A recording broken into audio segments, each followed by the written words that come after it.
From unconsciousness to consciousness. Beloved Osho, why do you call your religion the first and the last religion? It is a little difficult for me to speak again. It has been difficult always, because I have been trying to speak the unspeakable. Now it is even more so. After 1,315 days of silence, it feels as if I am coming to you from a totally different world. In fact, it is so. The world of words, language, concepts, and the world of silence are so diametrically opposite to each other. They don't meet anywhere. They can't meet by their very nature. Silence means a state of wordlessness, and to speak now, it is as if to learn language again from ABC. But this is not a new experience for me. It has happened before too. For 30 years I have been speaking continually. It was such a tension because my whole being was pulled towards silence, and I was pulling myself towards words, language, concepts, philosophies.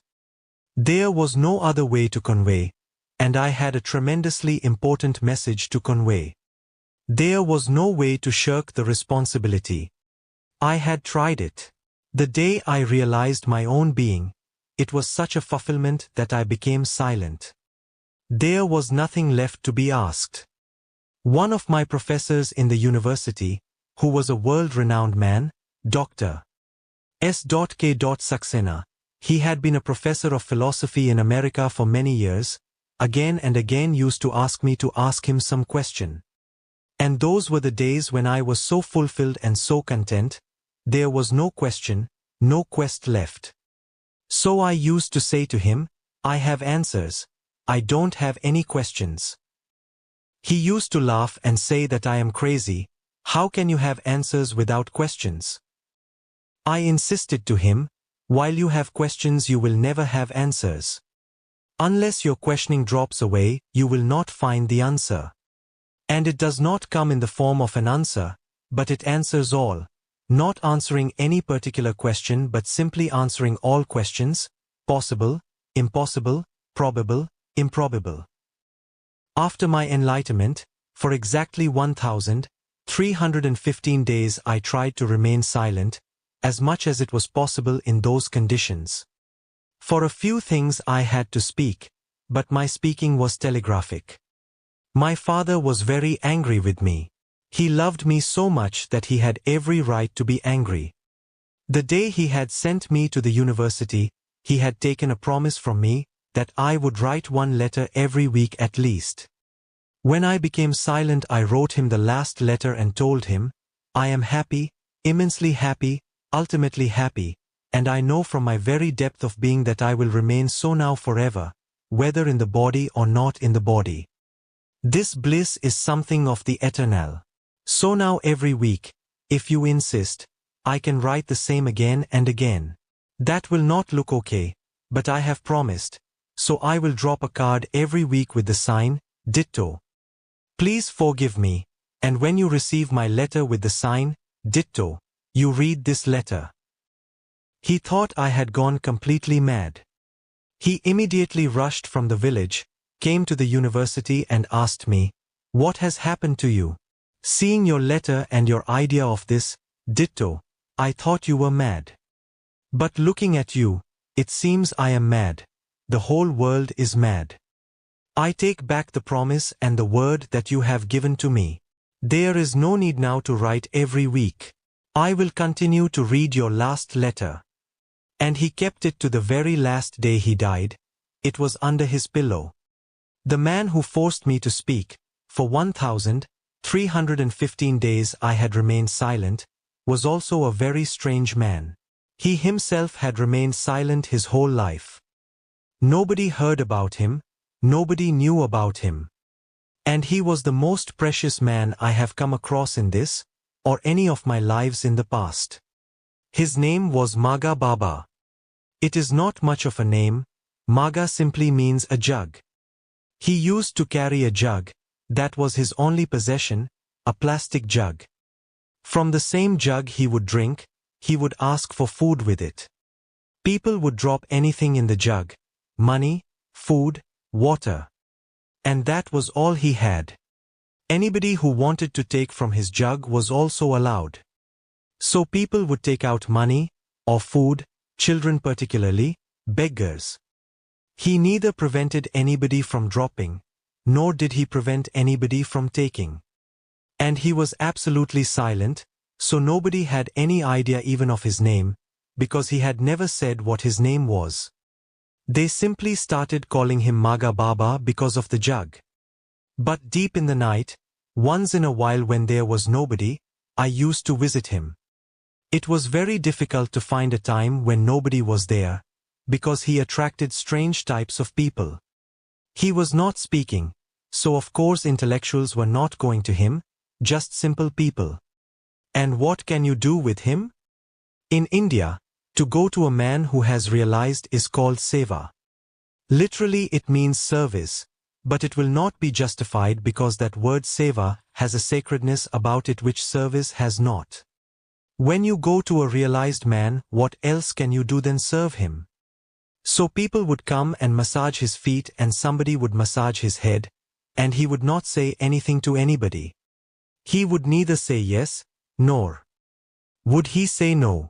Sometimes they wouldn't allow him even to sleep, because 4 or 5 people were massaging him, they were doing seva. Many times I had to throw people out. He was just living on a porch of a bungalow, open from all sides. Once in a while, particularly on cold winter nights, I used to find him alone, then he would say something to me. Ors, he forced me to speak. He said, "Look, I have remained silent my whole life, but they do not hear, they do not listen. They cannot understand it, it is beyond them. I have failed. I have not been able to convey what I have been carrying within me, and now there is not much time left for me. You are so young, you have a long life before you, please don't stop speaking. Start." It is a difficult, almost impossible job to convey things in words, because they are experienced in a wordless state of consciousness. How to convert that silence into sound? There seems to be no way.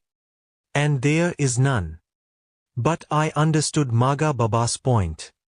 He was very old, and he was saying to me, you will be in the same position. If you don't start soon, the inner silence, the vacuum, the innermost zero, will go on pulling you inwards. And then there comes a time when you cannot come out. You are drowned in it. You are utterly blissful, but the whole world is full of misery. You could have shown the way. Perhaps somebody may have heard, perhaps somebody may have walked on the path. At least you would not feel that you have not done what was expected of you by existence itself. Yes, it is a responsibility. I promised him, I will do my best. And for 30 years continually I went on and on talking on every subject under the stars. But I came to a point which Maga Baba had not come to. He saved me from his disappointment, but I came to a new realization, a new point. I had thrown my net far and wide to catch as many people as have the potential to blossom. But then I felt that words are not enough. Now I have found my people and I have to arrange a silent communion, which will help in 2 ways. Those who cannot understand silence will drop out. That will be good. That will be a good reading. Otherwise they will go on clinging around me because of the words, because their intellect feels satisfied. And I am not here to satisfy their intellect. My purpose is far, far deeper, of a different dimension. So these days of silence have helped those who were just intellectually curious, rationally interested in me, to turn their back. And secondly, it has helped me to find my real, authentic people who are not in need of words to be with me. They can be with me without words. That's the difference between communication and communion. Communication is through words, and communion is through silence. So these days of silence have been immensely fruitful. Now only those are left for whom my presence is enough, my being is enough, for whom just the gesture of my hand is enough, for whom my eyes are enough, for whom language is no more a need. But today I have suddenly decided to speak again after 1,315 days, for the simple reason that the picture that I have been painting all my life needs a few touches here and there to complete it, because that one day when I became silent everything was left incomplete. Before I depart from you, as far as my physical body is concerned, I would like to complete it. I have been speaking to Hindus, to Christians, to Jews, to Mohammedans, to Jainas, to Buddhists, to Sikhs, to people belonging to almost all the so-called religions. This is for the first time I am speaking to my own people, not to Hindus, not to Mohammedans, not to Christians, not to Jews. It makes a lot of difference, and only because of that difference can I give the finishing touch to the picture that I have been painting. What difference does it make? To you I can speak directly, immediately. To the Hindus I had to speak through Krishna, and I was not happy about it. But there was no other way, it was a necessary evil. To Christians I could speak only through Jesus. I was not at ease about it, but there was no other way. So one has to choose the least evil. Let me explain to you. I do not agree with Jesus on all points. In fact, there are many questions which I have left unanswered, because even to touch them would have been destructive to those Christians who had come to me. Now they are clean. People say that I am brainwashing people. No, I am not brainwashing people. I am certainly washing their brains, and I believe in dry cleaning. So I can say to you now exactly what I feel. Otherwise, it was a burden on me. To speak on Mahavir was necessary because without that it was impossible to get any Jainas to hear me. And with Mahavir I do not agree on all points. In fact, my disagreement is on more points than my agreement. So I had to do a strange job. I had to choose those points on which I could agree, and not talk at all about those points on which I was absolutely against. And even on the points on which I have a certain agreement I had to manage another thing. That was to give new meanings to their words, give my meaning to their words. It was not their meaning. If Mahavir comes he will be angry. If Jesus comes he will be angry. If this whole crowd of Jesus, Mahavir, Buddha, Lao Tzu, Chuang Tzu somewhere meets me, they will all be mad at me because I have made them say things they would never have dreamed of. They could not. Sometimes I have even put meanings into their words, which go basically against them. But there was no other way. The whole world is divided. You can't find a single man who is clean. Either he is a Christian, he is carrying one kind of dirt, or he is a Hindu, he is carrying another kind of dirt. Now it is possible for me to say exactly and directly even things which may sound bitter. Sheila has asked why I call my religion the first and perhaps the last religion. Yes, I call it the first religion because religion is the highest flowering of consciousness. Up to now man was not capable of conceiving it. Even now, only 1% of humanity is barely able to conceive it. The masses are still living in the past, burdened with the past, conditioned with the past. Barely 1% of mankind is in a state now to conceive religion. All the old religions are based in fear. Now, a real religion destroys fear. It is not based in fear. The concept of God in all the old religions is nothing but out of fear, a consolation. Otherwise there is no validity, no evidence, no proof for the existence of God. The people who believe in God are really people who cannot trust in themselves. They need a father figure, a big daddy. They are still childish. Their mental age is just near about 12 years, not more than that. They need somebody to give them courage, to guide them, to protect them.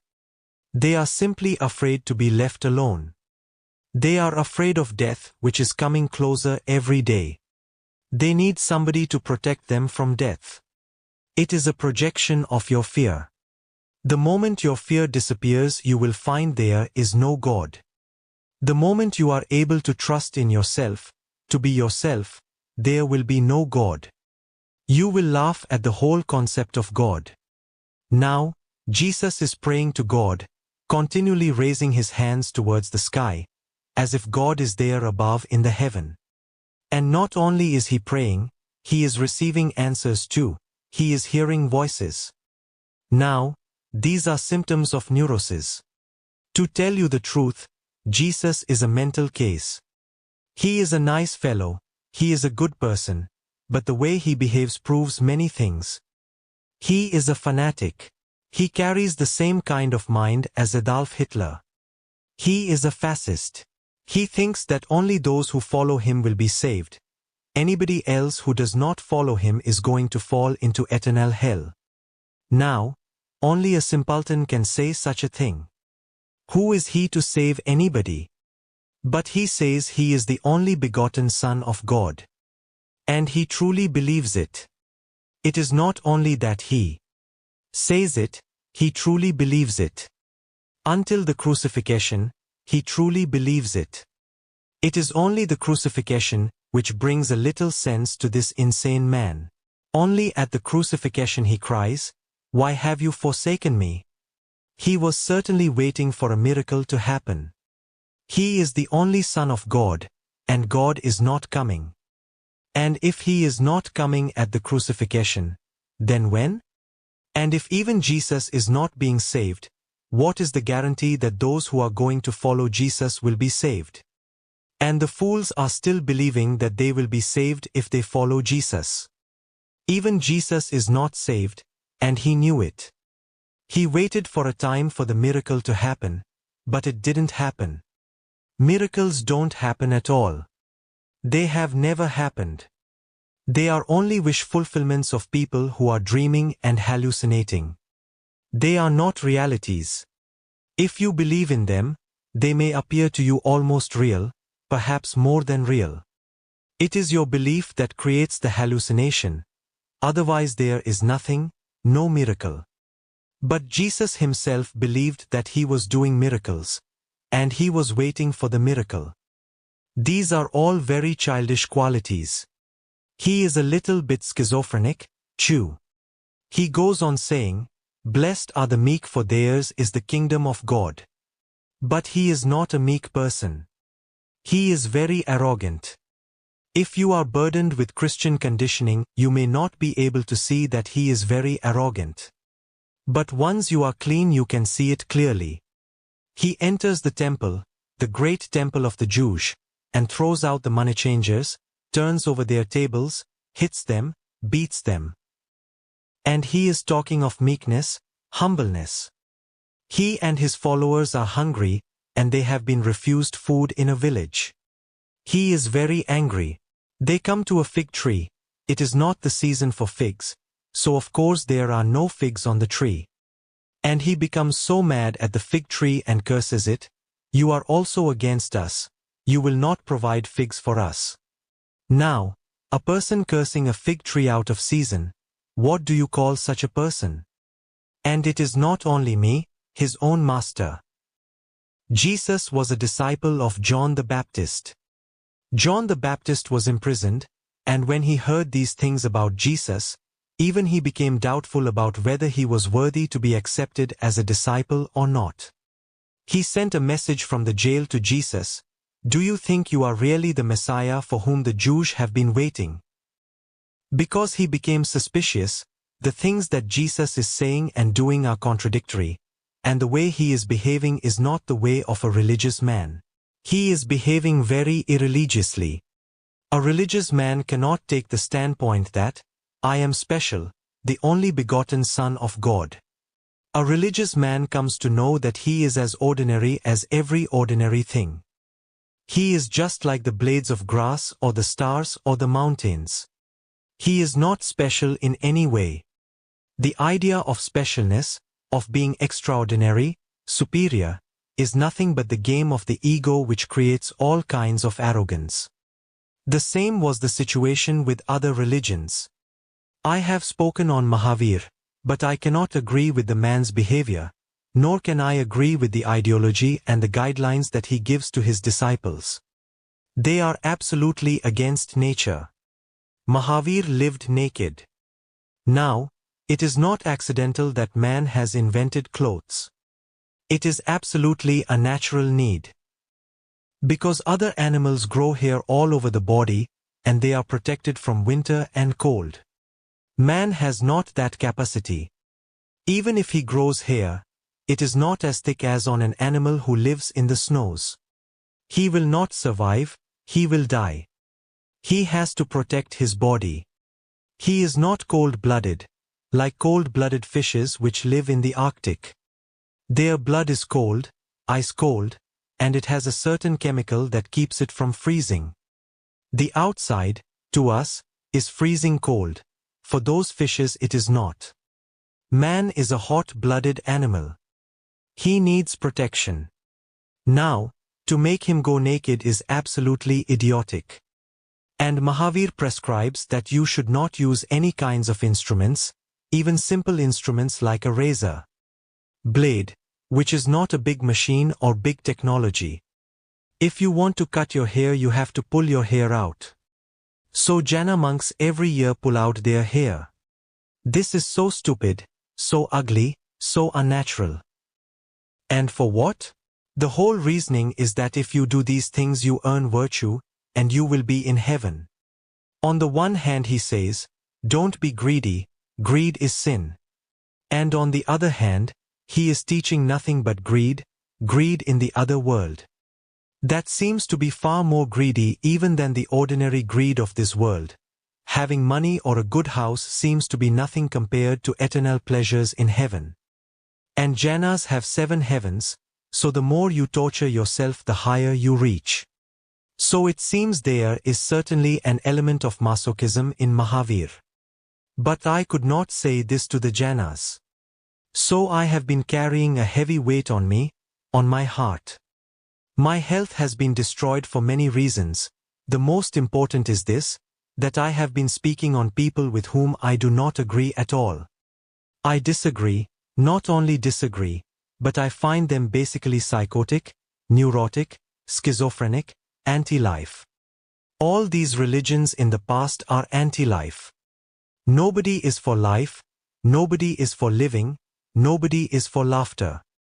No religion has accepted a sense of humor as a quality of religiousness. Hence, I say my religion is the first religion which takes man in his totality, in his naturalness, accepts man's whole, as he is. And that's what holy means to me, not something sacred, but something accepted in its wholeness. Perhaps things are a little bit upside down and you have to put them in place. Just like a jigsaw puzzle, you have to put them in place. And then out of that wholeness arises religious consciousness. I have spoken more on Buddha than on anybody else. But he is as much anti-life as anyone else. This life has to be used just to reach the real life, which is after death. Now, nobody has returned after death. Not a single proof exists of anybody returning after death, and telling you that there is life there.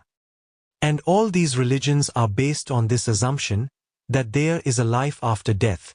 Sacrifice this for that. And I am saying, sacrifice that for this. Because this is all that you have got, no. And if there is any life after death, you will be there and then it will be, here and now. Once you know how to live here and now, you will be able to live there too. So I teach you how to live here and now. This is the first religion, which does not reject anything from your life. It accepts you totally, as you are, and finds methods and ways of how to make a more harmonious whole. You have all the ingredients, everything that is needed is within you, perhaps not in the right place. It has to be put in its right place. And once everything is put in its right place, that I call virtue. Then the man of character, the man whom I can call a moral man, a religious man, arises out of you. All the old religions are based on certain belief systems. Those beliefs are not to be questioned because they are all fictions, beautiful fictions, but fictions all the same. You cannot ask, how do you know God created the world? There was not a single eyewitness, cannot be by the very nature itself, because if there was an eyewitness already there, then this was not the beginning of the world. You will have to go back before that eyewitness. The world was already there. The eyewitness was there. That eyewitness is enough to prove that the world has already been in existence. So there cannot be any eyewitness for God creating the world. But all the religions accept it, and you are not allowed to ask or question because to doubt is to be on the black list. Then there are 7 hells waiting for you, with all the tortures that any Adolf Hitler or Joseph Stalin or Mao Zedong can conceive. These religious people have conceived them a long time before. All kinds of tortures. And not for a few days, Christianity throws you in hell. For eternity. Such an absurd assumption. Christianity accepts only one life. In one life, how many sins can you commit? If you continuously commit sins day and night for 70 years, from the first day to the last you go on like a chain sinner, then true eternal punishment cannot be justified.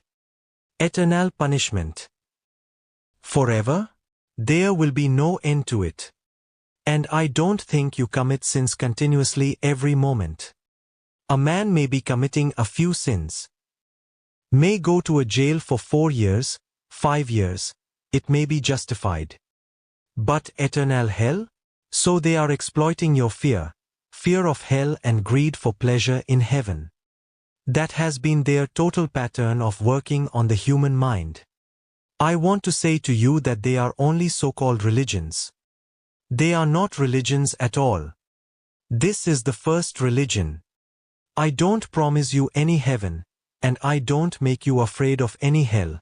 There is none. I don't say, you have to follow me, then only can you be saved. That is absolutely egoistic. Jesus says, come, follow me. Even my book on Jesus is titled Come Follow Me. That is not my statement, it is Jesus' statement. If you ask me, I will say, never. Don't follow me, because I am myself lost. Unless you choose to be lost forever like me. Then it is okay. To me, anybody claiming any kind of superiority, and you have to follow him, it is a fascist attitude. My sannyasins are not my followers but my fellow travelers, my friends, my lovers.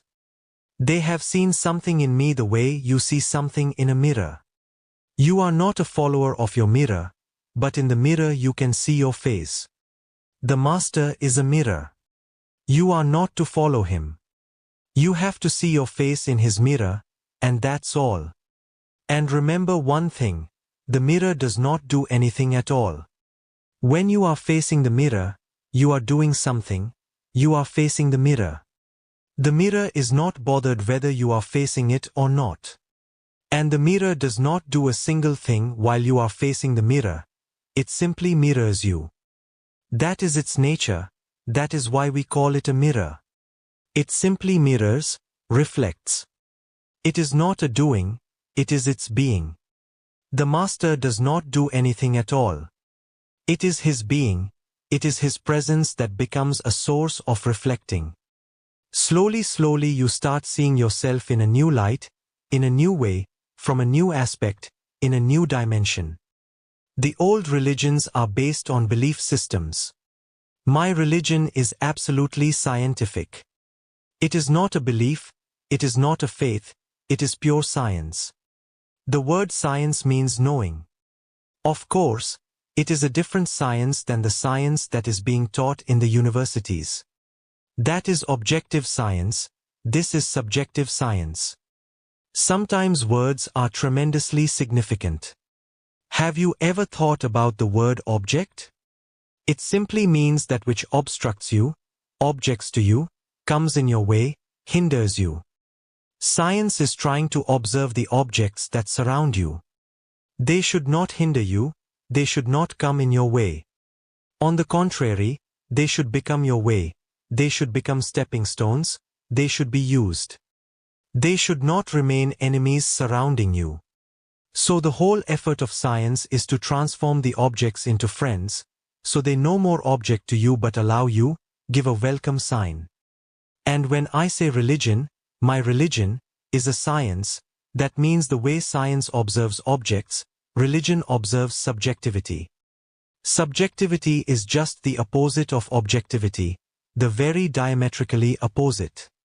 The object obstructs you, subjectivity is just an abysmal depth. There is nothing to object to you. Once you let go, you start falling into a fathomless abyss. You never come to the end. But you don't want to come to the end either.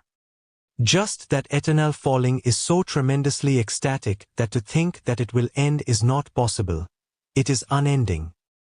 Objects begin and end. Subjectivity begins but never ends. Science uses observation as its method. Religion also uses observation as its method, but it calls it meditation. It is observation, pure observation, of your own subjectivity. Science calls its work experiment, religion calls its work experience. They both start from the same point, but they move in the opposite directions. Science goes outwards, religion goes inwards. Hence I have not given you any belief, I have only given you methods. I have only explained to you my experience, and I have told you the way I experienced it. Once I experienced it, I tried all the ways, whether they all reach to it or not. And I found there are 112 ways which can reach to the same point. And once you reach by one method, the 111 are very simple because you know the point, you have reached it already. Now you can reach from anywhere. So I have been teaching 112 methods of meditation, but no belief system. Hence I call it science. And I have said perhaps it may be the last religion too, for the simple reason that I have not given you anything which can be argued against. I can argue against Jesus. I can argue against Mahavir. I can argue against Lao Tzu. I can argue against Buddha. Nobody can argue against me, because in the first place I have not given you any dogma which can be argued against. I have given you only methods. Methods you can try or you may not try, but you cannot argue against a method. If you try, I know it is going to succeed. I know by my own experience that it is going to succeed, there is no question. If you don't try it, you have no right to say anything about it. And because I have taken the whole personality of man into it, nothing has been left out. All the religions have been leaving things out, so there was the possibility of another religion taking something in. For example, Buddhism will not allow alcohol, Christianity allows it. I have not given you anything that is not rooted in reason, in logic, in experiment, in experience, so a person can be against me only if he does not know me. If he knows me, there is no way to be against me. I don't give you any point to be against me. And I can say it is the last religion because I have not claimed infallibility like the foolish popes of the Vatican go on doing. Only an idiot can say that he is infallible, and for 2000 years these popes have been claiming they are infallible. And it is such a beautiful and strange story, that one pope has to correct another pope, who was also infallible. One infallible pope burned Joan of Arc alive because she was rebellious and she was a heretic, and she was not following orders from the pope. After 300 years, as people became more and more aware of Joan of Arc, her life, her story, the pope who had butchered her became more and more condemned in people's eyes. After 300 years it became necessary for another pope to declare Joan of Arc a saint. Now she is Saint Joan of Arc. And her bones were dragged out from the grave and worshipped. Someday some other pope may find that it is not right, she was a witch, they drag her bones out from the grave again and curse them, and spit on them, and drag them into the filth, and do whatsoever he can do. What kind of stupidity is this? These infallible people. And strange that even in this century, That's why I say only 1% at the most has barely touched the point that an authentic religion can become possible. The 99% are still under infallible popes. They may be Hindus, then the Shankaracharya is infallible. You may be surprised. I used to know one Shankaracharya. I used to know many, but one I was very much interested in because he belonged to the same place to which I belonged, and I knew him and he knew me from childhood. And I was interested in the man. Because before the public he would not accept anything from me, but in private he was absolutely in agreement with me. And he said, "You can call me a hypocrite, I am. But I am holding such a position that in public I cannot say you are right. You are right. As far as I am concerned, I follow you and I try your methods and I read your books." This was an infallible Shankaracharya. Before the public he has not even the guts to say that what he is doing is wrong. And what he is doing in private is totally different and against what he is doing in public. The man died. He wrote 2 wills. Perhaps one he wrote at one time, for somebody he thought was very much capable of being a Shankaracharya. And forgot about the will. And when he was dying he wrote another will, for another man. Now those 2 are fighting in the courts about who is the real Shankaracharya. These are infallible people. Now the court has locked the temple, and it will not be opened till the court decides who is the real Shankaracharya. And it is very difficult to decide because both the wills are written by the same man, signed by the same man, so for almost 20 years the case has been pending. Many judges have changed, but nobody can decide. How to decide it? They are simply waiting for one of the 2 to die so that a decision will happen. Otherwise, legally there is no possibility. Both have equally valid grounds. These infallible Shankaracharyas, infallible popes, imams, caliphs. They can be proved very easily wrong in 1,001 ways. I am not infallible. So what I am giving to you is an open religion. They have given you a closed system. A closed system is always afraid of any new truth, because the new truth will disturb the whole system.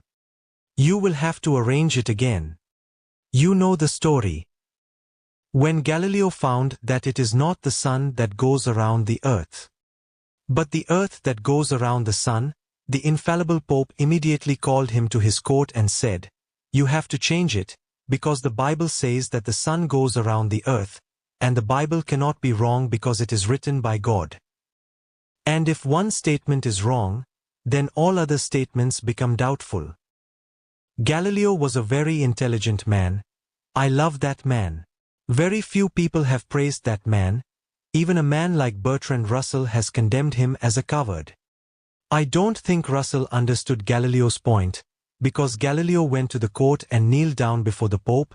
He was old, 75, dying.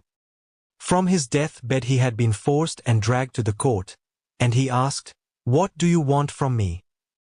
The Pope said, "You simply state in your book that the sun goes around the earth, and the previous statement you cancel." He said, "Perfectly right. I will write in my book that the sun goes round the earth. But, dear sir, one thing you should remember. Neither the sun nor the earth listen to me. Still the earth will continue to go around the sun. I cannot do anything about it. I will change it in my book. The book is mine and I have every right to change it, but the universe. I cannot do anything about it." I think he was a man of immense humor, and not a coward at all. And he did the right thing. Why unnecessarily quarrel with these idiots? He said, "Okay. But remember, don't think that this is going to change the fact. The fact remains in its place. Now, the Bible is a closed system. What I have given to you is not a closed system, it is an open experiment.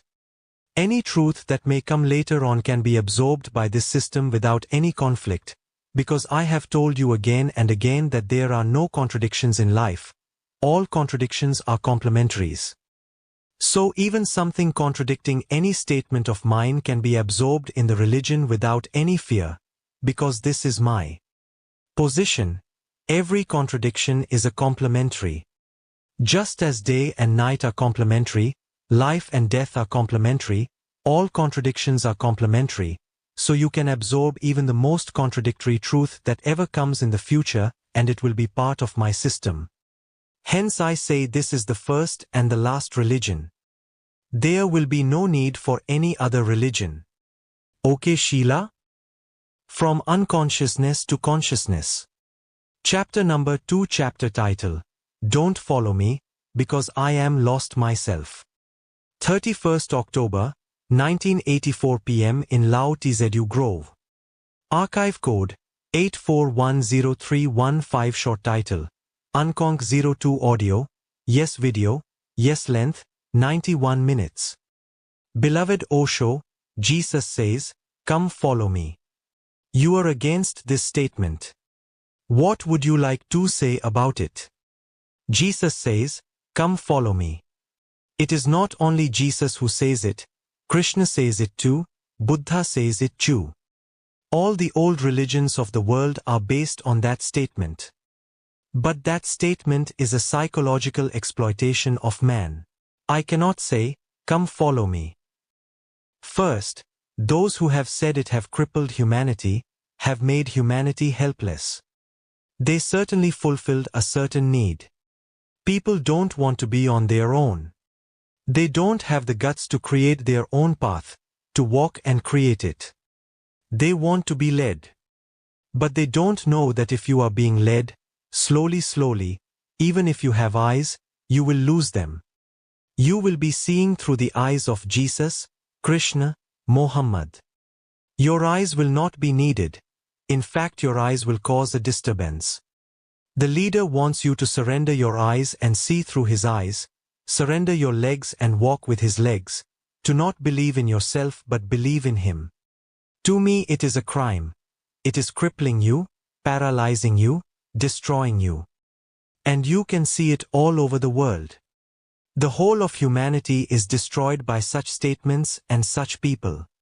I can say to you, "Come and share me," but I cannot say, "Follow me." Who am I that you have to follow? And you have to understand also that each individual is so unique, that if you start following somebody you will be automatically imitating.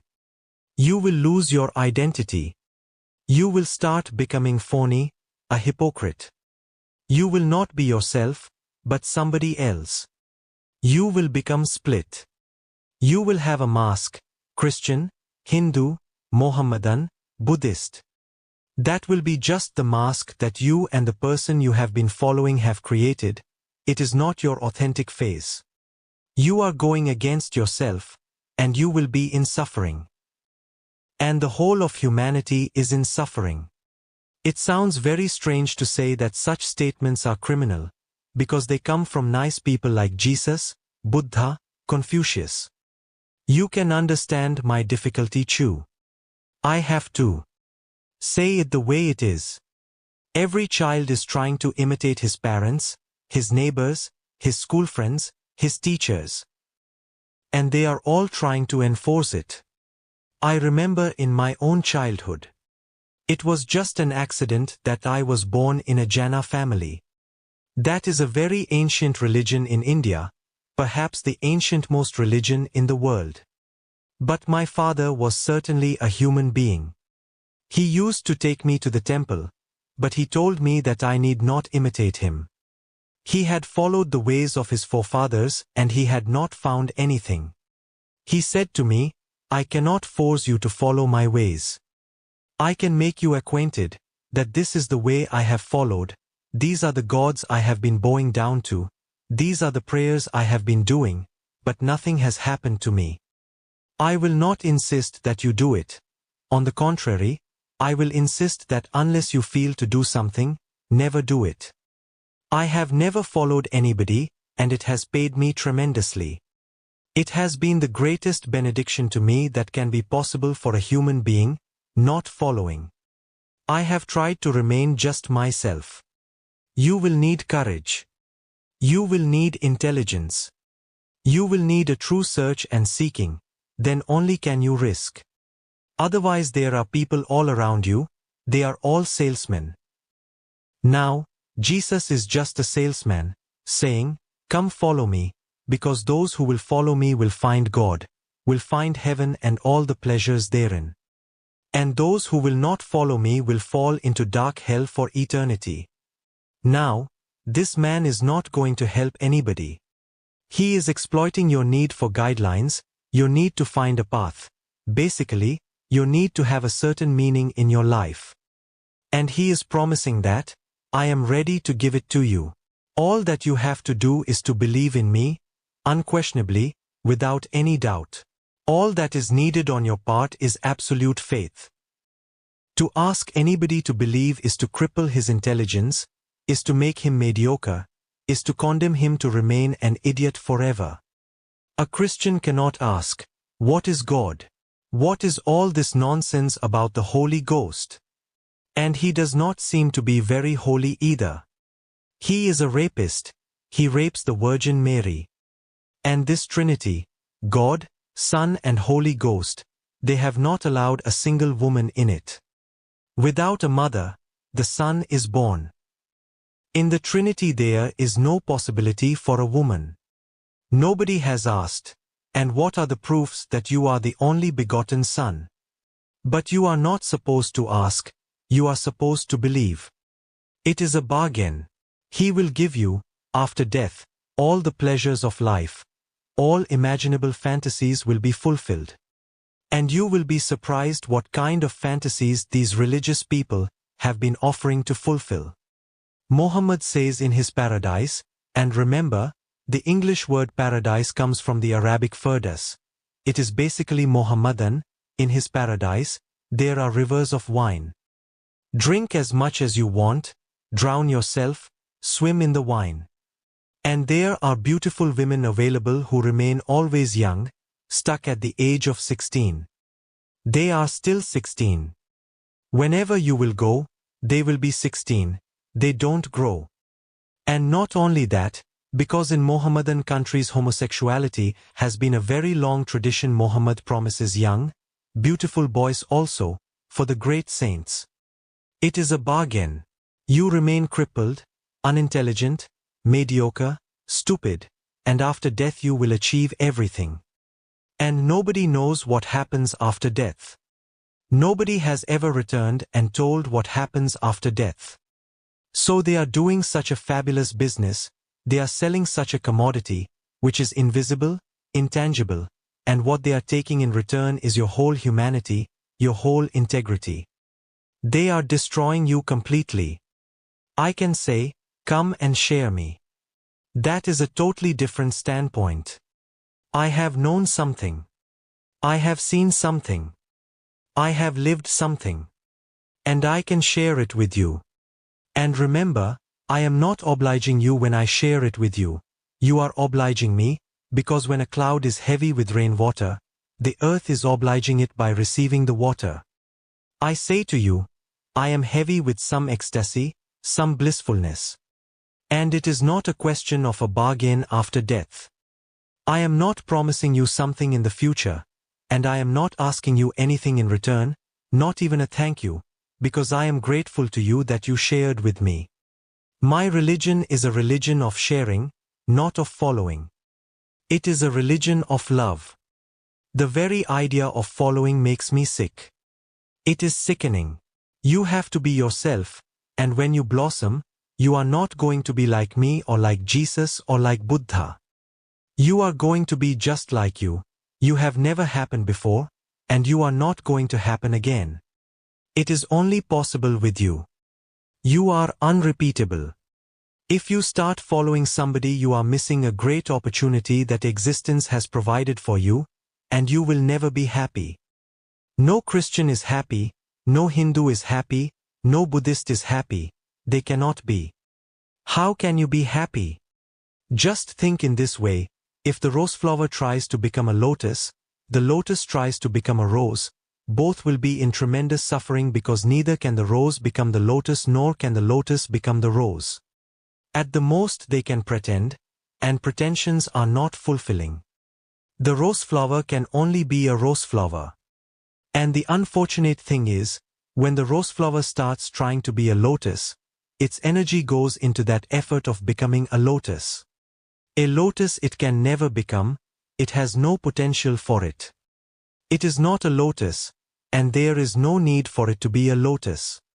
If existence wanted a lotus, there would have been a lotus. The existence needs a rose. Trying to be a lotus, the rose will be losing its energy in a fruitless, hopeless effort, and perhaps may not be able to even become a rose. From where will it find the energy to become a rose, the vitality to become a rose? It is one of the most important psychological phenomena to understand. Each individual is unique. There has never been that kind of individual before, and there will never be again that kind of individual. If you follow somebody, you are betraying existence because you are betraying your own innermost being. You are betraying your flowering. And why do people so easily become followers? Why is the whole world following somebody or other? And if sometimes one becomes fed up with Christianity, he becomes Hindu, the Hindu becomes fed up with Hinduism, he becomes a Buddhist. But the following continues. The whole pattern remains the same. The book changes, the leader changes, but the following, the follower. And the whole process remains the same destructive suicidal process. I am against following because it is against the basic psychological principle of the uniqueness of the individual. You should pay a little more attention to the word individual. It means indivisible, it cannot be divided. The moment you follow, you are dividing. You are something, you are trying to become something else. You are somewhere, you are trying to reach somewhere else. Now you are creating a tension in your being. Hence the anguish all over the world. My religion is not the religion of following. I can only share with you whatever has happened to me. And I am not saying that the same will happen to you. I am simply saying that if I can see, you can also see. If I can feel, you can also feel. Certainly, you will feel in your own way and you will see in your own way. The poetry that will be born to you will be your poetry, it will not be mine. So the people you see here around me are not my followers. I am nobody's leader. That silly word leader is perfectly okay in politics, but not in religion. In politics, of course, you need idiots. The greater idiot leads the smaller idiots. But in religion, a flowering of intelligence is needed, not idiocy. So my work is basically of sharing. It is just. I would like to tell you an old, beautiful parable. A lioness gives birth to a child in a crowd of sheep. The child grows amongst the sheep and naturally believes that he is a sheep. What else can the young lion do? One day an old lion, just passing by the crowd of sheep, looks at this miracle. A young, beautiful lion just walking in the middle of a crowd of sheep. Neither the sheep are afraid of him, nor is he in any way behaving differently. The old lion becomes interested. He runs after the young lion. It is with great difficulty that he catches hold of him because the young lion escapes, just like every other sheep escapes. But finally he catches hold of him. The young lion starts crying and weeping, like a sheep. And the old lion says, "Stop all this nonsense." He takes him to a nearby pond, drags him by his side to the pond, forces him to look into the water. And suddenly the young lion roars like a lion. The old lion has not done anything. He has just shown him his face, his real face, and he has recognized that he is a lion, he is not a sheep. And just that recognition is enough. It is transforming. The old lion has not done anything at all. He has not told the young lion to follow me, to imitate me, and these are the commandments for you, and this is the character you have to attain, and these are the principles, and these are the things you have not to do. He has not done anything of that sort. That is the function of the Master, just to bring you so close to his own experience that something transpires in you. A sudden lion's roar. And the transformation, and you are yourself, neither a Hindu, nor a Mohammedan, nor a Christian. But the world wants a mob, a crowd. It is afraid of the individual because every authentic individual is bound to be a rebel, because he will insist on being himself. Adolf Hitler would not like individuals, nor does Jesus like individuals. And the strange thing is that even Jesus cannot understand that he is not liked by the Jews. He was born a Jew, he lived as a Jew, he died as a Jew. Remember, he had never heard the word Christian in his life. He was never a Christian, because the word Christ does not exist in the Aramaic language that he spoke, which was his mother tongue. Nor does the word exist in Hebrew, which was the language of the learned rabbis. It was 300 years after Jesus, when the Bible was translated into Greek, that the word Messiah, from Hebrew, was translated as Christ. It was after 300 years that the word Christ became significant, and after Christ of course the followers became Christians. But Jesus was not a Christian, and his only crime was that he was himself an individual, trying to live authentically his own way of life, not bothering much about the tradition. That's why the Jews were so very angry. They would have loved him, they would have made him a great rabbi, but he tried his individual way, not the traditional way. He had to die on the cross just because he insisted on being an individual. I am surprised that even such a man who suffered because of his individuality is again making the same mistake with other people, asking them to follow him. That's what the rabbis were asking Jesus, follow us, don't try to be on your own. They were saying, follow Abraham, follow Moses, follow Ezekiel. They were asking Jesus, what is your authority? And Jesus says, I am my authority. This is how an individual should speak, I am my authority, and I am before Abraham was. Abraham was 3,000 years before Christ, and he says, I am before Abraham was. He is simply proclaiming that he does not belong to the tradition, that he is a flowering on his own accord. But even Jesus could not see that he is making the same mistake that the rabbis were making. And of course the popes have been repeating the same mistake. If Jesus could not see, then how can you hope that popes will be able to see?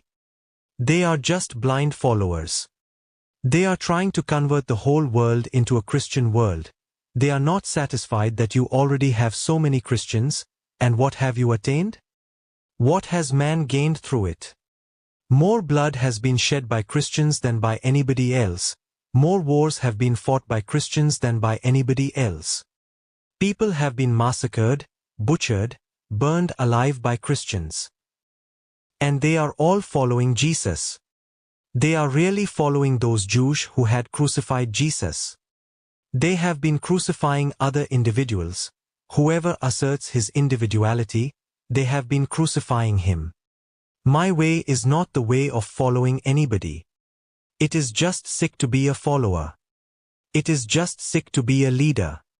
The leader is somehow not certain about his authentic individuality. He wants followers because if he has followers, then he becomes more certain he must be right. If so many people are following him, how can he be wrong? Alone he becomes suspicious. Alone doubts arise. Who knows whether he is right or wrong? He needs followers. It is his need that followers should be there. The greater the number of followers around him, the more satisfied and contented he is. He knows he is right. Otherwise, how can so many people be following him? That is the logic. And why are the followers with him? They are seeing his contented, authoritative statements, his determined effort, unwavering. Now, when Jesus says, I am the only begotten Son of God, with authority, naturally the poor people. Who were the people who followed him? Have you ever thought about it? The 12 apostles, who were these people? All uneducated, fishermen, farmers, woodcutters, carpenters. Only Judas was a little educated, so he betrayed him. All the others were absolutely uneducated, poor people in search of somebody who could hold their hand and could give them a certain strength that they were lacking in themselves. The followers feel it is a mutual conspiracy. Perhaps both are unaware. The leader is unaware that he needs followers to feel comfortable with his own idea, with his own fiction, and the follower is unaware of why he is following this man. He is following because the leader looks so authoritative, and he himself, the follower, feels so wavering, so doubtful, so untrusting. He thinks it is better to be with a man who knows. They are supporting each other. I don't need any followers because whatsoever I know, and whatsoever I am. Even if the whole world is against me, it will not create a single doubt in me, not a single question in me. They have all disappeared. I am absolutely at ease with myself and with existence. I don't need any followers, and I insist that knowingly or unknowingly you should not fall in the trap of being a follower, because then you will never be able to be authentically yourself, an individual flowering. Communism has created an idea in the world that every man is equal, which is absolutely absurd. Every man is so unique that he cannot be equal to anybody else. That does not mean that he is higher or lower. That simply means everybody is unique. And there is no question of comparison. The comparison does not arise. The rose is perfectly beautiful being a rose. The lotus is perfectly beautiful being a lotus. The grass leaf is perfectly beautiful being a grass leaf. If you remove man from the earth, the grass leaf, the rose, the lotus will not have different values. They will be all equally unique.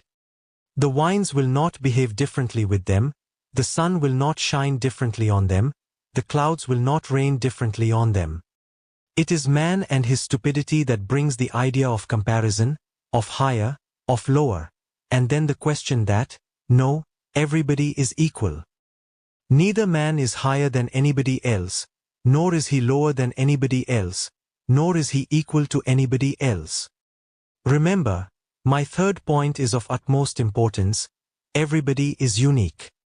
And I respect this uniqueness. How can I say to you, come and follow me?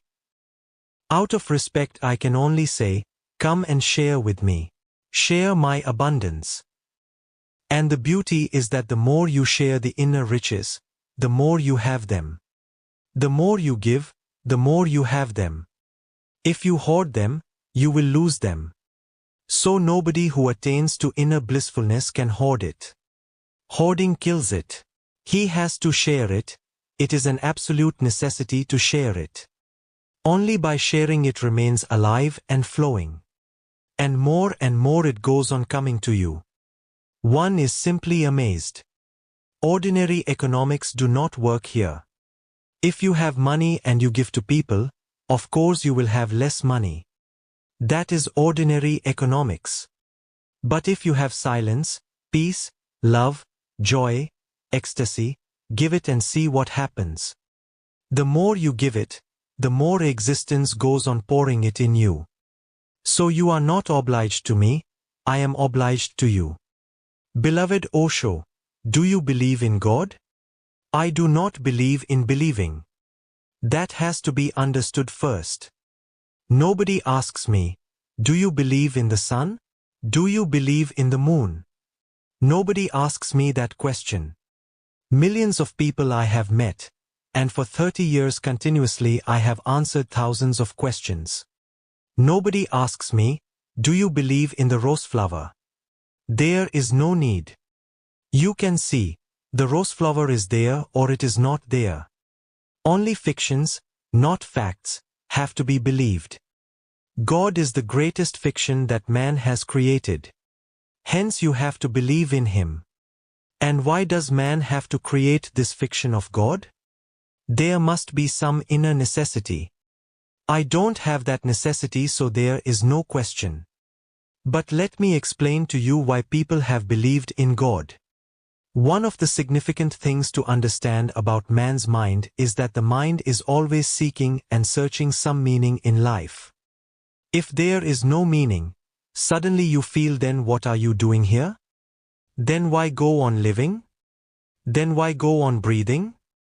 Then why tomorrow morning have you to get up again and go through the same routine, the tea, the breakfast, the same wife, the same children, the same phony kiss to the wife, and the same office, and the same work, and comes the evening, and bored, utterly bored, you are back home. Why go on doing all this?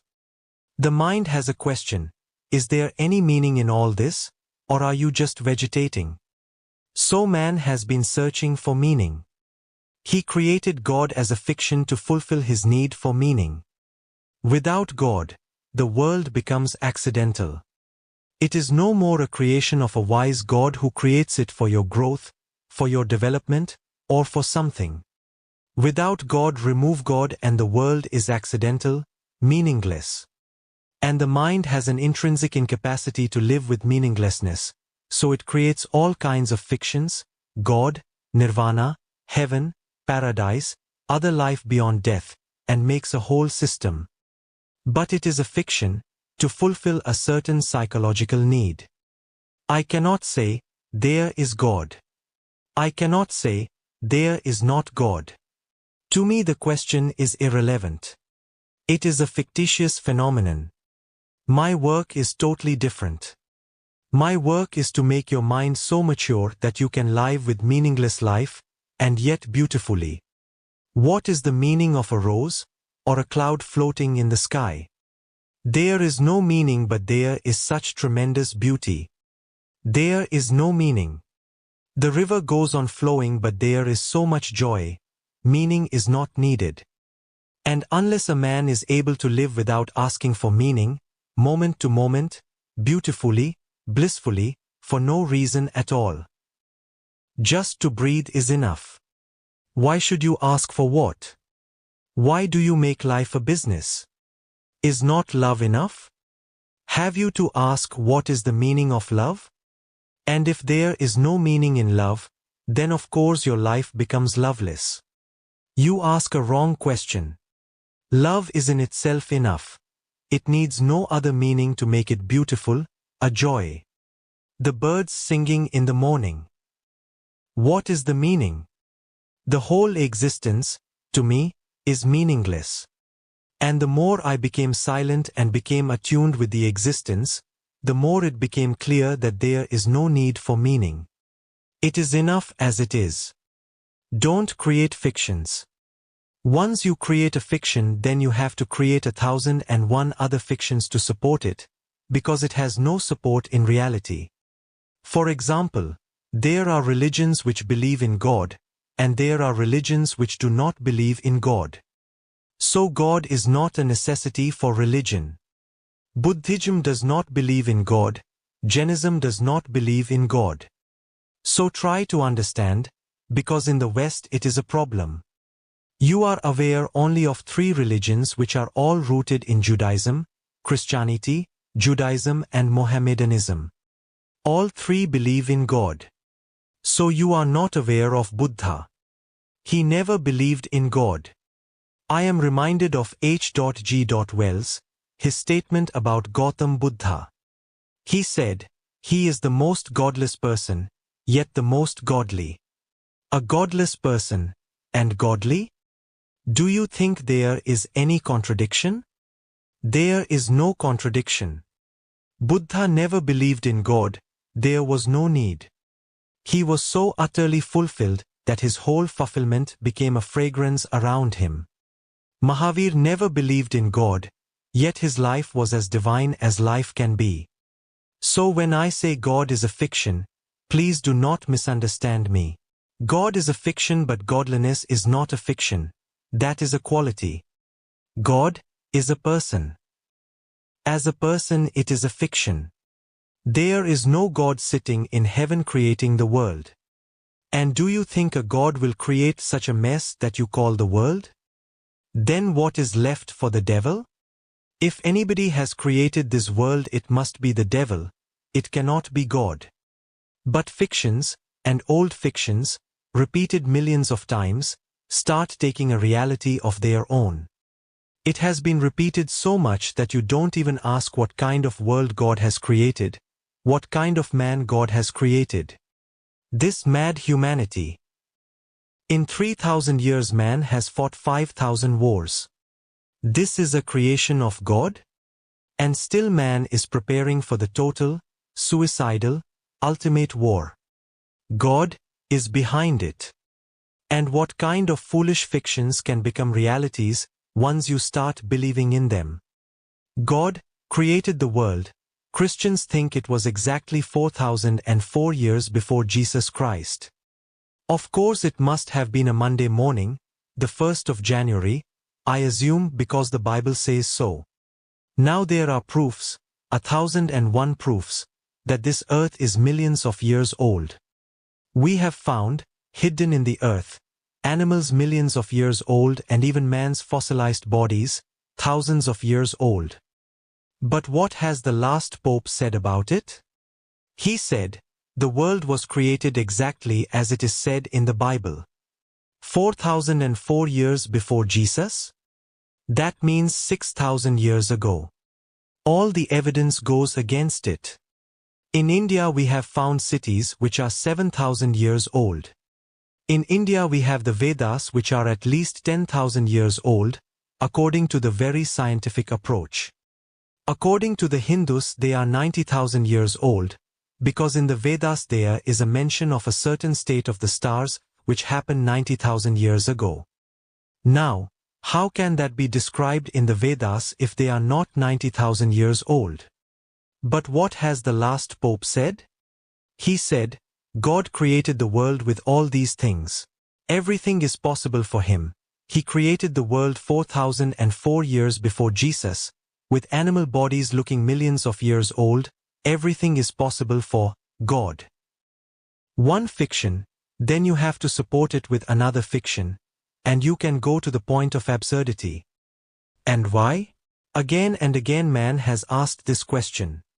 A simple, very simple argument has been behind it. You see an earthen pot. You know it cannot be created by itself. There must have been a potter. This has been the simple argument of all these religions, that if even a single earthen pot cannot be created by itself and needs a potter to create it, this vast universe needs a creator. And it has satisfied the simple human mind. But it cannot satisfy a sophisticated, rational mind. If you say the universe needs a God to create it, then the question is bound to arise, who created God? And then you fall into a rigorous absurdum. Then God 1 is created by God 2, and God 2 is created by God 3, and God 3 by God 4, and then there can be no end. I don't want to be absurd like that. It is better to stop the first fiction. Otherwise you are sowing the seeds for other fictions. I say existence itself is enough, it needs no creator. It is creativity itself. So rather than asking me do I believe in a creator, you should ask me what is my substitute for God, the creator. My substitute is the existential energy of creativity. And to me, to be creative is the most important religious quality. If you create a song, if you create music, if you create a garden, you are being religious. Going to the church is foolish, but creating a garden is tremendously religious. That's why here in my commune, work is called worship. We don't pray in any other way, we pray only through creating something. To me, creativity is God. But it will be better if you allow me to change the word God into godliness, because I don't want to be misunderstood. There is no person like God, but there is tremendous energy, exploding, unending, expanding. This expanding, unending, exploding energy, this creativity, is divine. I know it, I don't believe in it. I have tasted it, I don't believe in it. I have touched it, I have breathed it. I have known it in the deepest core of my being. And it is as much in you as it is in me. Just a look inwards, just a little 180-degree turn, and you become aware of a truth. Then you don't ask for beliefs. Only blind people believe in light. Those who have eyes. They don't believe in light, they simply see it. I don't want you to believe in anything, I want you to have eyes. And when you can have eyes, why be satisfied with a belief and remain blind? And you are not blind. Perhaps you are only keeping your eyes closed. Perhaps nobody has told you that you can open your eyes. Then you live in darkness, and in darkness you ask, does light exist? I am reminded of a small story in Buddha's life. A man was brought to Gautam Buddha who was blind, but was a very logical man. He was so logical that his village and the pundits of the village became utterly fed up with his logic. They could not prove to him that light exists. The whole village knew, everybody saw it, only the blind logician was unable to see it. But he was a very logical man. He said, anything that exists can be touched. Bring light, I would like to touch it. Anything that exists, you can hit it with something, it will make sound. Let me hear the sound of your light being hit by something. If it has any smell, bring it to my nose, I can smell it. If it has any taste, I can taste it. These are the 4 possibilities with me. Now, you cannot taste light, and you cannot create a sound out of it, and you cannot smell it, and you cannot touch it. And the blind logician would laugh and he would say, you just want to prove me blind, hence you have created this fiction of light. There is no light. You are all blind just like me, you are befooling yourself. Buddha was passing by the side of the village, so the villagers thought, it is a good opportunity, let us take this logician to Gautam Buddha, perhaps he may be able to help. Buddha listened to the whole story and he said, the blind man is right, and you are all wrong, because what he needs is not argumentation, he needs medicine for his eyes to be cured. And you have brought him to the wrong person. Take him to a physician. Buddha had his own personal physician who was provided by a great king, Bimbisara, to take care of Buddha's body. So Buddha said, you need not go far to find a great physician, I have one with me. You can show the blind man to him. And he left the physician in the village and he moved on. In 3 months the blind man's eyes were opened. He was not really blind, just a small disease. A small, thin layer was covering his vision. It was removed. He came dancing. He fell at Buddha's feet and he said, if they had not brought me to you, my whole life I would have argued against light. And they would not have been able to prove it. Godliness is not something that argument can prove or disprove. It is something that you can experience. You will be surprised to know that the word medicine and the word meditation come from the same root. Medicine cures the body, meditation cures your being. It is the inner medicine. I have experienced godliness everywhere, because nothing else exists. But there is no God. And if you want to experience godliness, just a little bit of meditation, a little bit of becoming thoughtless and remaining aware. When your awareness is there and thoughts start dropping like leaves in the fall, and when there is only awareness and there is not a single thought there, you will have the taste, the very taste on your tongue, of what I am saying. And unless you have tasted, don't believe me, don't believe anyone, because belief can become a beggar. You may become satisfied with the belief, and you may never try. I just heard yesterday. Sheila told me President Reagan wants 1 minute silence in every school, college and institution. The idea is great, but I don't know whether Reagan understands what it means, 1 minute silence. He must be meaning simply 1 minute keeping quiet, not speaking. Not speaking is not silence. You may not be speaking, you may not be uttering anything, but inside 1,001 thoughts are running. There is a continuous flow of thoughts, day in, day out. I would like to tell President Reagan first to try 1 minute silence. That means for 1 minute no thought moves on the screen of awareness. It is not easy. It is one of the most difficult things in the world. But it can happen if you continue to try. And if it happens for 1 minute, that's enough. If for 1 minute you can be in a state where no thought moves. This has been my whole life's work, teaching people how to be silent. People have tried keeping a watch by their side. Not even 20 seconds, 1 minute is too big. Not even 20 seconds can they remain without thought. One thought after another, running. And even if they can remain for 20 seconds, the thought comes, aha, 20 seconds. Finished, the thought has come. If you can be silent for 1 minute, you have learned the art. Then you can be silent for 2 minutes, because it is the same. The second minute is not different from the first. You can be silent for 3 minutes. All the minutes are the same. Once you know the way. And the way is not something which can be told to you. You have to just sit with closed eyes and start watching your thoughts. In the beginning there will be a great rush hour, but slowly you will find the street is less and less crowded. Less cars are passing, less thoughts are passing, less people are passing, gaps are becoming bigger.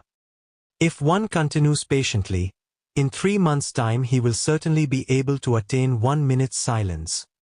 I don't know if President Reagan has ever tasted it, because any man who can taste silence will not try to be a president of a country, cannot be in politics. It is not for meditators, it is for mediocres. It is for all kinds of fools and idiots. I have heard, before Reagan became president he used to have a monkey. I have just heard, I don't know whether it is true or not. The day Ronald Reagan was elected president, one of my American sannyasins brought a picture to me of Ronald Reagan with his monkey, and he said, "Reagan is declared president today, what is your comment?" I looked at the picture for a long time. The sannyasin appeared puzzled and asked, "What is the matter? What are you looking at in the picture?" I said to him, "I cannot figure out who is Reagan and who is the monkey.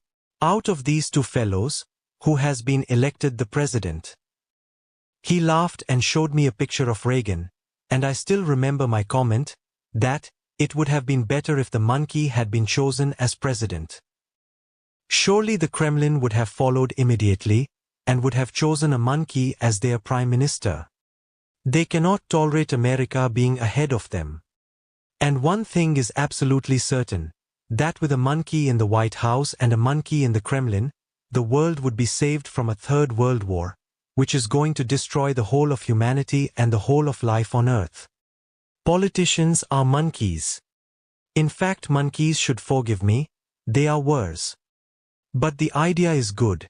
Once in a while, even in a monkey's mind a good idea can come. But if he really means it, I can provide the people who can teach every university, every college and school, how to be silent. I can send my sannyasins all over America to teach silence. Okay, Sheila? From Unconsciousness to Consciousness. Chapter number 3. Chapter title, Godliness, but there is no God. 1st November, 1984 p.m. in Lao Tzu Grove.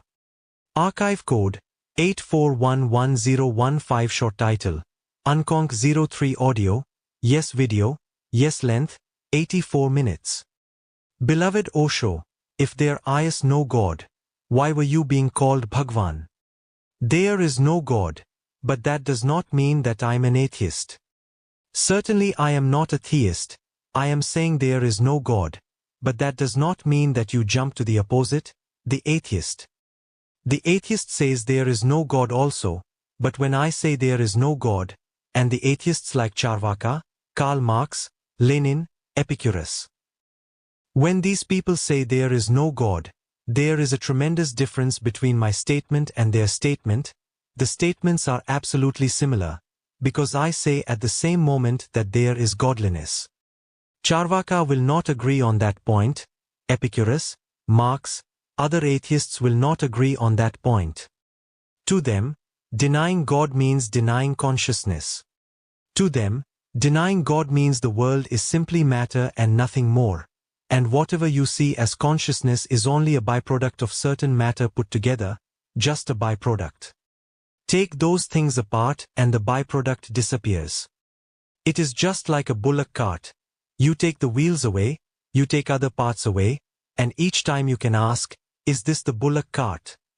When you take the wheels away, certainly the answer will be, it is not. No part is the whole. You can take, by and by, each part and remove the whole, and no single part was the bullock cart. And in the end you can be asked, now where is the bullock cart? Because we have not removed it. You have never said at any point that the bullock cart has been removed. Bullock cart was only a combination. It had no existence of its own, it was a byproduct. That's what Marx means when he says consciousness is an epiphenomenon. Remove the body, remove the brain, remove all that constitutes a man's being, you will not find anything like consciousness. And when you have removed everything, it is not that consciousness will be left behind. It was only a combination. You have taken the combination apart. So when I say there is no God, I am not agreeing with Marx or Epicurus. I am certainly not agreeing with Jesus, Krishna, Moses, Muhammad, when they say there is God, because they use God as a person. Now, to think of God as a person is just your imagination. The God of the Chinese has a Chinese face, and the God of the Negroes has a Negro face, and certainly the God of the Jews must have a Jewish nose. It can't be otherwise. And if horses think about God, their God will be a horse. So this is just projection. Giving personality to God is your projection. When I say there is no God, I am denying personality to God. I am saying God is not, but there is tremendous godliness. That is an impersonal energy, pure energy. To impose any form on it is ugly. You are imposing yourself on it. Now, Jesus is calling God, Father. Jesus must have a certain idea of what Father means. He is imposing on God the same idea. Now, there are in India religions which believe not in a father god, but in a mother goddess. The statue of their god is of a woman, the most beautiful woman that they can conceive, but it is a Hindu woman. Centuries have been going on, passing. Religions have been born, died, disappeared. Their gods have disappeared, naturally. There is a place in India, Mohenjo-daro. It has been found to be the ancientmost city in the world. There are 7 layers in Mohenjo-daro. It seems that civilization had to face some calamity 7 times. When the first layer was found, it was thought that this is all. We have found Mohenjo-daro. That was determined to be 7,000 years old. But a little more digging and another city was found underneath the first city, which must have been 10,000 years old. Then the work continued. The people who were working on the excavation went on digging and city after city. 7 cities have been found in Mohenjo-daro. The 7th seems to be at least 20,000 years old. They have temples, they have statues of God. Those civilizations have disappeared, those people have disappeared, their religions have disappeared, their gods have disappeared. The Christian God will disappear the moment Christianity disappears. The Hindu gods will disappear the moment Hinduism disappears. Do you see what I mean to say? It is your projection. If you go on projecting it, it is there. If you are not there to project it, if the projector is not there, the God disappears. I am not in favor of such gods, which have been projected by the tiny mind of man. And of course the tiny mind of man is bound to give qualities to God which are its qualities. The Jewish God in the Talmud says, I am an angry God. I am not nice. I am not your uncle. Now, this is perfectly meaningful in a Jewish context, but to a Hindu, God saying that, I am an angry God, is a sheer impossibility. Anger and God? They cannot meet. The Jewish God is perfectly angry. It is very Jewish, very human. And if you don't worship him, if you go against him, he will destroy you. He destroyed two cities because the people of those two cities were behaving sexually in a perverted way, and he was very much against it. Sodom and Gomorrah, these two cities he completely destroyed. This will not appeal to a Hindu, it is impossible. It will not appeal to the Mohammedan, because the Mohammedan prays every day, God, the compassionate one. Compassion is the very innermost quality projected by him towards God. Now, God can only be compassion, nothing else. The Mohammedan prays that just accepting your sin is enough, because God is compassionate. You will be forgiven. Omar Khayyam, one of the great poets of Persian literature, says, don't prevent me from drinking wine, enjoying women, because God is compassionate. Don't tell me that I am committing sin, let me commit as many sins as possible. His compassion is far greater than all my sins combined together. To stop a certain activity in fear that you will be punished by God, is to disbelieve in his compassion. Now, this is a different attitude, but these are all human attitudes. So when I say there is no God, I am saying there is no person as God. All personality is human projection. I want you to take away the personality and let God be free, free from the bondage of personality that you have imposed upon him. I am not an atheist. To me, the whole universe is full of the energy of God and nothing else. You have to understand one thing which is very fundamental. The world consists of verbs, not of nouns. Nouns are a human invention, necessary, but after all, a human invention. But existence consists of verbs, only of verbs, not nouns and pronouns. Look at this. You are seeing a flower, a rose. To call it a flower is not right, because it has not stopped flowering, it is still flowering. It is a verb, it is a flow. To call it a flower, you have made it a noun. You see the river. You call it a river. You have made it a noun. It is rivering. It will be more accurate to the existential to say that it is rivering, flowing. And everything is changing, flowing. The child is becoming a young man. The young man is becoming old. Life is turning into death. Death is turning into life. Everything is in continuity, continuous change. It is a continuum. There never comes a stop, a full stop. It comes only in language. In existence there is no full stop. Do you remember when you stopped being a child? When, at what point came the stop and you became a young man? There is no place, no demarcation, no full stop. The child is still flowing in you. If you just close your eyes and look within, you will find everything that has been is still there, flowing. You have been absorbing more and more, but all that has been is still there. The river is becoming big, new rivulets are joining it, but the original is still there. If you have seen the Ganges in India, one of the most beautiful rivers, you can understand it. The point where it arises is so tiny that the face of a cow, of course of stone, stone carved into the face of a cow, is enough. Through that cow's face the Ganges falls, starts its journey. So small. And when you see it near the ocean, when it is reaching to meet the ocean, it looks almost like the ocean itself. So vast. But that small current falling in Gangotri, far away, thousands of miles away in the Himalayas, from a stone mouth of a cow, that current is still there. So many rivers have come and fallen into it, and have made it oceanic. It is still alive. Even while it is falling in the ocean it will remain alive, it will go on moving. Perhaps it will become a cloud. Perhaps it will rain again. It will go on and on. Existence goes on and on and on. It never stops. There is no rest period. There is no place where you can demark that something has come to its end. Nothing comes to its end. You cannot find the beginning, you cannot find the end. It is an ever-flowing process. When you say, God, you are using a noun, something static, dead.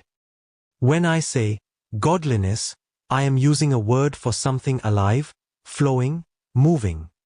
So these points have to be clear to you. I am not a theist like Jesus or Mohammed or Krishna, because I cannot agree with a dead God. I am reminded of one of my professors. He is a very beautiful man, Professor S. Roy. Now he is retired as head of the Department of Philosophy from Allahabad University. The first day I joined his class, he was explaining the concept of the Absolute. He was an authority on Bradley and Shankara. Both believe in the Absolute, that is their name for God. I asked him one thing which made me very intimate to him, and he opened his whole heart to me, in every possible way. I just asked, is your Absolute perfect? Has it come to a full stop, or is it still growing?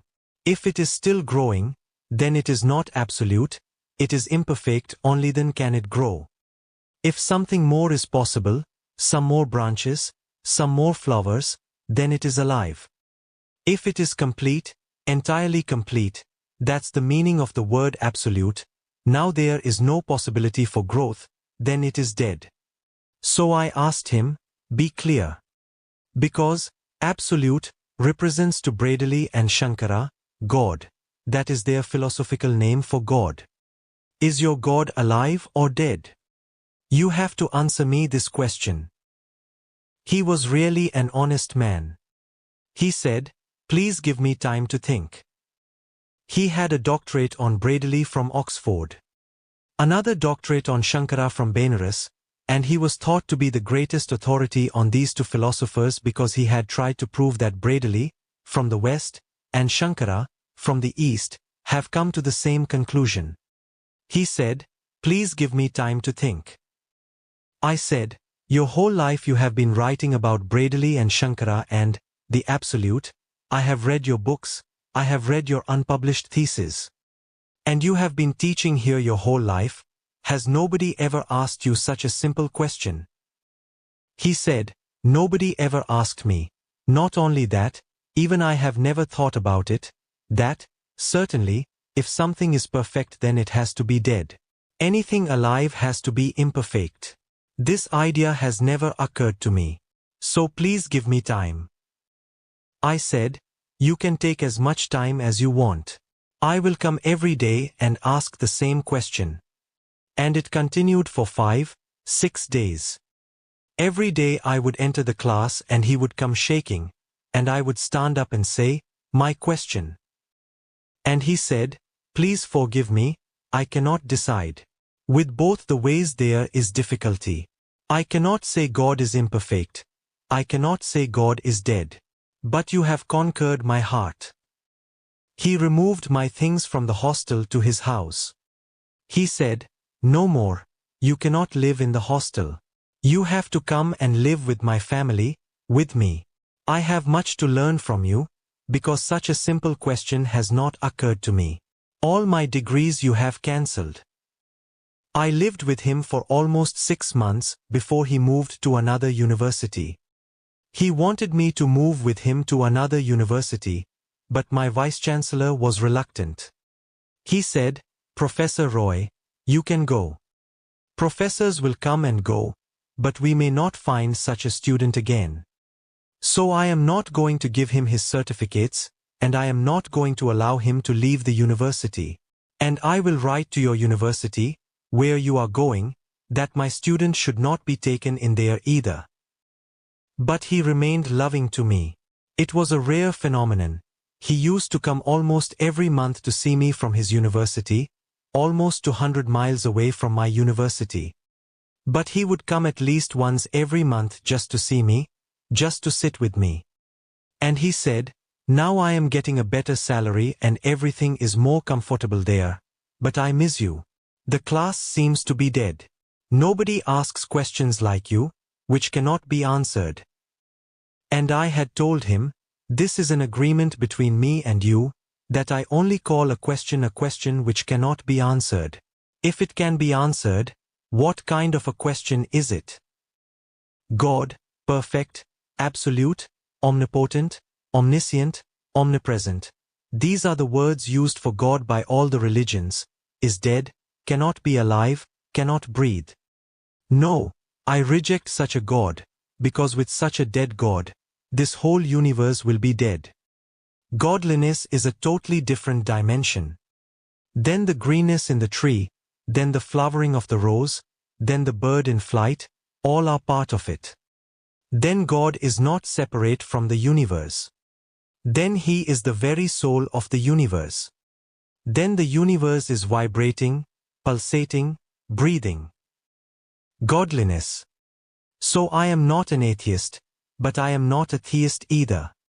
And there is a third term also, which is agnostic. Socrates, Bertrand Russell, people like this are agnostic. An agnostic means one who says, I don't know whether God is, or God is not. These agnostics are at least more honest than your so-called theists in the churches, in the synagogues, in the temples, in the mosques, all phony and hypocrites, not knowing what God is and still bowing down. Their hearts are empty, their prayers are phony, they don't mean what they are saying and doing. They are just imitating their forefathers, they are just puppets in the hands of tradition. They are hypnotized by their society, culture, civilization, they are conditioned by the teachers, by the priests, by the parents. What they are saying is not their own, it is borrowed. I am reminded of one of my friends. He was an average human being, I mean just an idiot. All the students were continuously talking of falling in love with girls, and this and that, and they were asking him, and he was very cowardly, nervous. You cannot conceive of the conditions in India. Even in the university the girls and the boys are sitting separate. They cannot talk openly, they cannot meet openly. But his heart was beating, he was coming of age. One day he came to me because he thought I was the only person who had never laughed at him, who had never joked about his nervousness, that seeing a girl he starts trembling, actually trembling, you could see his pajamas shaking, and perspiring. Even if it was winter and cold, he would start perspiring. He came to me, closed the door, and said, only you can help me. What can I do? I would like to love a girl, but I cannot even say a single word to a girl. Suddenly I lose my voice and I start trembling and perspiring. So I had to train him. I knew a girl who was in my class, and I told her, you have to be a little helpful to this poor man.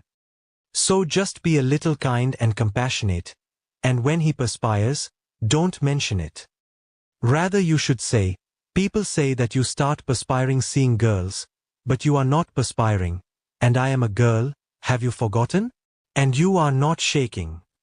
And he will be shaking, but you have to say, you are not shaking. I had to write love letters for him, and he would send those letters.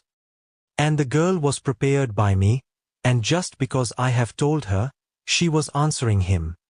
She would answer the letters, and he would come running to show me the letter, and he was so happy just with the letters. And again I said, now you start on your own.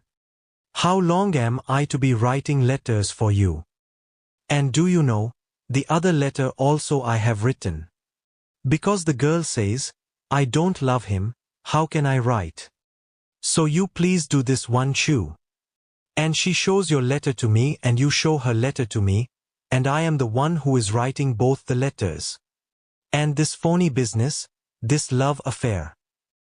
But this is what is happening in all the synagogues, temples, churches. Your prayers are written by somebody else, perhaps thousands of years ago.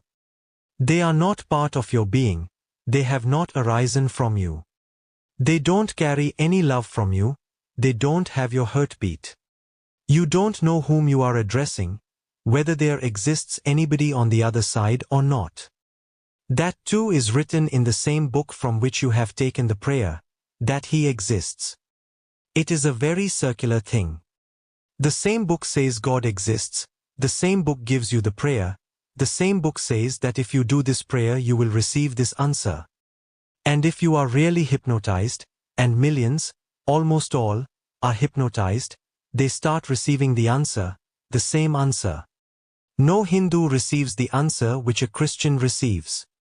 Strange, even once in a while no mistake, no error happens? The Christian receives the Christian answer.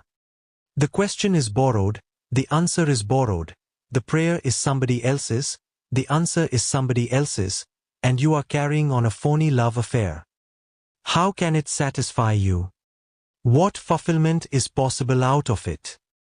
The agnostic is at least far more honest than your so-called theist, and also more honest than your so-called atheist, because these atheists also have not taken any trouble to search and seek and then say, there is no God.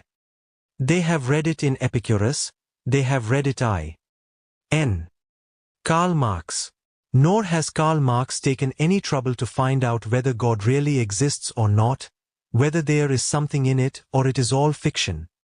No, he has borrowed from other atheists, from Epicurus, from Diderot. Now the whole communist world, which is now almost half of the world, Soviet Russia, Yugoslavia, Czechoslovakia, half of Germany, Poland, China, Vietnam, Korea. Almost half of the world is now atheist. Do you think these people have searched for God? They were all theists just as other people are theists. Russia was one of the strongholds of the Christians, the most orthodox Christians of the world. The Russian church was far more orthodox than the Vatican. What happened to all those Christians? They simply disappeared. They disappeared just like dewdrops in the early morning sun, not even leaving a trace behind. They were phony, and what they have now accepted is again phony. First it was the church and the Tsar, the government, the powerful people who were imposing, and they were believing. Now it is the Communist Party, the Communist Presidium, which is imposing that there is no God. Each small child is being taught that there is no God. One of my friends, Rahul Sanskrityana, went to Russia to teach Sanskrit. He fell in love there and married a Russian woman. But when his term was over they did not allow his wife and his 2 children to come back with him to India. He was very broken when he came back. He said, "They have spoiled all my life." I said, "Why have they not allowed?" He said, "For a simple reason. My child learns in the school that there is no God, that religion is the opium of the people, and I am a religious man." He was a Buddhist monk, and the wife was an atheist. And the wife and the children and the whole society, and other professors of the university, they were all trying to turn him into an atheist. And the government refused to let the wife and child come with him, because in India they will be spoiled. Their minds will be filled again with the opium that there is God. We cannot allow it. And he told me a very strange thing, which was confirmed by other friends later on who came from Russia, that they have many kinds of societies for small children, kindergarten school children. They have a youth communist league which spies on their parents and informs the Communist Party what they are doing, because they are suspicious of these people coming from the outside. They must be theists. They must be praying. So these small children function as detectives. They informed the Communist Party office, "Our father is praying. He has a Buddha statue hidden behind his bookshelf." And the Communist Party people came and they found the Buddhist monk's only treasure, a small statue that his master had presented to him, exactly where the child had informed them. Otherwise there was no way for them to know it was hidden behind the books. The wives are spying on the husbands, the wives have their own communist league. The husbands are spying on the wives, everybody is a detective, spying on everybody else.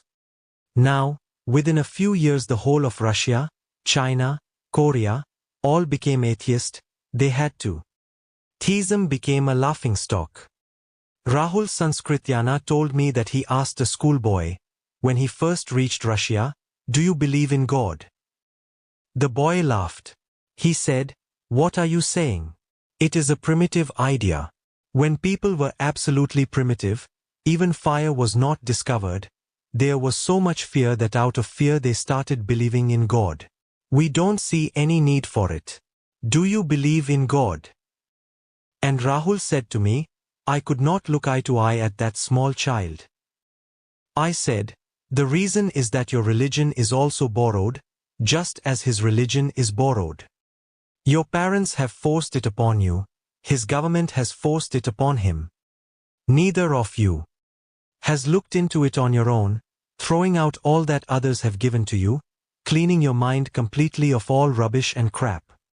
You have not gone directly, without anybody interfering with you, whoever he is, Jesus or Marx, Krishna or Confucius, Muhammad or Mahavir, whoever he is, not bothering about him, but just going directly into reality and watching it and seeing it, and finding it. If you don't find God, you say, there is no God. If you are still searching, you can say, I am still searching, seeking, hence I cannot answer the question with yes or no. Then you are an agnostic. But I don't think Bertrand Russell is right, or an honest agnostic. He has just argued against all the proofs of God, and it is very simple to argue. And he has argued against all the arguments against God. That too is very simple. Seeing that both the arguments are invalid, the theist and the atheist both are talking nonsense, he declares himself agnostic. I will not take any position. But I am not an agnostic. I am very strange in a way because you cannot categorize me. These are three categories, there is no fourth category, and I belong to the fourth, the unnamed category. I have looked, searched. I have not found God, true, but I have found something far more significant, godliness. I am not an atheist, I am not a theist, I am not an agnostic. My position is absolutely clear.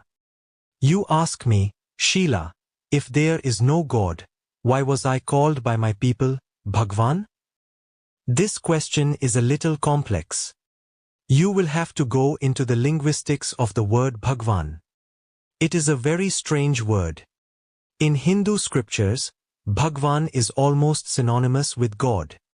I say almost, because in English there is only one word, God. In Sanskrit, in Hinduism, there are three words, Bhagwan is one, Ishwar is the second, Paramatma is the third. Hindus use these three words for three different reasons. Paramatma means the Supreme Soul, Param means the Supreme, Atma means the soul, Paramatma means the Supreme Soul. So those who really understand use the word Paramatma for God. The second word is Ishwar. It is a beautiful word. Ishwar means the richest, literally one who has everything, who is everything. It's certainly true. The moment you experience godliness, you have everything, everything that is of worth. You may not have anything at all, that doesn't matter, but you have everything that is of any significance to life. And the third is Bhagwan. Bhagwan is very difficult to understand or to be explained in any other language. In Hindu scriptures. Remember that, because Bhagwan is used by two kinds of people in India, Hindus, 1, Jainas and Buddhists, 2. Jainas and Buddhists don't believe in a god, still they use the word Bhagwan. For Buddha, Buddhists use Bhagwan, Bhagwan Gautam Buddha. And Jainas also don't believe in a god, but for Mahavir they use Bhagwan Vardhaman Mahavir. So their meaning is totally different. Hindus are very down to earth. You will be surprised, even shocked, but the original root in Hinduism of Bhagwan is Bhag. Bhag means vagina. You could not have thought it. And Bhagwan means one who used the vagina of the universe to create, the creator. Hindus worship the female vagina and the male phallic symbol, Shivalinga. If you have seen Shivalinga, the marble standing out is just a symbol of the male sexual organ, and it is standing in the vagina. Underneath it, if you have looked, there is a marble vagina out of which it is standing. Hindus have worshipped it symbolically, and it seems meaningful in their reference, that any creation is bound to be the meeting of the male and the female, yin and yang. So for the creator, they use the word Bhagwan. But the origin of the word is very strange. Buddhists and Jainas don't believe in God, don't believe that anybody created the world, but they use Bhagwan. They have a different origination for their word. In Jaina and Buddhist reference, Bhag means fortune, and Bhagwan means the fortunate one, the blessed one who has attained to his destiny, who has matured. So when I started talking 34 years ago, people started using it. Because in India, if you respect a man, you don't use his name. That is thought to be disrespectful. That's why a wife will not use her husband's name. When there is a census, it is such a trouble in India because the husband is not at home. He has gone to the office and the officers come and the wife cannot say the name of her husband. Just out of respect, nor does the husband use the wife's name. He can use it, he is allowed by tradition to use it, but he does not use it.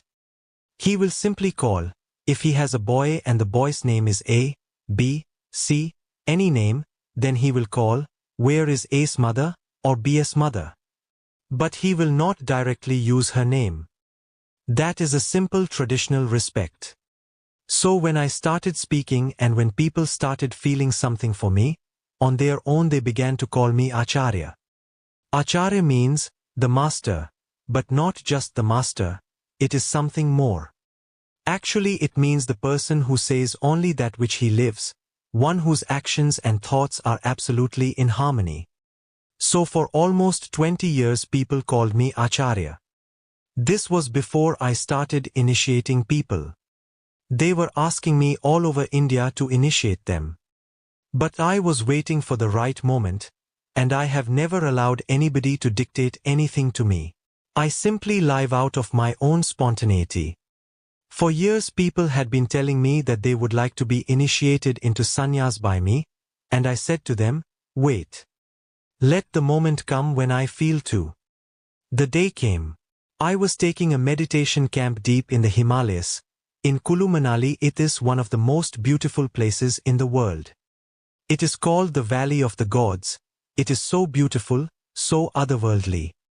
Once you enter Kulu Manali, you start feeling you are entering into another world. On the last day of the camp it came to me, now the moment has come, and I declared, whosoever wants to be initiated, I am ready. 21 persons immediately stood up. They entered into sannyas. Now for them it became a question what to call me. Everybody else used to call me Acharya.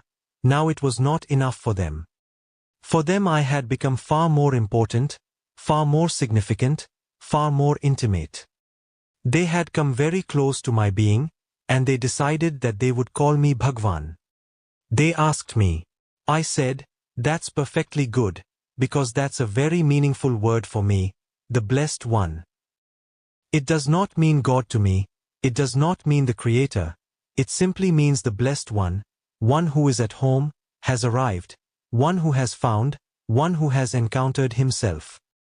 Then there is nothing else but blessings, and blessings go on raining over him. Day in, day out, the blessing goes on showering.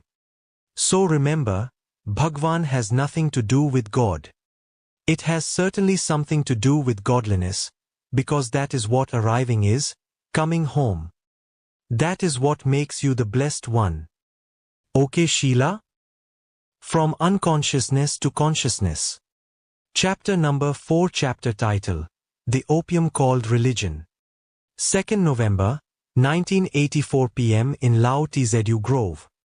Archive code 8411025. Short title, Unconsciousness 04 audio, yes video, yes length, 110 minutes. Beloved Osho, are you a messiah? No, Sheila, absolutely no. The whole idea is fundamentally wrong. It is not only that I am not a messiah, there has never been anyone who was and there will never be anybody who will be. You will have to go deep into the concept of it. The idea of a messiah is a secondary idea. First you have to believe in God as a person, then only can you start thinking of God sending special messengers, messiahs. To me there is no personal God at all who can send a messiah. I am reminded of a very beautiful incident of one of the most famous Mohammedans, Caliph Omar. The Caliph in Mohammedanism is parallel to the Pope in Christianity. He is both the religious head and the temporal head. Omar was a very nice and good man. One day, his soldiers brought a man to his court who was claiming to be God's latest messenger. The Mohammedan word for it is Pagambara. Mohammedans believe Muhammad is the last Pagambara, the last word God has sent. Now there is no need of any other Pagambara. This is a vicious logic, a very strange thing millions of people go on believing without even raising a simple question. In the book, the Quran, which Muhammad says is God's message to him, it has descended upon him. He is not its writer, just a receiver. And the Quran says that Muhammad is the last Pagambara, and there will be no need for any other Pagambara anymore. So Mohammedans are very much against anybody saying that he's a Pagambara. Omar told his soldiers to put him in the jail. Give him 7 days time to think and after 7 days I will come to the jail. If he still insists on being the Pagambara, then he will be beheaded immediately. If he takes his words back, he will be released. After 7 days of immense torturing, the man was bound to a pole and beaten continually day and night. Very few moments were given to sleep and very little food was given to eat. Just in 7 days Omar could not recognize that he was the same man. They had tortured him and beaten him so much. And he was chained to a pillar, naked, with blood all over his body because he was being whipped so hard.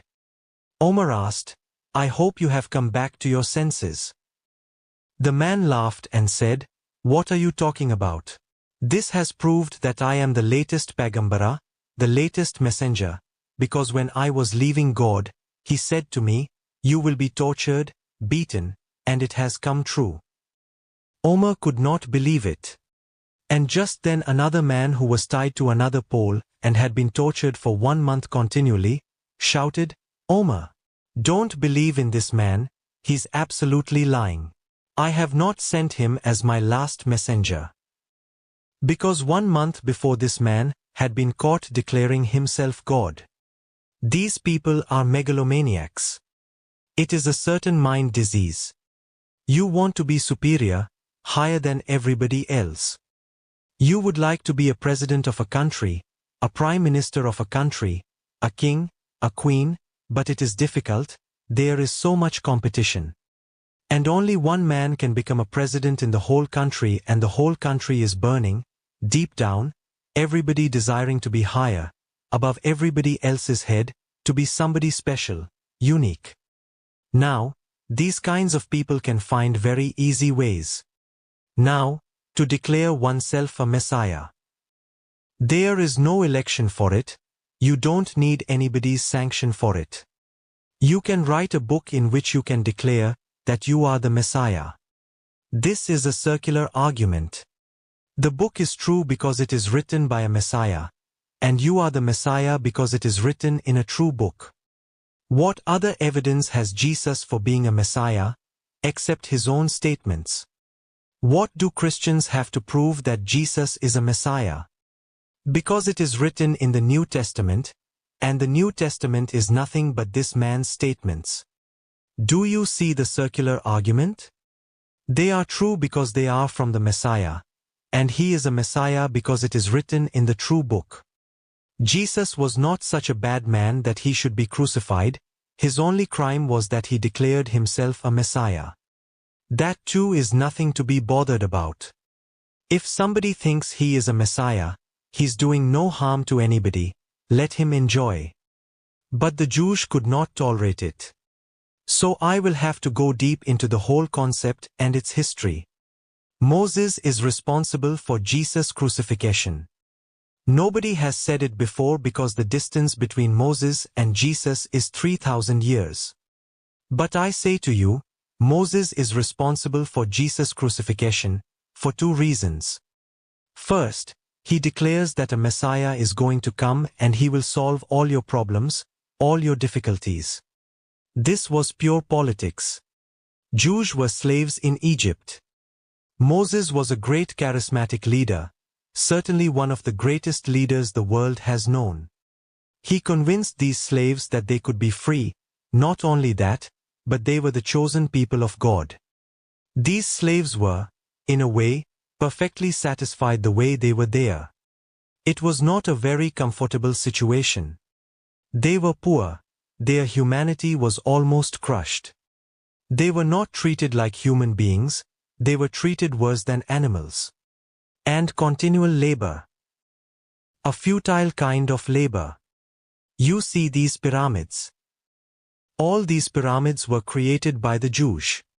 Even scientists today are puzzled how such huge stones were carried from miles away, because there is no quarry around, the quarries are miles away. How were such huge stones carried?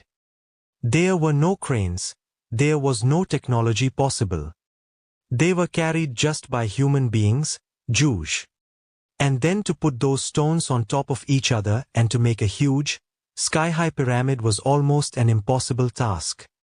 It was made possible by continually whipping the slaves. So Jews were carrying the stones, one stone may be carried by 40, 50 people, and on horses all around them were Egyptians continually beating them so that they didn't stop. People were dying and being replaced immediately by other slaves. How many people died in creating one pyramid is difficult to calculate now. Millions of people died in creating those stupid pyramids, which are utterly meaningless. But the ego of man. Each Egyptian king and queen wanted his grave, those are graves, his grave to be the biggest, the highest, the most precious. And each king and queen, because they were not certain that after their deaths their successors would make so much effort, and a pyramid is not made in one day. Rome may be made in one day, but pyramids are not made in one day, so each king and queen was making them. The moment they were enthroned they started digging their grave, preparing, because it would take 30 years, 40 years, 50 years for the pyramid to be made. Millions of people would die. Moses must have been a tremendously powerful leader that he convinced these slaves, you can drop out of this slavery, you are not made for this. On the contrary, you are a master race, you are the chosen few of God. This was such a great quantum leap, from being a slave to becoming a master race. Moses did a miracle. But it is easy to convince people, to give them dreams, beautiful dreams, to give them hope, to give them utopias, but to fulfill them is not so easy, and Moses recognized it very soon. He took the slaves out of Egypt, giving them the hope that, soon we will reach our cherished land, Israel. There you will all be blissful and happy, and you will have all the comforts. 40 years they wandered in the Middle East desert. There was no Israel. In those 40 years of wandering they suffered more than they had ever suffered in Egypt.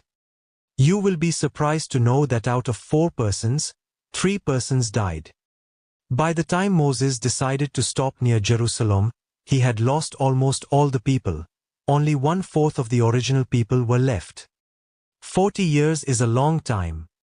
The people who were young became old and died. In fact, these were new children who were born on the way and were now young people. They had no idea about Egypt, they had only seen the suffering of wandering in the desert. If you have wandered in a desert you will understand what it means to wander for 40 years without food, without water, just begging whenever you can find some people somewhere, some caravan, some oasis. People died of hunger, people died of thirst. People simply died because they were dragging themselves in the sands year after year. 40 years is a long time. And remember, it was not because Moses had found Israel that he stopped. He stopped because he was also now fed up. He had to stop somewhere.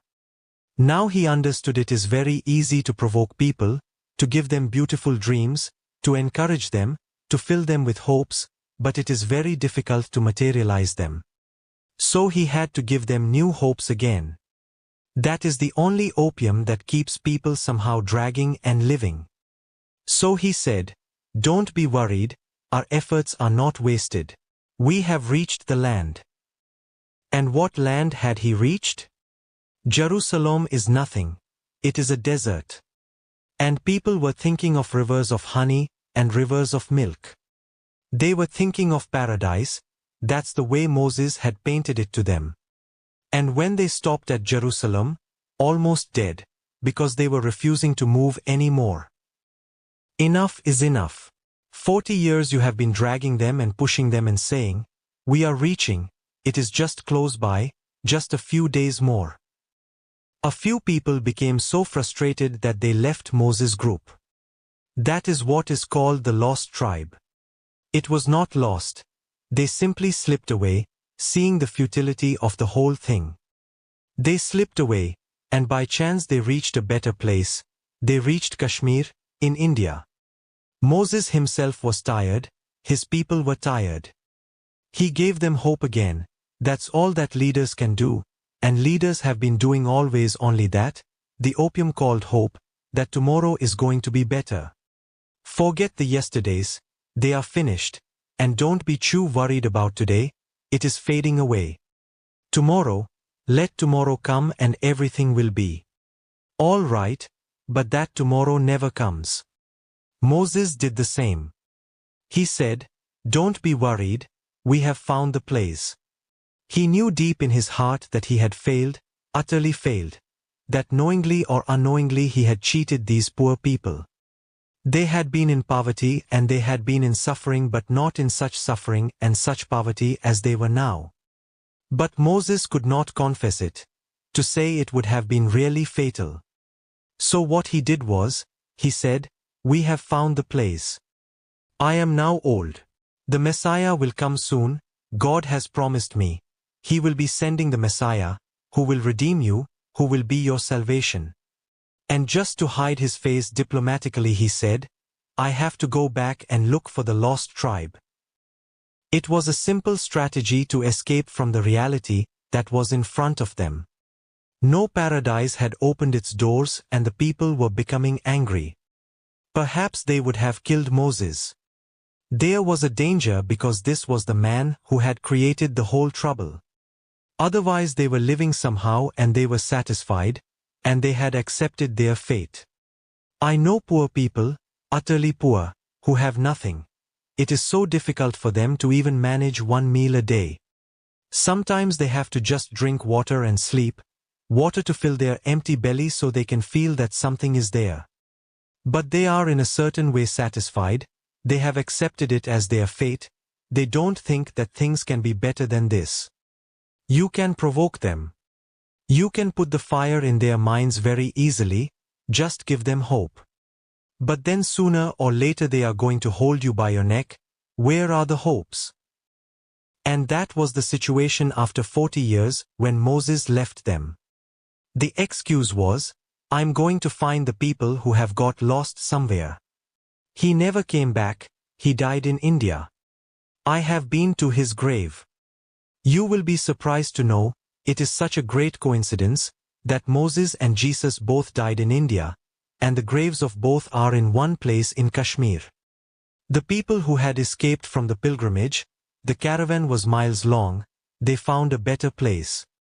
Perhaps if Moses had turned towards Kashmir, he would have been able to tell his people that this was paradise. It is paradise. It is so beautiful, so utterly beautiful that the people who had escaped never bothered again where the whole company had gone, where Moses was. They simply settled in Kashmir. Kashmir is Jewish, they were forced later on to become Mohammedans, and they became Mohammedans, but you can see by their faces, their behavior, and it is so apparent that they don't belong to India. They are not Aryans and they are not Mohammedans, they are Jews. Just a few days ago Indira Gandhi was assassinated. She was a descendant of those Jews, you can see by her nose. Moses is solely responsible for giving the idea of a Messiah who will come. And then many claim to be the Messiah. Jesus was not the only one. There were many others, and they all suffered. Jesus was the most outrageous. And he claimed that he is the promised Messiah. This was the crime. Why did Jews think it a crime? I feel perhaps they were right. I cannot say they were right in crucifying Jesus. I cannot support any violence, and this was just absolutely unwarranted. They could have tolerated him, let him. He was moving on his donkey declaring himself the Messiah. You could have laughed and enjoyed, that seems to be right. And what following had he? Just a few people, uneducated, uncultured, who got caught in his net, that he would redeem them, that he would show them the path and lead them to God, but very few, not even hundreds. He could have been tolerated, he was not in any way a danger to Judaism. But I can understand why the Jews could not tolerate this man. Otherwise he was just a buffoon, they could have laughed at the whole thing. Look at the Messiah with his donkey. And 12 stupid followers. He's the Messiah, the promised one. But there is a psychological reason why they had to crucify this man. They didn't want their hope to be disturbed. They will never accept anybody as a Messiah, remember. Since Jesus a few others have also tried, but Jews will never accept anybody as the Messiah, because to accept somebody as the Messiah means losing the hope, and they have suffered so much that the hope is the only treasure they have. Jesus is a nice fellow, but not psychologically balanced. Otherwise he would have tried to help people become more integrated, more grounded, more centered, more meditative. He should have worked to share, if he had anything. There was no need to declare himself a Messiah and call down an unnecessary crucifixion. There seems to be some kind of suicidal element in him. He was perfectly aware. The day he was crucified was not unexpected. He knew it before. In the Last Supper with his apostles he had said himself, "Tomorrow they are going to catch me. Tomorrow I am going to be crucified." Then what was the need to go to Jerusalem? If you had already known the fact that they were waiting there to crucify you. There was no reason for him to go to Jerusalem at all. But he is pulled, like a magnet pulling a piece of metal, he is pulled towards his crucifixion. There seems to be a suicidal tendency in him, and I, at least, cannot forgive him for that. He was only 33. After 70 it's okay, one can enjoy the idea of dying, but at the age of 33. It is the prime of life. And he had only been teaching for 3 years. What can you do in 3 years? How many people had he convinced? How many people had he with him? In 3 years he had not even been able to give a philosophic system, an entire ideology, a methodology for man's transformation, nothing. What he has given are very simple maxims, which are more or less adopted from the wisdom of the ages. They are not new, there is nothing novel in it. Yes, he says again and again, the old prophets have said to you, follow the law of tit for tat, or something like that, but I say to you that if somebody hits you on one cheek, give him the other cheek. I say to you, love your enemy just as you love yourself. They look profound but they are not very original. He had traveled up to his 30th year in Egypt, in India, in Ladakh, into the Himalayas. I have been to Ladakh, and I have seen the ancient library of Ladakh Lamasery which has a record of all the visitors who have visited the Lamasery. The Lamasery is the Buddhist monastery in Ladakh. Jesus is one of the visitors. And his whole personality is described perfectly. His time, his age, how he looked, what essentially his teaching was, everything is described. And scientists have looked into these old pages. They are leaves of a certain tree. They are exactly 2000 years old. They are not new. So he was gathering all this from outside sources, hence he looked very new to the Jews, but to me he cannot look new. Before him, Buddha had been talking about love, and Mahavir had been talking about love. 500 years before Jesus, Lao Tzu in China was talking about love. And what Jesus is saying is almost the same. It would have been new if he had added something through his experience. For example, I would like to say to you, Jesus says, love your enemy just as you love yourself. Firstly, you don't love yourself. Remember, that is the last person in the world that you love. So to say to a person, love your enemy just as you love yourself, is strange, because nobody loves himself. Have you ever thought about it? Do you love yourself? Have you any respect for yourself? Forget about love, forget about respect. Do you even accept yourself as you are? There is condemnation. You would like to be somebody else. You don't want to be yourself, not at all. Jesus has not thought at all about what he is saying. It is easier to love the enemy than to love yourself. It is not so difficult to love your enemy because it makes you feel so much higher, so superior, so special. But to love yourself, you don't become superior. You don't even look at yourself. You have not even looked within you at what you have been carrying from your very birth. What is it that you are? Have you ever tried to face it? And secondly, anybody who is really original and thinking about love will have to know one thing. You can love only if you are capable of hate. You cannot love if you become incapable of hate. You can love somebody because you are capable of hating somebody else. You have a friend, that is why you can have an enemy. You cannot destroy hate completely and just save love. They are two sides of the same coin. When hate disappears, love also disappears. That is my experience. Buddha also says love, and don't hate. Jesus also says love, don't hate. Mahavir also says love, don't hate. But I say to you, if you don't hate you cannot love. All these people are just talking intellectually. They have not looked into the energy of love and hate, that they are one energy. Love standing upside down becomes hate. It is just standing on its head, that's all. It is not a different thing. So when hate disappears, I am saying it to you from my own experience, when hate disappears, love disappears too. And what is left is just compassion. You cannot call it love. Love is too passionate a word, too hot a word. What is left when love and hate are gone? For love and hate it would be better if I say love-hate and drop the and, because they are not two things. When love-hate disappears, then the energy that is left is compassion. It has no attachment, it is neither love nor hate. It has no friends, and no enemies. Neither Buddha has understood it, nor Mahavir, nor Jesus. So in 3 years what was he doing? In 30 years, whatsoever he has collected by roaming around the then known world, he was just saying parrot lake, without having any insight into it.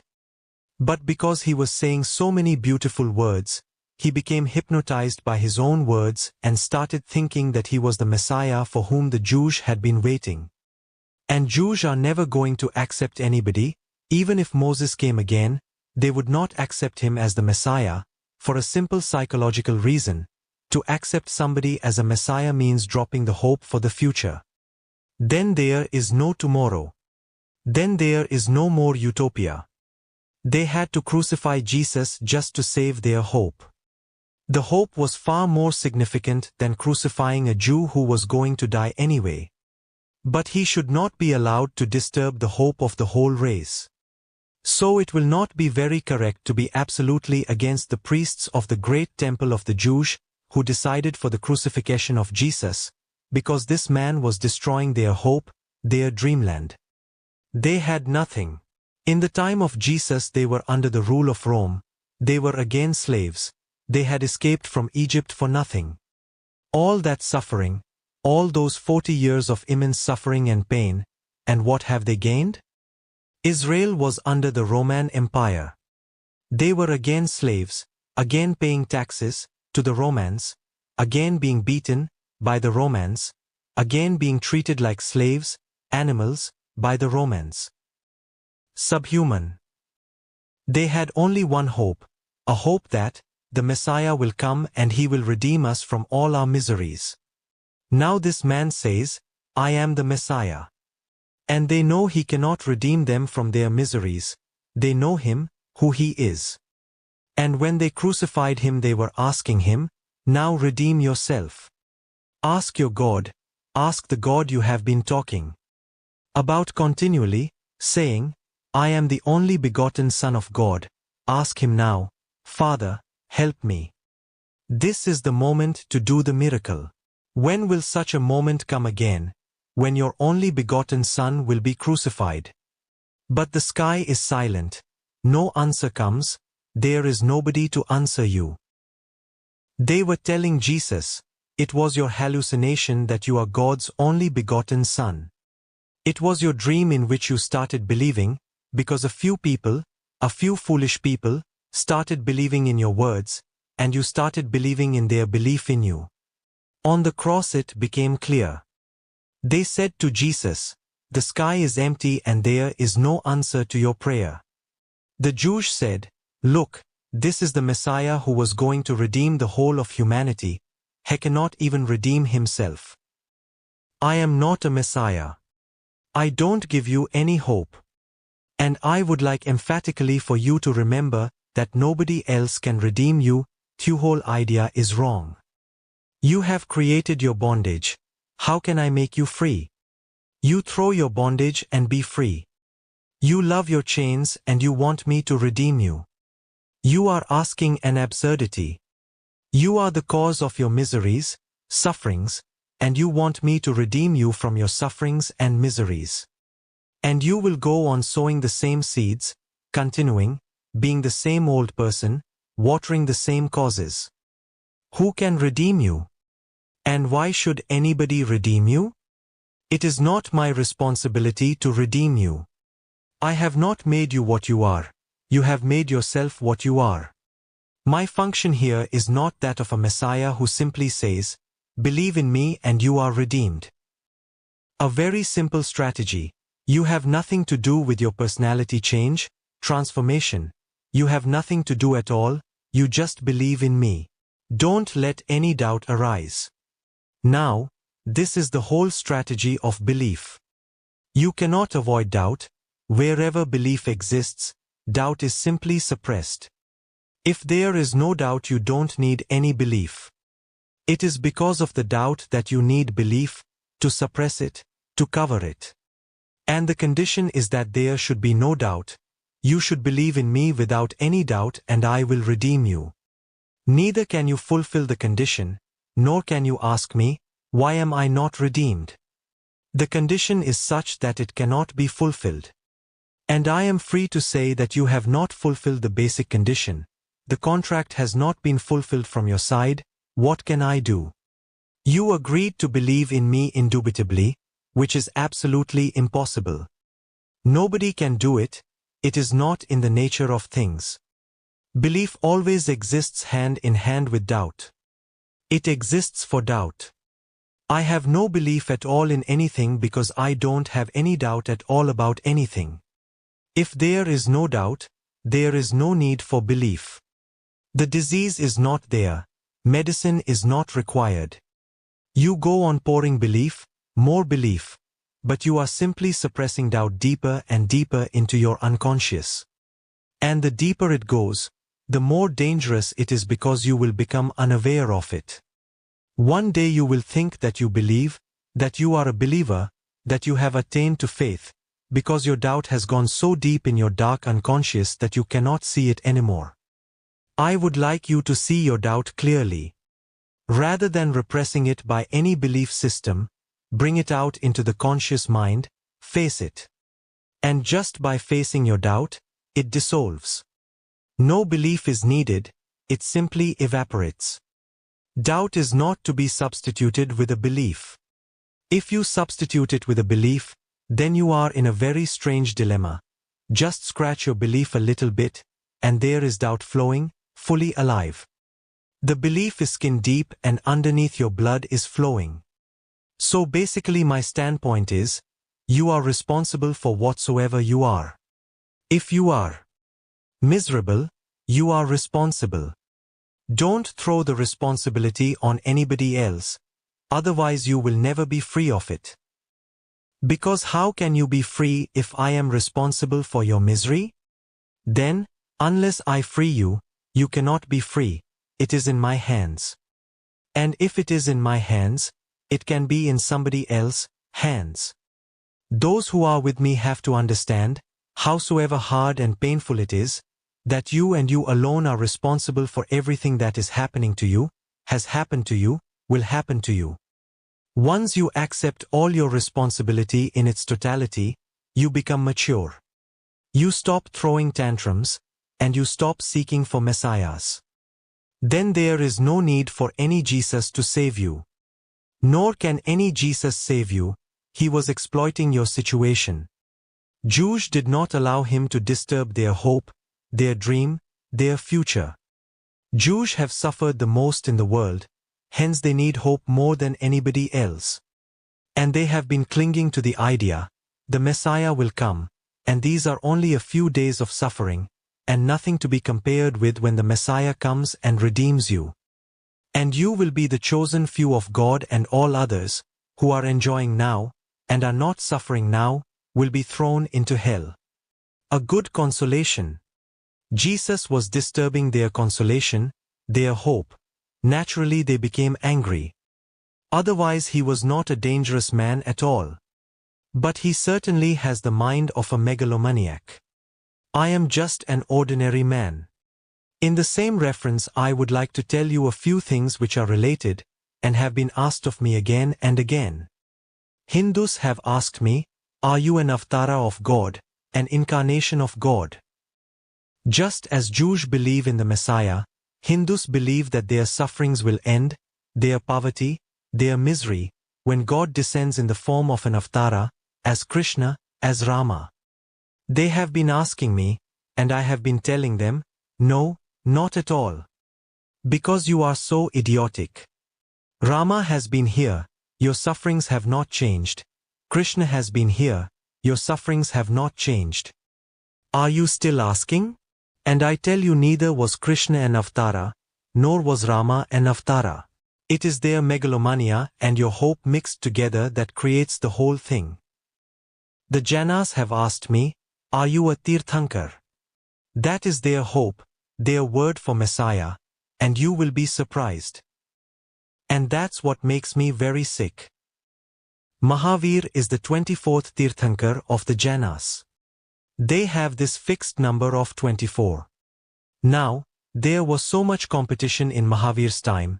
There were 8 people, contemporaries of Mahavir.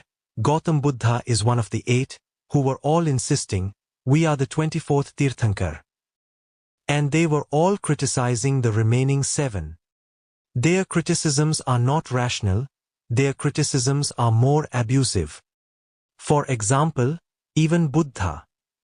That's why I say it makes me feel sick.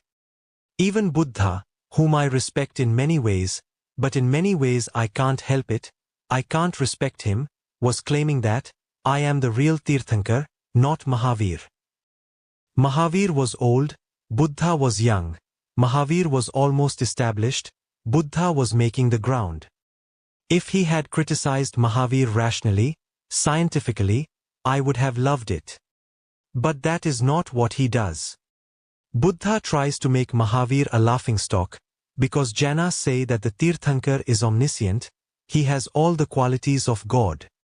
Omniscient, he can see all, past, present, future. Omnipresent, he can be present anywhere, or can be present simultaneously everywhere. Omnipotent, that he has absolute power upon everything. Buddha could have criticized him by saying, to claim such qualities seems to be egoistic, and the ego is the first thing that has to be dropped on the path. Rather than dropping it, you are making it bigger and bigger and bigger, so big that it is going to burst. Buddha makes a laughingstock of Mahavir. He says, "What kind of omnipotence is it?" Because Mahavir's stomach had, in his old age, failed. He was 82, walking, on his feet for 40 years continually, eating only once in a while. One day he would eat and then 7 days he would not eat. It was bound to happen that he would disturb his whole system of digestion, and that's what happened. At the age of 82 his whole digestive system simply collapsed. He died, perhaps of a stomach ulcer, cancer, something, nobody knows, but something to do with the stomach. The stomach simply failed to function. He was responsible, nobody else was responsible for it. In the night, the jhana monk cannot drink water, and in a hot country like India, and the hottest part, Bihar. Even in the hot summer, the moment the sun goes down nothing can go down into your stomach. No food, no water, nothing. And only one time you have to eat, and that too standing, not sitting, because that is too luxurious and comfortable. If he looks at my chair he will go mad, he will simply freak out. He used to eat standing, and he cannot use anything, only his hands, no pot, no utensils, nothing, because that is possession, and he does not possess anything.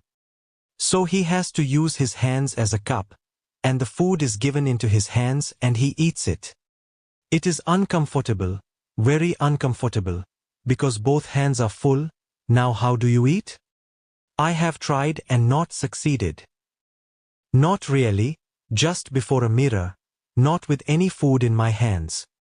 But when your hands are both engaged in holding the food, then you have to eat just like an animal, directly from the mouth.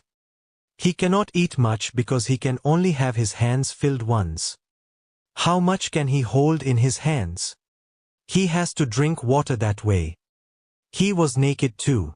These were the qualities prescribed by the ancient tradition of jhanas for a tirthankar, and he was fulfilling each quality whatsoever the cost. The tirthankar cannot get food every day because in the morning, doing his meditation, he makes a note in his mind that, today I will accept food at a certain house, only if certain conditions are fulfilled. Still, he can manage things. And he has to tell them to nobody, that two bananas should be hanging in the doorway, only then will he accept food, otherwise he will not accept it. Now, everybody can go bananas and nobody will be able to find any. So sometimes 10 days will pass and he will go around the town and he will not find his condition fulfilled. That is thought to be, by the jhanas, a sign that existence does not want him to take food today. Strange. Then why did he feel hungry? Why did he go in the first place? If existence does not want him to take food today, there should not be any hunger. Why did he go in the first place? If I meet him somewhere I will ask him, why did you go?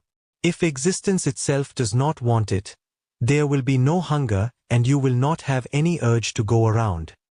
You were hungry, it is absolutely certain. You went around the town but you had a strange condition, and that was in your mind. And people are not mind readers. Now, don't throw the responsibility on poor people. Sometimes by coincidence it would happen that the conditions were fulfilled, then he would take food. Now, this is a sure way to disturb your whole system of digestion, intestines, and that's what happened. But he was a very strong man, so he could manage for a long time. But how long can you go against nature? Finally his stomach collapsed. Now, rather than arguing the point, Buddha simply makes Mahavir a laughingstock, saying that if he is omnipotent then why cannot he cure his stomach? Then why does the physician need to be asked? He is omnipotent. He is omniscient. He must have seen it before it happened because he knows the past, present and future. And Buddha laughs and says, I have seen Mahavir begging in front of a house in which nobody lives. He knows the past, present, and the future, and he does not know that the house is empty, that there is nobody inside. He has stepped, in the early morning when it was not light enough to see the tail of a dog, and only when the dog started jumping and barking at him did he come to know. And he is omniscient, he knows the past, present and future, and he does not know that the dog is just in front of him. These are not arguments, these are below Gautam Buddha. But the same is the situation with Mahavir. Mahavir never criticized Buddha for the simple reason that Buddha had no established name yet. He was young, and Mahavir did not bother about this man. But about others, who were more established than Mahavir, before Mahavir, who were older than Mahavir, he was behaving in the same way, even worse. Makkhali Gosal was another competitor for the 24th Tirthankar. Because now the line was going to be closed after 24th, there was not going to be a 25th. Once, I managed with one idiot. He is a Jaina monk, he was, because the Jainas threw him out. I convinced him that if there can be 24 Tirthankars, why not 25? What is wrong in being the 25th? And day in and day out, I continued to argue about the 25th. I said, you declare you are the 25th. And he declared. His name is Swami Satyabhakta. He declared, and the moment he declared, the Jainas threw him out saying, you are not even a Jaina. 25th. He came running to me, you convinced me that I am the 25th. I said, I don't take any responsibility. I simply argued. It was you who became convinced, that means you had been carrying the seed of it. You wanted, but you were not courageous enough to say it. And I simply brought it up. It was your desire, otherwise you would have said, I am satisfied. I don't want to be the 25th. I have been trying it on other people also. They have not been caught, so I am not responsible. Now he is very angry, because since then the Jainas have not allowed him back into the community. He has asked to be forgiven, but such a man to the Jainas. It is just like the Jews were against Jesus. Jainas at least have not crucified him. They simply threw him out, took away the symbols of the Jaina monk and said to him, if you say it again we will drag you to the court, because in our tradition nobody can be the 25th. But he is such an idiot. I said, you do one thing. You say that Mahavir was not the real 24th, you are the 24th. He said, great. This idea never occurred to me. I said, but remember, I will not take the responsibility of it, because this time they will beat you. For 25th, they have simply thrown you out because you are crazy. But if you say that Mahavir was not the real 24th, it was just a misunderstanding that for 25 centuries Jainas have believed in it. And it was contested by 8 people, so there is no problem, you can contest it. They were his contemporaries, so of course there is no guarantee that he was the 24th. But I will not take the responsibility now. So he has never done that, seeing the point that if he says he is the 24th they will really kill him. But Mahavir himself had misbehaved with Makkhali Gosal, who was older than him and died before Mahavir died.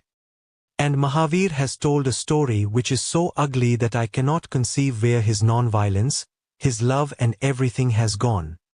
He told a story that Makkhali Gosal died in a prostitute's home.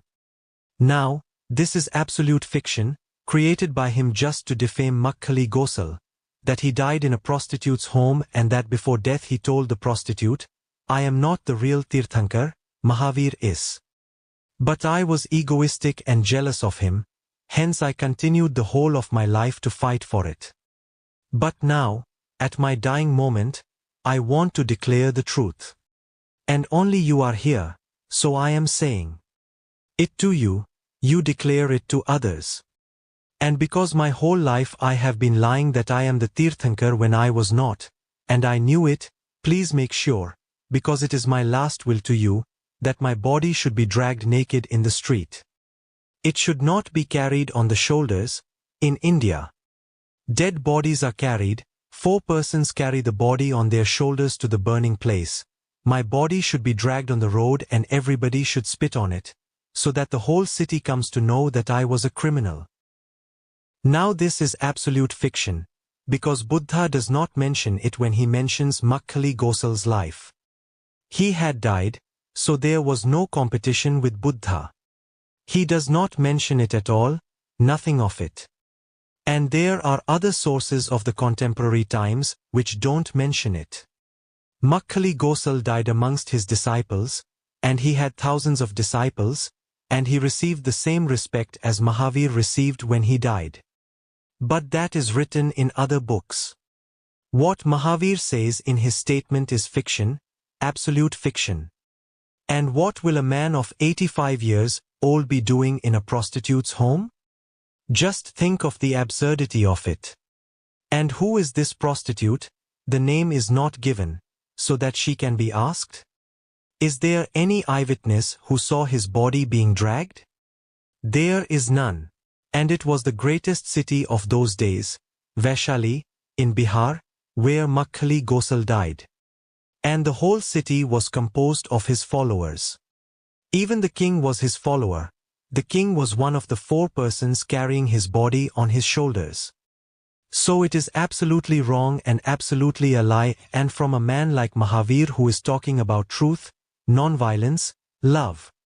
That's why I say all these people, whether they call themselves messiahs, or they call themselves Pegambras, or they call themselves Tirthankars, are somehow still rooted in the ego.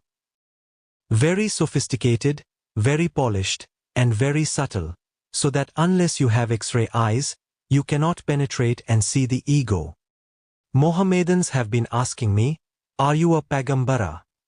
That is their word for Messiah. Muhammad was an absolutely illiterate man, and the Quran, in which his sayings are collected, is 99% rubbish. You can just open the book anywhere and read it, and you will be convinced of what I am saying. I am not saying on a certain page anywhere. You just open the book accidentally, read the page and you will be convinced of what I am saying. Whatsoever 1% truth there is here and there in the Quran is not Muhammad's.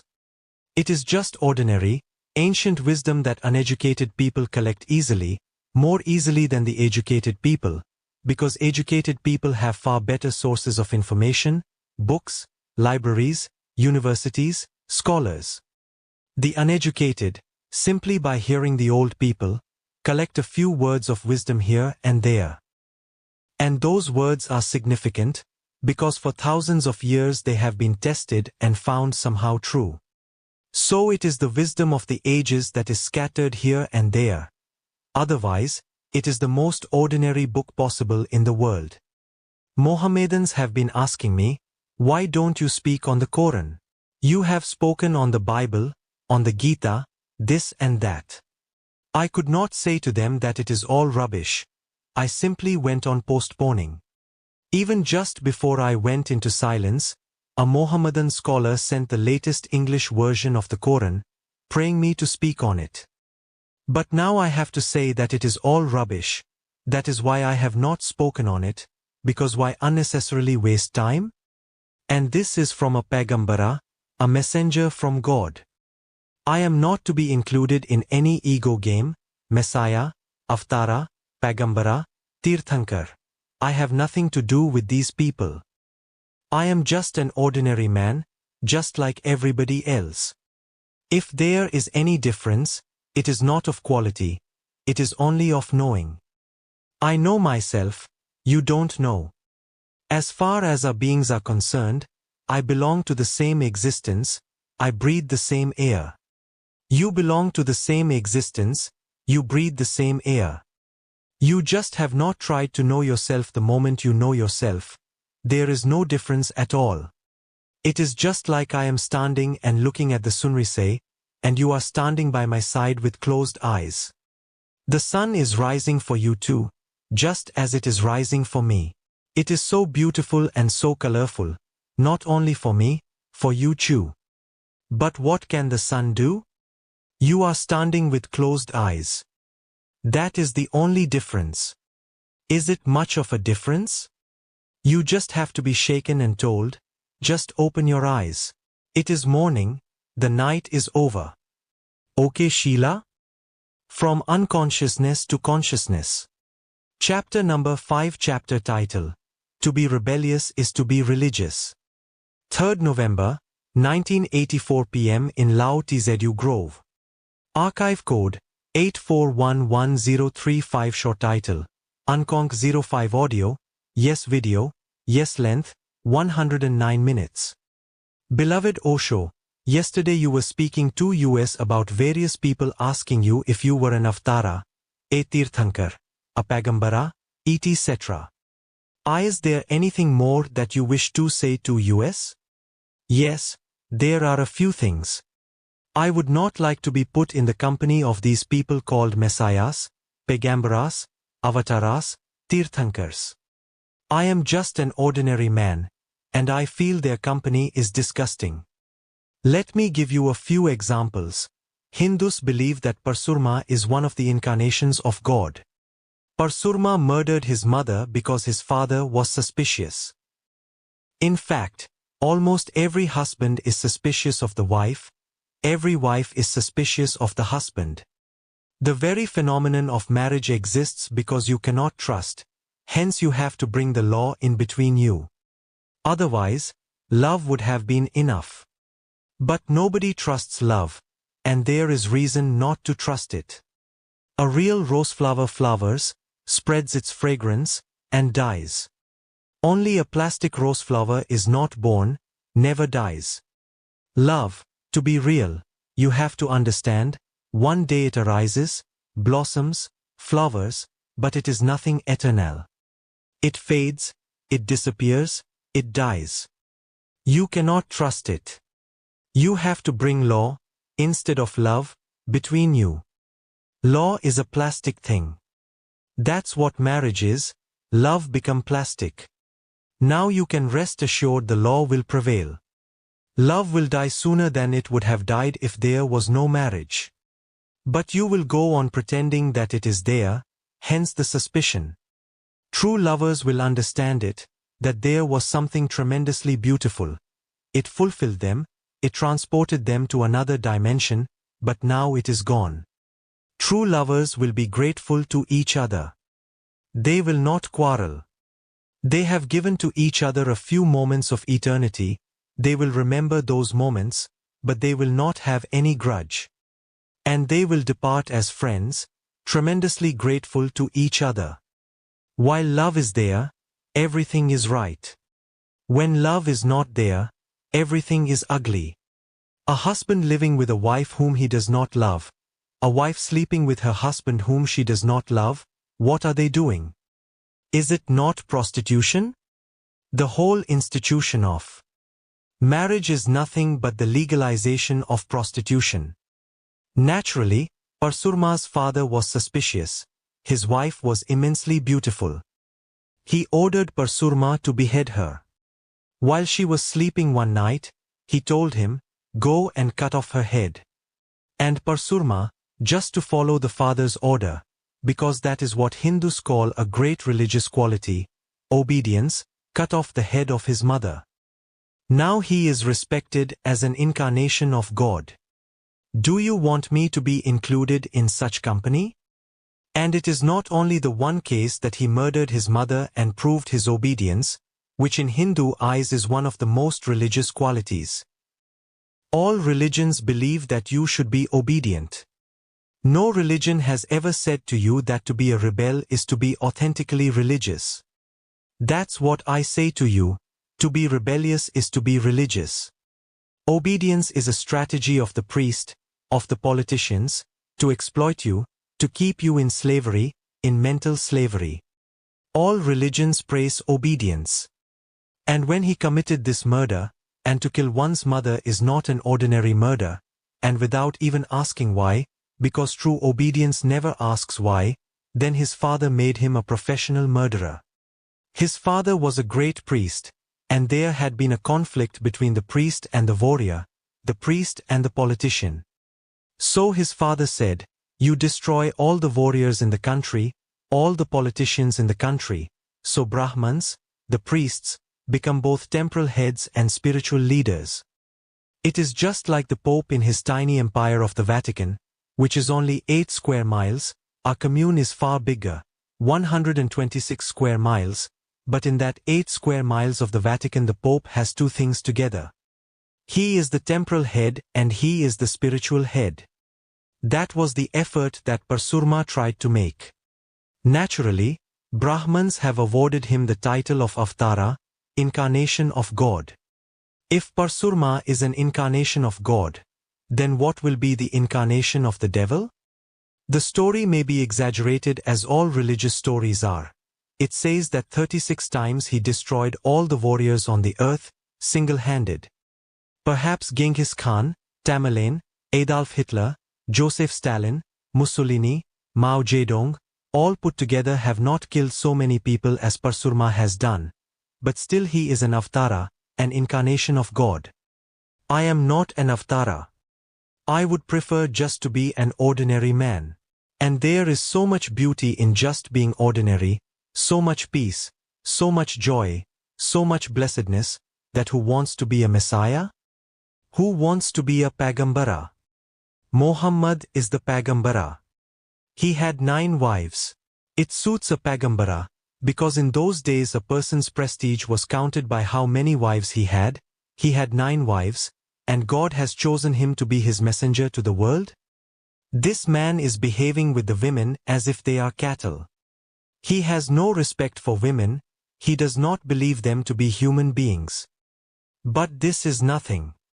If you look at his whole life, he was continuously killing, fighting. He was killing to spread the word of God. He was killing to spread the message of peace. The word Islam means peace. That is the name of his religion. He used to carry a sword on which these words were written, "Peace is my message." On the sword, "Peace is my message."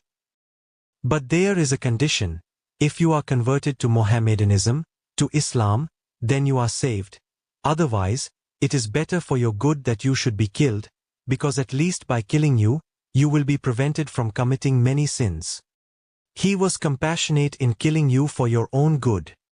Would you like me to sit with Muhammad? Parsurma is thought by Hindus to be only an Ansavatara, that means the partial incarnation of God. The second most important incarnation is Rama, who is worshipped all over India. He is the most worshipped incarnation in India, but the reasons why he is worshipped are again the same. His father had 4 wives.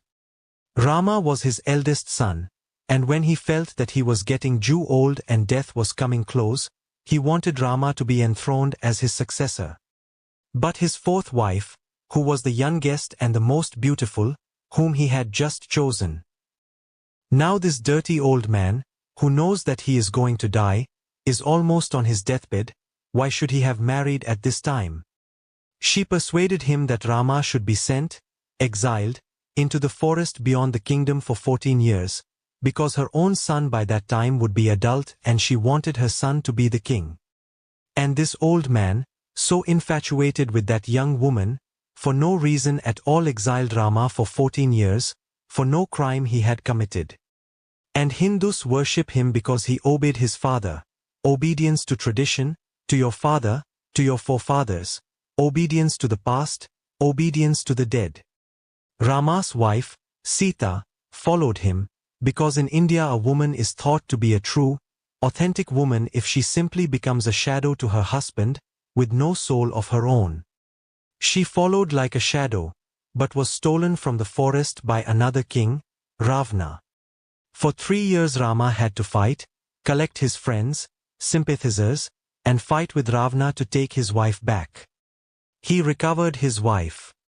But the words he said to her are so ugly that I cannot conceive that a human being with any sense of dignity will utter such words. He said, "Listen, woman. Don't get this idea in your head that I have been fighting for you. It was a question of my prestige.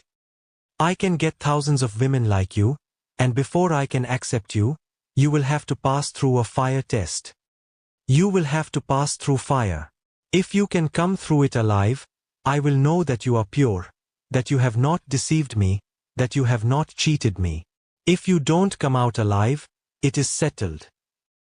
Now, it is strange. It seems there are double standards. If Sita was to take this fire test, then he should have also gone through the fire test. For 3 years he was also alone, living with thousands of other people. What is the guarantee of his character, his morality, his purity? No, it is a man's world. Man can ask the woman about her character, but the woman cannot ask. The story is, Sita passed the fire test, came out of it alive. Still, when they came back home there was great suspicion in the kingdom. For 3 years Rama's wife had remained in the palace of Ravana, and Rama has accepted her back.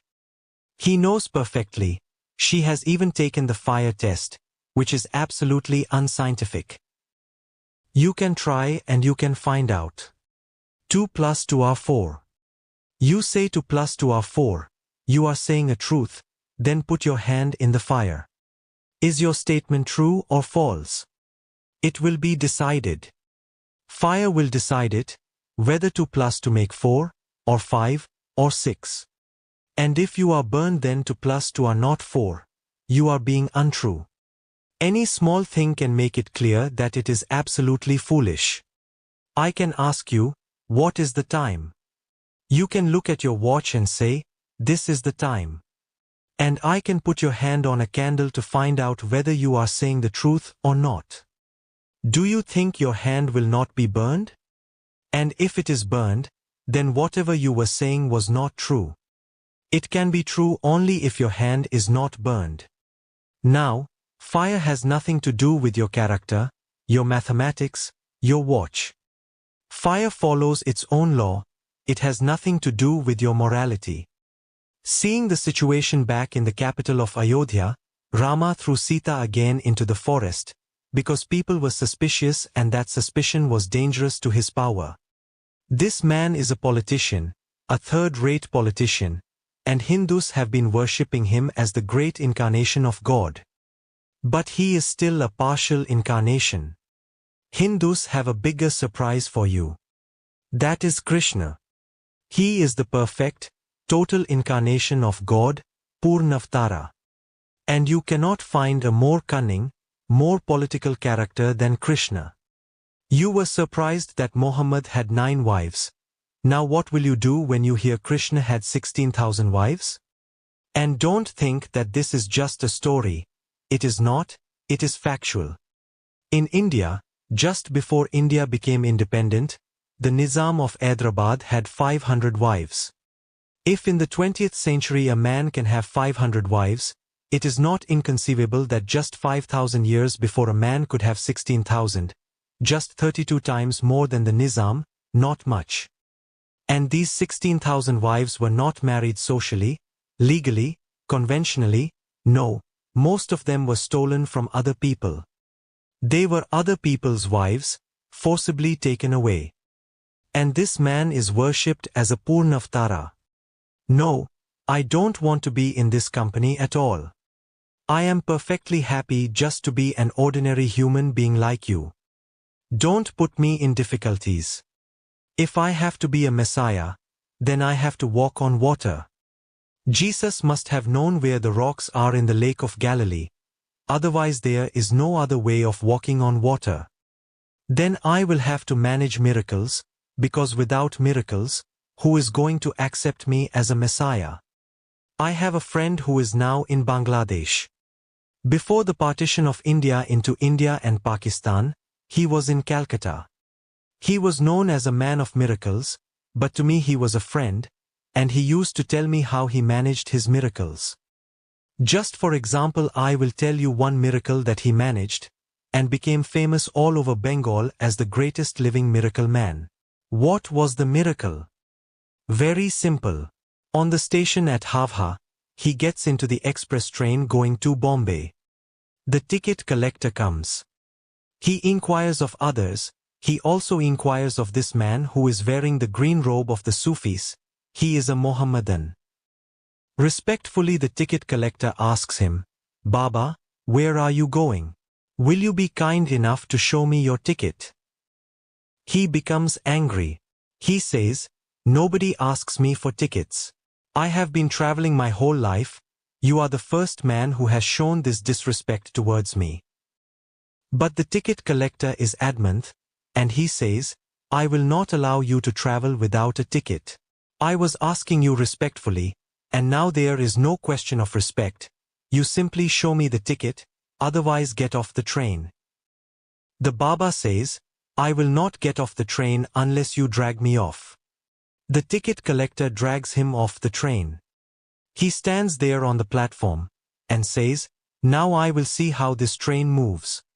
With his closed eyes he is standing there on the platform. The guard shows the flag, the station master shows the flag, the driver is trying everything, but the train is not moving. The engineer looks into every possible thing. Everything is all right, there is nothing wrong, but the train is not moving. And a crowd has gathered around the Baba. All the passengers have come out and they have started saying that it is because of the insult to a religious man the train will not move. One man shouts that the train will not move unless the ticket collector touches the feet of Baba, asks his forgiveness, takes him back into the train respectfully, and promises him never to ask another Sufi with the green robe for a ticket. Even the station master says to the ticket collector, what to do? The ticket collector says, I was absolutely legal, why should I touch his feet? And he is a Brahman, for a Brahman to touch the feet of a Mohammedan. I will not touch his feet. And why should I let him on the train? That is an illegal act. I'm allowing him to travel without a ticket and promising him not only that he can travel without a ticket, others of his kind can also travel without a ticket. Then what is my purpose here? My purpose is to catch people who are without a ticket and throw them off the train. But the driver comes running, the engineer comes running, and the guard comes running, and they all say, nothing can be done if the Baba is against it. The train will not move. And thousands of people who are traveling in the train, they catch hold of the ticket collector and they say, you will have to touch his feet, you have insulted a great man. And the crowd is furious.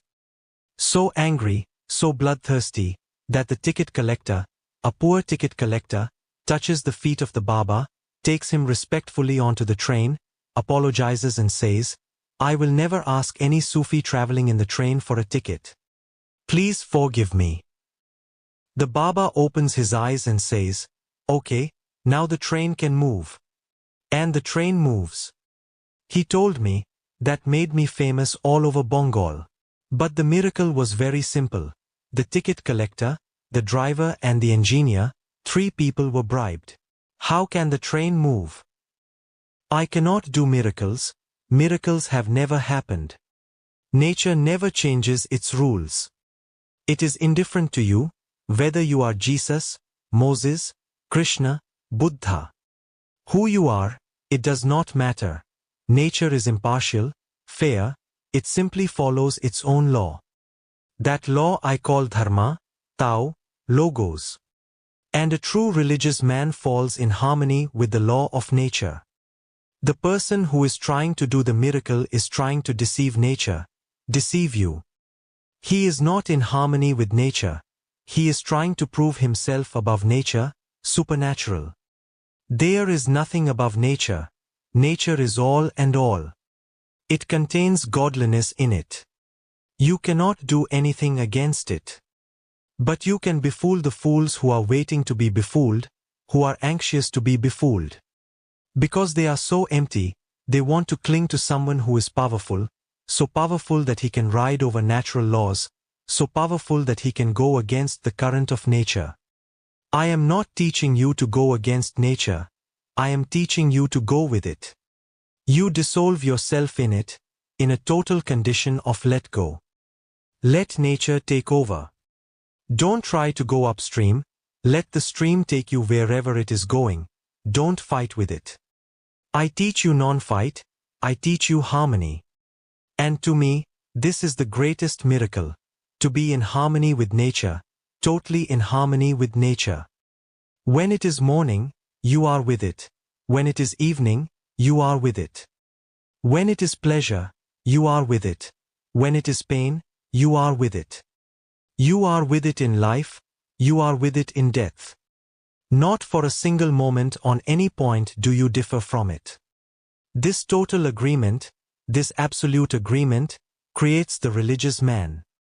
Bishop Jenkins from Durham has been excommunicated by Lord Hailsham, the Lord Chancellor for Administration of Britain's courts. In addition, a member of the British Parliament has called the bishop a dangerous joker, because the bishop had characterized the resurrection of Christ as merely a conjuring trick with bones, and had said, "My faith in God forces me to raise these questions about the virgin birth and the resurrection." Lord Hailsham could not support this thinking. The first thing to understand about the resurrection, it never happened, because in the first place Jesus never died on the cross. It was an arrangement. Judea was under the Romans, and Pontius Pilate was the governor-general, the viceroy of Rome in Judea. Pontius Pilate had nothing against Jesus. At the most he thought him a somewhat hot-blooded young man, which is very natural. That's how a young man should be. But he had not committed any crime, he had not induced anybody else to commit any crime. And to put him on the cross, which is the ultimate punishment you give to murderers, seems to be absolutely illogical. And he was a cultured man. He tried to persuade the high priest of the Jews that, "I don't see what crime this man has committed. Even if he says that he is the Son of God, let him say it. Nobody is harmed by his statement. At the most he is a little crazy, but just to be a little crazy is not enough for crucifixion. If he says he is the Messiah for whom you all have been waiting for centuries. If you think he is not the Messiah, don't accept him as the Messiah, but he has every right to say what he thinks about himself. He cannot force himself upon you so that you have to accept him as the Messiah. He is not killing people or saying of those who will not accept him, 'I will kill them.' And to me Pontius Pilate was perfectly right.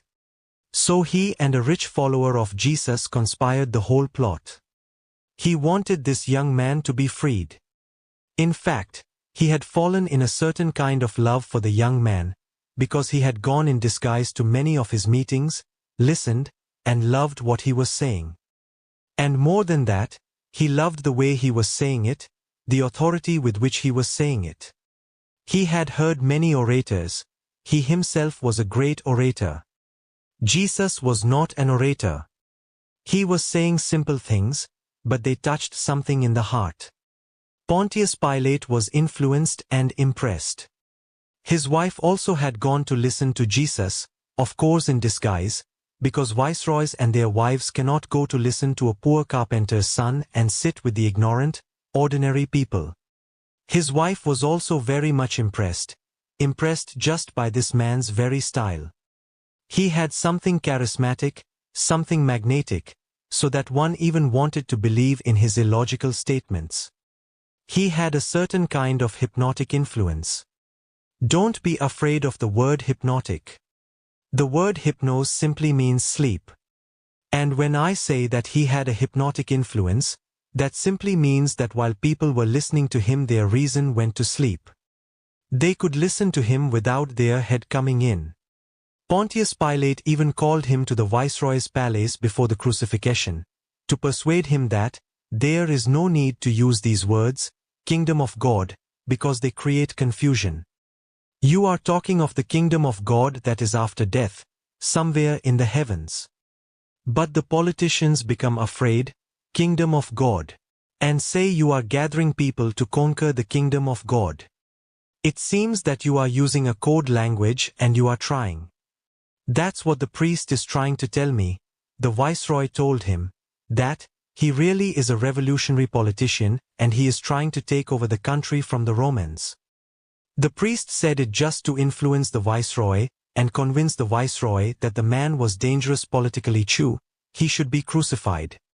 Pontius Pilate said to Jesus, "You drop these words. You can simply use. I'm talking about the spiritual dimension. I have nothing to do with politics and the kingdom. And why do you unnecessarily say that you are the Son of God, and the only begotten Son of God? This creates jealousy in the rabbis, in the priests, that you are trying to pose yourself higher than them. They are only rabbis, and you are the only begotten Son of God. So you are creating unnecessary enemies. Drop these words. Say plainly what you want to say to people." But Jesus was as much a fanatic as he was a nice man. They are not contradictory qualities. One can be a very nice fellow and yet, about certain things, very fanatical. And Jesus was very fanatical. Whatever he was saying, he was not ready to listen to anything against it. At the last, Pilate felt that this young man was impossible. At the last he said, "I only ask one question. What is truth, about which you are continuously talking? What is truth?" Now that is a question which nobody can answer, nobody who knows, nobody who has ever tried, a little bit, to search for the truth. Socrates said, "I do not know what is the truth." Don't be deceived by the words. Bodhidharma has said, "I do not know even myself." Don't be deceived by the words. These people have a certain glimpse. At least one thing they understand perfectly well, that there are things which cannot be said and talked about. Jesus remained silent, he did not answer. But this is his answer. Silence is his answer. But for Pontius Pilate, a man sophisticated, cultured, educated, a man of words, this was not an answer. It simply proved to him that Jesus does not know. He agreed with the priest, but behind the curtain he also agreed with a disciple of Jesus, who was a very rich man, because only a very rich man could have been able to reach the viceroy. And this was a simple arrangement, that the crucifixion should happen on Friday, that it should be delayed as much as possible, so almost on Friday afternoon. The way the Jews used to crucify people was a very torturous method, torturous in the sense that it took sometimes 48 hours for the person to die. Because it was not like an electric chair, or a gas chamber of Adolf Hitler where within seconds thousands of people evaporate. It was a very crude method, nailing a person to a post. Now blood will ooze drop by drop, it will take time. So this was the conspiracy, that by the evening, when the sun sets, he will not be dead. He was only on the cross for 6 hours. Nobody has ever died on the Jewish cross in 6 hours. 24 hours, 36 hours, 48 hours, people have even taken 60 hours to die. And what was the strategy?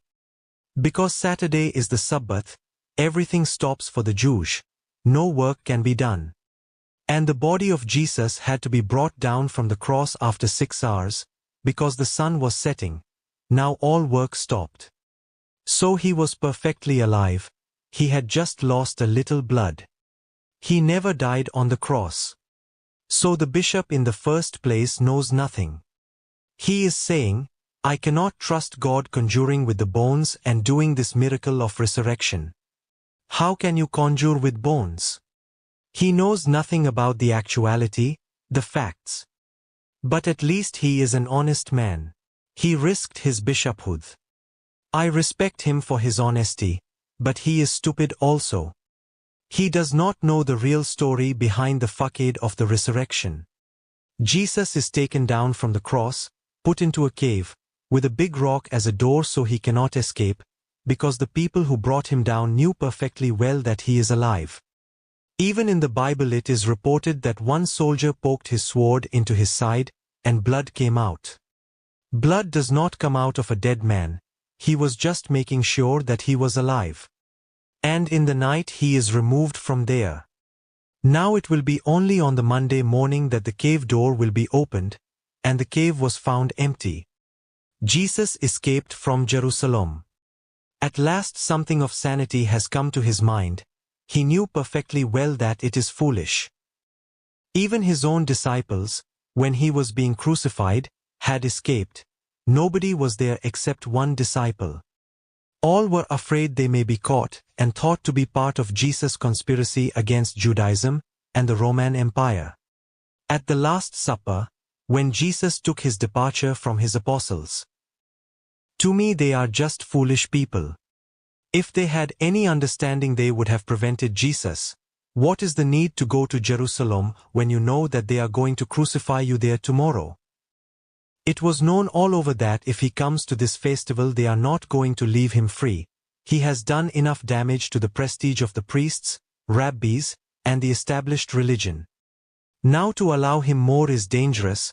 He will become more and more powerful. It is better to finish him right now. Right now he has no power, no following, nothing much to speak of. But these 12 apostles simply allow him to go. Not a single apostle tells him, "There is no need. We need you alive, and we would like you to live as long as possible so that what you want to happen can happen." No, they were just dumb guys. I feel sorry for Jesus. Buddha was far more fortunate. He had really great giants as his disciples. Lao Tzu was fortunate. Jesus is the most unfortunate in this whole company of messiahs, avatars, tirthankars, most unfortunate. Fishermen, what can they do and what do they understand? Do you know what they asked him at the Last Supper? They accepted the fact that he was going to be crucified. They asked him the question, "In the kingdom of God, of course you will be on the right-hand side of God. What will be the position of us 12 fellows who have followed you?" In fact, a very Jewish question. One wants to make sure of one's position, where one is going to be, who will be second, the third, the fourth. And they were very ignorant people.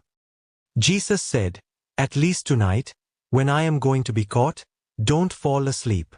At least tonight, remain awake."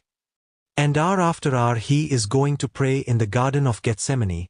He will go into a corner to pray. What is he praying? He is praying, "God give me strength, that I can pass through this fire test that is ahead of me." Just as I have always told you, every belief is carrying its doubt underneath. He knows perhaps he will be crucified and there will be no miracle to save him. Perhaps there is no God. But he goes on praying, and hour after hour he comes back to see the disciples. Whenever he comes back, they are all fast asleep, snoring. They could not even remain awake one night. And the next day the master is going to die. They could not even sacrifice one night's sleep. People sacrifice it sitting before a television, looking at a Hollywood movie, any crap, and they could not remain awake. And why was he insisting? Because that's what he was telling them their whole life. Be aware, be awake. Get out of this sleep in which you are walking and living. You are not awake. You are almost like a sleepwalker. On the last night. But to try on the last night also seems to be unintelligent. Now there is no time to teach these people how to remain awake. All that he does is, he comes again and wakes them and shouts at them and tells them, "What kind of disciples are you? You cannot remain awake and I am going to be crucified, and they are coming to catch me at any moment." And when he comes after 1 hour,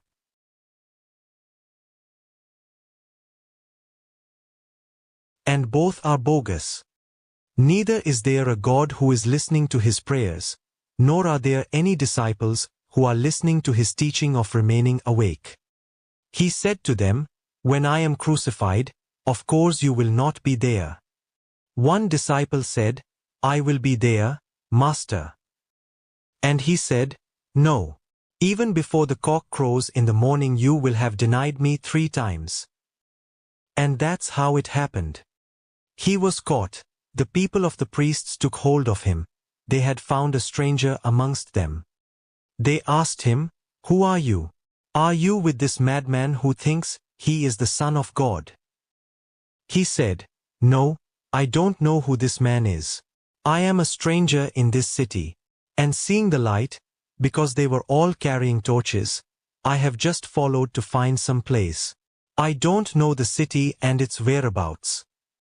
And Jesus had said that time, remember that the cock has not crowed yet. And this happened 3 times. Before the first cock crowed to signal the morning, the disciple had denied him 3 times, saying that he did not know this man at all. These cowards, they had no idea. But Jesus, seeing the situation on the cross, hanging for 6 hours, must have considered the whole situation. He escaped from Jerusalem. He lived to the age of 112 years in Kashmir. So there is no question of resurrection, because in the first place the crucifixion did not materialize. And in Kashmir, as I told you, there is a grave of Jesus by the side of the grave of Moses. No Christian bothers. Because that grave will endanger your belief in resurrection. On the grave it is written clearly, of course Jesus is not the name mentioned there, because Jesus is the Greek translation of Joshua. Joshua is his real name, that Joshua came here, lived here to the ripe age of 112 years, died here. And in his memory we have changed the name of the place.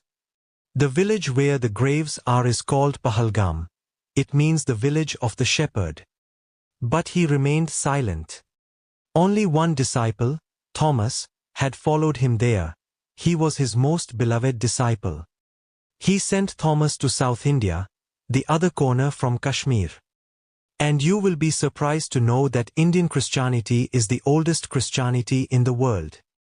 The Vatican is not that old. The popes came into existence after Jesus' so-called crucifixion had happened, 300 years afterwards. But Thomas started working in South India, and must have been the only authentic disciple amongst the whole lot. Thomas' body is still preserved.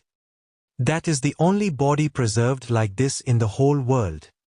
And science is absolutely at a loss to know how the body is preserved, because no chemicals have been used.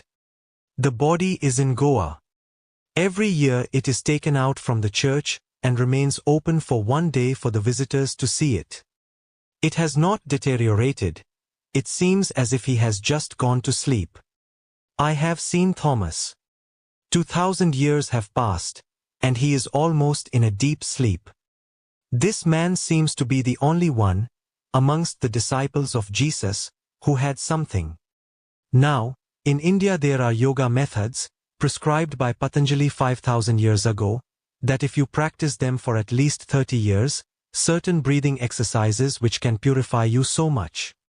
And those breathing exercises are such that slowly your breathing starts stopping for moments. And suddenly there is no breath going in or coming out. You are, more than ever, in that tremendous silence where even breathing is no more a disturbance. Then those gaps become bigger, minutes, hours, days. And there have been many people in India and many people in Egypt, which borrowed the science from India. In Egypt one person lived, buried in the ground, for 40 years. He was buried in 1880, and he told the people who were present there, and the government, for 40 years I should not be disturbed. My grave should be opened in 1920. In 40 years almost all the people who were present died. Governments changed, and you know in 40 years what can happen to a file. Everybody forgot about the man. 40 years is a long time. It was just by coincidence that somebody, doing some research, found one old newspaper describing this incident. He informed the government. The grave was opened, the man was pulled out. They thought he was dead, because he was not breathing. And medical science knows only one thing: if you are not breathing then you are dead. His heart was not pulsating, his breath was not there, his pulse was not there. The doctors said he was dead. But within seconds he opened his eyes, he started breathing, his pulse came back, his heartbeat came back. For 40 years he had stopped his breathing. If breathing can be consciously stopped, without enforcement, with relaxation, then 40 years or 400 years or 4,000 years does not make any difference. Thomas must have learned it in South India, and he was very much interested in learning. He lived like a Brahman, you will be surprised. He used clothes that in South India the Brahmins used, just a wraparound lungi.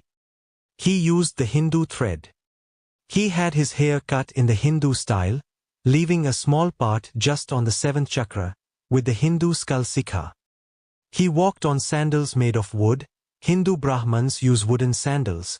It is a difficult thing, one needs training to walk on them. He lived absolutely like a Hindu, just in order to understand every possibility that Hinduism had developed, particularly the yogic methods. He must have practiced the breathing exercises, which can keep the body without any deterioration even after death. So the bishop is courageous, but ignorant. He knows nothing about Jesus and his crucifixion. One thing he says, that he cannot believe in the Virgin Mary giving birth to Jesus. No sane man can believe that. Christians think it is the Holy Ghost who made the poor girl pregnant. Strange. I would like to say some unholy ghost must have played the trick with poor Joseph, the father of Jesus. Joseph is being betrayed. And if it is done by that Holy Ghost, then the Holy Ghost should be punished, because he made Jesus a bastard. But Christianity is based on these things: resurrection, virgin birth, walking on water, raising the dead back to life, curing the sick, the blind. The bishop says faith in God is enough. On that point he is absolutely wrong. What grounds have you for faith? These are the grounds. That's why Christianity continues to emphasize that the birth was from a virgin girl. That after the crucifixion Jesus was restored by God's miracle. That he walked on water. That he turned water into wine and he turned stones into bread. These things Christianity cannot drop, because if you drop these things and they have to be dropped because they are all nonsense and false, then what ground is left to have faith in God? That's where the bishop is wrong. How can you have any belief? What is the reason to believe? Then there is only one possibility that I have been teaching you: you meditate. Meditation does not require faith in God as a necessary step. In fact, it is a hindrance. Meditation simply wants you not to begin with any belief, because any belief can become a hypnotizing factor. If you believe too much, and if you go on believing in a certain thing, you will start hallucinating about it. Christians have seen Christ, Hindus have seen Krishna, Buddhists have seen Buddha, and here is nobody to be seen.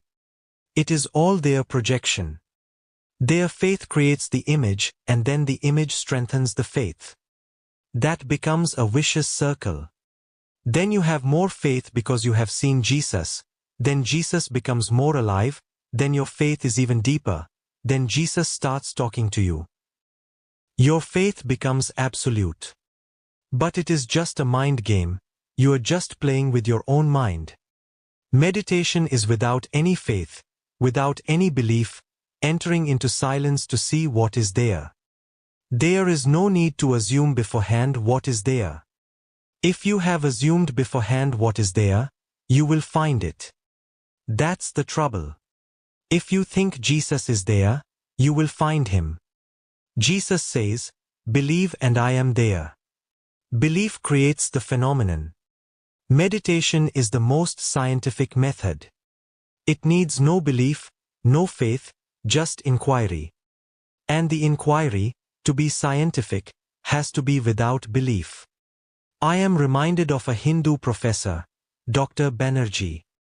He is world famous for his work on reincarnation. He is head of the Department of Parapsychology in the University of Rajasthan, in Jaipur. He came to see me because he has been researching and meeting people who can give evidence that there have been past lives. I asked him only one question: before you inquire anything of me, I have every right to be acquainted with you. And this question will do. I don't want to know what is your name and your degrees, that is not your real introduction. My question will be your introduction to me, and then you can ask anything you want. I asked him a very simple thing. What are you trying to do? What is this whole research for? He said, I want to prove that there is a chain of births, that the soul goes from one birth to another birth to another birth. I said, stop now. I will not answer any of your questions. You say, I want to prove. It means you have already accepted the fact, and all that you want now is evidence. As far as you are concerned, you have accepted the fact that life goes on changing forms. Death is not a real death. It is only a changing of the clothes, a changing of the body, a changing of the house. Your Hindu mind wants to prove scientifically a Hindu belief. Certainly you will find evidence, because you are looking for it. No Christian is trying to look for it, no Mohammedan is trying to look for it, no Jew is trying to look for it. Why are only Hindus concerned? What business is it of yours? Have you any remembrance of your past life? He said, no, I don't have any remembrance. Then I said, what are you trying to prove? You yourself don't know. You must have been before. You don't remember, so it is not based on any experience, just a belief. Now the belief is there, and you are trying to put a scientific cover over it. That's what people go on doing. They start with a belief. That's a wrong beginning. Start fresh, a clean slate with no belief, with no dogma, with no faith. Then there is a possibility that you may find what is the truth. And the truth is neither Hindu, nor Mohammedan, nor Christian. And the truth is not in the Bible, nor in the Quran, nor in the Gita. The truth that you will find, you will be surprised, is nowhere written, cannot be written. It is impossible to write it. It has never been uttered by anybody, and it is not going to be uttered by anybody. Only fingers have been pointing to the moon, saying nothing. And you should not get attached to the finger, because the finger is not the moon. You have to forget the finger completely and look at the moon. And the moon has nothing to do with the finger. And the bishop says that his faith in God is enough. No, it will not be enough. His faith was based on those beliefs that he has now criticized. Soon, his faith will be gone. He has taken the foundation of the house will fall soon. But just look at these religious people. Because he was honest and said what he felt, he is expelled, thrown out. He is no longer a bishop, now he has become a joker. Just the day before he was a bishop, now he is a joker. Just see how people change. They don't want you to be honest. If he had continued to say what he had been saying, and kept all that he has now said to himself, he would have remained a bishop. Perhaps one day he would have become the Pope. They all are carrying the same nonsense. Now, the Chancellor who has thrown him out of the bishophood, he will also be carrying the same thing. But people are not honest. They don't open their heart. And that should be the basic quality of a religious man. Okay, Sheila? From Unconsciousness to Consciousness. Chapter number 6. Chapter title: The so-called holy books are just religious pornography. 4th November, 1984 p.m. in Lao Tzu Grove. Archive code 8411045. Short title: Unconc 06 audio, yes video, yes length, 98 minutes. Beloved Osho, what do you think about the attitude of the messiahs, avatars, tirthankars, pegambaras towards women? Just disgusting. These people, who have been thought to be messengers of God, who have been teaching compassion, love, have never considered at all that a woman is also human. They are born out of a woman. Still, they have all shown nauseating disrespect towards womanhood. The reason is very clear. The reason is, they are afraid of women. And it is a psychological truth that you are afraid, and at the same time fascinated. Fear and fascination exist together. In fact, the fear is the byproduct of fascination. They are fascinated, which is natural.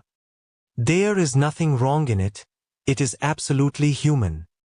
But if they want to be a messiah or a tirthankar or a pagambara or an avatara, then they have to fulfill the conditions which the tradition prescribes for them to fulfill.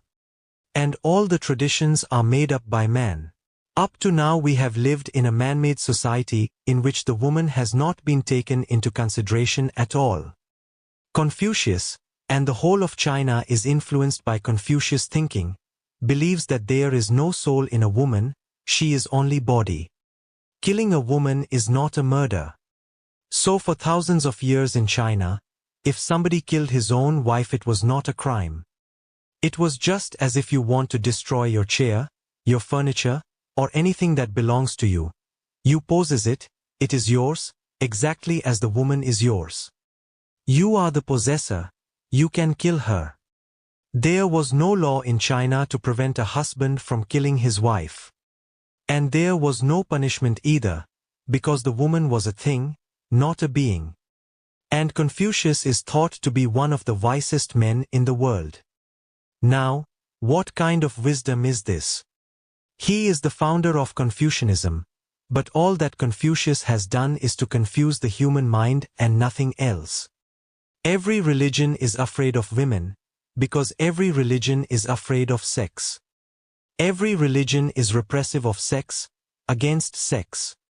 Naturally, it is a byproduct that every religion has to be against the woman has to be condemned. If you condemn sex, you are bound to condemn the woman.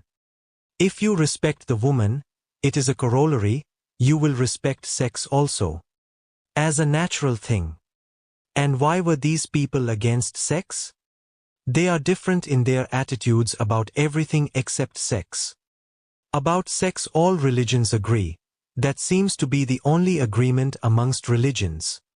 So it seems to be tremendously important that we should go deep into the whole phenomenon, why they are afraid of it. They are afraid of sex because it is the greatest energy in man, the most powerful pull of nature and biology. There is no way to destroy it. Either you can condemn and repress it, or you can understand and transform it. But the second is a long and arduous path and needs tremendous intelligence, awareness, because sex is an unconscious force in you. Each cell in your body is made of it, is vibrant with it.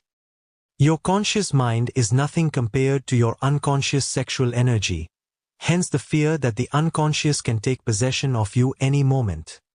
But to repress seems to be easier. Repression needs no intelligence in the first place. Any idiot can do it. In fact, only idiots do it. I have been surprised, seeing hundreds of monks in India belonging to different religions, they are all repressing their sexuality. My surprise was that the more they repress their sexuality, the more stupid they become, exactly in the same proportion. Repressing nature is such an idiotic effort that it is bound to destroy your intelligence. The Jaina monk is the most repressive of all in the whole world. There are only 22 Jaina monks left in India who live like Mahavir, naked, following exactly the ancient path.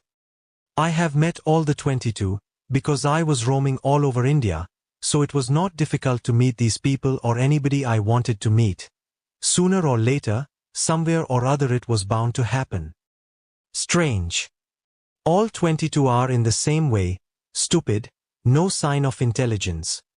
You cannot see a single ray of light in their eyes. They are dull, dead. It has to be so, because they have been repressing life energy, life force. When you repress life energy, you will become dull. And the methods you are going to use to repress life energy are bound to make you more and more stupid. For example, they cannot eat even twice a day. They have thousands of rules, so they can eat only a few things, which cannot provide them with all the vitamins, proteins, which are needed for intelligence to function. They are starving. And intellect is a luxury. When all the needs of your body are fulfilled, only then intellect gets energy, because it is at the highest level of your being. If on the lower levels your energy is starving, then it cannot rise to reach to the higher levels. A jhana monk's food is absolutely devoid of proteins. He's not a meat eater, and I am not suggesting that he should eat meat. But I have suggested to them, you can use soya bean, which is as good as meat, or even better. But those fools will not use the soya bean because it is not written in their scriptures.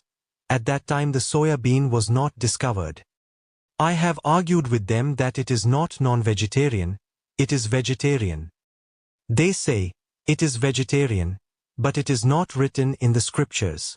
And Mahavir, who is omniscient, must have known better than anybody else what has to be eaten. Now Mahavir is not a chemist, is not a physician, is not a physiologist.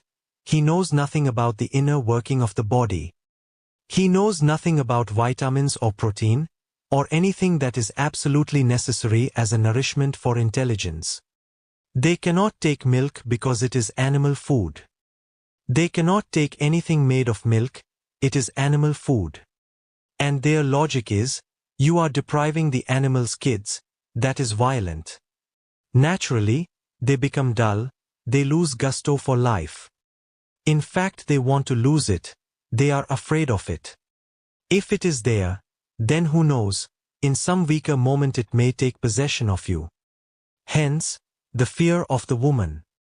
No jhana monk is allowed to touch a woman. What to say of touching a woman?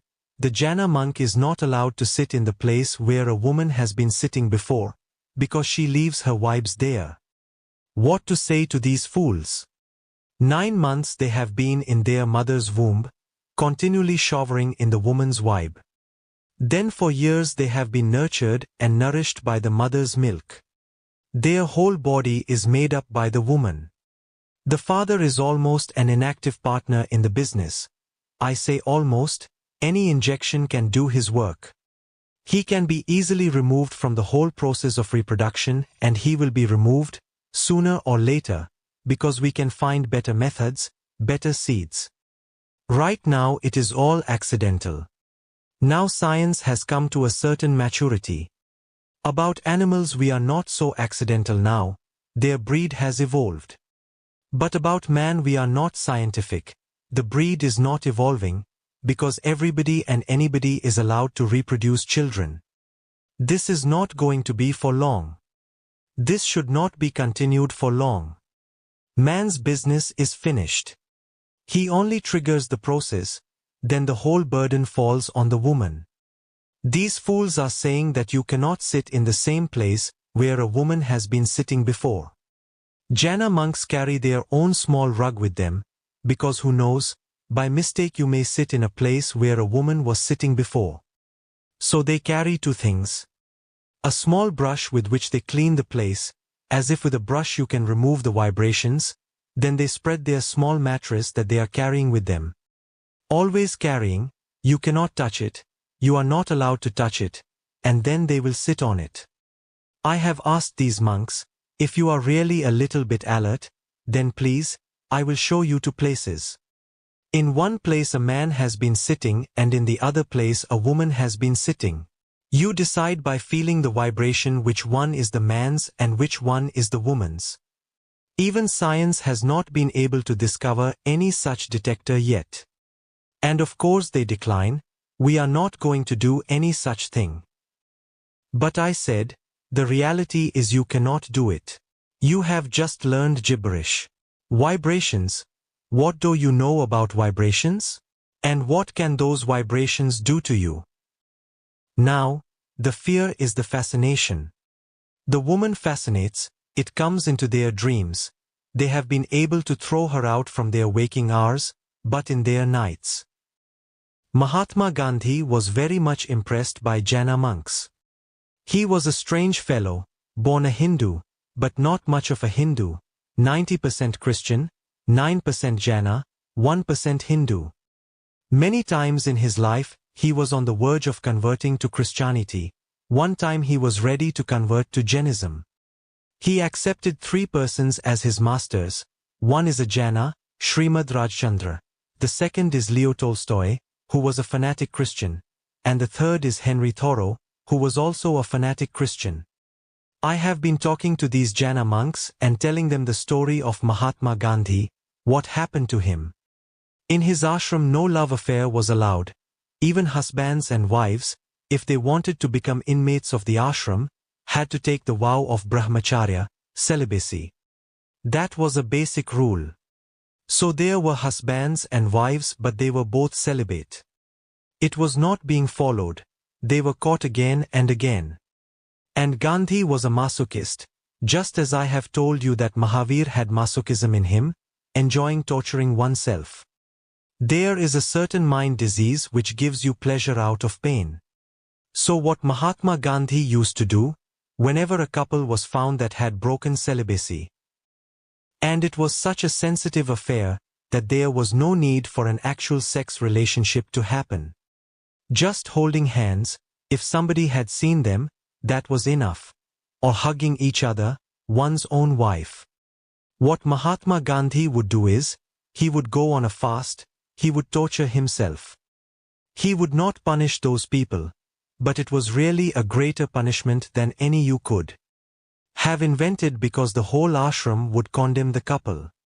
The couple would be tortured by their own conscience. It is because of us he is fasting. They would weep and cry and persuade him, forgive us, we will never do it again, but break your fast. He would say, I am not punishing you, I am punishing myself. This is a symbol to me that I am not pure enough. That's why around me such impure things happen. I am simply purifying myself. Now this too is a very subtle way of the ego. You have done something and I decide to be responsible for it. On the surface it looks, how saintly. But deep down nothing can be more egoistic. Who am I? How does my purity or impurity come into your life?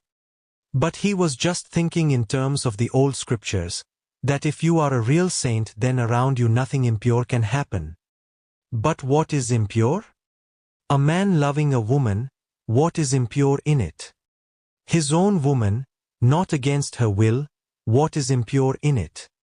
And if it is impure, then everybody is born of impurity. Your very birth is in impurity. I have asked these Jaina monks, what happened to Mahatma Gandhi in the last years of his life? Because his whole life he was repressing, and the moment came when it became too much, beyond his capacity to control it anymore. Then people find rationalizations. Then he started to sleep with a naked woman, but he had a cunning mind, he rationalized it. He said he was just testing whether anywhere in his unconscious the woman still had some attraction. Does he still feel fascinated by a naked young girl? And he was beyond 70 and the girl he was sleeping with was only 20. This was not told to the public at large, because his disciples were afraid that he would lose his Mahatmahood. People will start thinking, what is this? It was suppressed, kept from reaching the public. Only a few disciples, close disciples who could keep their mouths shut, knew about it. But in the eyes of those close disciples Gandhi had already fallen, he was no more the same Mahatma he used to be. I have been telling these Jaina monks, try to understand Gandhi, what happened to him. And this will happen to you. But you can remain so starved that there is no energy left in you. That was Mahatma Gandhi's mistake, otherwise this would not have happened. It was because he was eating well, nourishing food, milk, everything that was needed for the body. He was very concerned about the body, very careful about the body. That was the reason that it happened. Energy was there, and he was not a dull man. He was tremendously intelligent. But as the energy rises to intelligence, it also goes deeper, to your very foundation of sexuality. It goes to the roots. If the energy goes to the flowers, it has to go to the roots. There is no other way to reach the flowers, it has to go through the roots. But I have found these people so dull. I would be talking to them and I could see they have not heard anything. Their eyes look almost dead, their bodies have shrunken. They look ugly. They have been against sex, that's why they have to be against the woman. Jainas believe that nobody can be liberated from a woman's body. Only man can be liberated, can attain to the ultimate, their word is moksha. But only from a man's body, not from a woman's body. What is wrong with a woman's body? There is no difference at all. The only difference is physiological, and that too is not much of a difference, not a difference that can make a difference. Man's sexual organs are hanging out and woman's sexual organs are hanging in, that's the only difference. Just turn your pocket and let it hang out, the pocket becomes male. Put it back to its original position, it becomes female. This you call a difference? The same pocket? It is because there is not much difference that now science has discovered a man can become a woman just by simple plastic surgery. A woman can become a man just by plastic surgery. If there was some fundamental difference, then it would not be possible. By plastic surgery, you are just turning the pocket out or in, and nothing much is there. Jainas say a woman is condemned by her having a female body. First she has to become a man. So there are Jaina nuns, they are not striving for liberation, they are striving to be born in the next life as a man, then they will work for liberation. There is one step more for them than for a man. Ladies first, does not apply. One woman in the history of the Jainas must have been a woman of tremendous courage, intelligence, and a rebel. She rebelled against this idea. Her name was Mallibhai. She simply rebelled against this whole idea. She said, this is just created by man.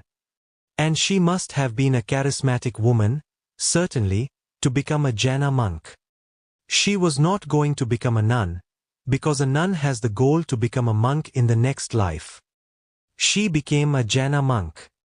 A Jaina nun is allowed to have clothes, she is not to be in the nude. That stage will come in the next life, if she succeeds. But this woman Mallibhai is a rare rebel.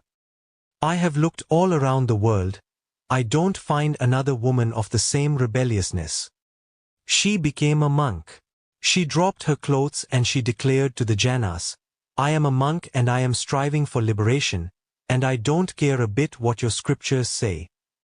She was certainly charismatic, and she fulfilled all the requirements that are prescribed for a Tirthankar, and the Jainas had to accept her as a Tirthankar.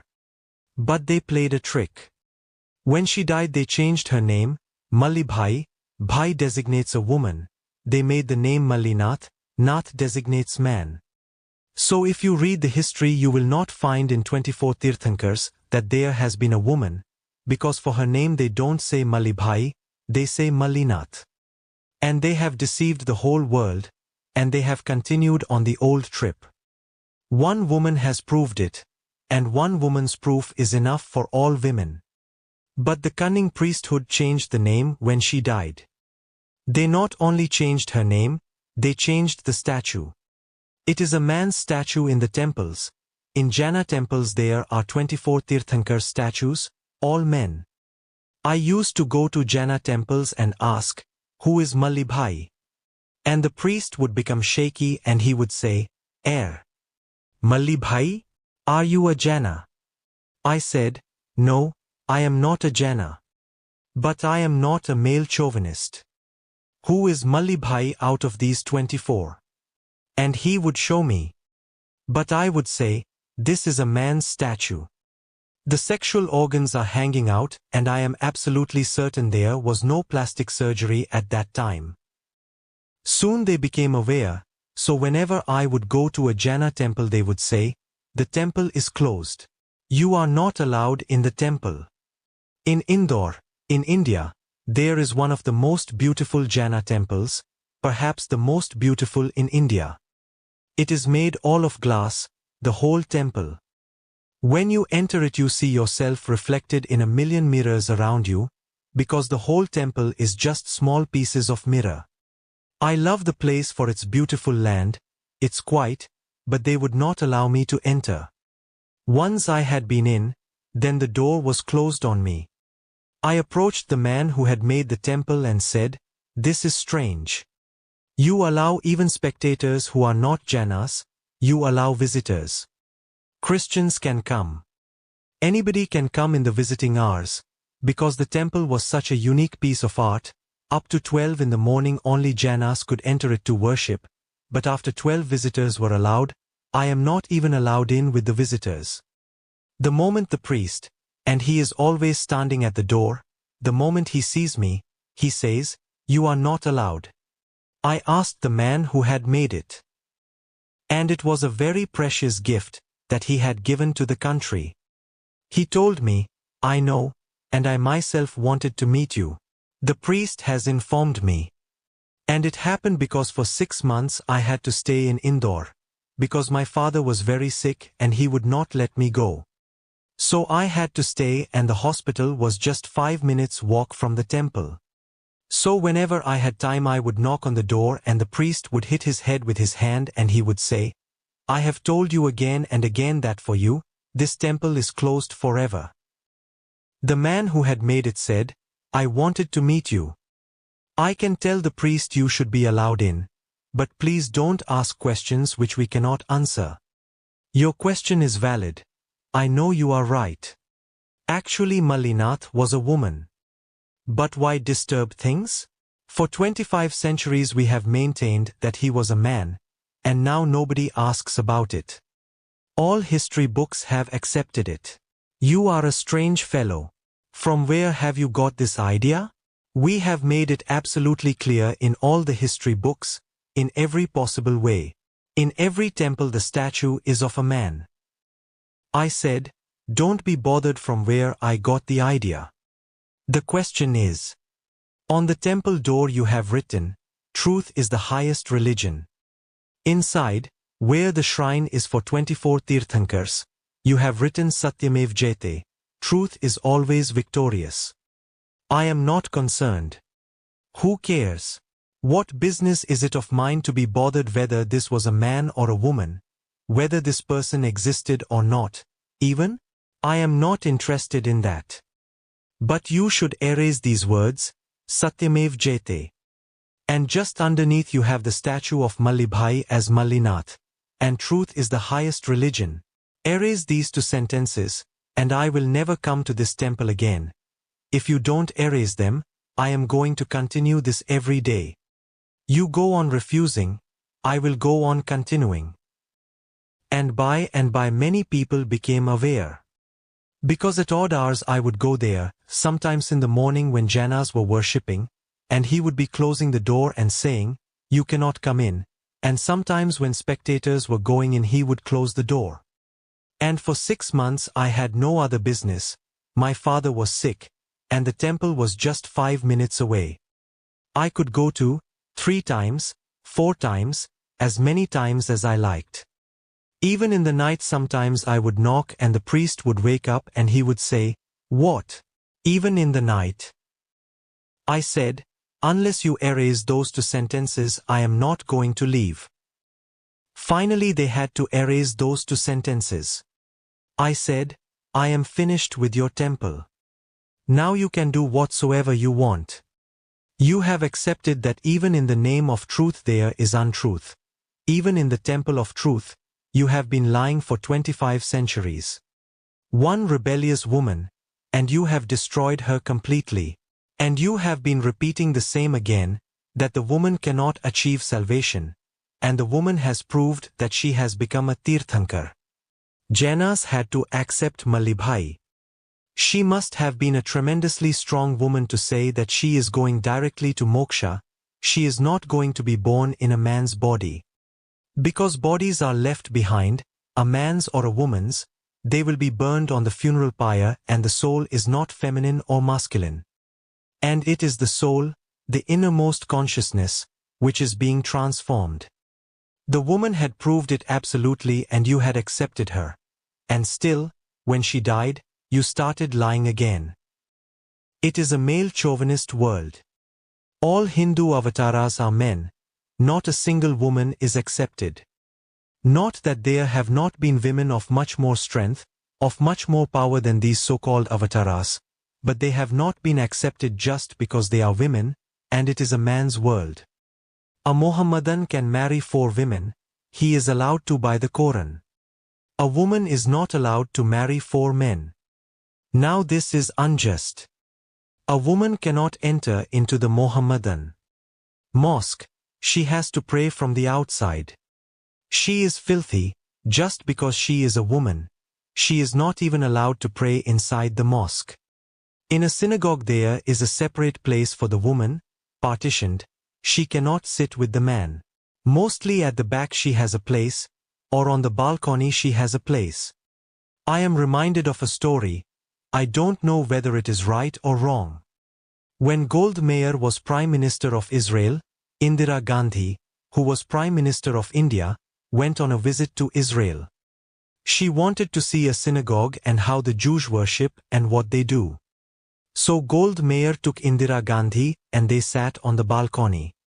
Indira Gandhi asked Gold Meir, is it a rule of the synagogue that only prime ministers can sit on the balcony? Because Gold Meir and Indira Gandhi both were women. Gold Meir did not want to say that in the Jewish tradition the woman is kept separate.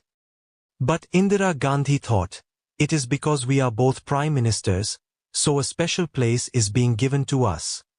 Yes, it was a special place, but not for prime ministers, it was for 2 women. Even though they are prime ministers, it doesn't matter. A woman is a woman. The people I have spoken of in the past with great respect, I have to confess to you that I had to drop many aspects of their life, otherwise you would not have been able to understand me at all. Now I want to make the whole thing complete. I want you to know them in their utter nudity, good, bad, right, wrong. Many of my statements will look contradictory to my old statements. Don't be worried. What I am saying now is the right thing, and whatever I say tomorrow will be more right. The last sentence that I will utter on my deathbed will be the ultimate right, before that you cannot decide. I am alive and I am not in any bondage with the past. On Buddha, how much I have spoken. But he was very disrespectful about women. He wouldn't allow women to become nuns, he would not initiate them. There seems to be some fear of women deep inside him. And it is clear in his statement, for almost 15 years he continued to deny them, I am not going to initiate women. What is the fear? Why not initiate a woman, when the women are asking to be initiated? Why prevent them from seeking and searching the truth? Is it man's monopoly? Truth also, is it a commodity and man's monopoly? Finally, very reluctantly he agreed, but not happily. He had to agree, because the woman who came to ask was the woman who had mothered him. His own mother died in giving birth to Gautam Buddha. His mother's sister remained unmarried, sacrificed her whole life to raise Gautam Buddha. And she gave him more love than any mother can give, and she sacrificed her own life. Naturally, she poured all that she had on him. When she came, her name is Mahamaya, old, tears in her eyes, and she said, I know for 15 years you have been rejecting women, but I am your mother. Just remember, I have sacrificed my whole life. Can't you even give initiation to me? Can't you share the truth that you have found? It was under compulsion, he could not refuse Mahamaya, it would have been too cruel. But what he said is still cruel. He accepted her, he gave initiation to her, sadly, without any ceremony, and said after the initiation, my religion was going to last for 5,000 years, now it will last only 500 years, because I have allowed women to enter. They will destroy it. How can women destroy it? I don't see the point at all. In my commune there are more women than men, they work as hard as men, perhaps more lovingly than men. They have the capacity of love, more than man has. They have not destroyed, they have created the commune. Why is Buddha so afraid? I know why he is afraid. He is afraid. His own fear, deep down, is that perhaps he is still fascinated with women. At least he is not able to trust his monks. He knows that they will be fascinated, and soon what he has been teaching, celibacy, will be destroyed. It is celibacy that will be destroyed. Why the religion? What has religion to do with celibacy? In fact, with men and women together, the religion will grow. There will be children and there will be more children, and it will become a vast tree. If I was in his place, I would have said, my religion was going to last only 5,000 years, now it is going to last forever, because a woman has entered, now it is complete. With only men it is incomplete. Now it is a real commune, alive, because it can give birth to living beings. But the fear. And the fear is possible only if it is somewhere deep down in your own unconscious chew. As far as I'm concerned, I trust everybody, even those who have betrayed me. I still trust them, because my trust is unconditional. It does not depend on you, it depends on me. If you choose to betray, that is your business, but you cannot destroy my trust in you. Do you see the point? Because I trust unconditionally, you cannot destroy it. But if there are conditions, then certainly you can destroy it. You don't fulfill the conditions and you have destroyed the trust. But trust with conditions is a bargain, it is not trust. Trust can only be unconditional, and its source is within me. It does not depend on you or your behavior or action. Even if you killed me, my trust in you would remain the same. You betrayed, really, yourself. You fell, really, in your own eyes. But for me you remain the same person. Shiva had been my bodyguard for years. Then he dropped sannyas. Then he started speaking against me. He wrote articles in German magazines, Stern and other magazines, against me. But if he comes back and wants to be my bodyguard, he will be again by my side. And I know perfectly well what he has done.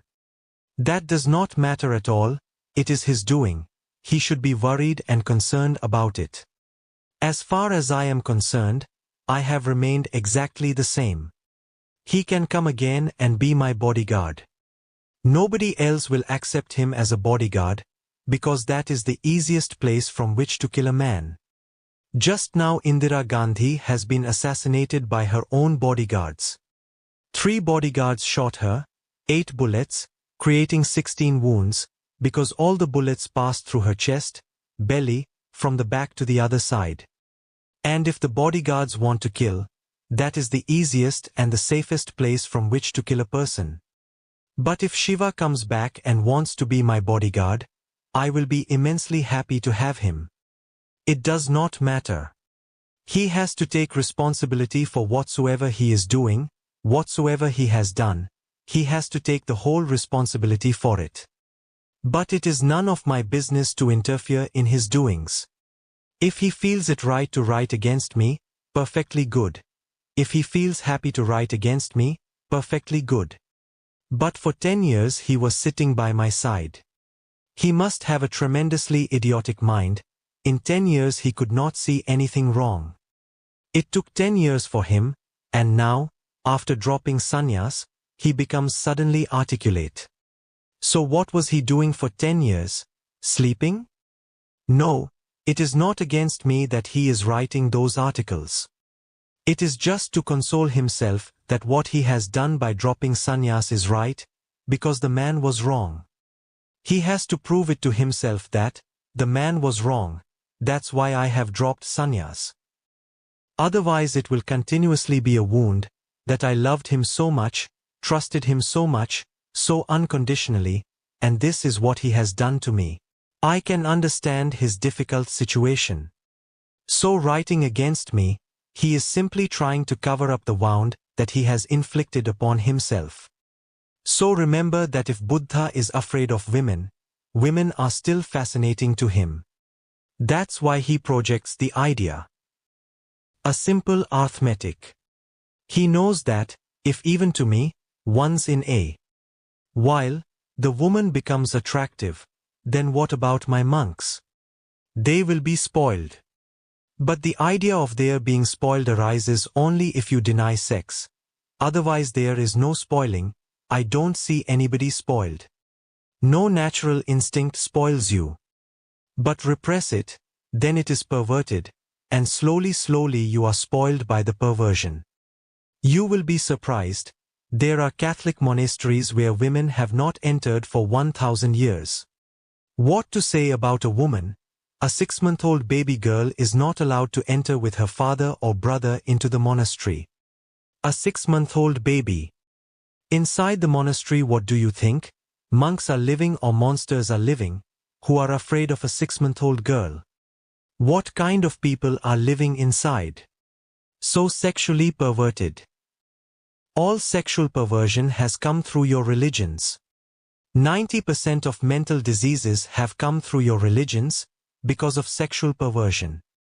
You ask me what my attitude is about these messiahs, apostles, tirthankars, avatars, pegambaras. What to say to you? I say, simply disgusting, nauseating. They have done so much harm to humanity that when humanity becomes aware, they are going to destroy all these synagogues and temples and mosques and gurudwaras and churches. These people are your real enemies, but hidden behind a fakid, a mask. The Christian Trinity could not allow a woman in it. What was so difficult? They could have done, instead of the Holy Ghost, what is the need of the Holy Ghost? I can't think what kind of phenomenon this Holy Ghost is, and what is his purpose, and what is the need. A woman would have been far better.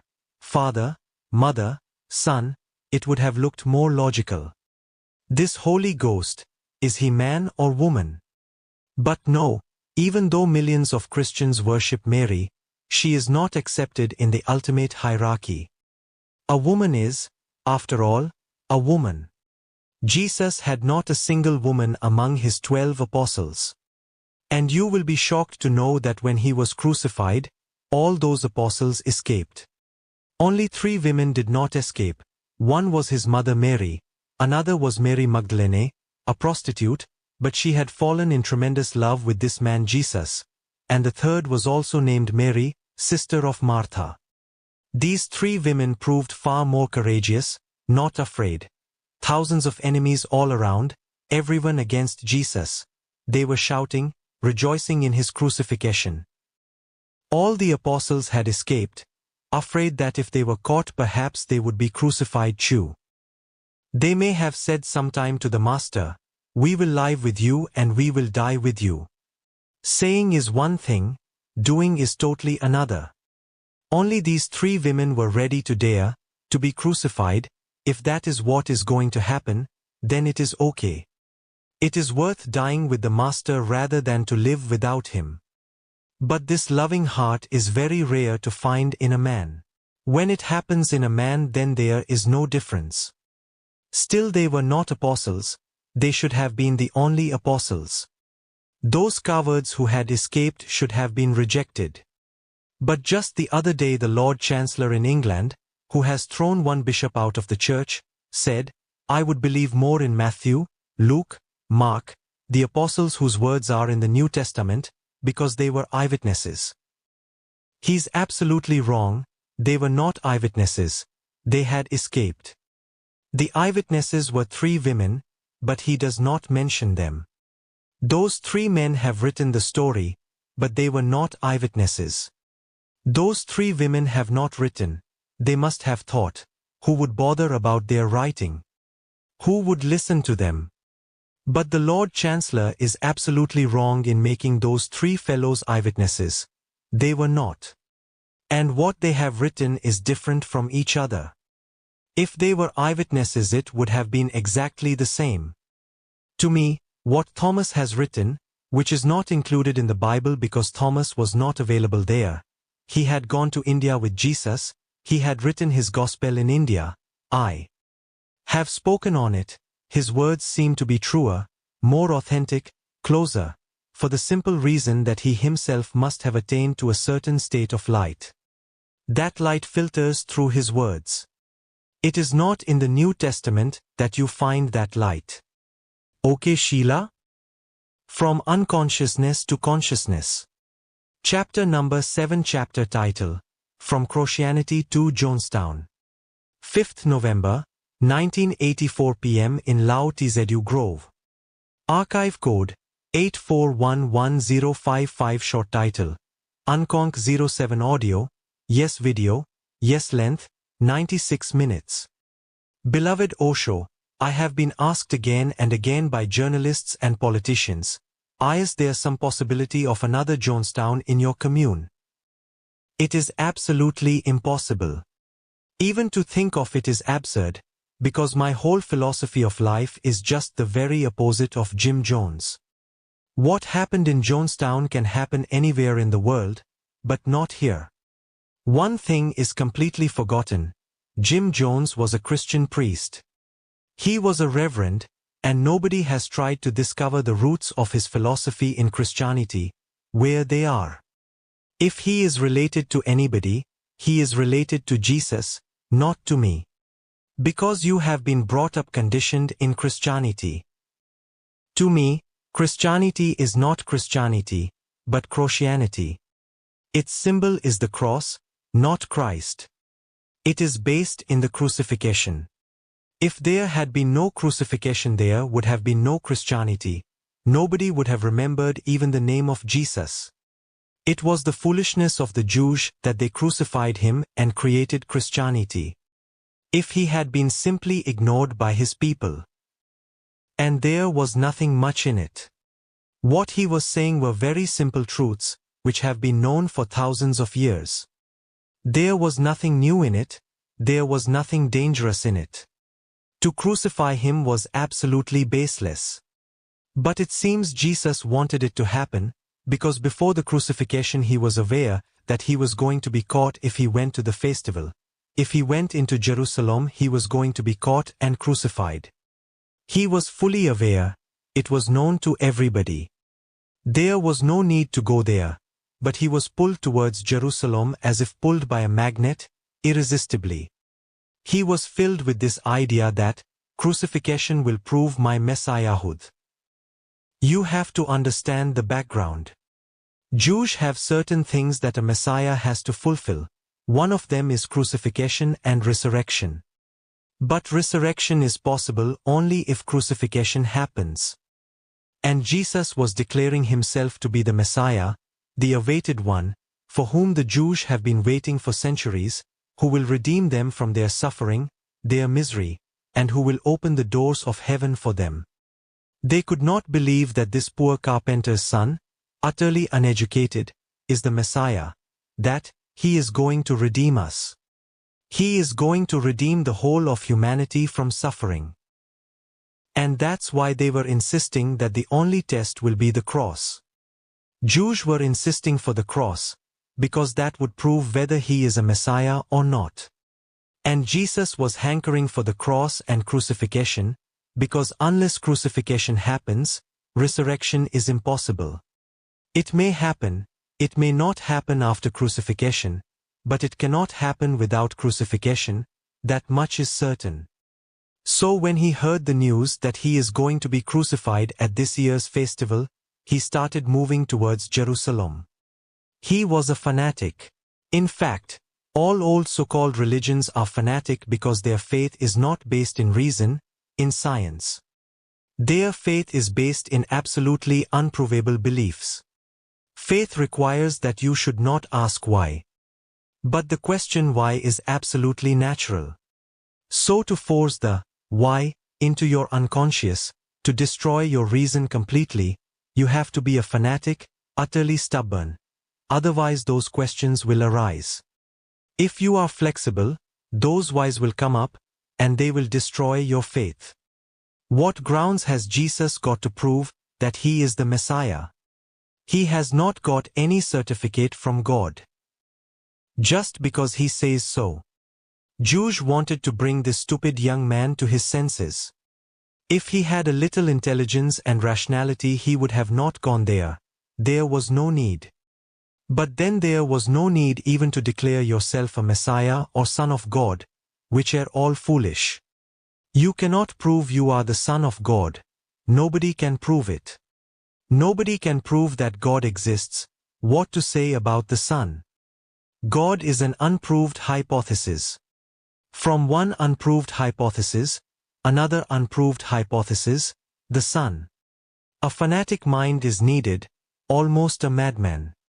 He really believed that he was the Messiah. You can go to any madhouse. When Winston Churchill was the Prime Minister of England, there were 8 Churchills in the madhouses of England, and each absolutely certain of it. And there was no way to disprove it, that they were not Winston Churchill. How to disprove it? The man says, I know I am Winston Churchill. A strange incident happened that brought this fact to light. Because of the war, after 6 in the evening everybody had to move into the houses. Nobody was to remain outside. After 6 there was a strict curfew order. One day Churchill went for a walk and forgot that he had to return exactly at 6. By the time he heard Big Ben, he was afraid. The house was still too far, he would not be able to reach it, and if he was caught.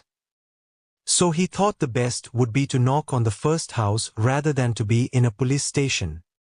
And you know the British mind, they would have dragged him to a police station. Even if the man had recognized that he was Winston Churchill, it would have been of no help in Britain. He would have to prove it in the police station, and unless he proved it he would not be released. He thought it better to knock at the first door and ask, "Can I stay overnight?" He knocked on the door. The man opened the door and he asked, "Can I stay overnight?" The man who had opened the door asked, "Who are you?" He said, "I am Winston Churchill, Prime Minister of England. You must have heard about me." The man simply grabbed him and pulled him in. He said, "Come in. I have heard about you." Churchill could not understand why he was behaving that way. He said, "What are you doing? I am really Winston Churchill." He said, "I know. 3 others are already here. This is a madhouse." The whole night Winston Churchill had to remain there. He asked again and again, "Let me phone and inform your higher authorities that I am really Winston Churchill." But the man said, "They all say that they are really Winston Churchill, and they all want to phone to higher authorities. Who do we listen to? You 4 can discuss and argue and decide." The whole night Winston Churchill had to live with 3 other Winston Churchills, who were absolutely certain as he was. Even he became suspicious. Perhaps I have gone mad, perhaps these people are right. And this is not the only case, it has happened many times. It happened in India when Jawaharlal Nehru was Prime Minister. The biggest madhouse in India is in Bareilly. Jawaharlal was going to visit the madhouse, and the authorities of the madhouse thought, it will be good if we can release someone as cured. And one man, the psychologist and the psychiatrist have found, is completely cured. So they thought this would be good. From Jawaharlal's hands this man can be released from the madhouse, cured. He will be happy, and certainly he was happy. Jawaharlal gave him a hug and told him, "I am happy that you are cured." He said, "Yes, I am also happy. And believe me, if you remain here for 3 years you will be cured also. When I came I also used to believe that I am Jawaharlal Nehru, just like you." Now, these messiahs are basically insane. And Jesus believed totally that crucifixion was going to prove him right. That's why I say there must be a hidden current of a suicidal wish, which nobody has bothered to look into. He went to the cross, and on the cross also he was still asking God, "Now is the time. Have you forsaken me?" He was asking for the miracle, for the resurrection, so he could prove to the Jews that he was their Messiah. If anybody was responsible for the crucifixion, he himself was responsible. He asked for it. And no Jewish source says that there was a resurrection, no contemporary source says that there was a resurrection. Only the New Testament, the 4 disciples of Jesus, say that there was a resurrection. It is fictitious. If there was a resurrection, then what happened? If Jesus resurrected, then when did he die? Where did he die? Where lies his body? Christians don't have any answer for that. There was no resurrection. But because of the resurrection and the crucifixion, the cross became the symbol of Christianity. I call it, therefore, Christianity. It became death-oriented. It became anti-life. In fact, all the religions have been anti-life. They are all looking for a better life, after death. You know the Jewish and Christian story, why Adam and Eve were expelled from the paradise of God. What was their crime? For what were they punished? God had told them that they were not to eat fruits from 2 trees. Ordinarily, Christians only mention 1 tree. That is not true. God had told them not to eat from 2 trees. 1 tree that Christians mention is the tree of knowledge. And the other tree that Christians don't mention, are afraid to mention, is the tree of life, eternal life. And what kind of God, who is preventing his son, his daughter, telling you to remain ignorant, not to eat from the tree of knowledge, and remain lifeless, without the juice of life, eternal life, flowing in you, what kind of father is this? This man seems to be the enemy, not the father. And that's why it was very easy for the serpent to persuade Eve. You would have been persuaded, anybody would have been persuaded. The argument that the devil gave to Eve was, God wants you to remain ignorant, and also wants you to remain unaware of the eternal possibility of life energy, because if you know these 2 things, you will be yourself equal to God. And he is jealous. And it makes sense, because the Jewish God is very jealous. He does not want Eve and Adam to become equal to him. They should remain dependent. For wisdom, for life, they should always remain dependent on him. No, this is not love. This is not compassion. This is not like a father. But you see, he is dividing them from 2 things, knowledge, which today we call science. Science means knowledge. All that you have today, all your comforts, your luxuries, your health, your long life, is because of science. Take away whatever science has given to you and where will you be? What will you be? Just a naked animal, far weaker than any animal around. You will not be able to survive. Knowledge is not a sin.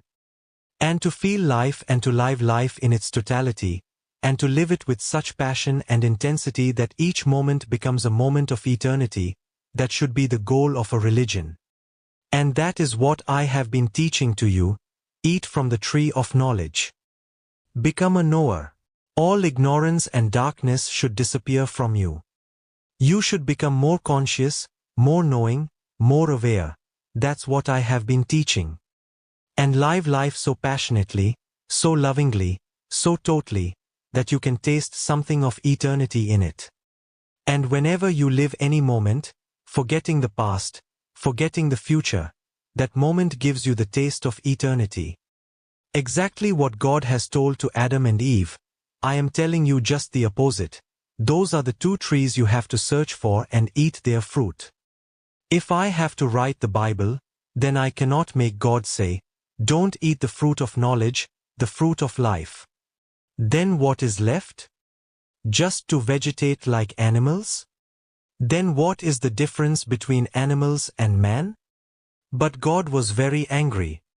It says he drove out Adam and Eve.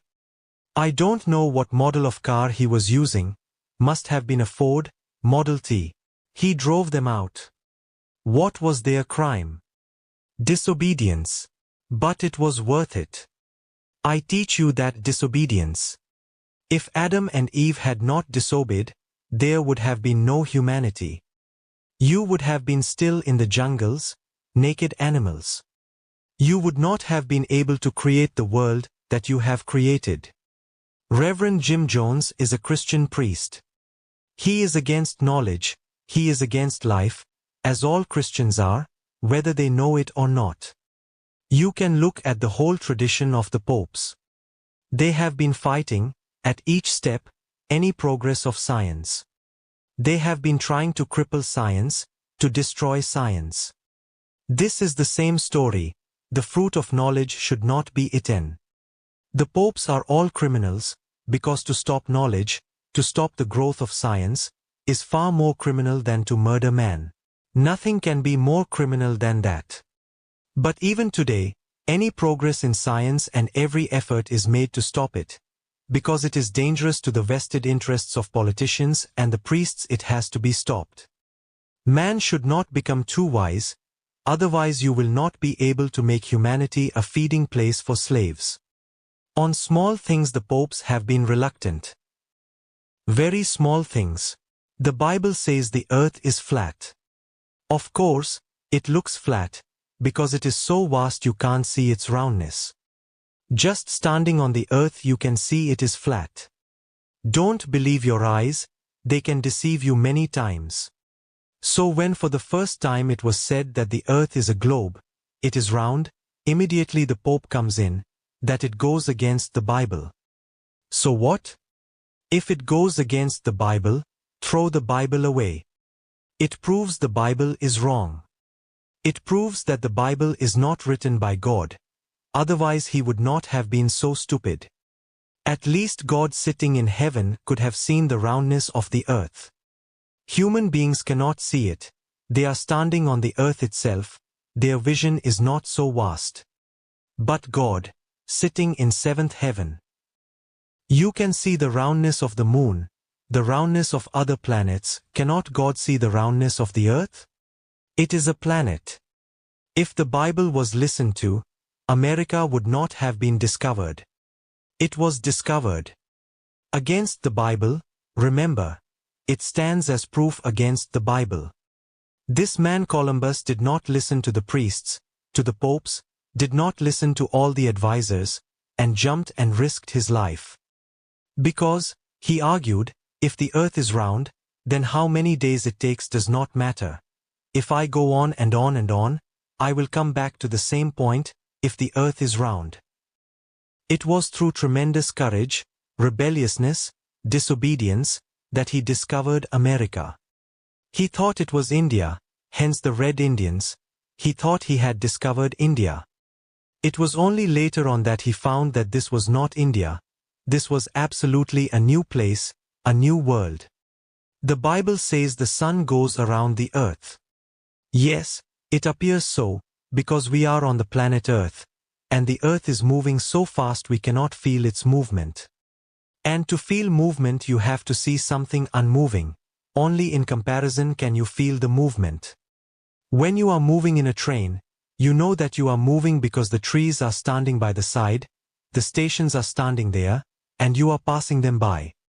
But sometimes, if two trains are moving together in the same direction, with the same speed, you may for a moment become confused as to whether your train is standing or moving, or whether the other train is moving or standing, unless you see something static to compare with.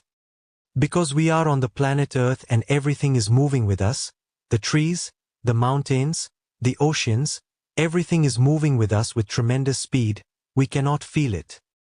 But Galileo was forced to change his statement. The Pope dictated to him, "You have to write in your discoveries that the sun goes round the earth, not vice versa, because if the earth goes round the sun, then the Bible is proved wrong." It is so idiotic. As if we are here just to prove everything in the Bible right. Truth nobody is concerned about. The Bible has to be proved right by the Christians, the Quran has to be proved right by the Mohammedans, the Gita has to be proved right by the Hindus. Nobody is interested in the truth. My whole interest is truth. And truth is every day expanding, opening new dimensions. And of course the old books and old messiahs are bound to become outdated, but they don't. The dead go on ruling over the living. They have all taught that this life is a punishment. Hindus say it is a punishment, Buddhists say it is a punishment, Christians say it is a punishment. Hindus, Jainas, Mohammedans, they all say it is a punishment. And if it is a punishment, if you are imprisoned in life, then naturally suicide should not be condemned. That's a way out. I say to you it is a reward, not a punishment. You have been rewarded with life and consciousness. You are unique in this existence. Trees have life, but not consciousness. Animals have brains, but not the possibility of awareness. Man is the supremost in this whole existence. How can I say destroy yourself? Reverend Jim Jones can say it is a punishment. If it is an imprisonment, get out of it, anyway. The way does not matter. And after life is the real paradise. All these religions have been anti-life, against life. Then naturally they have been teaching you, some way or other, accept the misery, accept the suffering. Soon death will come and all will be over, and you will be in heaven. And you should look at their contradictions. Jesus says, "Blessed are the poor, for they shall inherit the kingdom of God." Do you see the contradiction? Blessed are the poor. For what reason? Poverty is the source of all kinds of crimes, miseries, sufferings. But blessed are the poor, good consolation, to keep the poor drugged. This consolation is far more successful than any LSD, because LSD wears out within hours. This drug has not gone out of the system of man for thousands of years. Blessed are the poor. And what is the reason that they are blessed? Because they are going to inherit the kingdom of God. I would like you to see the contradiction. If the kingdom of God is the reason that makes them blessed, then poverty is not a blessing. It is just a means to the kingdom of God, where all pleasures will be available, all your fantasies will be fulfilled. Jesus says, it is possible for a camel to pass through the eye of a needle, but it is not possible for a rich man to pass through the gates of heaven.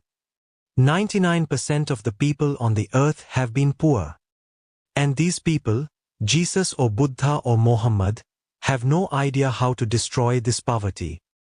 Only science is capable of destroying it, and only a scientific mind can manage to make the earth rich, and can make it a blessing. But the unscientific religious mind goes on interfering. The Pope is continually interfering. He will not allow birth control. It is a sin against God. And what kind of God is this who can't see that the earth is overburdened with the population? People are starving and dying, and he goes on sending people. He should send with each person a small piece of earth and other things too, just naked he sends them. And the Pope is there, the Shankaracharya is there, Jaina monks are there, Mohammedan imams are there, all against birth control, because it is against God. Now these are the people. If someday this whole earth dies out of this explosion of population, then these people will be responsible for it. They are against abortion. Now, without birth control, without abortion, there is no possibility for this earth to be rich. And all these religions go on praising poverty. When you praise poverty, how are you going to destroy it? When you respect and praise poverty, of course you are going to protect it. It is something respectable, they don't condemn it. They can't condemn it, because they are living off it, exploiting it. Now Mother Teresa. Where will she be? And who is going to give a Nobel Prize to a Mother Teresa if there are not orphans dying in the streets? Those orphans are needed for a Mother Teresa to be. Those orphans are absolutely needed, otherwise the Nobel Prize will be missed by Mother Teresa. So she is against abortion, against birth control. Let orphans come, let them come more and more, because these are the people who are being turned into Christians. You will be surprised. In India I have been watching for 30 years. Not a single rich man is being converted to Christianity. I was amazed. Not a single rich man, not even a middle-class man, not a single educated person, cultured person, not a single Brahman, not a single Jaina is converted to Christianity. Who is converted to Christianity? Orphans, aboriginals who are living almost 5,000 years back, and to change them to Christianity is so easy. I am reminded of an incident that happened in front of my eyes. In central India there is a state, Bastar. It is absolutely populated by aboriginals. No schools, no hospitals, no education, nothing. They lived naked. With much difficulty they manage one meal a day. And what is that meal? Just a little rice and fish, that's all. These people are being converted to Christianity. You don't need great argumentation with them. How do you convert these people? I went to see one conversion. I had to walk 25 miles to reach that place, because no road goes there, no train goes there. How was the conversion being managed? A Christian priest was talking to the aboriginals. I listened, sitting at the back, a cold winter night, so there is a bonfire, and in that light, that is the only light and the only warmth, those people are naked and shivering. And the Christian priest takes out from his bag two statues, one of Jesus and one of Rama. Those aboriginals believe in Rama, the Hindu Avatara, the incarnation of God according to Hindus. He has a bucket full of water by his side and he says, "Look, I will do a simple thing for you. This is Rama and this is Christ." Both statues look exactly the same. He puts both the statues in the bucket of water. Rama's statue drowns, of course, because Rama never walked on water. Jesus' statue remains floating and the aboriginals all clap, and they say, "Great." And the missionary says, "Jesus saves. How can Rama save you? He cannot save himself. You are seeing it in front of your eyes." I had to stand up, and I said, "Wait." I asked the aboriginals, "Have you ever heard of a water test?" They said, "No." "Have you ever heard of a fire test?" They said, "Yes." The fire test is the only real test. When Rama had to test his wife's purity, she had to pass through fire. I said, "Okay, the bonfire is there, now bring both those statues." The priest started hesitating. I said, "You stop, and don't try to escape from here. The fire test has to be taken, because I can see the statue of Jesus is of wood and Rama's statue is of steel." I threw both the statues in the fire. Of course, Jesus, poor Jesus, burned. Rama came out alive. And the aboriginals were very angry. They were ready to beat the priest. I said, "No, there is no need to beat him." But poor people, uneducated people, who know no argumentation, are being converted. And they are being told to go on creating more and more children, because there is this politics of numbers. How many Catholics, how many Christians, how many Mohammedans, that is going to decide who is going to rule the world. They are not interested in humanity. And they are all promising these people that in future, after life, you will be getting all that rich people are getting here. It's strange. All that the rich people are getting here is possible here for everybody. Why wait for death? And what basis have you got, that after death you get these things? Has anybody returned and told? In India there is a place, Surat, and in that area is a Mohammedan sect. Its high priest lives there. It is a very rich sect, the Bohras. And the high priest has been exploiting those poor, rich Bohras for centuries. When a Bohra dies, he has to donate a large amount of money to the high priest.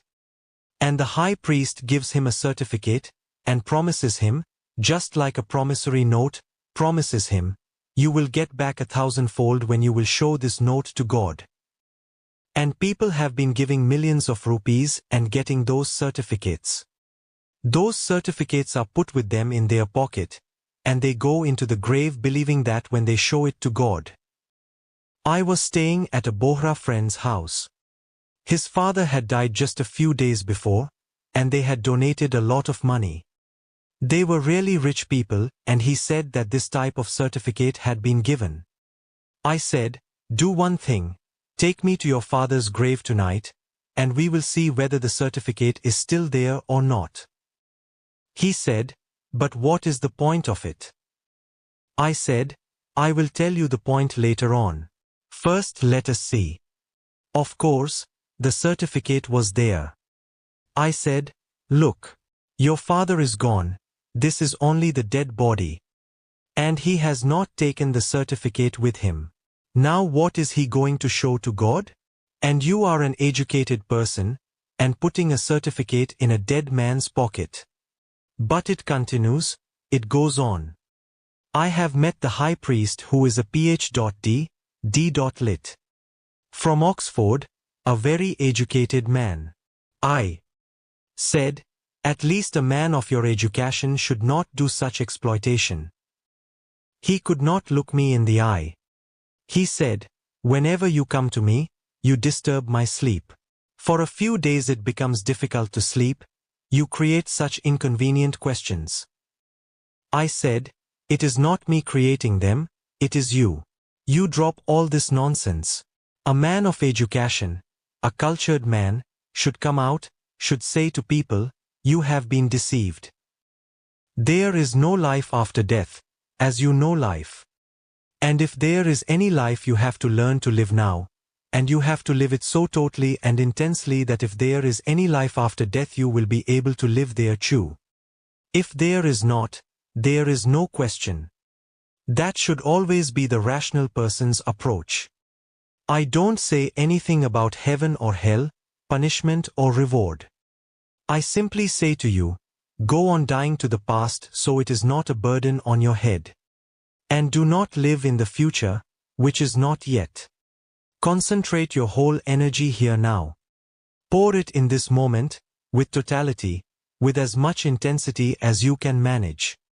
And that moment you will feel life. To me that life is equivalent to God. There is no other God than this life. Of course, if after death you survive, you will know the art of living and you will continue. If you don't survive, there is no problem. So it is impossible in my commune, absolutely impossible, that anything like Jonestown can happen. But journalists go on searching for sensation. Their whole business depends on sensation. They exploit the lowest instincts of humanity. Journalism has not yet come of age. It has not become mature yet. So if there is a rape, it is news.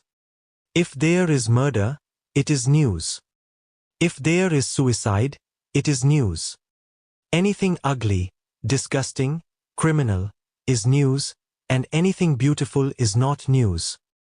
If a dog bites a man, it is not news, it is natural, but if a man bites a dog, then it is news. Then the journalist is not interested whether it is true or not, then it is enough, the rumor is enough. There is an old definition of a philosopher. A philosopher is a blind man in a dark house with no light, on a dark night, looking for a black cat which is not there. This is an old definition of a philosopher. Let me add something more to it. The journalist is the man who finds it. Then it is news. This commune, which knows only love, life and laughter, this commune, which does not believe in any heaven, in any hell, this commune, which does not believe in following, in believing, in faith, how is a Jonestown possible here? This is the only place where it is impossible. Anywhere else it can be possible, because death everywhere is worshipped, glorified, and the world beyond death is emphasized continuously, that you have to sacrifice this life for that life which is to come after death. My emphasis is just the opposite. Sacrifice that for this. Sacrifice everything for this moment. Rejoice this moment, and if you are capable of rejoicing this moment, you will be able to erase the suicidal instinct from your being completely. If you can rejoice in this life totally, you will not be bothered at all what happens after death, because so much will be happening now that you cannot imagine that more is possible. And you say journalists and politicians have been asking you the question. Journalists are poor people, just living, exploiting the lower instincts of man and the lower curiosities of man. They are not very harmful, they are not dangerous. At the most they create amusement and people just enjoy. They themselves cannot rape, they enjoy a rape story. They would like to murder, but they cannot murder, it is too risky, they enjoy the murder story. They have thought many times to commit suicide.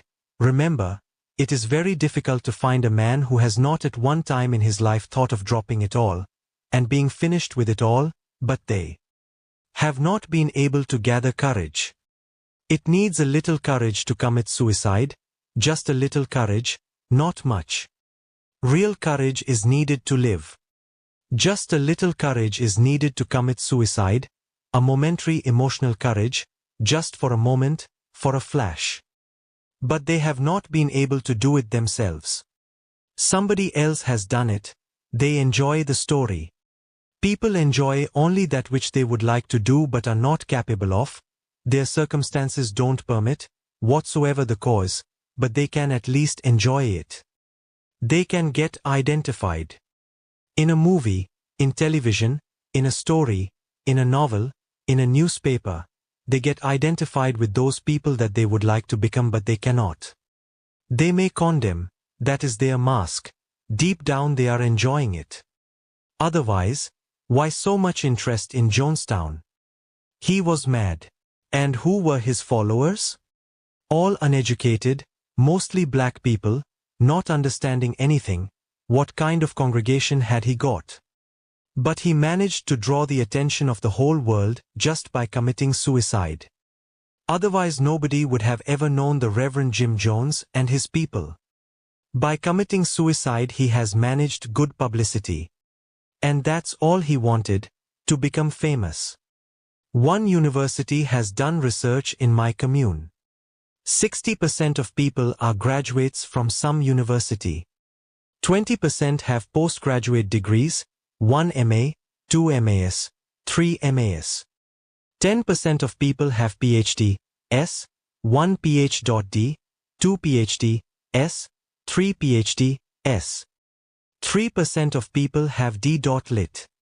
S, BSc, S, Doctor of Education, LL. DS. Now, this kind of people you compare with Jonestown? You cannot find such a caliber anywhere in one commune. These intelligent people have not gathered here to commit suicide, that they could have done anywhere. They have gathered here to share life with me, to have something of the eternal, to taste it. But the politicians are dangerous people. Journalists are nothing to be much worried about, but politicians are dangerous people.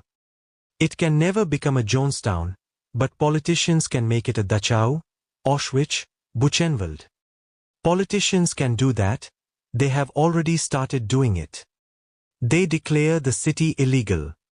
Now, where 7,000 people are living without any crime, without any drugs, without any problem, without harming anybody, the city is illegal. No illegality is committed, the city is illegal. And the illegal cities, which are committing all illegalities, are legal. They want this city to be demolished because of their land use laws. And none of those idiots has come to see how we are using the land. Can they use it more creatively than we are using it? And for 50 years nobody was using the land. They were happy, that was good use. Now we are creating out of it. We are a self-sufficient commune. We are producing our food, our vegetables, our fruits. We are making every effort to make it self-sufficient. This desert. Somehow it seems to be a destiny of people like me. Moses ended up in a desert. I have ended up in a desert, and we are trying to make it green. We have made it green. If you go around my house you cannot think it is Oregon, you will think it is Kashmir. There was not a single tree when I arrived. There was no greenery. I was simply shocked when Sheila brought me here. The house was standing naked. And I have always lived in beautiful gardens. Wherever I have lived, I have created a beautiful garden. We have turned the place, with great effort, into fertility. Our people are working 12, 14 hours a day, and they don't come to see what has happened here. Just sitting in the Capitol they decide that it is land use, and it is against land use laws. If this is against land use laws, then your land use laws are bogus and should be burned. But first come and see, and prove that this is against land use laws. But they are afraid to come here. They would like to come one day, for which they are trying. The county asked for the city plan, it incorporated the city plan, and then the pressure from above, and the city plan is rejected, it is taken out. But in their own county plan there are many places where Rajnishpuram is mentioned that they forgot. So just 2 days ago, they have again crossed it out everywhere, because they want that no place like this exists.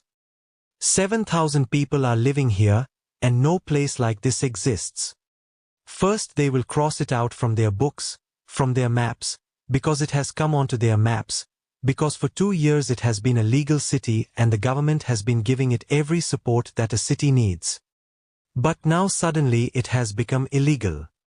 Now from maps the name will be removed, from geography books the name will be removed, from road signs the name will be removed. I have heard that it used to happen in Soviet Russia.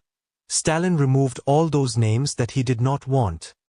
When the Russian Revolution succeeded, Trotsky was the second man to Lenin, not Stalin. Stalin was nowhere. But Trotsky was killed, murdered, in Mexico, because he had to escape. Then there is every possibility Lenin was poisoned. And then Stalin started writing the whole history again. Then pictures of Trotsky disappeared, and Stalin's pictures started appearing in place of Trotsky's pictures, second to Lenin, all tricks with photography. All history books were changed. When Khrushchev came to power he did the same with Stalin, his name was removed, his books were pulled out, burned.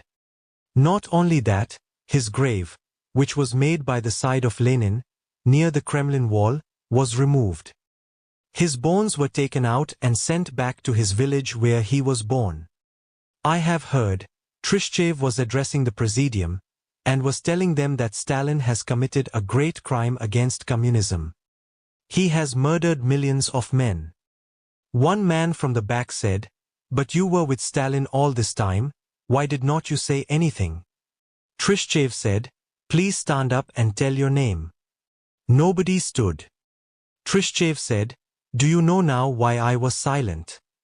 I have always respected America as a country of democracy. I have always appreciated the respect for the individual, for freedom, freedom of expression. I have always loved the American Constitution. And now I feel it would have been better if I had not come here, because now I am feeling absolutely disappointed. That Constitution is bogus.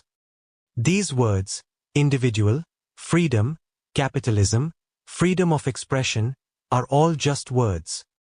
Behind the screen it is the same politician, the same ugly face, the same mean mind, because in my opinion only the meanest people in the world are attracted towards politics.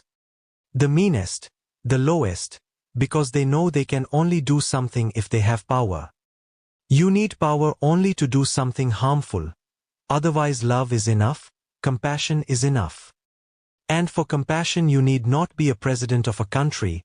For love you need not be a prime minister. So I say to you, this commune by itself can never become a Jonestown, that is impossible. But these politicians can bomb it, can destroy it. They have been talking in those exact terms, that we should be thrown out of America, that we should be slaughtered. It is possible, because for the politician everything is possible, because every politician is a potential Adolf Hitler, a Joseph Stalin, a Benito Mussolini. Okay, Sheila? From Unconsciousness to Consciousness. Chapter number 8. Chapter title: Will to Power, the Cancer of the Soul. 6th November, 1984 p.m. in Lao Tzu Grove. Archive code 8411065. Short title: Unconc 08 audio, yes video, yes length, 92 minutes. Beloved Osho, why are you against the politicians? I am not against anybody. I have no grudge, no competition, no jealousy. Why should I be against the politicians? I am not a politician. But my statements can be misunderstood. I am against the disease called will to power. This is the greatest disease, as far as man's consciousness and its growth is concerned. It is just like cancer. It is the cancer of the soul. Will to power can express itself in many ways. The easiest is politics, because it does not need much intelligence.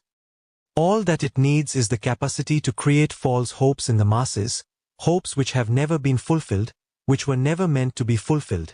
Their purpose was something else. And the masses are in suffering. They are poor, they are ignorant. They also need all the comforts of life. They also want to live like human beings, with dignity. The politician gives them the hope, and exploits the hope for his own purpose, because once he gets the power, once he becomes somebody, a prime minister, a president, then something in him feels at ease. It was his psychological need. These people are basically, deep down, impotent, hence the urge to power. They feel their weakness and powerlessness. They know they are nobodies. But if they can convince the mediocre mob that they will be fulfilling their needs, then it is a mutual understanding, a bargain. Then the masses give them power. Once they have got the power, they forget all their promises. In fact, they never meant them, and once they have the power, then you see their real face.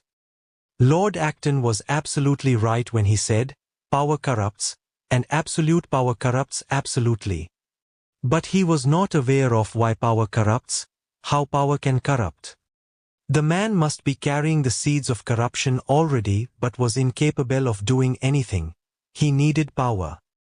Once he has the power, then slowly his mask starts falling away, and you will see within him the egoist in its utter nudity. The politician is nothing but an egoist. Inside he feels empty, and afraid of that emptiness. He wants to be somebody so that he can forget his own emptiness. Power gives him the chance. He can see that millions of people are under his thumb. He can convince himself that he is not a nobody, he is somebody special.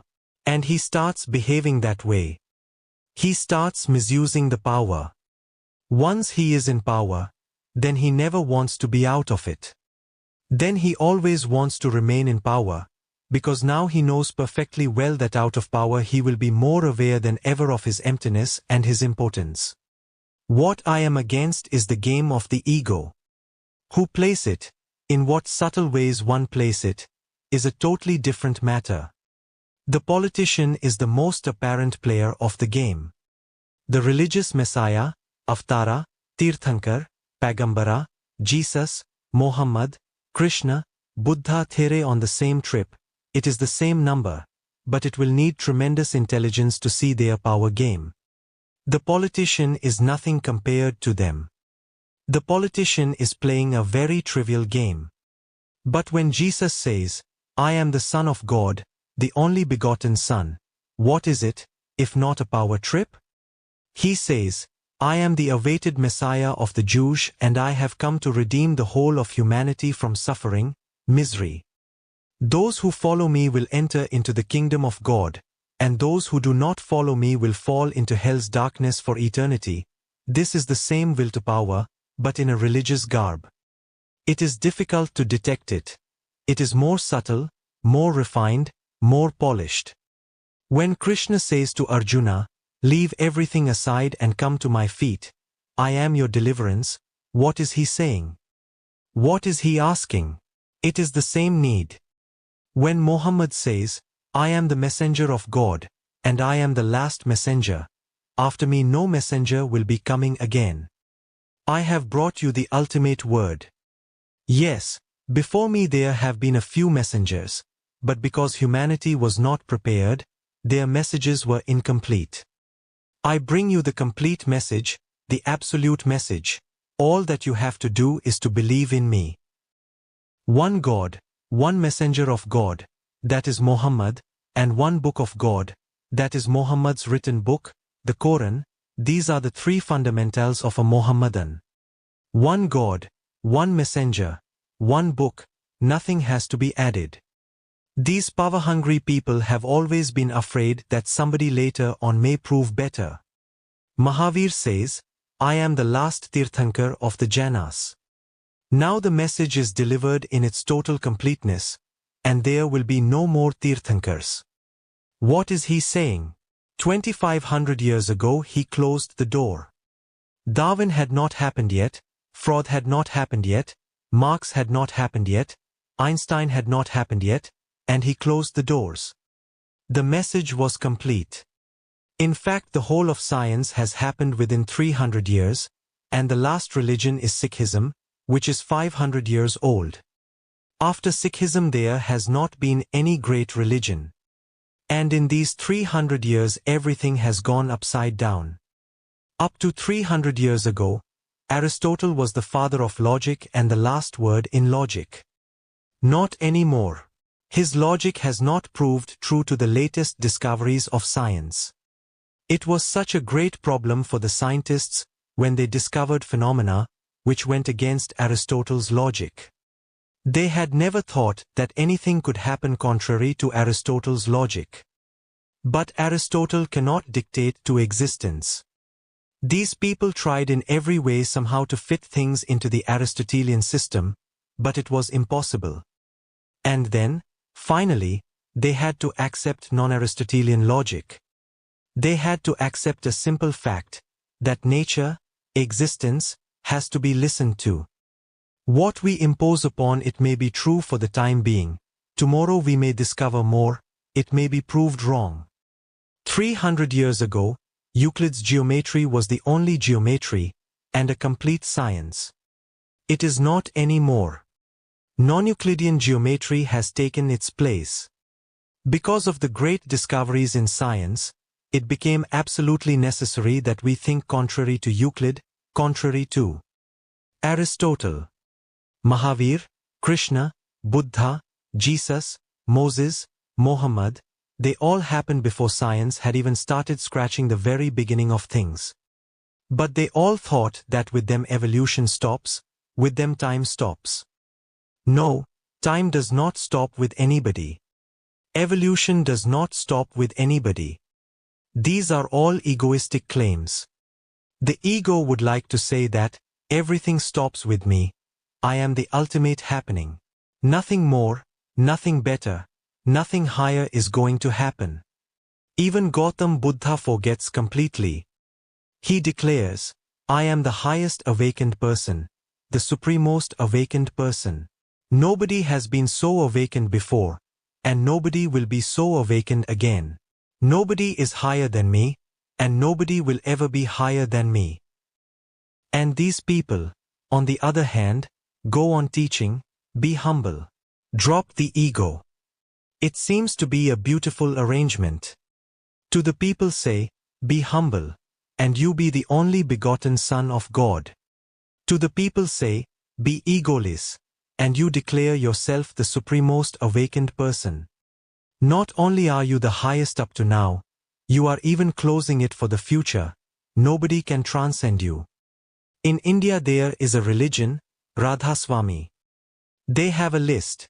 They think there are 15 stages of the evolution of the soul. Muhammad is on the 3rd stage. I am just telling you as an example. Jesus is on the 4th stage, 1 stage higher. Krishna is on the 5th, 1 stage higher. Buddha on the 10th. They have put all the names in categories. Their guru, who is not known outside India, not known outside the city of Agra, it is a very small sect, he has reached to the 15th, the last. There is no other stage above it. I was visiting their temple. They are making a temple just according to the same power trip. Agra has the Taj Mahal, one of the most beautiful creations of man. They are making a better temple, just to defeat the Taj Mahal. They have been working for almost 60 years on it. Only one floor, the ground floor, is ready.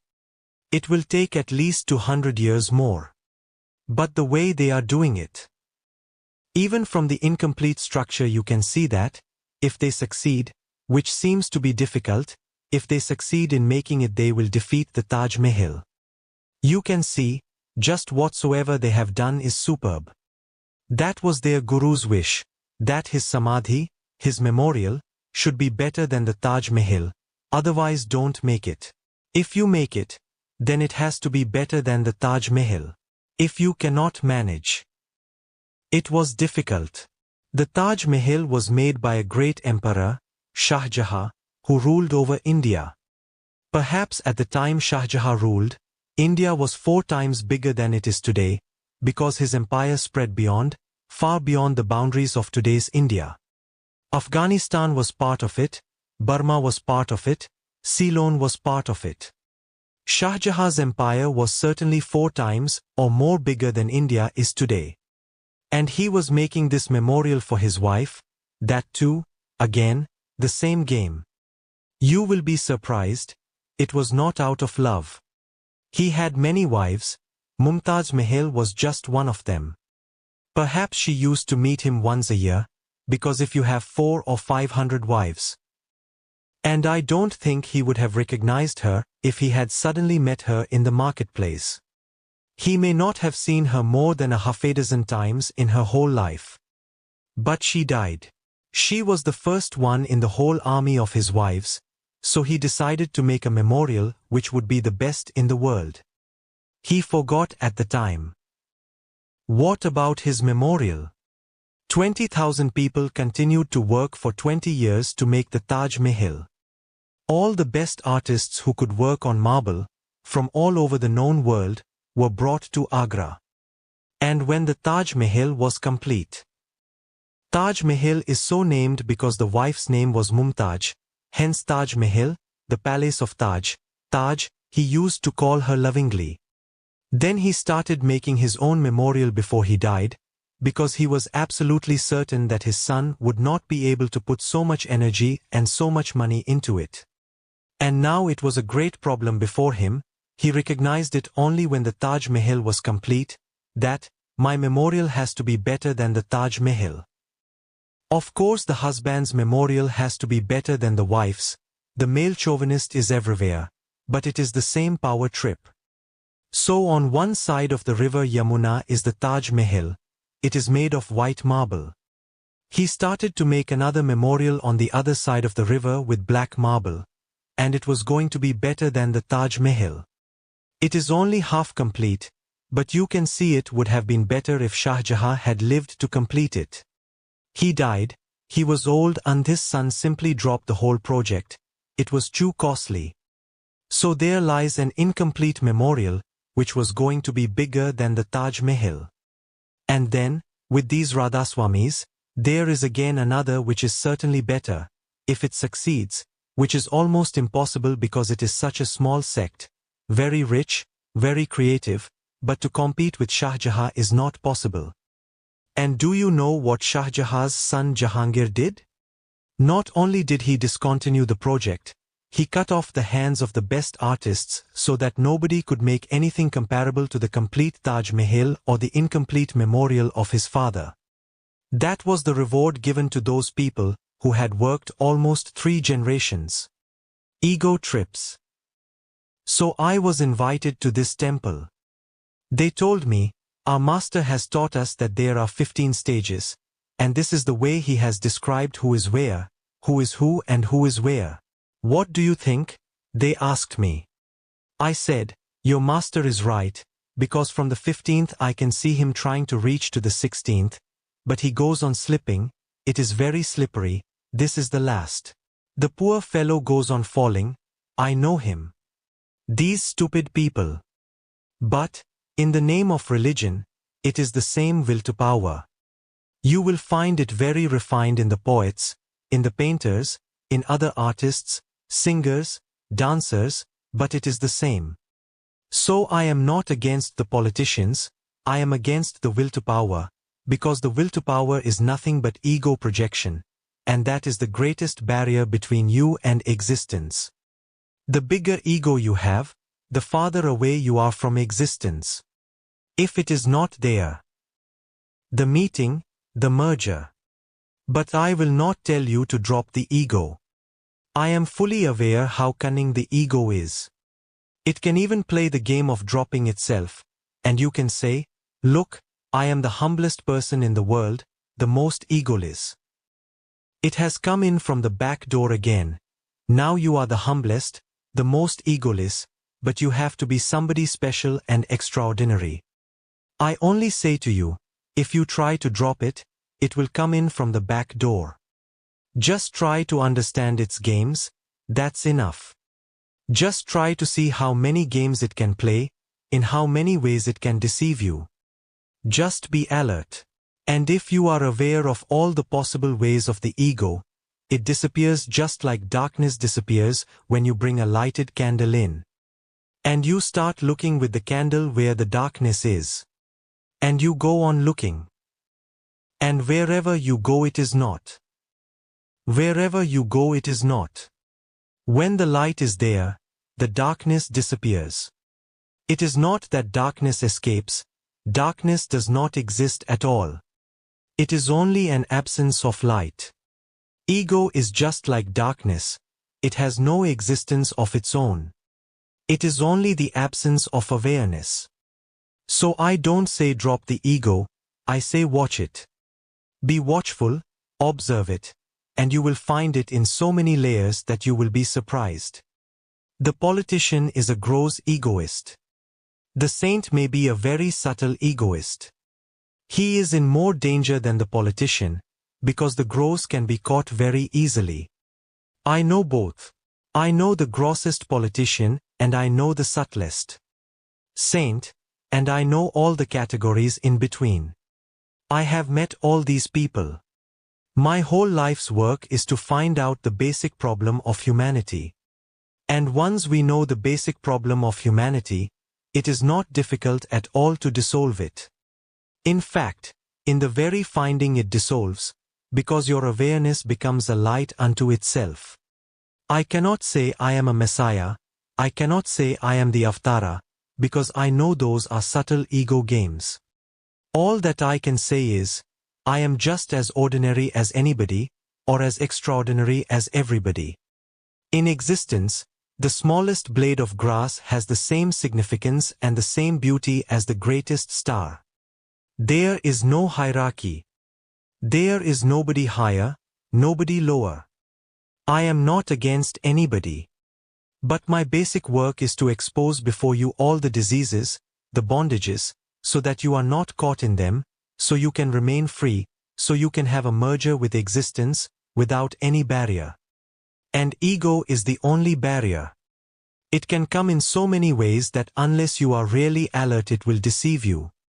It can become so subtle almost like a shadow, that it will follow you, and you will not be aware of it. I would like to tell you a small story. Two monks, Buddhist monks, are returning to their monastery. They come to a ford. The current is very powerful. It is a hilly place. A young, beautiful girl is waiting there, waiting for somebody to help her to cross. She is afraid to enter alone. One monk, who is the older one of course. Because he is older, he walks ahead, all games of the ego. If you are older, you have to walk ahead. Younger monks have to walk a little back. They cannot walk parallel to the older monk. Of course, they cannot walk ahead. And these are the people who are talking continuously of dropping the ego. Even physical age is used to fulfill a certain ego. The older monk comes first. The young girl asks him, Bhante. Bhante is the Buddhist equivalent of Reverend. Bhante, would you help me? Just hold my hand? I am afraid. The current is so strong and perhaps it may be deep. The old man closes his eyes. That's what Buddha had said to the monks, that if you see a woman, particularly if she is beautiful, close your eyes. But I am surprised. You have already seen her, then you close your eyes. Otherwise how can you determine she is a woman, and beautiful? You are already affected, and now you close your eyes. And remember, with closed eyes the beautiful woman will become even more beautiful. She will become a dream girl. And Buddha had said, don't talk, don't touch a woman, because just talking, you may get caught. Touching, you may forget that you are a monk. So he closes his eyes and enters the ford without answering the woman. You see the ugliness of it. And these people are saying, help, serve, and that poor girl was simply asking, hold my hand, just for a few seconds, so I can pass the ford. And the man closed his eyes. Then the second, younger monk comes. The girl is afraid, but there is nothing else to call upon. The sun is setting, soon it will be night. She cannot go back, the town is far away. She has to go ahead, then only can she reach her home before it becomes too dark. But how to pass this ford? So under compulsion she asks the young monk, Bhante, will you please hold my hand? The ford seems to be deep and the current strong. And I am afraid. The monk says, it is deep, I know, because we pass through it every day. On the other side is our monastery, so to beg food we have to come to this side to the village. It is deep, and it is good that you have not entered alone, otherwise you would have gone with it. And just holding hands won't do, you just sit on my shoulders and I will carry you to the other side. The young girl jumps on his shoulders. He carries her to the other side.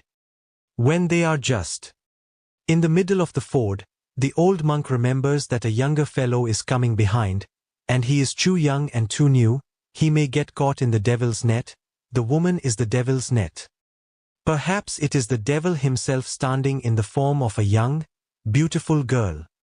He opens his eyes, and what he sees he cannot believe. The young monk is carrying the beautiful girl on his shoulders. Now he is tremendously angry, shaking with anger. The young monk leaves the girl on the other shore, and follows the older monk towards the monastery. When they reach the monastery door, it must have been 2 or 3 miles from the ford.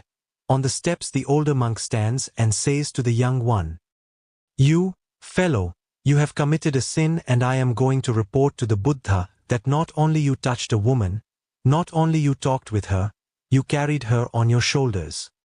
You should be expelled from the community. You are not worthy of being a monk. The young man simply laughs and says, Bhante, it seems although I have dropped that girl 3 miles back, you are still carrying her on your shoulders. 3 miles have passed, and you are still bothered by it. This is what happens if you start fighting with anything. It may be sex, it may be ego, it may be greed, it may be fear, it may be anger, whatsoever, if you start fighting with it. And how will you drop it? Other than fight, how are you going to drop it? You will push hard, but where will you push it? Anything pushed goes deep down into your own unconscious. And anything in the unconscious is far more powerful than in the conscious, because conscious is only one part. The unconscious is 9 times bigger than that. And in the conscious mind at least you are aware what is there. In the unconscious mind it is so dark, you don't know what is there. And it is 9 times bigger, more powerful. It can take over your conscious effort any moment. Now, what is happening to this old monk? Many things at the same time. The girl was beautiful. He has missed a chance. He is angry. He is jealous. He is full of sexuality. He is what he is saying the younger one is, really in a mess. The younger one is completely clean. He took the girl over and left her on the other shore. And that's that, the thing is finished. But the younger monk must have been of tremendous awareness. That awareness is my teaching. Never fight with greed, ego, anger, jealousy, hatred, all those enemies that the religions have been telling you. Fight with them, crush them, kill them. You cannot kill them, you cannot crush them, you cannot fight with them. All that you can do is just be aware of them. And the moment you are aware, they are gone. In the light, the darkness simply disappears. Beloved Osho, are you in favor of communism? Yes and no. First, let us discuss the no. I am against the communism that exists in the Soviet Union, in China, and in other communist countries. I am against the communism that Karl Marx, Engels, Lenin, Stalin, Mao, these people, have given birth to, because what they have given birth to is not communism. That's why I am against it. What they have given birth to is a dictatorial, inhuman, slave society, undemocratic, with no respect for the individual and no recognition even for the individual. He is only a number, just as in the army numbers exist. One man dies, on the army board, number 8 is killed, or number 8 is lost, not found. But do you see the psychological difference? Number 8 has no wife, no children, no mother, no old father, no old grandmother. Number 8 is just number 8, arithmetic. It has nothing to do with humanity. But if you replace it with his real name, then you feel differently. You start thinking, what will happen to his wife? He was a friend to someone, what will happen to his mother, to his old father, who were looking to him and depending on him? What will happen to his children?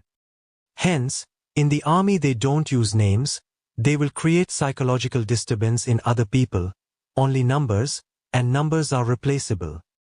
Number 8 has fallen, let him go, somebody else becomes number 8. He will not become the husband of number 8's wife, and he will not become the son of number 8's father. The army is not concerned about that. Numbers are replaceable, human beings are not. The communism that has arisen out of Karl Marx is inhuman, because it does not take account of your individuality at all. Marx says you are nothing but matter. And if you are nothing but matter, then what does it matter whether you live or die? So it was very easy for Stalin to kill millions of people in Russia. It would not have been so easy if Marx had not said that you are only matter. There is no problem. Stalin feels no prick in his conscience destroying millions of people. They are not people, they don't have any souls. They are only mechanisms. I am not going to be a supporter of this idiotic ideology, which takes humanity from man. His humanity has to be enriched, his individuality has to be sharpened. They destroy everything that is individual. They want you just to be a part of the collective whole, just a part, a cog in the wheel, which is always replaceable. And I know that no human being is replaceable, because every human being is so unique, so utterly unique, that there is no way to replace him. In Marxian communism there is no respect for the individual. What are they closing? Do you know? They are closing the door to your own being, and if the door is closed to your own being, you are separated from existence totally. Then there is no question of seeking and searching the truth. There is no question of knowing thyself, of being thyself. In fact, it is dangerous, being thyself, knowing thyself. It is better to be just a cog in the wheel, with no self. Marx's idea is not based on any inner search. I pity the man. He was intelligent, but he remained only intellectual, bookish, a bookworm. In the British Museum library he entered every day, the first man, and he had to be forced out every night because the museum was going to be closed. And sometimes he had to be taken on a stretcher, because reading the whole day and smoking cigarettes, that was all that he was doing, he would become unconscious. For 40 years continually the British Museum had to deal with this man. But they became aware that, we have to accept him. He is the first man, before the door opens, he is standing there, and he is the last man. If you find him conscious, you can take him out. If you find him unconscious, you carry him on the stretcher to the hospital. This man never even for a single moment meditated. He knew nothing of the inner, he was just concerned with books. What he has written in Das Kapital. No communist reads it. I have met hundreds of communists. No communist reads it. Every communist keeps it in his house, just as a Christian keeps the Bible. It is the Bible of communism, and they have created the Trinity exactly, Marx, Engels, Lenin, and the Bible is Das Kapital, but nobody reads it. I have gone through it, from the first page to the last. It is all words, no experience, quotations from other books, but no authentic experience, not a single experience of his own. What kind of man is Karl Marx? Jews give a strange type of people to the world. First they gave us Moses, who for 40 years drove the whole Jewish community. 75% of his people died in 40 years, searching for Israel. And what a coincidence, that he passed over all those places which are now the richest, the Middle East, all the oil sources. He passed all those. He is God's chosen prophet, and he knows nothing about the oil. And he stopped at Israel, where there is nothing, just a desert. If he had stopped somewhere before, Jews would have been immensely happy, they could have created a paradise. Then comes Jesus, another Jew. And because of Jesus, Jews gave birth to Christianity. They are responsible. If they had not crucified Jesus, there would have been no Christianity. And what has Christianity done to humanity, do you know? In the past 20 centuries, how many million people Christians have killed, burned alive? In the name of God, and the Holy Ghost, and the Son. They could burn people alive because they were absolutely certain that what they were doing was right. Jesus has given them the right to bring everybody to the fold. So there were crusades going on continually against the pagans. And you will be surprised, the pagans are far closer to existence than anybody else. The pagans are the people who worship nature, trees, mountains, oceans, rivers, stars. The pagans are those who accept this whole that surrounds you as divine. They are far closer to me than these so-called religious people. They were killing pagans because they did not believe in a creator God. And the pagans were being killed by everybody. Jews were killing them because they were not believing in the Jewish God. Christians were killing them because they were not believing in the Christian God. Mohammedans were killing them because they were not believing in the Mohammedan God, and there are so many gods. It is good that Hindus never started killing, because Hindus have 33 million gods. If they had started killing, then there would have been no humanity at all. 33 million gods. The idea is so old that at that time there were not 33 million people even on the whole earth. What to say about Hindus? The whole earth had not 33 million people, but the Hindus had 33 million gods. Why did these Hindus have 33 million gods? Because Jainas have 24 Tirthankars, Buddhists, just not to be left behind, that ego goes on, invented. They have only one Gautam Buddha, but they invented. It is a fiction, but they had to compete with the Jainas. They were their competitors, their contemporaries. Jainas authentically had 24 Tirthankars, Buddha was alone. First he tried to say that he was the 24th Tirthankar. When he was not accepted by the Jainas, and Mahavir succeeded in being accepted, he created the fiction that there have been 24 Buddha, 23 before him. In fact, those 23 were his lives. He has been 23 times before as a Buddha in the world, and this is his 24th life. Now this is pure fiction. Just to compete with the Jainas there had to be 24. But Hindus at that time had the idea of only 10 avatars. Seeing that Jainas and Buddhists had 24, they immediately changed their number. So any scripture that is written after Gautam Buddha and Mahavir says, we also have 24 avatars. But then, to defeat this competition forever, they managed this idea of 33 million gods.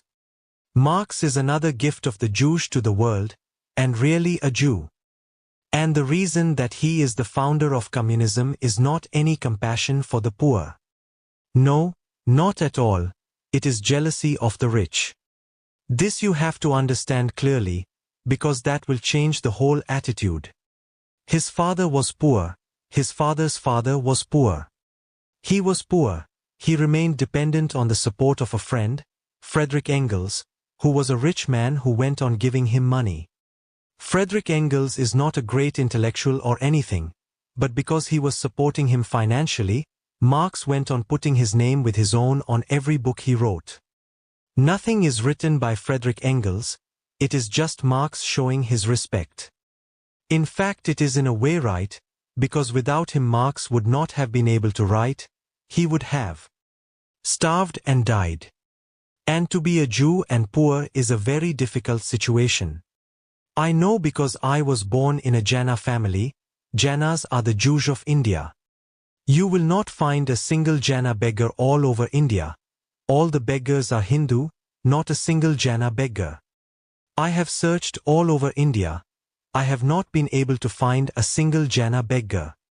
They are not poor, everybody is comfortably rich, and most of them are the richest people in the country.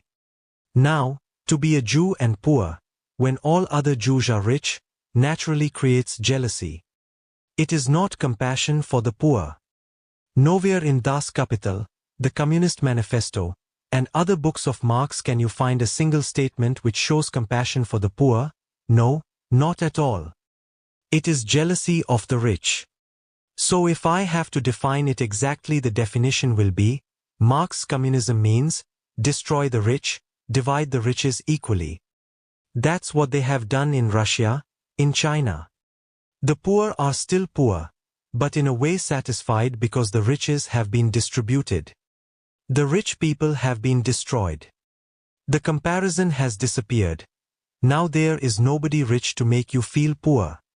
You are still poor. The poverty, of course, is equally distributed.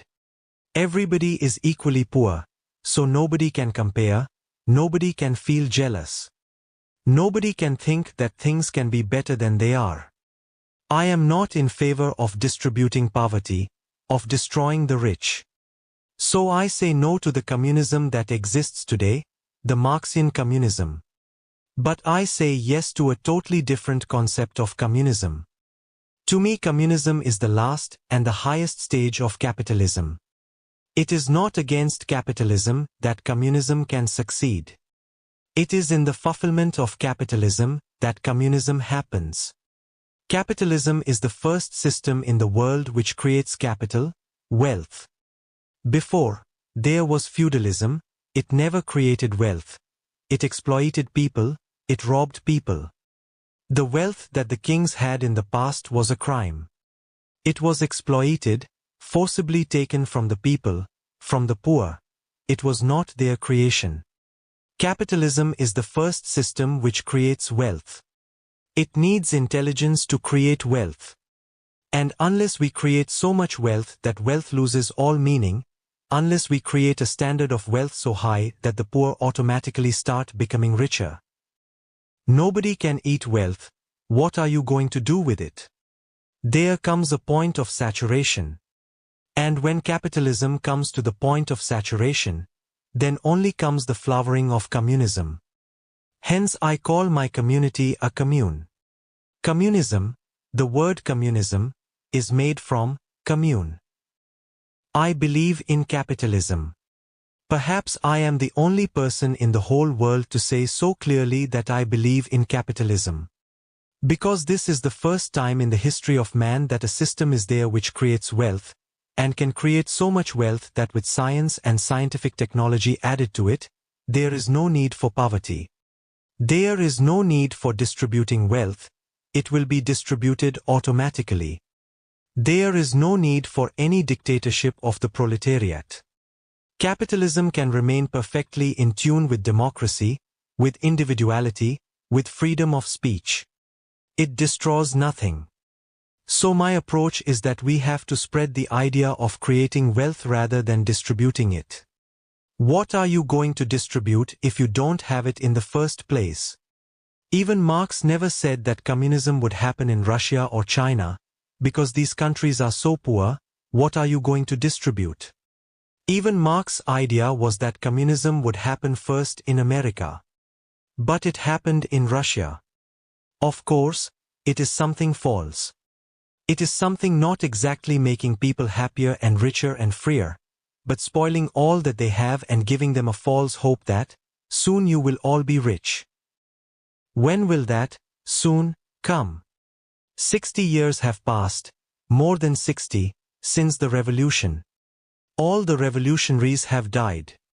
All were hoping that it is coming. Russia has remained poor, is still poor.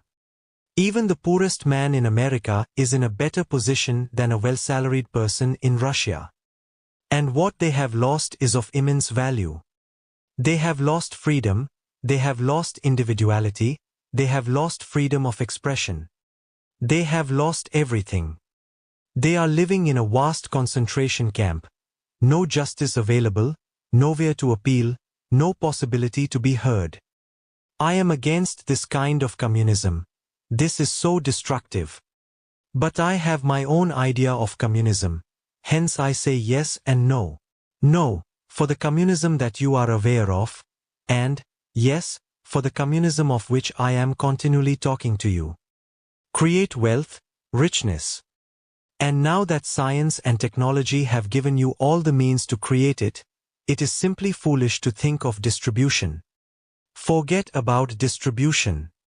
Create it so much that it comes to a saturation point. Then from there it starts spreading to everyone. Communism is the ultimate flowering of capitalism. Okay, Sheila? From Unconsciousness to Consciousness. Chapter number 9. Chapter title: Just to be born is not enough to be alive. 7th November, 1984 p.m. in Lao Tzu Grove. Archive code 8411075. Short title: Unconc 09 audio, yes video, yes length, 98 minutes. Beloved Osho, the people visiting the commune ask us again and again, why do we lead such a rich life? I wonder why they do not ask why we live at all. That should be the right question. Life means abundance, richness, in every possible dimension. Just look at existence.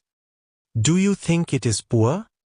Look at the millions of flowers, their fragrance, look at the millions of stars.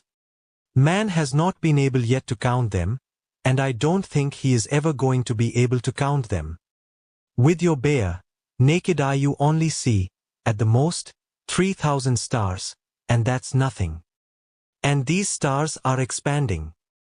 Just as a flower opens up and the petals start going away from the center, the universe is continuously flowering, blossoming, opening, and with a tremendous speed. The stars are going farther away from the center.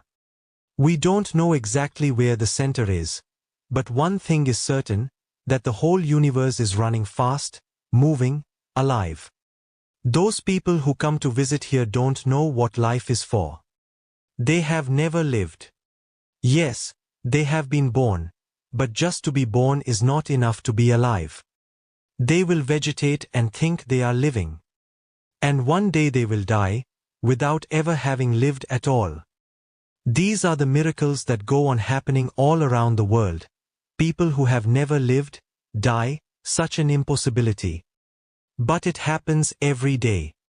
And many have recognized it at the moment of death, and have said it is so, that, it is strange.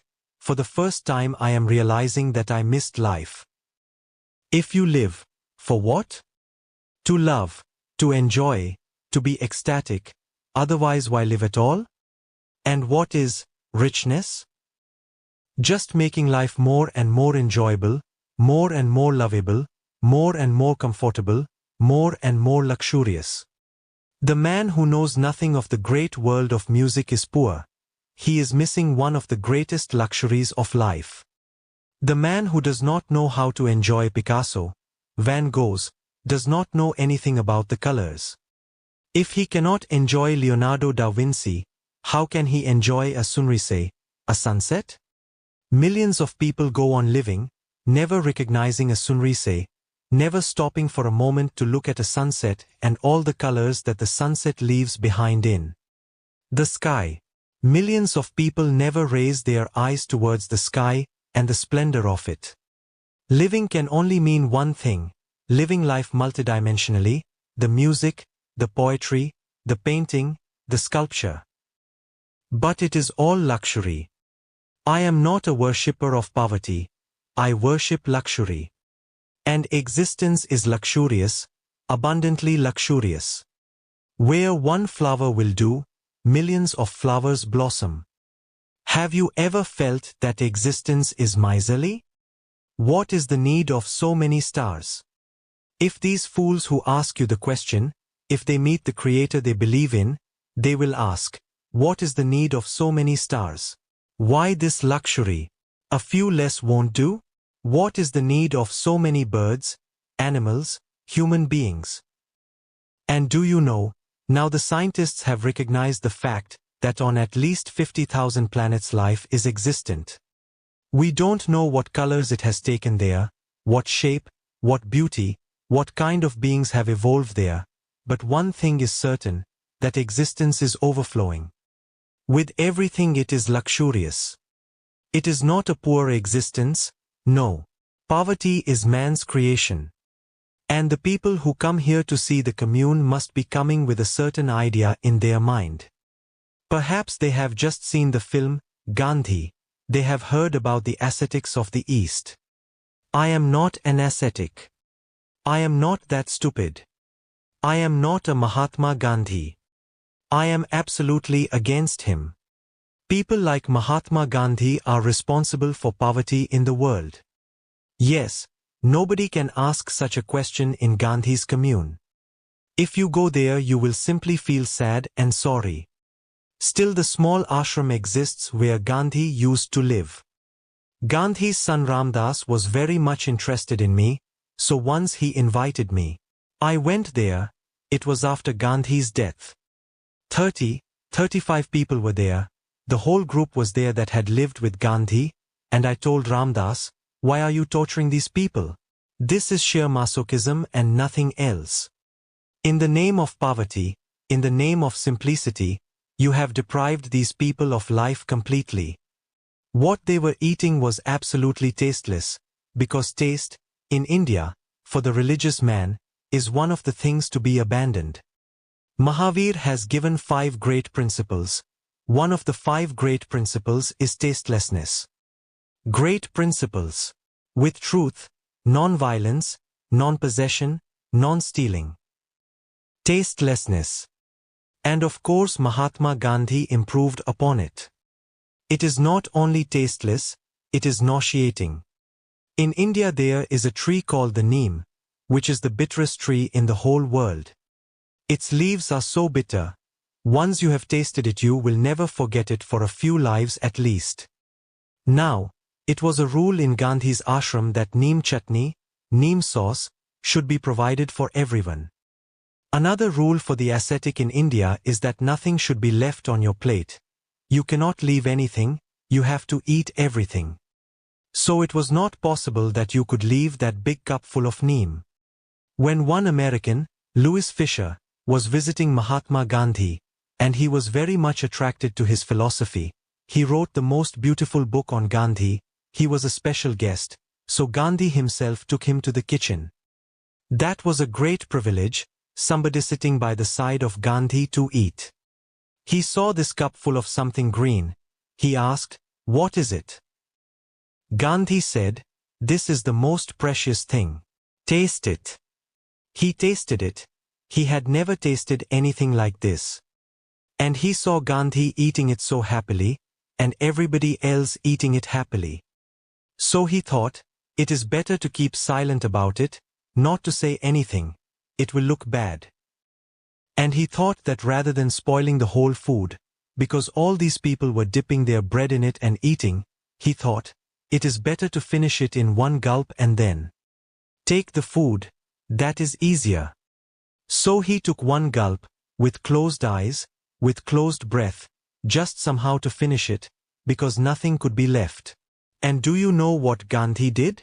Gandhi called the cook and said, "Look how much he liked it. Bring another cup, he loved it." So the cup was filled again. To live the life of the poor, Gandhi would not allow anybody to use a mosquito net. That is luxury. And the place where he used to live, Wardha, is a very hot place, exactly in the middle of India, exactly in the center, one of the hottest places. And so many mosquitoes all around, that even in the daytime you had to use a mosquito net and sit inside it if you wanted to do any work, reading, writing, or anything. Even in the day, hundreds of mosquitoes are all over your body. How can you sleep in the night? But the idea of poverty. How can you use a mosquito net? That is a great luxury. So Gandhi had discovered, and he was a great discoverer of such things, he discovered that kerosene oil, if you put it on your face, your hands, then mosquitoes cannot come close to you because of the smell. Certainly they don't come, they are not so foolish as you are. But because of the smell you cannot sleep. I simply refused to stay there. I told Ram Das, this is not the place for me. What kind of nonsense is going on here? And you are torturing these 35 people in the name of asceticism. You are glorifying all this. Gandhi was doing this his whole life. He was absolutely a masochist, who enjoyed torturing himself, and also a sadist. It is a rare combination, very unique. There are people who are masochists, there are people who are sadists, but to be a sadomasochist is a very unique phenomenon. There are very few people, but there are some, who enjoy both, torturing themselves and torturing others. In the name of religion it is very easy because you can give a motivation to people, that if you torture yourself, you will gain much in the other life. That motivation, that greed. They don't call it motivation or greed, and they don't call torture what I am calling torture, they call it tapascharya, sadhana, spiritual discipline. But just giving a good name to an ugly thing does not change its nature. It is not a spiritual discipline, it is simple torture. But under the name of spiritual discipline you can torture yourself. Down the ages, in how many ways have religious people tortured themselves? If you come to know the whole story you will be simply amazed. There have been Christian ascetics whose practice consisted, still consists, they are still in existence, in beating themselves, early in the morning, naked. And the person who managed to beat himself the most was thought to be the greatest saint. The blood would be oozing out of the body, and they would go on flagellating. And the crowd would gather around their monastery to see this scene. And that crowd would support them, appreciate them, clap them, and help them to beat themselves more. And of course when a big crowd is appreciating you, you can go to any limit. Many times a person would die beating himself. Then he would be declared a saint by the Pope. These people are still in existence. There has been a Christian sect which uses shoes with nails inside, going into the feet, so there are wounds in the feet, and the nails are going into the feet, and they will walk on these shoes. And those nails will keep those wounds alive, bleeding. They cannot heal, there is no way of their healing, nothing is being done to heal them. On the contrary, the nails are put in the shoes in such a way that they go on and on creating the wound, so the wound may not be allowed to heal naturally. They used belts also around their waist, with nails going into their body, with wounds all around. And these people have been worshipped. You have been worshipping mad people. These people needed psychiatric treatment. They were not religious, they were simply mental cases, tremendously sick, suicidal. And the person who was their leader was a unique person. He was torturing himself, and he was the leader because he tortured himself more than anybody else, That was the only criterion of who was going to be the leader. And he was teaching others to torture themselves in every possible way. All around the world, poverty has been respected for the simple reason that people had no idea how to get rid of it. And why was it respected? If you are born poor, then nobody will respect you. If you are born a beggar, nobody will respect you. But if you are the son of a king and you renounce the kingdom and become a beggar, then the whole country will respect you. Do you know that all the 24 Tirthankars of the Jainas are kings who have renounced their kingdoms? Why does not a single one come from another profession? Fourth simple reason: if you are already poor, what can you renounce? First you have to have it to renounce. And these kings were respected because they had never walked. They were carried in golden chariots. They had never suffered anything, and now they were standing naked in the hot sun of India, burning. The Jaina Tirthankar is not allowed to take a bath. That is considered to be a luxury. A bath is a luxury. And in India, where you are perspiring the whole day, and a naked monk perspiring the whole day, and India is a country full of dust, he remains in filth. Only once in a year, and then he is not to take the bath. His followers pour water on him. Not to give him a bath, because that will be a sin, to drag him into luxury. No, that is not the purpose. The purpose is that they want that holy water. You cannot find more unholy water. A man who has not taken a single shower in the whole year, has been naked, perspiring, collecting all kinds of dust, and all kinds of germs, is now being given a bath, and that water is collected. And people, the followers, drink it, because it is the purest water, from a Tirthankar. These people have strange ways. In India, to avoid luxury, these people are walking in the nude, eating once a day, and very little food. They are starving. You see their bodies, their faces, their eyes, everything has faded, has lost color and life. And what kind of life are they living? What are they doing? They don't create anything. They don't paint, they don't compose music, they don't create poetry, they don't make beautiful sculpture. They do not make anything. They do not discover. They are not scientists. They do not help humanity in any way. They are simply burdens, exploiting the poor and making them even more poor. How many Hindu monks do you think there are? 5 million right now. 5 million Hindu monks, continuously exploiting the poor masses. Because they have to be fed. The masses themselves are starving, and they have to feed these parasites. But these parasites are respected, for the simple reason that they give consolation to the poor. Each religion has found some way of consoling the poor. Jainas, Hindus, Buddhists, these are three great Indian religions, they say to the poor, you are poor because in your past life you committed sins. Accept your poverty, just as a punishment. If you try to avoid it, you will be spoiling your next life due.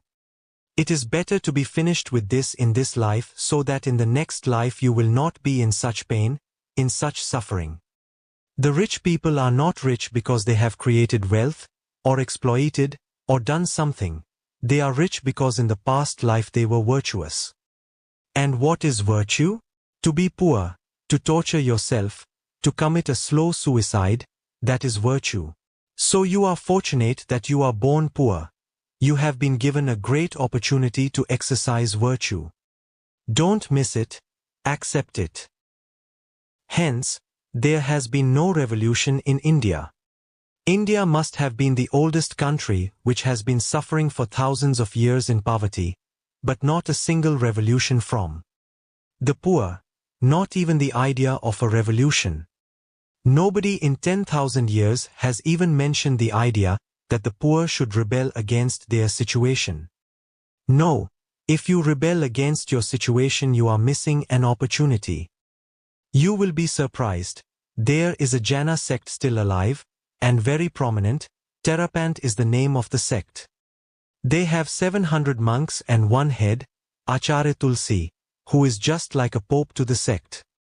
I have been fighting with him for years on each and every point. Their philosophy is the logical conclusion of the theory of karma, so nobody can speak against them.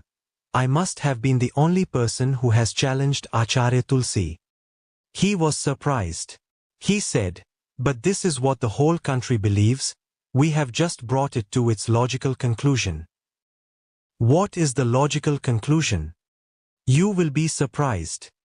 They believe that if a person is drowning in the river, and shouting, "Help me! Save me!" you simply go on your way.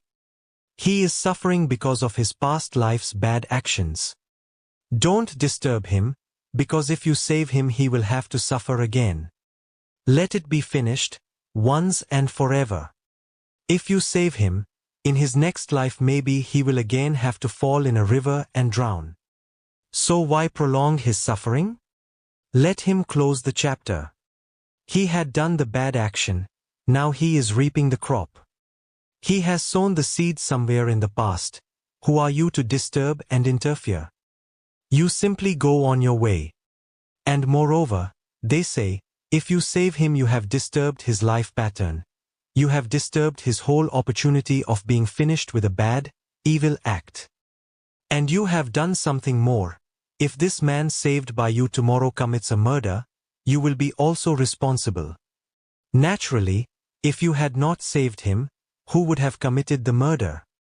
So you have disturbed his life, you are disturbing your life, and you are disturbing the life of somebody else, who can be murdered. He may rape a woman, he can do anything, and his whole life he will be doing something or other. You will be responsible for everything he does, you will be a partner in it. Knowingly, unknowingly, you have become an inactive partner in his life that you have saved, so why take such a risk? You are not helping him, you are not helping yourself, you are not helping anybody. You just go on your path, and let him go through whatever is his fate. Jainism, Hinduism, Buddhism, all have been teaching India that poverty is a byproduct of your past life. So is richness. It has nothing to do with this life. So, revolution. The question does not arise. Against whom? You cannot undo your past actions, you have to suffer them. You have to fulfill the existential law of karma. You committed the sin. Now who is going to suffer the punishment? You are responsible for it. Against what are you going to revolt? Against whom? The past is no more there, you cannot undo it. You have to simply accept whatsoever you have done and whatsoever it brings to you. Hence there has been no revolution, no possibility at all. The Christians, the Mohammedans, the Jews, they all have been giving some explanation. It is not an explanation, it is just to explain away the situation, and make people feel that whatsoever is happening is destined to happen. Nothing can be done about it. It is God's will in some religions. In some religions it is your fate, which is written before you are born. In some religions it is your past life. But all the religions agree that it has nothing to do with the present, because once you raise the question that something has to do with the present, then something can be done. Then the situation can be changed. And all these people have been giving respect to poverty. Why this respect for poverty? Why this respect for suffering? This is just to satisfy the poor man's ego, to make him feel that although he is poor, he is in a respectable situation. So condemn the rich, respect the poor. In this way you keep the poor remaining poor, and you keep the rich becoming richer. The rich understand perfectly well. Go on condemning, that doesn't matter. In fact it is needed. That condemnation takes away the possibility of revolution. And what is the condemnation? The rich will not be allowed in the kingdom of God. And the rich are far more educated than the poor, far more sophisticated. They understand. Most of the rich people don't bother a bit about your kingdom of God. They may go to the church, just to show that they are good Christians, to the synagogue, just to show they are good Jews, but they know perfectly well that it is just social conformity. Synagogues and churches are nothing but social clubs, like the Rotary Club, the Lions Club. They help you. They are good meeting places, and they give you a certain respect. The rich man comes to the synagogue, and the poor man feels that although he is rich he is so humble, bowing down before the cross in the church. How humble! And to the rich man it is all hypocrisy. He knows it is good diplomacy, to go on pretending to be religious, to go on giving some donations to the churches, to the temples, to the mosques. It helps in every possible way. It helps his taxation problems, it helps his otherworldly problems, it helps his respectability. The poor people think that he is really a nice, good man. And the rich man also says, although I am not so capable, I am a weak person, at least I can respect the saint who has renounced, the saint who has renounced things which I cannot renounce. So he goes to touch the feet of the saint who has renounced. Kings go, rich people go to touch the feet of the saint in India, just to show to the crowd that, although we cannot renounce, we are not strong enough, or perhaps it is not yet time for us, deep down this is our goal. If not today, tomorrow, if not in this life, then in the next life, but this is our goal. Sheila, those people who come to visit here, they come with an idea, a fixed idea. They think this is a religious commune, so it must be like a Catholic monastery or a Hindu ashram. And when they find it just the opposite they are shocked, and they ask you, why do you live so rich a life? You have simply to tell them, it's because we cannot manage a little richer life, that's why. The day we will be able to manage a little richer life, we will live that life. For the time being, forgive us. I teach you to live tremendously, ecstatically, in every possible way. On the physical level, on the mental level, on the spiritual level, live to the uttermost of your possibility. Squeeze from each single moment all the pleasures, all the happinesses possible, so that you don't repent later on that moment passed and I missed. Do not think of the past, because in thinking about the past you will be missing the present moment, which is the only moment, which is all that exists.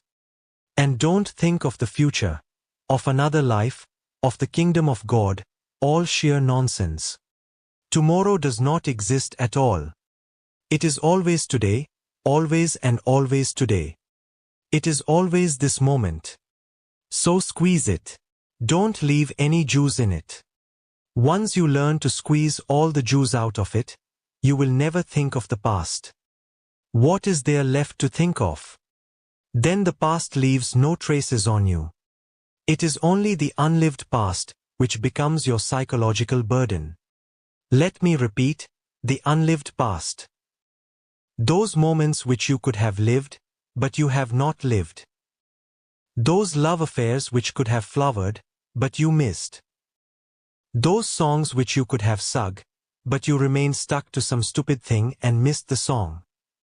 It is the unlived past which becomes your psychological burden, and it goes on becoming heavier every day.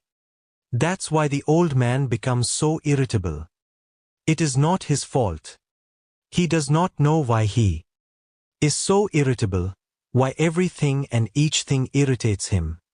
Why he is constantly angry, why he cannot allow anybody to be happy, why he cannot see children dancing, singing, jumping, rejoicing, why he wants everybody to be quiet, what has happened to him. It is a simple psychological phenomenon, his whole unlived life. When he sees a child start dancing, his inner child hurts. His inner child was somehow prevented from dancing, perhaps by his parents, his elders, perhaps by himself because it was respected, honored. He was brought before the neighbors and introduced. Look at this child, how quiet, calm, silent, no disturbance, no mischief. His ego was fulfilled. Anyway, he missed. Now he cannot bear it, he cannot tolerate this child. In fact, it is his unlived childhood that starts hurting. It has left a wound. And how many wounds are you carrying? Thousands of wounds are in line, because how much have you left unlived? So the people who come here, they come here almost dead, carrying their own dead bodies here. When they see you alive, they are shocked. They would have been immensely happy if they had seen ascetics sitting under juniper trees, naked, starving, praying to God, who does not exist. They would have been immensely happy, because then you were far more dead than they were. In comparison, they have managed better than you. They would have respected you because you helped them to feel better. When they come to visit here, seeing you, they feel themselves empty, spent, meaninglessly. It hurts. It hurts deeply, hence the question, why do you live so rich a life? You have not come with anything written on your forehead. You can go to the surgeon and let him look into your forehead. Nothing is written there, and nothing is written in the lines of your hand. You come in this world absolutely like a plain, unwritten, open book. You have to write your fate. There is nobody who is writing your fate. And who will write your fate? And how? And for what? You come in the world just an open potentiality, a multidimensional potentiality. You have to write your fate. You have to create your destiny. You have to become yourself. You are not born with a ready-made self.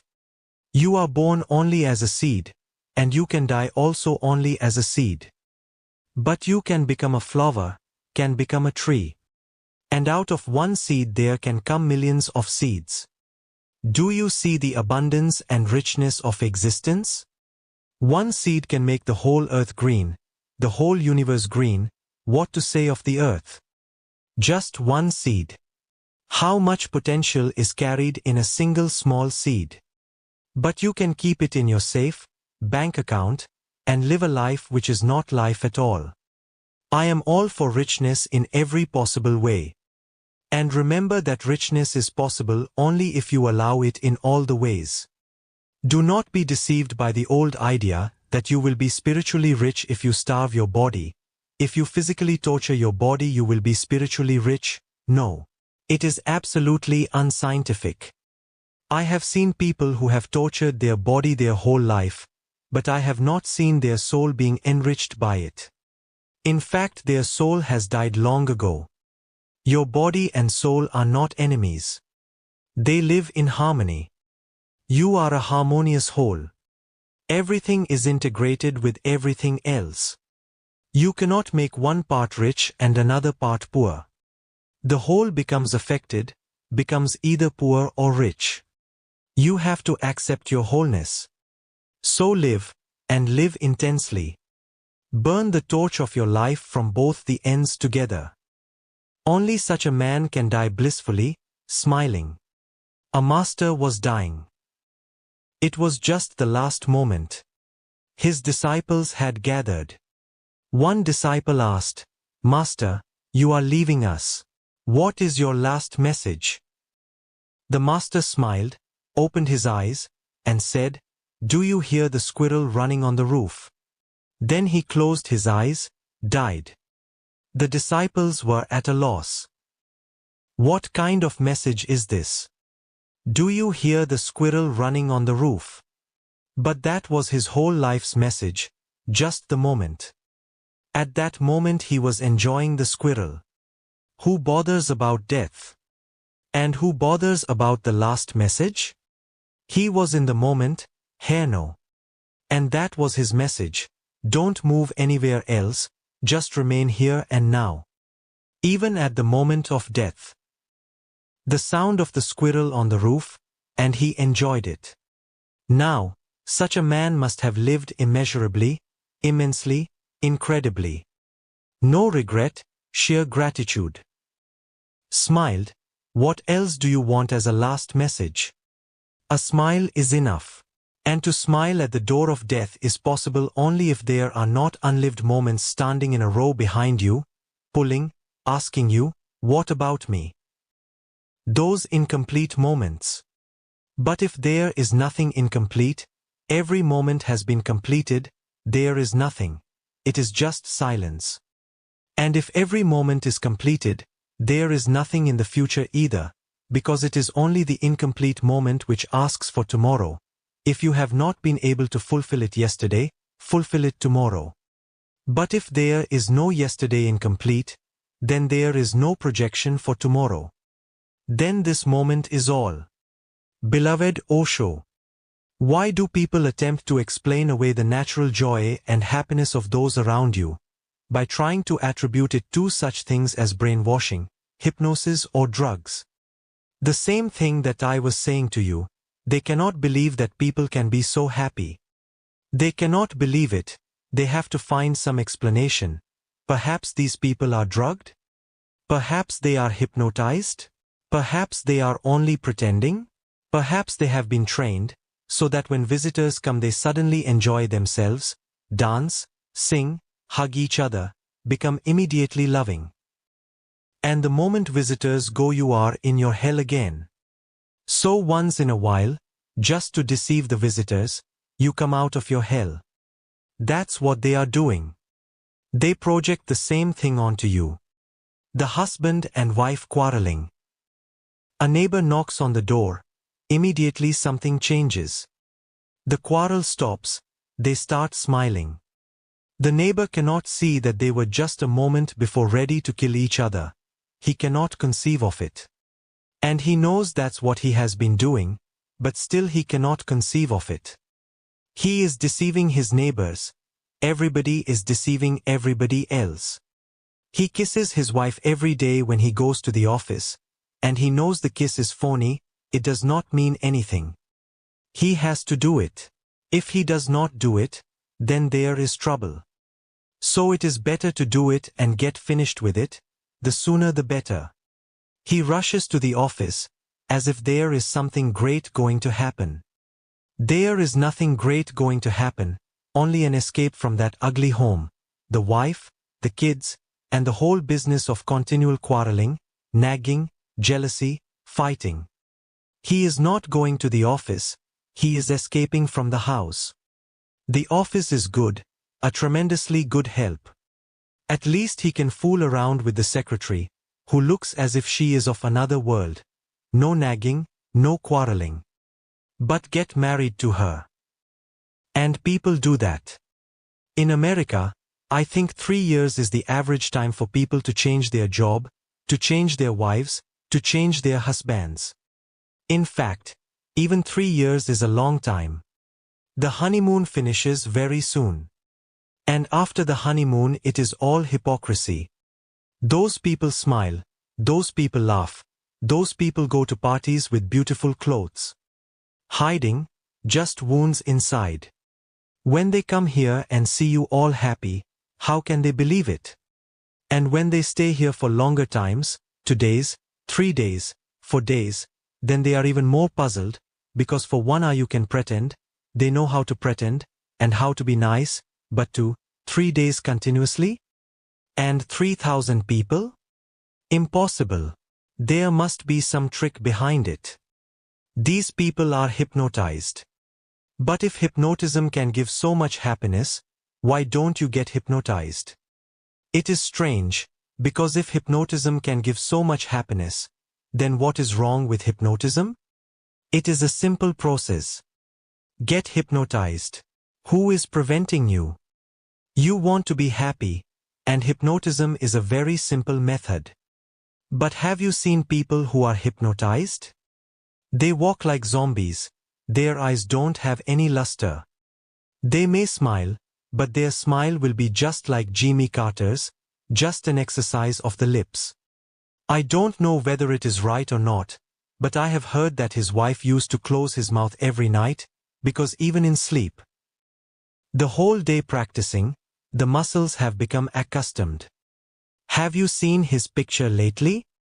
No smile at all, he looks like another man, suddenly aged at least 10 years. Where has that smile gone? It was phony. It was American. Hypnosis can give you a smiling face, it can give you a sad face, it can give you an angry face, because hypnosis is only a simple method of putting your conscious mind to sleep. Then you are under the power of the person who has hypnotized you. Then whatsoever he orders.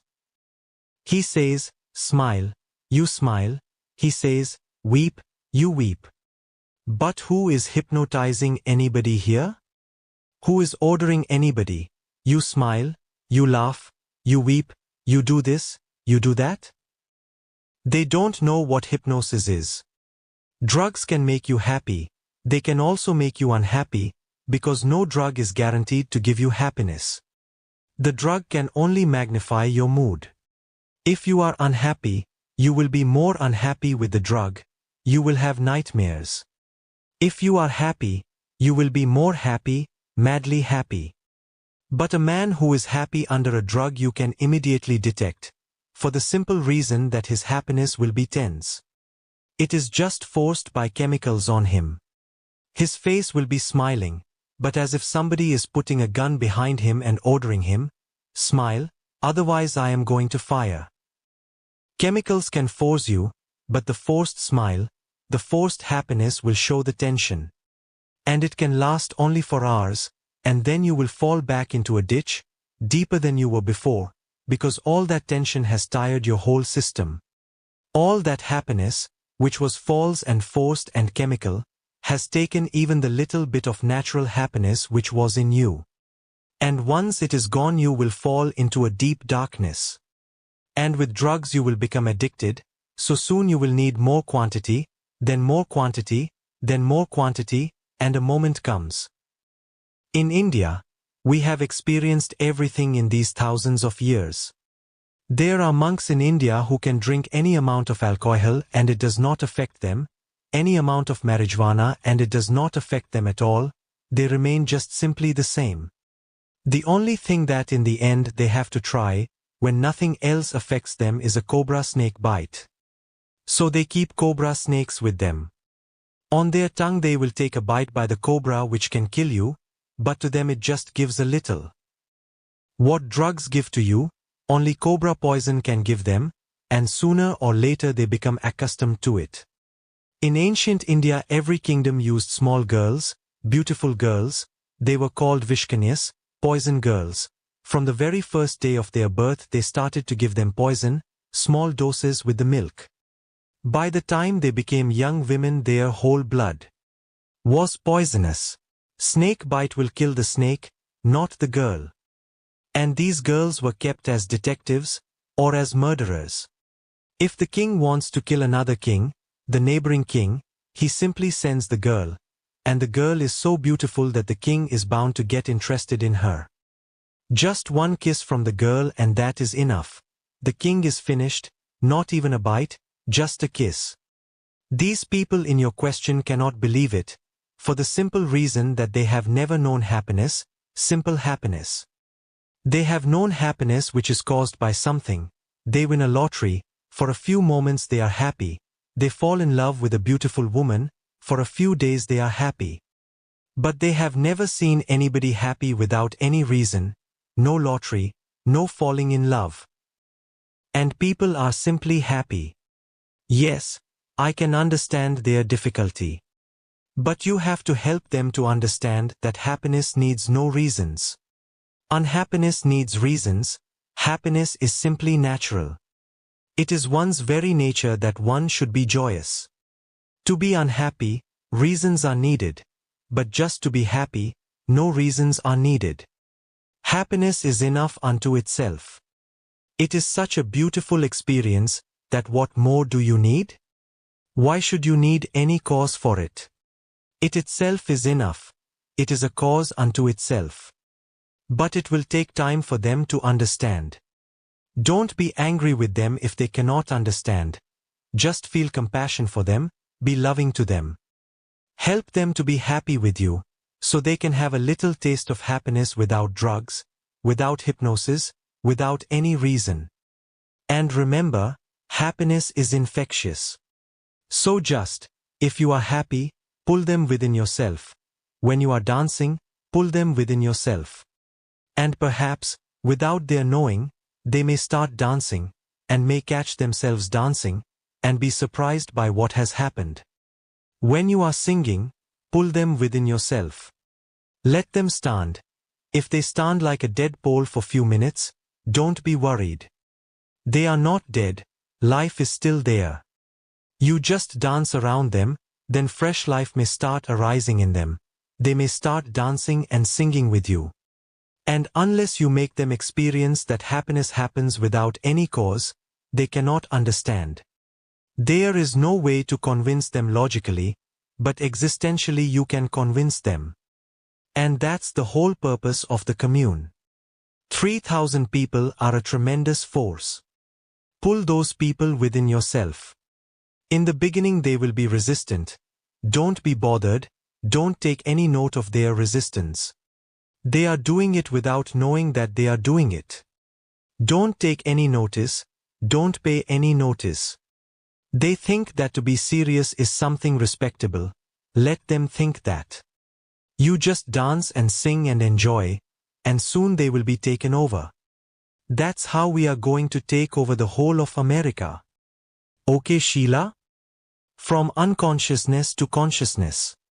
Chapter number 10. Chapter title, Your Childhood, An Education in Psychological Slavery. 8th November, 1984 p.m. in Lao Tzu Grove. Archive code, 8411085. Short title, Unconc 10 audio, yes video, yes length, 101 minutes. What is the difference between belief in a Messiah and trust in a spiritual master? Belief is blind. It has no rational proofs for it. It is based in your psychological need. It has no objective proof. You want to believe because without belief you feel empty, just a driftwood going nowhere. Without belief you feel empty, so utterly empty that you can't even dare to live. Look withinwards. That emptiness looks like death.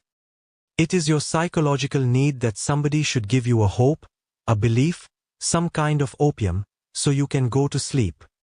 At least for the time being you can put aside all your fears. You have the Messiah with you, the Son of God. Now, what fear is there? Or the Messenger of God. Now, what more do you need to have a meaningful life? He gives you meaning, He gives you hope, and He has authority. But these are all projected by you and exploited by Him. It is a mutual phenomenon. The Messiah, the Tirthankar, the Avatara, the Pagambara, they know your psychological need, everybody's psychological need. They exploit it. They say, you need not be worried. You have only to believe in me. They make it so simple, no risk. You have nothing to do, other than believe. Can't you do even this much? And in the bargain, what are you getting? Everything that you always needed. A hope, a future, a meaningfulness. Otherwise you are bored, otherwise you start thinking, why go on living? The Messiah shows you the way, shows you the goal, makes you feel significant, that you are not an accident, that God has something special to be fulfilled through you. He fulfills your psychological need. He does not destroy your fear, your meaninglessness, your hopelessness. He simply gives a beautiful cover. He covers your psychological vacuum. And you fulfill His psychological need. The more you gather around Him, the more followers are there, the more He is convinced that He is not insane. Otherwise the suspicion is bound to be there. What proof have you got that you are the Son of God? It may be just your mind projection. But now he has got some proof, the believers. As they go on increasing, as the following becomes bigger and bigger, now he has solid proof. So many people, millions.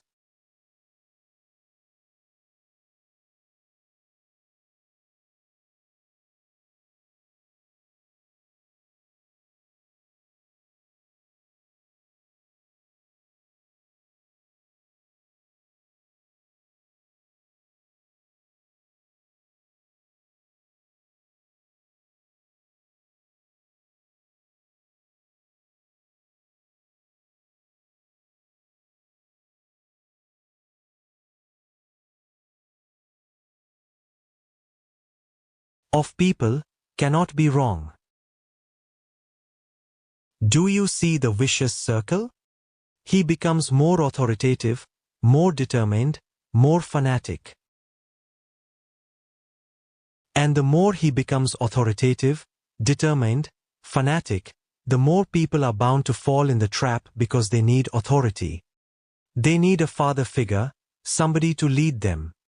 On their own they don't know where to go, what to do, what to be.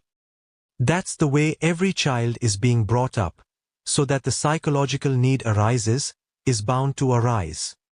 Everything is told to the child, that he has to do this, not to do that. Of course the parents think they are doing it for the child's own good. It is not so. It is just the opposite. They don't mean it. They really mean that they are doing good for the child, because how can the child decide what is right and what is wrong? So they have to decide. And naturally, the child is so small and in his eyes the father, grandfather are so big, so powerful, so wise, he can believe in them. So from the very beginning the child is not taught, not brought up, to be an independent individual. He is brought up to be a follower. He is brought up to remain a mental slave for his whole life. His father was brought up in the same way. His father's father was brought up in the same way. He will do the same to his children. That's how stupidity goes on from generation to generation. One generation passes it to another generation, that becomes your inheritance. So you are waiting for Godot. Somebody who should come and fulfill all your psychological needs. He will be a father, a guide, a philosopher, a wise man. And then you can relax, you need not worry. You need not use your intelligence, you need not use your reason. You can put all your intelligence aside, you can now be blind, and follow the Messiah. And when you see more and more people are coming, of course that becomes for you too a proof that the man must be right. Put the Messiah alone, and you will see him wavering, all his authority gone. Put the believer alone, you will be surprised that in just 21 days of absolute isolation you will go mad. Not more than that is needed for you to go mad. Just 21 days of absolute isolation, disconnected from the world of your belief, of your religion, of your society, of your club, of your university, of this and that, completely cut off for 21 days, just alone, and you will see slowly underneath your feet the earth is disappearing. Fear is arising, trembling is arising. In 21 days you will be insane. Hence people are afraid to be alone. They will do anything not to be alone. They will go to any rotten movie, just not to be alone. They will play any stupid game, they will watch any idiotic thing, a football match. Now, can you think of anything more idiotic? A few idiots kicking a football beyond a line to the other side, and a few other idiots kicking it back. And millions of idiots watching as if something of immense significance is happening. No, the psychological reason is that they want somehow to forget themselves, to forget that they are alone. In the crowd they feel good, healthier, saner, because people just like themselves are all around. Millions of people are watching the game, it cannot be idiotic. Even the president of the country is watching, it cannot be idiotic. Everybody is supporting everybody else to remain sane. Just 21 days of absolute isolation, no newspaper, no television, no radio, cut off from your world completely. No wife, no husband, no children, no love affair, and you will be amazed, seeing yourself in your utter aloneness, that what you have been doing your whole life was nothing but covering holes in your being, wounds. Of course with beautiful flowers. But those wounds don't heal. Perhaps uncovered, they may have healed. Covered, they gather more pus. Covered, they become more canceric. Belief is blind. All belief is blind. Trust is a totally different thing. Trust has the same meaning as belief in the dictionaries, But the people who have been writing those dictionaries have not tasted trust. They don't know what it is. For one thing, there is no Messiah, no Avatara, no one claiming, I am God's only begotten Son, I am the only messenger, the true messenger. When I say I'm just an ordinary man, I'm cutting the very root of belief. I don't want you to believe in me, because believing has destroyed millions of people down the ages. It is time that believing should be destroyed. From my side, I am saying I am just an ordinary man. I don't give you any support to believe in me. In fact, I make every possible effort for you not to believe in me. Look, Mahavir fulfills the conditions that Jainas ask of a Tirthankar, painful conditions, arduous conditions. But to be so special, a Tirthankar. The word Tirthankar means one who makes his way to the other world, or to the other shore. He is the last Tirthankar. Now, for millions of years people will be treading on the path that he is making. For millions of years now, he is going to dominate millions of souls, so he is ready to fulfill any condition. If they say that the Tirthankar has to live naked, he lives naked. If they say he has to eat once a day, he eats once a day.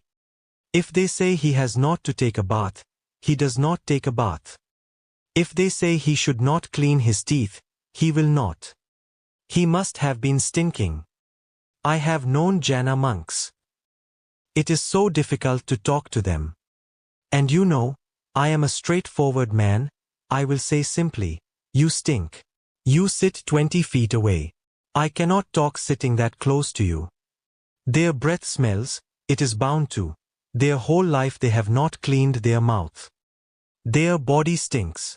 But they are ready to fulfill any stupid demand, because what they are gaining in reward is tremendous psychological fulfillment. It is only psychological, just ego fulfillment. I am saying to you, I am an ordinary man, just like you, with no difference at all. I am cutting the very root of your believing in me, hence my insistence on being ordinary. I don't want you to cling to me in any way.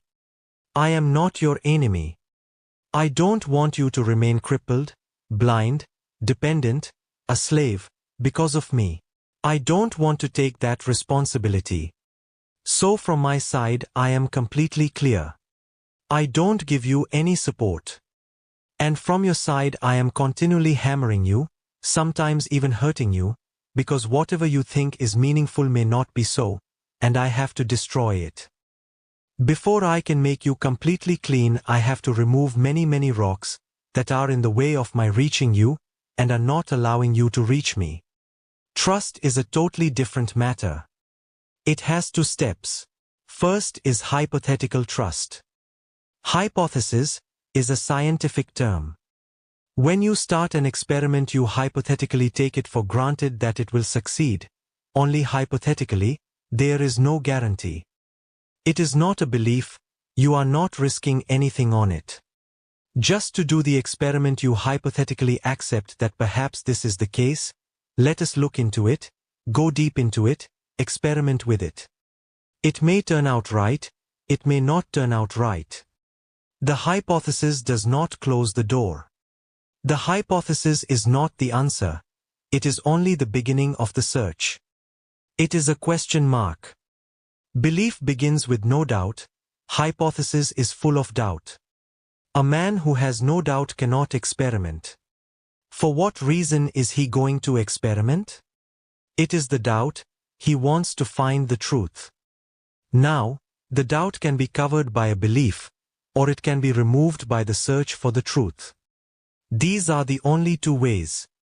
If you believe, then there is no need for experiment. So anybody who does not want to risk anything, who has not the intelligence to search, any mediocre, is bound to believe. Only mediocres believe.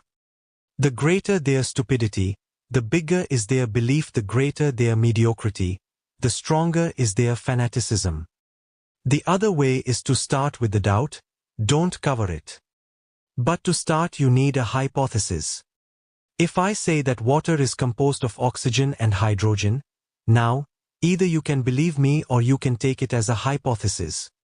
If you take it as a hypothesis, you are not believing in me. What I have said, you have accepted only to experiment whether it is true or not. So the first part of trust is the willingness to experiment. The master's function is not to make you believe.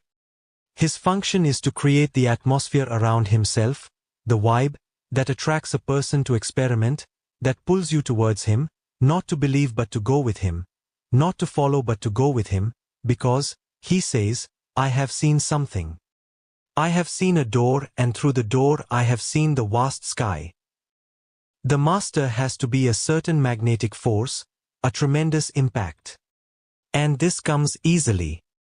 If I have seen the open sky, something of that open sky will be carried by my eyes. If I have seen the stars, then something of those stars is bound to be reflected in me. I need not claim it. In fact, those who claim it don't have it, hence the claim. Jesus calling himself the Son of God, what is the need of it? If you are the Son of God, will it not be enough for people to feel the vibe of it? When the sun rises, there is no need to declare itself. Even the birds start singing, the sun has not knocked on their doors. Wake up. It is morning and I have come back. No, there is no need. Even flowers know that the sun has risen. They start opening. For the night they had closed. Now they would like communion with the sun again. It is life. The whole existence understands the sun is there, becomes vibrant with its energy. What is the need for Jesus to continually claim that, I am the Son of God? He must be suspicious of himself, he must be doubting himself, and it is absolutely understandable. Nor has he seen God. Nobody has ever seen God. On what grounds can he be without doubt that he is the Son of God? The doubt is there. It is to dispel the doubt that he has to claim and shout. He has to convince others in order to be convinced himself that he is the Son of God. A real master claims nothing. His very being, his presence, is enough to create in you a desire to explore, remember, not to follow, but to explore, to go with this man, perhaps a few steps, and to look on your own whether the sky is there or not. All that the master does is to create in you a desire to walk with him, to experiment with him with an open mind. Because he knows, there is no need to tell you to believe in it. The need to tell someone to believe in something arises only when the person himself knows that unless you believe, you are not going to find the truth, because the belief is going to create the truth out of your imagination. It is the belief that is going to project the hallucination. The master tries in every way so that you should not believe, because belief is a barrier in the search. Yes, you should be receptive, ready to explore, available for the new, the unknown, to happen. That I call the first part, the hypothesis. I have said that my religion is scientific, and every science is based on hypotheses. It is not necessary that every hypothesis will prove right. But for the explorer it is not a sad affair if one hypothesis fails. In fact, he rejoices that now there is one hypothesis less. My search is becoming narrower, closer to the truth. Edison was working on electricity. It took 3 years for him. All his colleagues became frustrated. Many left, many thought, he is mad, and we will go mad with him. Only a few remained. But they were also hesitant whether to remain with this man or not, whether he is sane or insane, because every hypothesis that we have tried has failed. But this man begins the search again next day with the same zeal, enthusiasm, as they had seen in him on the first day, no difference. It was this quality that was holding them back from going away.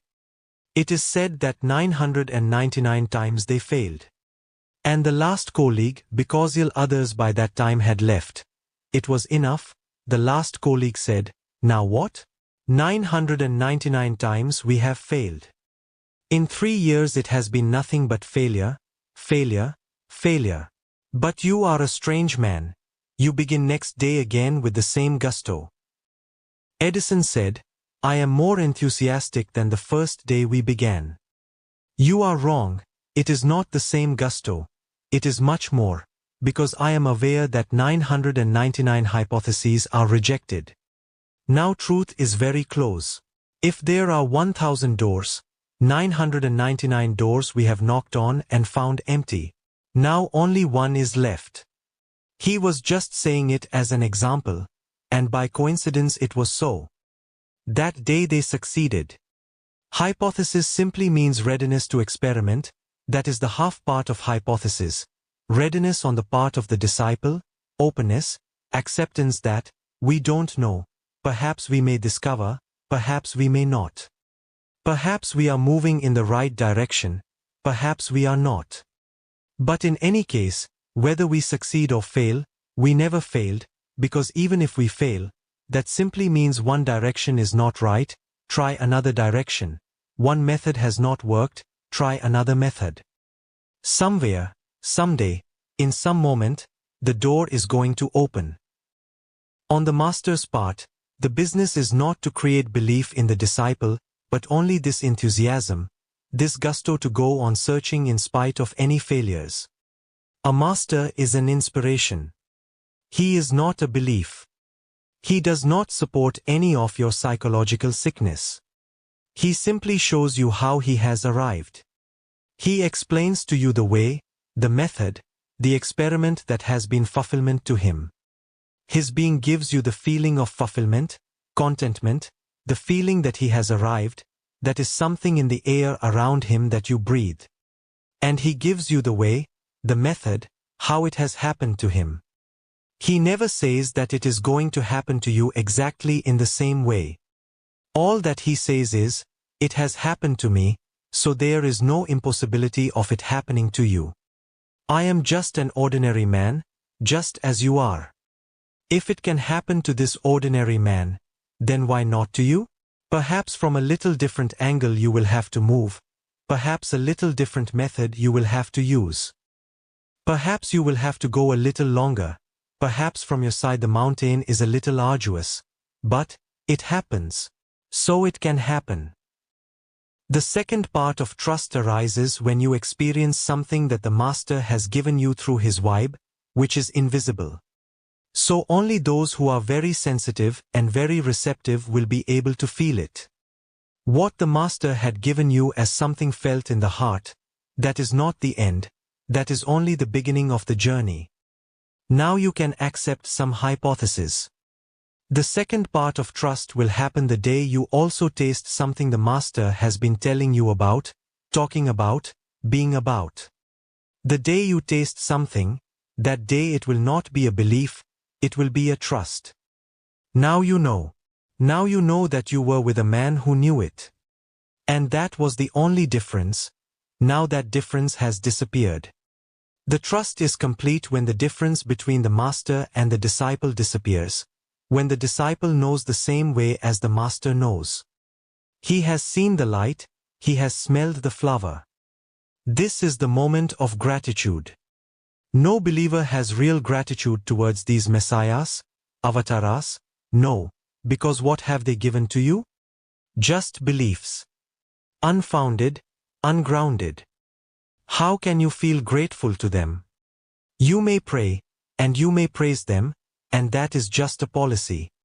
Perhaps by their grace, by your praise and prayer, which is nothing but a kind of bribery, they may feel a special compassion for you, they will grant you some miracle. But no miracle ever happens. Yes, truth happens, love happens, but miracles don't happen. You cannot really feel gratitude towards these people. On the contrary, if you search within yourself you will feel anger. You will be surprised when I say that all Christians, deep down, are angry with Jesus. He promised to redeem them, and nothing is redeemed. He promised, and he was saying, soon you will be in the kingdom of God, soon you will be with me in the kingdom of God. And 2000 years have passed. That, soon, has not yet been completed. When is it going to be completed? There is anger in every Christian against Jesus. And because of this anger he shows too much fanaticism for Jesus, so that nobody knows that he is angry. In fact, he himself does not want to know that he is angry. That he has been deceived, that he has been given a bogus belief, that for 2000 years millions of people have lived with this belief and died with this belief, attaining no growth, reaching nowhere, finding nothing. One is afraid of this anger, this rage. To suppress it, he goes to the church, he prays to Jesus, or to Krishna, or to Muhammad. But every believer, sooner or later, is going to be frustrated because belief is not going to give him the truth. It is not going to give him the living waters of life. What Judas did, every Christian would like to do. It is another thing that he does not. It is because he has not that much courage. Nobody has tried to understand Judas, because even to try to understand Judas seems to be against Christianity. But the man has to be explored. He was the only one who was educated, cultured, more than Jesus and more than any of his apostles. And naturally, as an educated, cultured man, he must have been full of doubts. I can't think of Judas believing that Jesus is the Son of God. He was with Jesus. The man had a certain charismatic personality, but that is not anything to do with truth. Adolf Hitler had a great charismatic personality, and do you know? At the end of his life, he started believing that he is the reincarnation of the old biblical prophet Elijah. His whole life he killed the Jews. In his gas chambers, millions of Jews simply evaporated into smoke. And at the end of his life he started thinking himself Elijah, one of the very significant Old Testament prophets. You will think he is mad, but there are still people in the world. I received a letter from somewhere here in America, from the president of the American Nazi Party, threatening me, saying that I should not speak against Adolf Hitler because it hurts our religious feelings. I was simply amazed. Religious feelings. But I was immensely interested too. What religious feelings are hurt? And the man goes on, saying, perhaps you do not know that Adolf Hitler was no ordinary man, he was the reincarnation of Prophet Elijah. So please don't speak against Adolf Hitler because it hurts our feelings, and it is not good of you to hurt anybody's religious feelings. Adolf Hitler, a religious leader. But there are people who still believe it. What can you do? And what must have happened to Adolf Hitler in the end? The defeat was absolutely certain. He was kept unaware. He was continually told lies because he was not ready to listen to any truth. He was not ready to listen to the fact that our forces are being destroyed, we are being defeated. No, he was not ready. Anybody who brought this news to him was shot dead immediately. It is impossible. The man must be lying. He killed his own generals for bringing him the advice that we should step back. Going ahead is simply killing our people. He shot them, then and there. He said, we are here to be victorious. This is our destiny, the destiny of the Aryan race, of the Nordics, to rule over the world. Nothing can go against it. So by and by his people understood, let him live his fiction. He was living in an underground shelter. All was lost. Russian, American, British armies were entering Berlin. And he was still believing that his forces were in Moscow, in London. When he heard the bombs falling nearby, he could not believe what was happening. He inquired, and they said, what can we do? If we say the truth to you, you shoot us. The truth is we have failed. We are defeated, these are enemy forces. Berlin has fallen. At that moment the idea arises in him, perhaps as a repentance that he killed so many Jews. How man's mind works. Perhaps he feels repentant and wants to compensate for it. He becomes the prophet Elijah. That was his last stupidity. He did many in his whole life, but that was his last. But there are people everywhere, even in America, who are forming parties around the religious prophet Adolf Hitler. Judas remained with Jesus. Jesus certainly had some charisma. There are people who are born leaders, just as there are people who are born poets, there are people who are born painters. Everybody is born with a certain quality. He may know it, he may not know it. The sooner he knows the better, because then he starts moving in the right direction for his fulfillment. Unless he finds the right direction, which leads to the fulfillment of his inborn quality, he will never feel content. So the function of the Master is not to make you just like himself. His function is to help you discover who you are. You are not like me. There is no need of a duplicate, a carbon copy. But these messiahs and pegambaras and tirthankars, they are all trying to make everybody a carbon copy.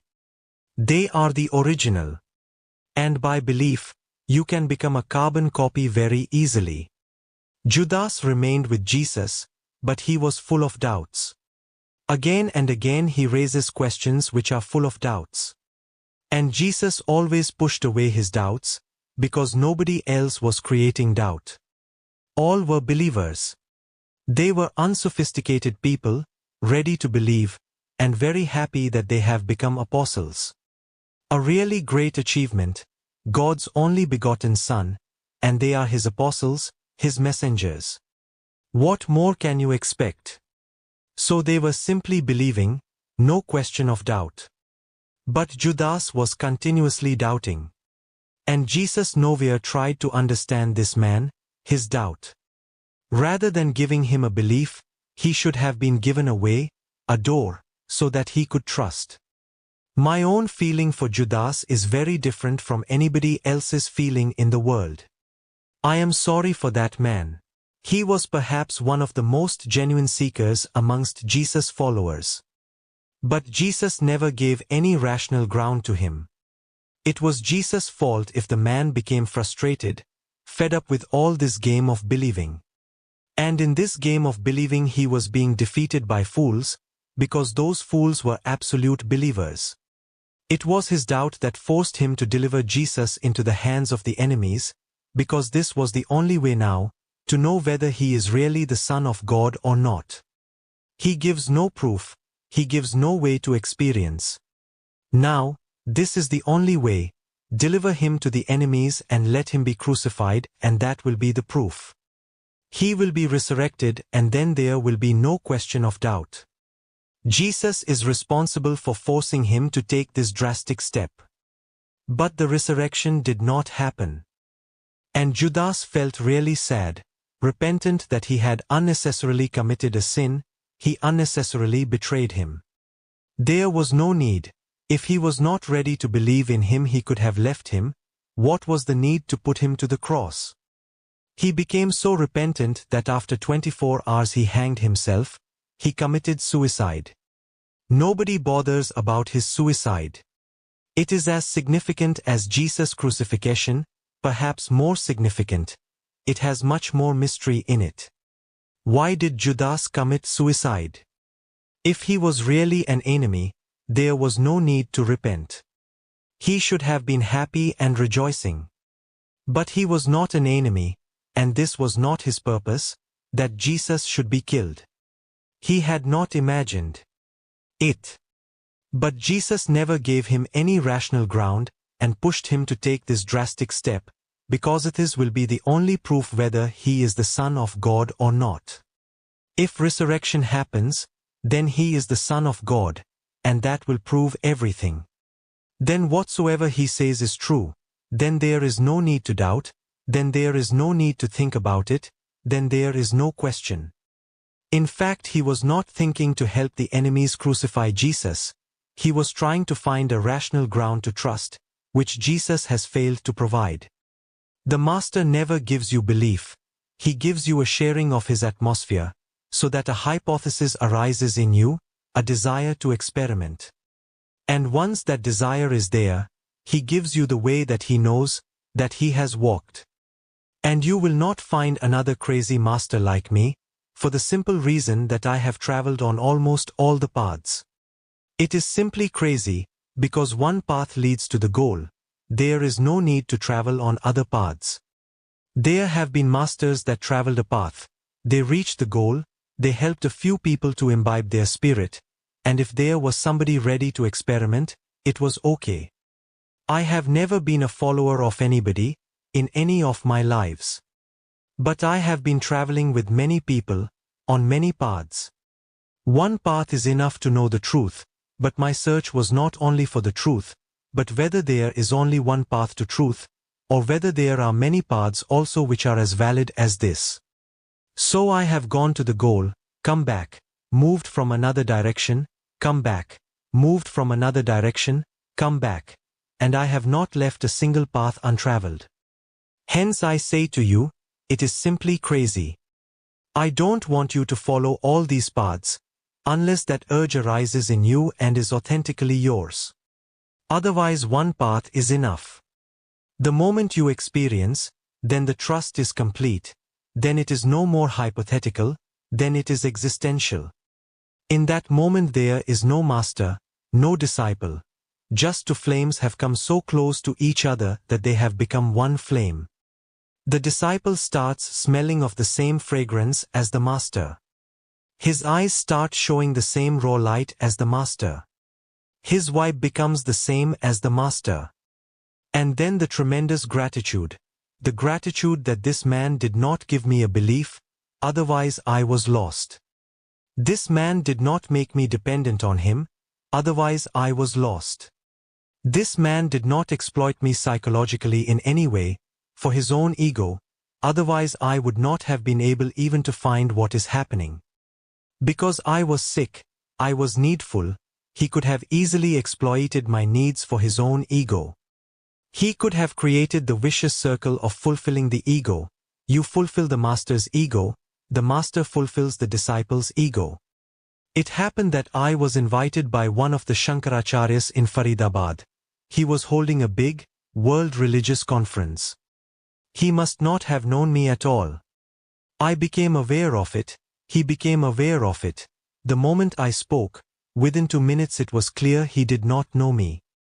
His secretary was interested in me, he was reading my books.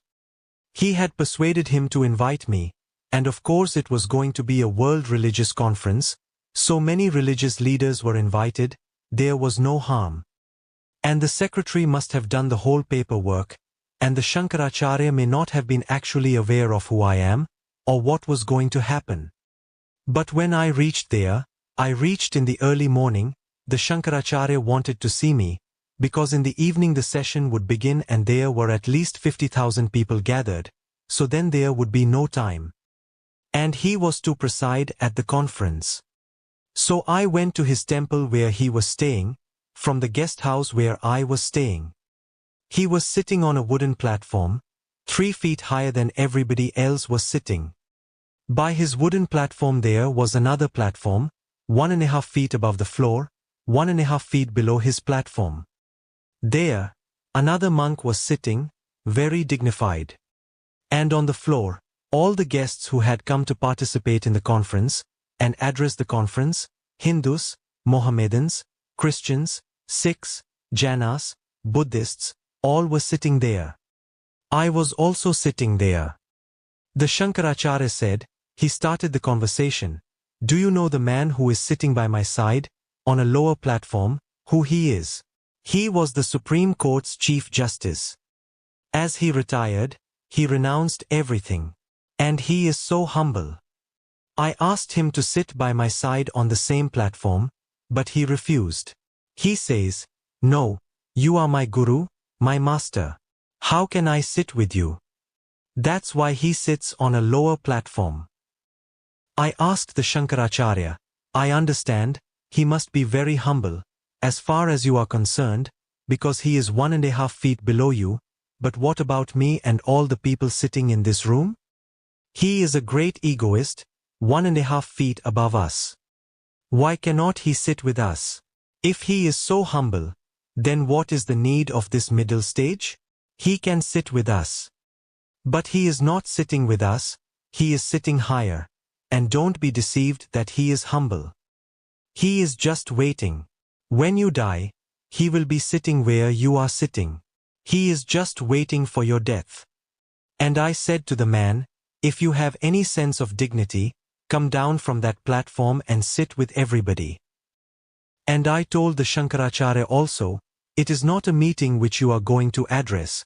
We are your invited guests, and you are sitting higher, and we are sitting lower. Who is the host here? And who is the guest? Neither is he humble, because insistently I have been telling him, come down, and he is not coming down, nor are you humble. I am saying to you, come down, sit with everybody. But you are not coming down. This is all a bogus show. You cannot sit with all these people, Mohammedans, Christians. A Shankaracharya and sitting with Mohammedans, Christians, Sikhs, Jainas, Buddhists. Although you have invited these people, you are the host, you should behave like a host. But you don't have the courage to come down. And it is not a meeting which you are going to address, otherwise it is okay, you can be above. It was going to be a small conversation, a friendly conversation, but you have disturbed the friendly conversation. You get down, otherwise I will get up. Then Chu, that fool, did not get down. Then I had to get up on the platform and sit by his side. And I asked the other people, whosoever wants can come. As many as there is space for can come here, otherwise, the second platform. Be humble, sit on the second platform. I am not a humble man. I am perfectly happy here, I will sit here. These fools. He has no respect, nor has the man he named. And why did he start this conversation in the first place? I asked him, you wanted to tell us you have a disciple who was Chief Justice of the Supreme Court of India, and if he is your disciple, what to say about you? And you wanted to impress the fact that he is very humble because he refuses to sit with you. Neither you are humble, nor is he humble. You both are playing on each other's psychological need and exploiting. Now he became afraid that he had invited, unknowingly, a dangerous person. He tried in every way to arrange that in the open session, where 50,000 people or more would be present, somehow I should not be allowed to speak. And the arrangement that he had made was this. He kept 3 persons just behind me with sticks in their hands, so that everybody was aware of them. The secretary who had invited me and was interested in me, came to me and said, it seems to be strange, but these 3 persons are criminals, dangerous people. Murderers. And they have been put behind you so that if you speak they can start attacking you and disturb the whole meeting. You will not be allowed to speak. I said, don't you be worried. I know my business perfectly well. Just don't be worried. I looked at those 3 people.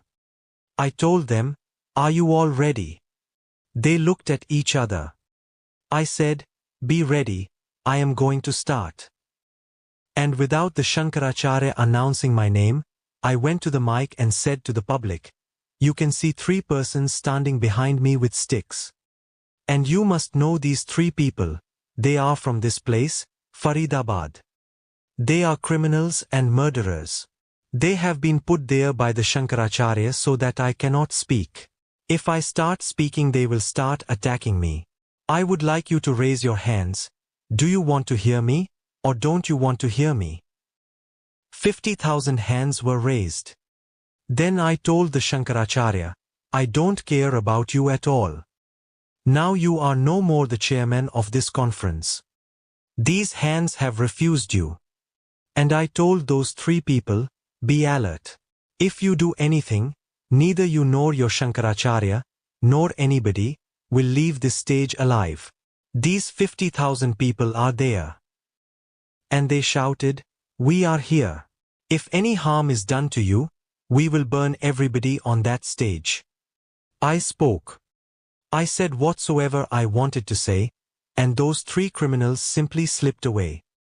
And this man was talking about humbleness. Humbleness arises only Gratitude arises only when you have experienced what the Master has been trying to express through words, through actions, through silence, through every possibility, because that experience is something inexpressible. Okay, Sheila, one question more. Beloved Osho, you say you are just an ordinary person. Is your commune just an ordinary collection of people? I am an ordinary person. That's why my commune is absolutely extraordinary, because never around an ordinary person has there been any commune. Yes, there was a small commune around Jesus, but he was the Son of God. There was a big commune around Buddha, but he was the supremost awakened person, past, present, future. Nobody is going to transcend him. Of course he had a big commune around him, but he was an extraordinary person. There was a commune with Mahavir, but he was the 24th Tirthankar, a very unique status. I have no status at all, I am an ordinary person. Hence I say my commune is absolutely extraordinary, because when has it happened that a commune functioned around an ordinary person? This is for the first time. And to be with an ordinary person like me needs tremendous courage, because I don't fulfill any of your childish desires, I don't fulfill any of your fantasies, I don't give you any hope, any promises. To be with me is enough proof that my commune is absolutely extraordinary, but I am an ordinary person. Okay, Sheila? From Unconsciousness to Consciousness. Chapter number 11. Chapter title: Yes, I Teach You Selfishness. 9th November, 1984 p.m. in Lao Tzu Grove. Archive code 8411095. Short title: Unconc 11 audio, yes video, yes length, 106 minutes. Beloved Osho, you teach your sannyasins to take care of themselves before they try to take care of others. This seems to go against many of the religions in the world that teach service to humanity, and it must appear a very selfish attitude to them. Can you speak on this? It not only goes against many religions, it goes against all the religions in the world. They all teach service to others, unselfishness. But to me, selfishness is a natural phenomenon. Unselfishness is imposed. Selfishness is part of your nature. Unless you come to a point where your self dissolves into the universal, you cannot be truly unselfish.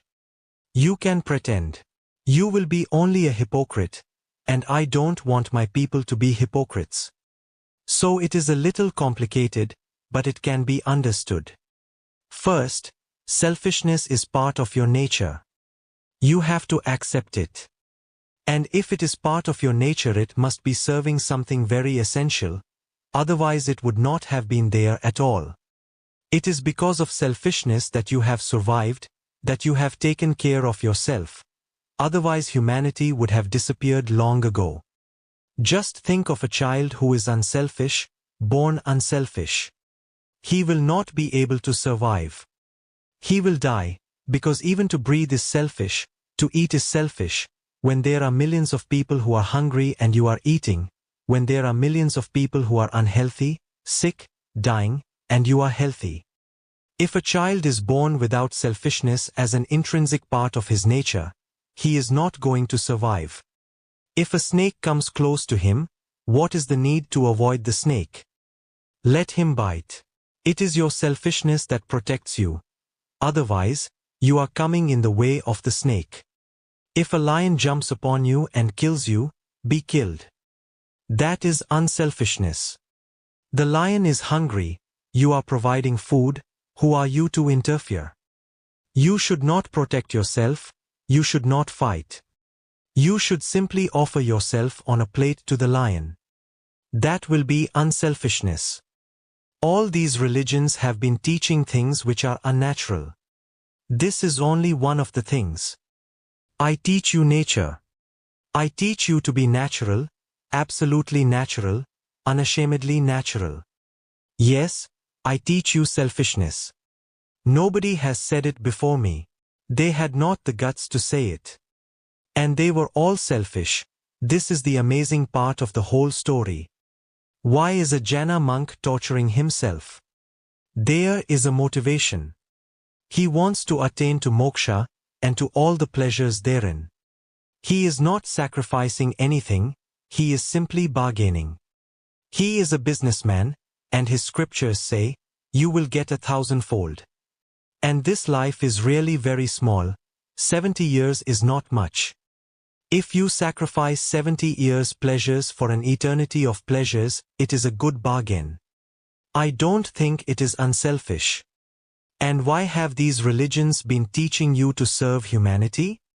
What is the motive? What is the goal?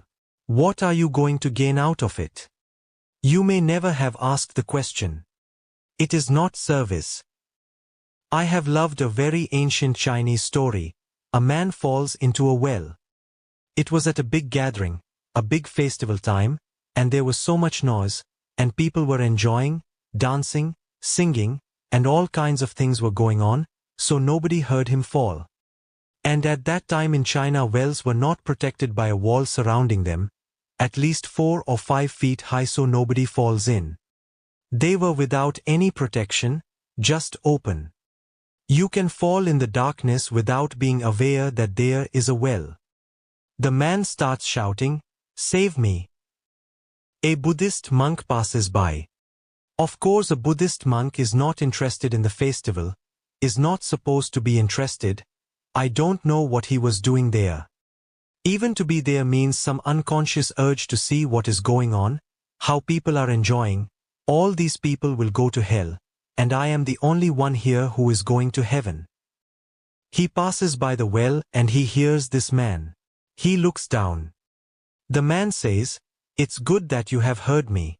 Everybody is so busy and there is so much noise that I was afraid I was going to die." The Buddhist monk said, "You are still going to die, because this is your past life's evil act. Now you are getting the punishment. Get it and be finished. It is good.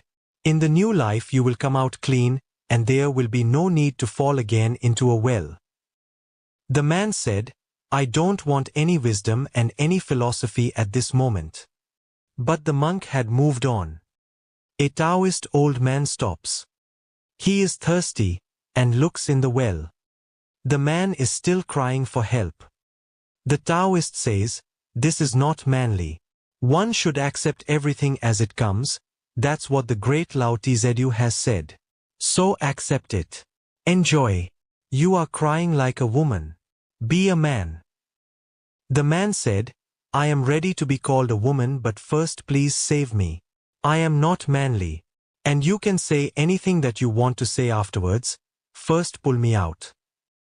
But the Taoist said, "We never interfere in anybody's business. We believe in the individual and his freedom. It is your freedom to fall in the well. It is your freedom to die in the well. All that I can do is just suggest to you. You can die crying, weeping, that is foolish, or you can die like a wise man. Accept it, enjoy it, sing a song, and go. Anyway, everybody is going to die. So what is the point of saving you? I am going to die. Everybody is going to die, perhaps tomorrow, perhaps the day after tomorrow. So what is the point of bothering to save you?" And he moves on. A Confucian comes and the man sees some hope because Confucians are more worldly, more earthbound. He says, "It is my good fortune that you have come, a Confucian scholar. I know you, I have heard about your name. Now do something for me, because Confucius says, help others." Seeing the response of the Buddhist and the Taoist, the man thought, it is better to talk philosophy if these people are to be convinced to save me. He said, "Confucius says, help others." The Confucian monk said, "You are right. And I will help. I am going from one city to another, and I will try and protest and force the government to make a protective wall around every well in the country. Don't be afraid." The man said, "But by the time those protective walls are made and your revolution succeeds, I will be gone." The Confucian said, You don't matter, I don't matter, individuals don't matter, society matters. You have raised a very significant question by falling in the well. Now we are going to fight for it. You be calm and quiet. We will see that every well has a protective wall around it so nobody falls into it. Just by saving you, what is saved? The whole country has millions of wells, and millions of people can fall into them. So don't be too selfish about yourself, rise above the selfish attitude. I am going to serve humanity. You have served by falling into the well. I am going to serve by forcing the government to make protective walls. And he walks on. But he makes a significant point. You are very selfish. You just want to be saved and waste my time, which I can use for the whole of humanity. Do you know if anything like humanity exists anywhere? If anything like a society exists anywhere? These are just words. Only individuals exist. The fourth man is a Christian minister, a missionary, who is carrying a bag with him. He immediately opens the bag, takes out a rope, throws the rope. Before the man says anything, he throws the rope into the well. The man is surprised. He says, "Your religion seems to be the truest religion." He says, "Of course. We are prepared for every emergency. Knowing that people can fall into wells, I am carrying this rope to save them because only by saving them can I save myself." But remember, I have heard what the Confucian was saying, don't make protective walls around the wells. Otherwise how will we serve humanity? How will we pull out people from wells who fall in? They have to fall first, only then can we pull them out. We exist to serve, but the opportunity must be there. Without the opportunity, how can you serve? All these religions talking about service are certainly interested that humanity remains poor, that people remain in need of service, that there are orphans, there are widows, old people nobody takes care of, beggars. These people are needed, absolutely needed. Otherwise, what will happen to these great servants of the people? What will happen to all these religions and their teachings? And how will people enter into the kingdom of God? These people have to be used as a ladder. Do you call it unselfishness? Is this missionary unselfish? He is saving this man, not for this man's sake. He is saving this man for his own sake. Deep down it is still selfishness, but now it is covered with a beautiful word. Unselfishness, service. But why is there any need for service? Why should there be any need? Can't we destroy these opportunities for service? We can, but the religions will be very angry. Their whole ground will be lost. This is their whole business. If there is nobody poor, nobody hungry, nobody suffering, nobody sick. And science can make it possible. It is absolutely in our hands today. It would have been long ago, if these religions had not stopped every person who was going to contribute to knowledge, which can destroy all the opportunities for service. But these religions have been against all scientific progress, and they will talk of service. They need these people. Their need is not unselfish, it is utterly selfish. It is motivated. There is a goal to be achieved. Hence I say to my sannyasins, service is a dirty, four-letter word. Never use it. Yes, you can share, but never humiliate anybody by serving him. It is humiliation. When you serve somebody and you feel great, you have reduced the other into a worm, subhuman. And you are so superior that you have sacrificed your own interests and you are serving the poor. You are simply humiliating them. If you have something that gives you joy, peace, ecstasy, share it. And remember that when you share there is no motive. I am not saying that by sharing it you will reach to heaven. I am not giving you any goal. I am saying to you, just by sharing it you will be tremendously fulfilled. In the very sharing is the fulfillment, there is no goal beyond it. It is not end-oriented, it is an end unto itself. And you will feel obliged to the person who was ready to share with you. You will not feel that he is obliged to you, because you have not served. And only these people who believe in sharing instead of service can destroy all those opportunities, those ugly opportunities which surround the whole earth. And all the religions have been exploiting those opportunities. But they give good names. They have become very proficient, in thousands of years, in giving good names to ugly things. And when you start giving a beautiful name to an ugly thing, there is a possibility you yourself may forget that it was just a cover. Inside, the reality is just the same. I am reminded. I was staying in Calcutta in a very rich woman's house. She was a widow, still young. She had a kid, her husband had died just a few years back, and she was immensely interested in my way of thinking. We were taking breakfast, and there I saw a picture hanging on the wall. I recognized the man. I asked the woman, "Is this a picture of Swami Divyanand Saraswati?" I said, "It is strange. It is impossible to be interested in me and in this man. I know this man. He belongs to a very chauvinistic Hindu group, Arya Samaj, very fanatic. His religion believes that it is the only true religion, and all other religions are untrue, and that the Vedas are written by God, and their existence cannot be calculated in years. 10,000, 20,000, 100,000, no, they were created simultaneously when the existence was created. How can God create existence without giving it guidelines? Of course that seems to be logical. And Vedas are enough, no other book is needed. There are 4 Vedas so utterly childish, so foolish and so full of rubbish and crap that God must be insane if he creates this kind of book.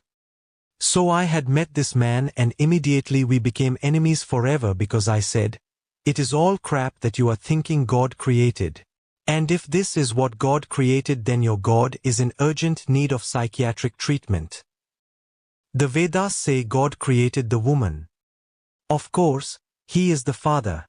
He created the woman, he is the father. And he became infatuated, he started running after the woman. The woman became afraid of being raped by her own father, so she tried to hide. That's how the whole creation came into existence. She became a cow, but you cannot deceive God, he became a bull. That's how all these animals came into existence. The woman went on changing, and God also went on changing. That's how this whole existence has come into being. It is God still chasing the woman in millions of forms. But the very idea of the Father who has created.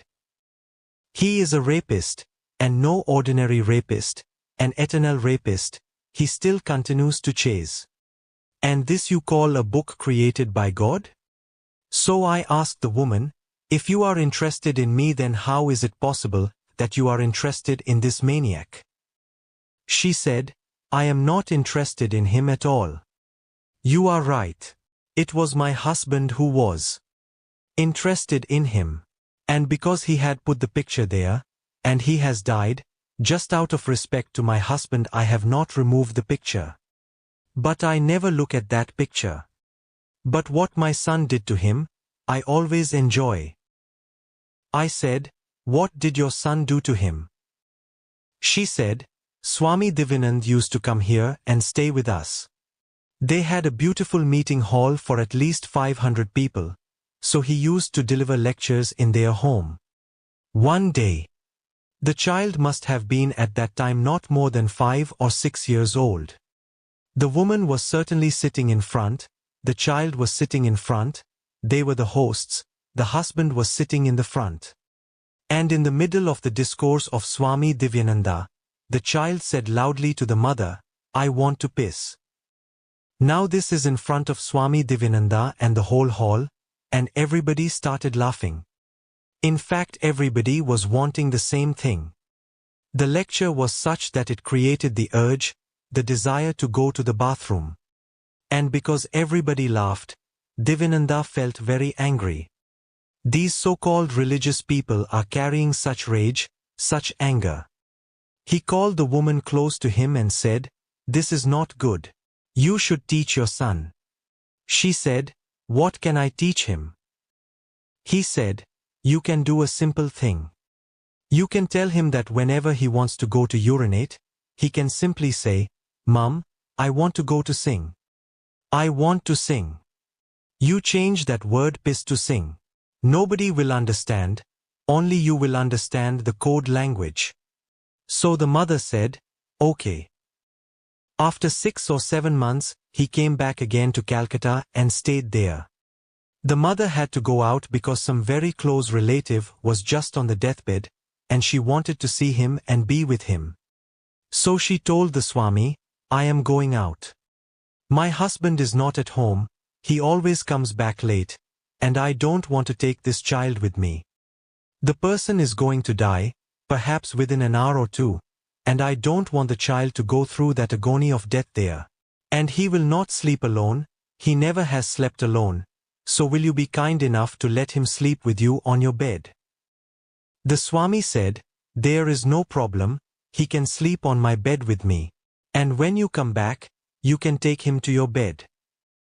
This was settled. In the middle of the night the child shook the Swami and said, "Swamiji, I want to sing." The Swami said, "Is this a time for singing, in the middle of the night? You idiot, just go to sleep. Don't disturb me." The poor boy just out of fear closed his eyes, but he wanted to sing. How long can he manage? So he again shook the Swami, he was again snoring. He woke up, "What is the matter now?" The boy said, "The same. It is impossible, I cannot hold it any more. I have to sing." He said, "But what will people in the neighborhood think? In the middle of the night? And what kind of song? And I'm tired, the whole day traveling and talking to people. And now I have to listen to your song? Can't you wait? In the morning I can listen." The boy said, "No, I cannot wait." The Swami said, "Just be a little patient. Everybody can wait, there is no problem. Singing is not such a thing that you can't wait."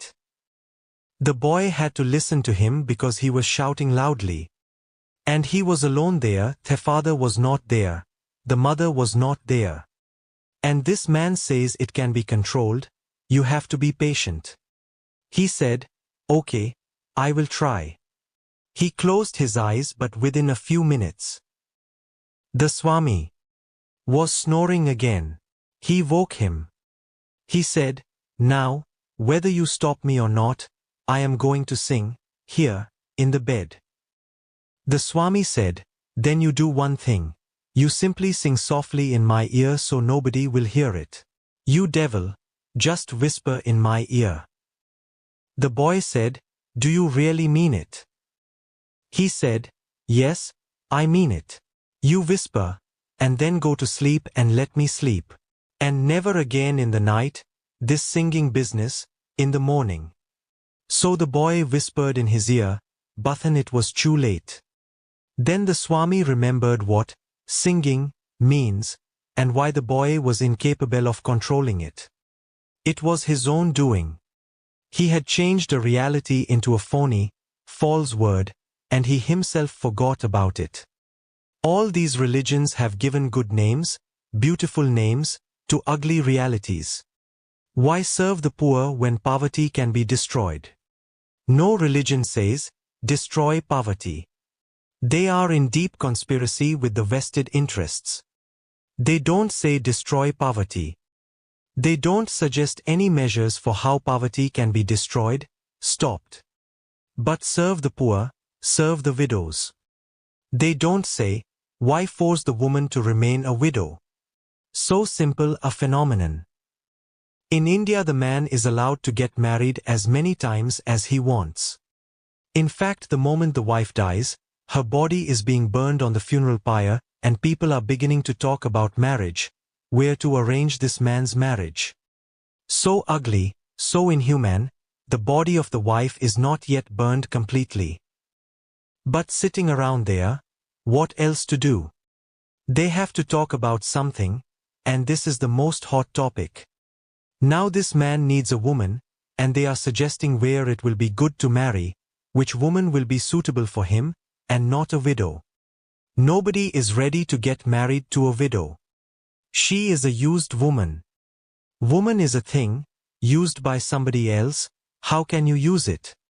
Man is not used. He always remains fresh, pure. He can get remarried. In India for thousands of years the woman has suffered so much because of this idea that she has to remain a widow. Millions of widows. They cannot use any other color than white. They have to shave their heads. They cannot use any ornament.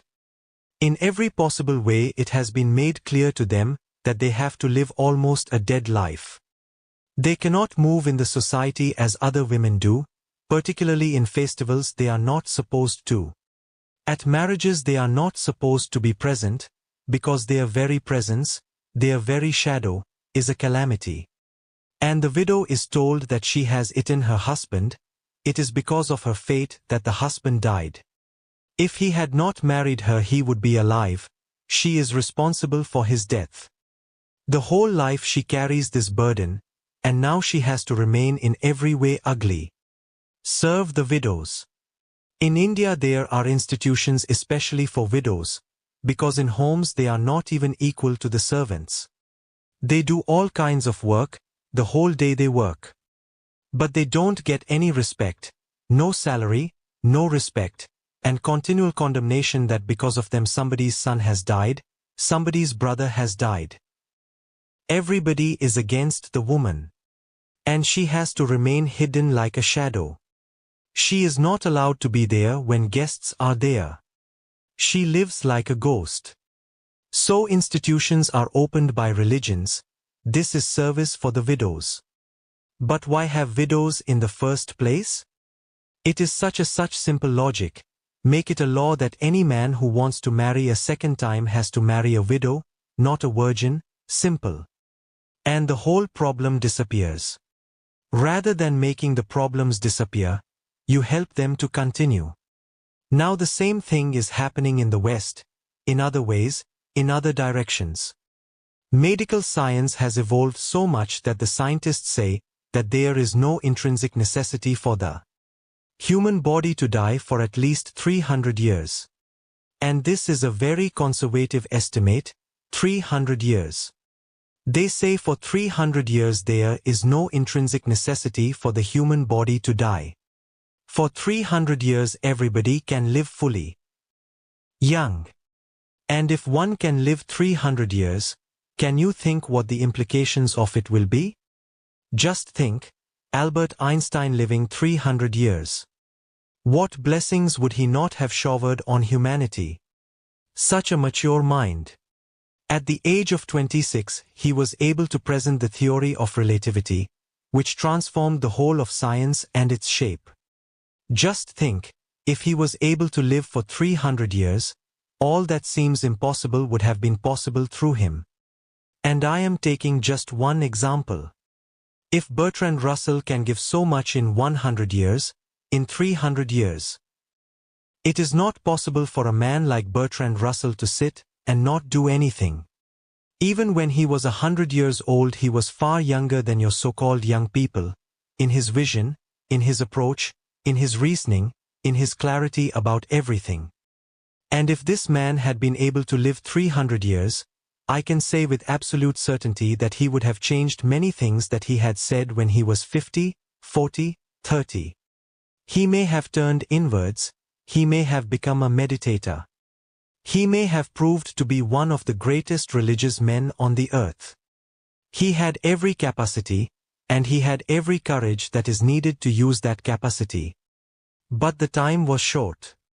100 years for a man like Bertrand Russell is very short. He has such a multidimensional interest. In education he wants to create a revolution.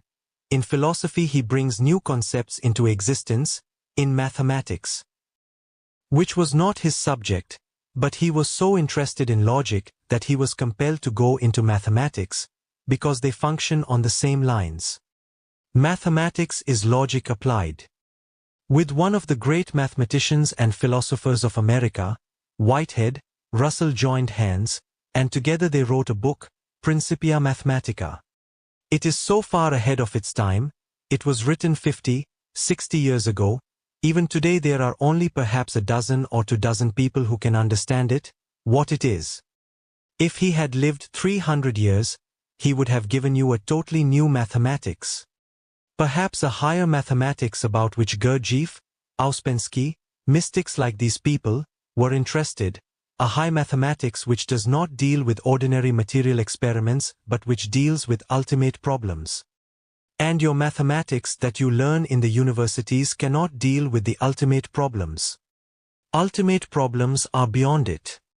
A totally new mathematics is needed, because when you come closer to the ultimate you find all your categories, logic, mathematics, falling apart.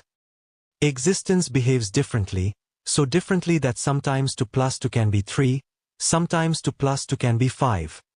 One thing is certain, at the ultimate, 2 plus 2 are never 4. I can give you a simple example.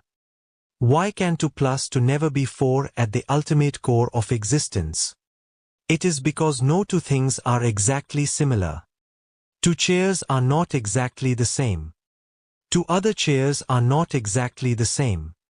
You put all of them together, and you call it 4 chairs, and they are not the same, each chair is different.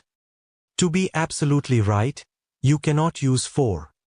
The electrons, the protons, the neutrons, the world deep at the ultimate core behaves in a totally different way.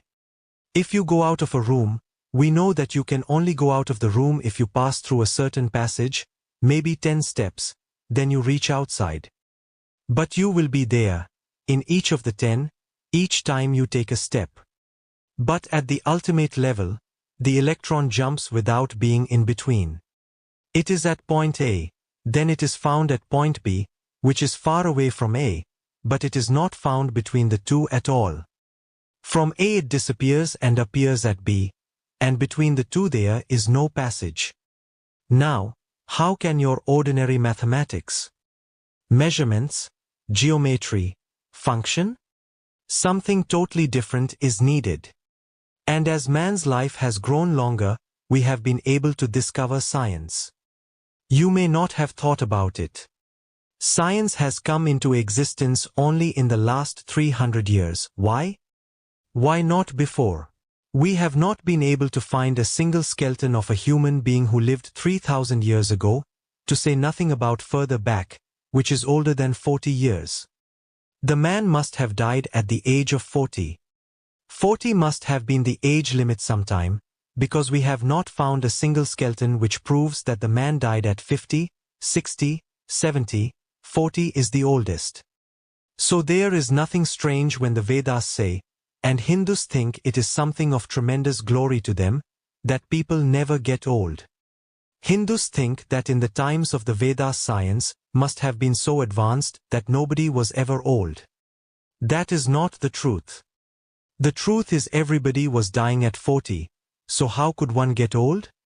When man started living longer, and 70 became the average age, and in Western countries, in some countries 80, in some countries 90 became the average age, then science developed. Otherwise, in 40 years what can a person do? He is just trying somehow to survive, himself, his wife, a line of children, and then comes death. Science or philosophy or religion or anything higher needs more time, more luxury, more comfort. Now man can live 300 years. And if man can live 300 years, why not 600? Why not 1000? Once man comes to live 300 years, it is absolutely certain we will find there are ways to make him live longer. Then he becomes accumulated wisdom. Then he can work out complicated problems. Solve the problems. There is no need of teaching people service. What are the problems? The population explosion is the problem. All the religions are teaching, serve the poor, But not a single religion is ready to say, accept birth control so that the population is reduced. I am for absolute birth control. Only a few people should be allowed to give birth to children, and that too should be done by artificial insemination. Because what is the need? It is possible you fall in love with a girl, the girl falls in love with you, but you may not be the right persons to become parents, to give birth to a child. You may not be, because love takes no account of your inner chemistry. You don't go to the chemist to find out, I am falling in love with this girl. Do our inner chemistries meet? If you go at all, you go to the idiot astrologer, the palmist. The blind leading the blind. It is a biochemical question, nothing to do with palmistry, nothing to do with astrology. But man's ego feels as if stars are interested in you. Just think of the stupidity of the whole idea that millions of stars are concerned with you, and are affecting you, and their combinations are affecting you. It just makes me feel sad about man. What kind of humanity has grown up on the earth? But all these religions are against birth control, and without birth control there is no way now.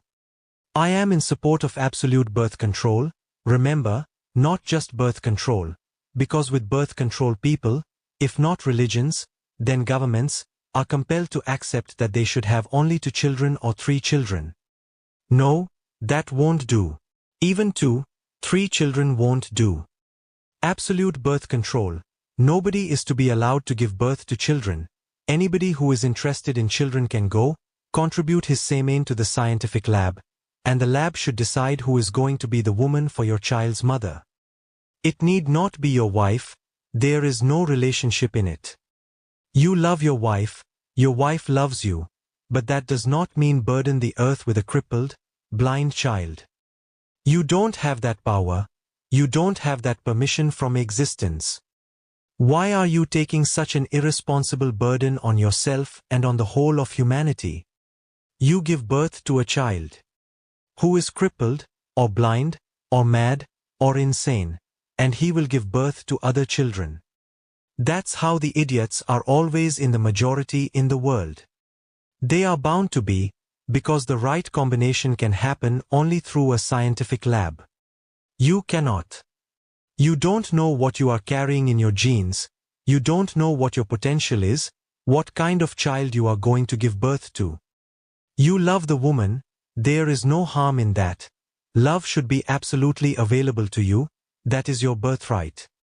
You love the woman, but every woman need not be a mother, every man need not be a father. Soon there will be no need for the mother either. The child can grow in the scientific lab itself.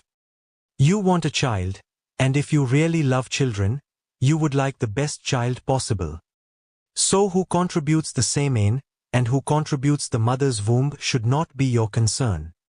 Your concern should be that you get the best child possible.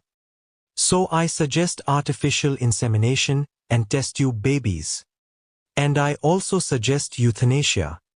Just as we are putting a barrier on birth control, let me give you another word, death control. After a certain age, for example, if you accept 70 as the average, or 80 or 90 as the average, a man should be free to ask the medical board, I want to be freed from my body.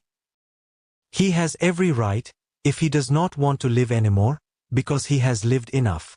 He has done everything that he wanted to do. And now he wants not to die of cancer, or tuberculosis. He simply wants a relaxed death. Every hospital should have a special place for people, with a special staff, where people can come, get relaxed and be helped to die beautifully, without any disease, supported by the medical profession. If the medical board feels that the person is valuable, for example, somebody like Einstein or Bertrand Russell, if the medical board feels that the person is of immense importance, then he can be asked to live a little longer. Only a few people should be asked to be here a little longer because they can be so much help to humanity, so much help to others. But if even those people don't want to live, that is their birthright. You can pray, ask, request. If they accept it, good. But if they say, "No, we are not interested anymore," then certainly they have every right to die. Why should a person be forced to live when he does not want to live? And you make it a crime, you make the man unnecessarily worried. He does not want to live, but he has to live because suicide is a crime. He has to take poison, or he has to jump into the ocean or from a hill. This is not a good situation. And strange, if he dies, good. If he is caught, then he will be sentenced to death. Great society, great minds creating laws. He will be sentenced to death because he was trying to commit suicide. All these problems can be solved. Hence there is no need for public servants, missionaries, and their kind. We need more intelligence brought to the problem and how to dissolve it. So I teach selfishness. I want you to be, first, your own flowering. Yes, it will appear as selfishness. I have no objection to that appearance of selfishness. It is okay with me. But is the rose selfish when it blossoms? Is the lotus selfish when it blossoms? Is the sun selfish when it shines? So why should you be worried about selfishness? You are born. Birth is only an opportunity, just a beginning, not the end. You have to flower. Don't waste it in any kind of stupid service. Your first and foremost responsibility is to blossom, to become fully conscious, aware, alert. And in that consciousness you will be able to see what you can share, how you can solve problems. 99% of the world's problems can be solved. Perhaps 1% of problems may not be solved. Then you can share with those people whatsoever you can share. But first you have to have something to share. All these religions up to now have not helped humanity in solving a single problem. Just look at what I am saying. Have they solved a single problem? And they have been doing this service business for millions of years. The poor are still poor, and go on growing more poor. The sick are there, old age is there, all kinds of diseases are there, all kinds of crimes are there, and they go on increasing. Every year there are more crimes in the world than the last year. Strange. Prisons go on increasing, courts go on increasing, they think they are there to stop crime, and with them the crime goes on increasing. Something is basically wrong somewhere. What they are doing is unrelated to the problem. The person who is committing a crime is not a criminal, he is a sick person. He need not be thrown into a jail and tortured, he has to be put into a psychiatric hospital and served there, medically, respectfully. It is not his fault. You must know there was a time when mad people were thought to be criminals and they were thrown into prison, and there they were beaten. It was only a few hundred years ago that it occurred to anyone that these people are not criminals, they are suffering from a certain disease. By beating them you cannot beat the disease out. You are simply being idiotic. They need treatment, and you are mistreating them. And the same is true about all criminals. Because I don't see that any criminal is a born criminal. The way he is brought up, the society in which he is brought up, makes him a criminal.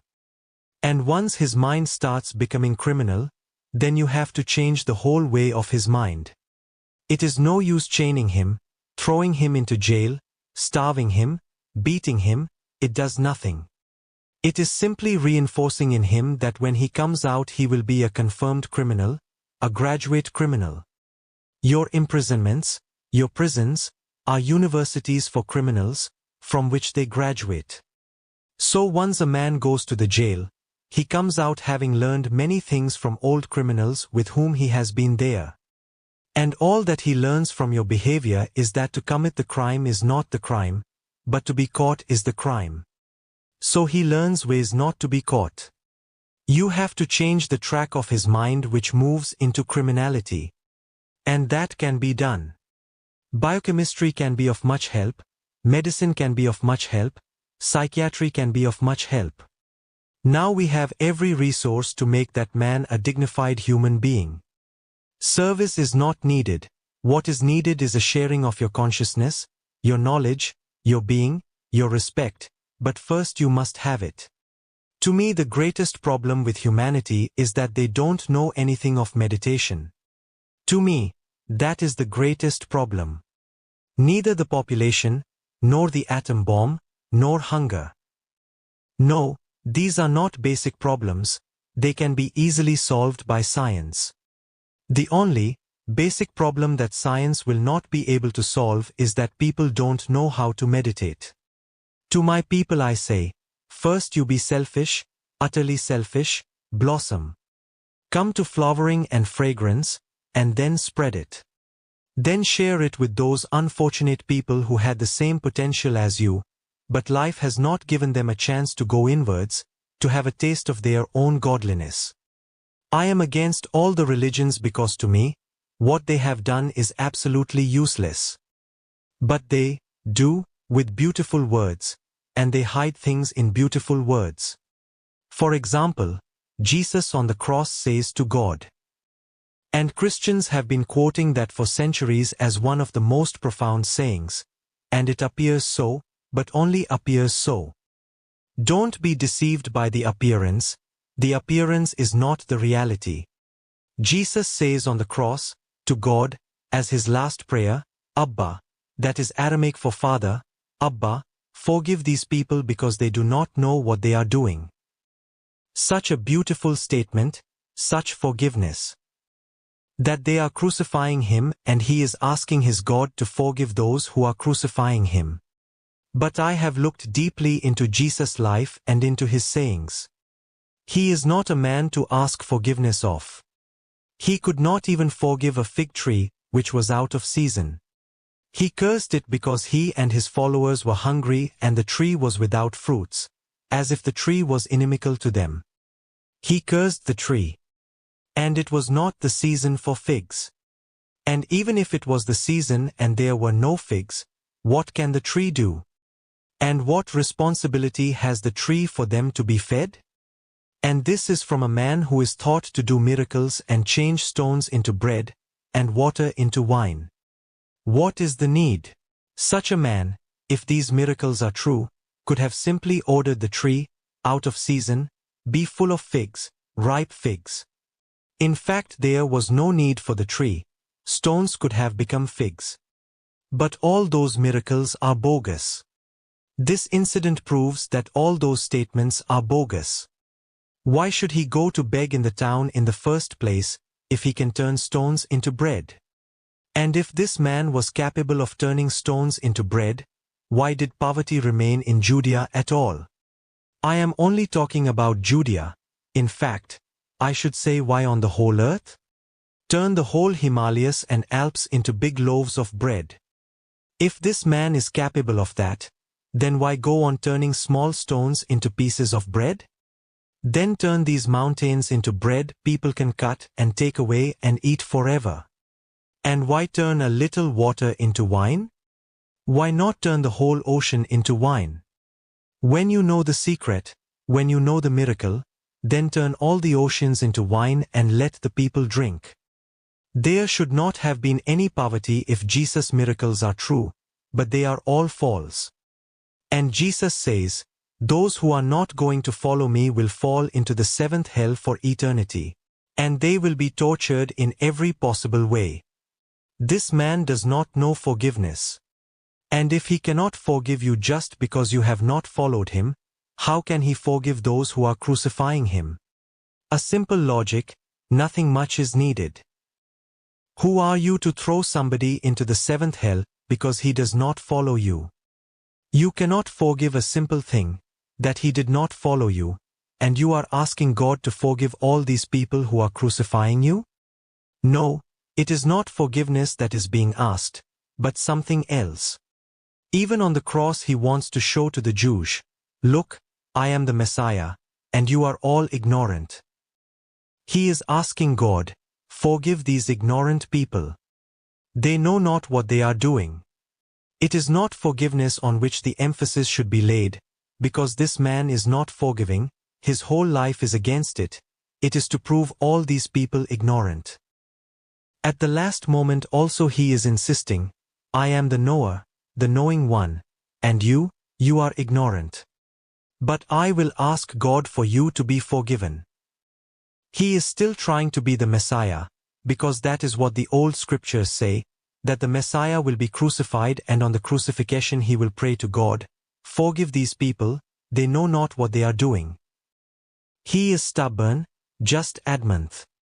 Even crucifixion is not going to change anything. He is the Messiah. And his last statement is just again declaring everybody else ignorant. You can use beautiful words, beautiful phrases to hide some ugly truth. I don't want to do that kind of job at all. I teach you to be natural, and I teach you to accept your naturalness. I know one thing for certain, that when you have blossomed, you will be sharing. There is no way to avoid it. When the flower opens up, there is no way for it to withhold its fragrance and keep it imprisoned. The fragrance escapes. It reaches in all directions. So first, be fulfilled, be content. First, be. Then out of your being there will be a fragrance reaching to many. And it will not be a service, it will be a sheer joyous sharing. And there is nothing more joyful than sharing your joy. Okay, Sheila? From Unconsciousness to Consciousness. Chapter number 12. Chapter title, Live Now, Pray Later. 10th November, 1984 p.m. in Lao Tzu Grove. Archive code, 841110. Short title, Unconc 12 audio, yes video, yes length, 89 minutes. Beloved Osho, Jews, Christians, Hindus, Jainas, Mohammedans, put their hope in a future life, but I don't see the same hope among people around you. Why is it so? There are three ways to live. Only one is authentic, two are pseudo. First, let me explain to you the pseudo ways, then it will be easier to understand the right way. These are the two pseudo ways most people have lived and are living. The first is in the yesterday, the past. The second is in the tomorrow, the future. Both are really ways of deceiving yourself. The yesterday is no more, and the tomorrow has not come yet. The yesterday cannot be lived. Yes, only in imagination, but not truly. It is dead. There is no way to make it alive again. You cannot move backwards in time. That which is gone forever. But millions of people, 99.9% of people, have chosen to live either in the yesterday or in the tomorrow. The tomorrow is not there and is not going to be there ever. It never comes, by its very nature. It is always coming, coming, coming. But it never comes. It is only a hope which is not going to be fulfilled. But hope is the most ancient psychological drug. First let us look into the yesterdays, because at least they have been there. They cannot be again, but they have been there. Hindus have deliberated most in their philosophy about the life of yesterdays, because that is the most philosophical of all the religions. Hindus have divided time into 4 ages. The first is called Sat Yuga, the age of truth. That was in the very beginning of time. No historical record exists about it, no other kind of evidence exists for it. In fact, everything that exists gives evidence against it, because a man like Krishna, whom Hindus worship as the descendant of God in all his aspects, in his totality, even this man is not a man of truth. He lies. He is a politician. He changes very easily. He promises, and goes against the promise. And this is their idea of God in his perfection. And to lie, for Krishna, is so easy. Even your third-class politicians, of course, they are all third class. I should not use third class, because there is no other class of politicians, even they feel ashamed to lie. And when they are caught, they feel that they have acted not in good faith. Not so with Krishna. He is a perfect politician. He is not a perfect God, but a perfect politician. Lying is his business, deception is his whole game. And this age Hindus call the age of truth. And if this is the situation with their greatest man, what about the ordinary masses? There has never been such a time as the age of truth where everybody was authentic, honest, true to himself and to existence. But Hinduism is a very old religion, so you have to understand this psychological phenomenon. The child has no past, he has only a future. The old man has no future, but only the past. So all the old religions are past-oriented. They live in their yesterdays, naturally. The new religions live in the future. They don't have any past to fall back upon. They have to project a future. The latest religion, communism. Remember, I count communism in with all the other religions because it fulfills every criterion of being a religion. It asks you to be faithful to the dogma. It asks you to believe in the Trinity of Karl Marx, Friedrich Engels, Lenin. It demands that you believe in the absolute truth of Das Kapital, the book that Marx wrote. No doubt is allowed, no argument is possible. With Marx the religion has come to its completion. Now nothing is going to be added. But this is so with all the new religions. Mohammedanism is only 1400 years old, Sikhism, 500 years old, Christianity, 2000 years old. To the Indian mind, 2000 years mean nothing. Hinduism is at least 10,000 years old. That is the very dogmatic, scientific attitude. The Hindu himself calls his religion Sanatan Dharma. It means eternal religion. There is no question of time, it has always been there. So you cannot count it in years, or even in light years. You will be surprised to know that Hinduism is not the name given by Hindus themselves. They call their religion Sanatan Dharma, the eternal religion. Hinduism is the name given by the enemies of Hindus. But it happens many times that you become known by the name the enemies give to you, and slowly you adopt it. It was given by people who went on conquering India for almost 3,000 years. On the frontier, there is one of the most beautiful and biggest rivers of the world, Sindhu. The first conquerors were Hunas, a very barbarous community, very violent, almost cannibals. I say, almost, because a few of them still were eating other human beings. When Hunas, 3,000 years ago, conquered India, in their alphabet there was no word, no letter equivalent to S. The closest was H. So they called Sindhu, the river, Hindu river. There was no other way because they had no S in their alphabet. So the closest word had to be used. Sindhu became Hindu, and the people who lived beyond Hindu river they called Hindus. All the words about India are derived from that time. When Greeks came, they had no equivalent to H, the closest was I. So they called Sindhu, Indu, which later on became Indus, and from Indus is India. Strangely they all came from the river Sindhu. Now the whole West knows the country as India, the name given by the Westerners, or as Hindu, the name given by Hunas and Mohammedans. Nobody calls it Aryavarta, that is the name of the country used by the people who lived there, the country of the Aryans.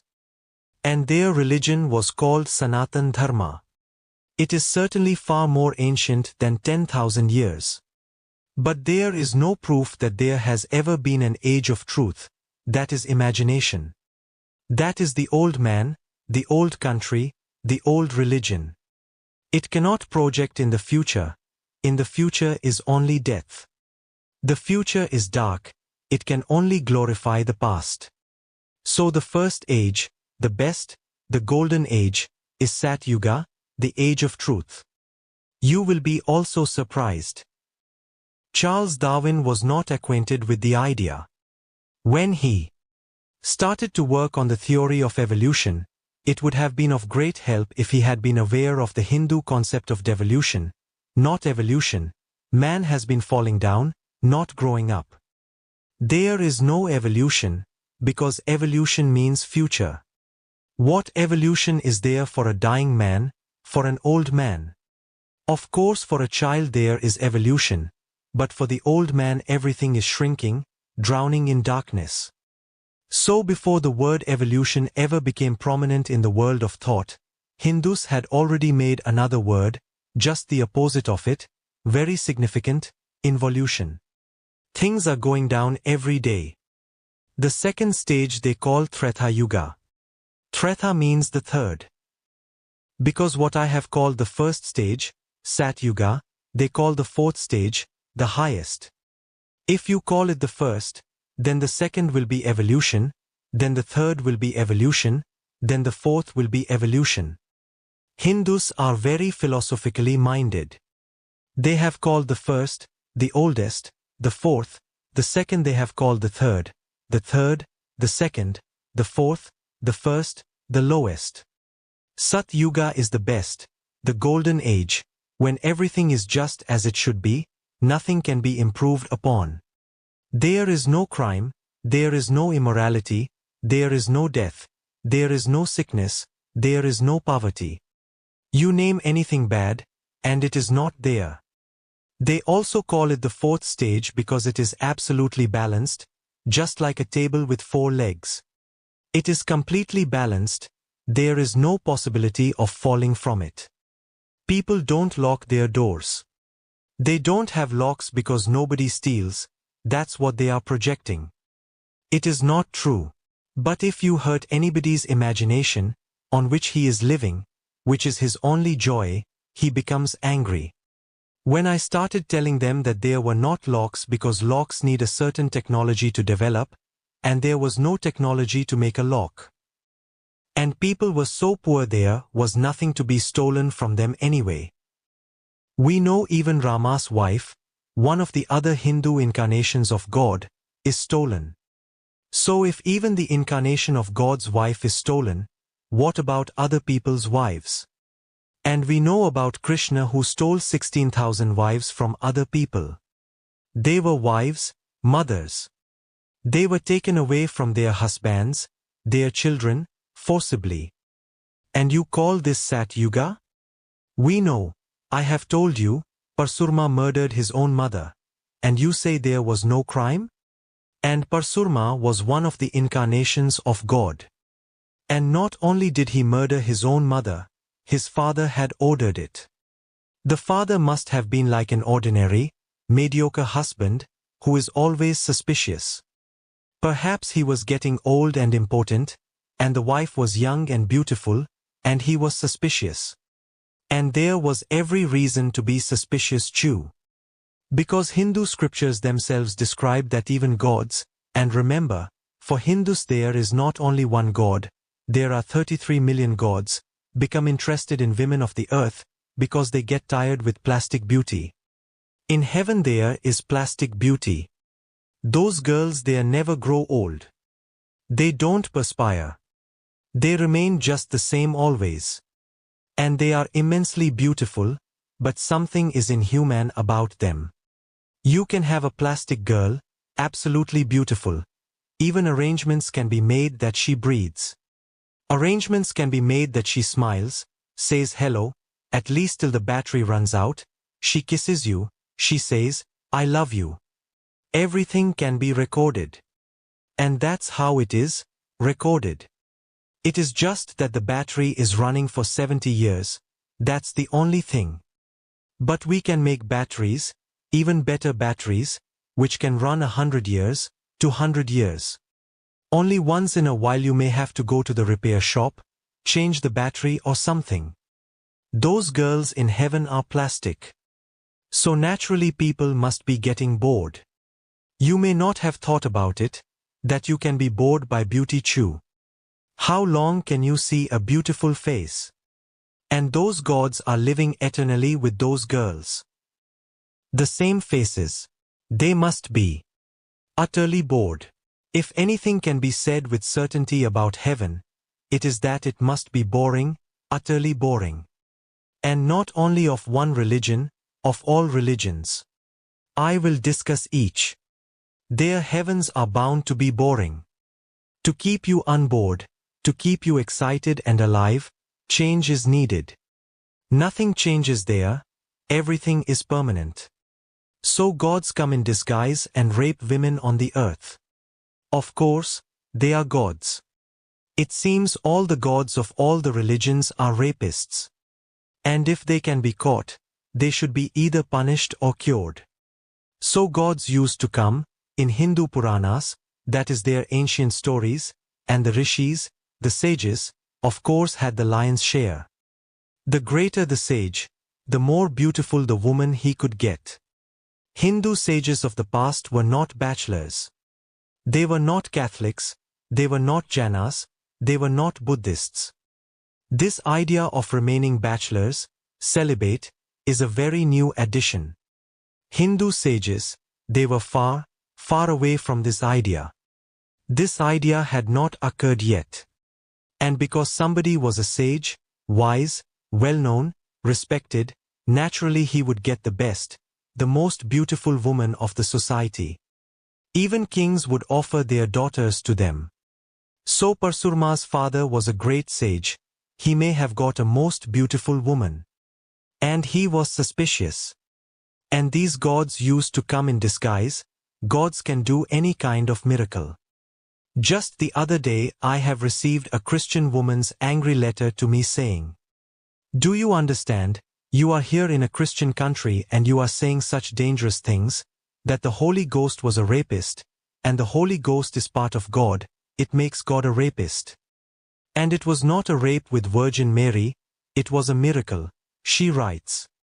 Yes, it was a miracle to deceive that poor girl. It must have been a miracle. Perhaps the Holy Ghost has come as Joseph, and Mary must have thought, "He is my husband." And that's the way Hindu gods have been doing it. They come when the sage has gone, because the sage has to go early in the morning at 3 o'clock to the Ganges to take his bath, and do a long prayer and ritual and everything before sunrise.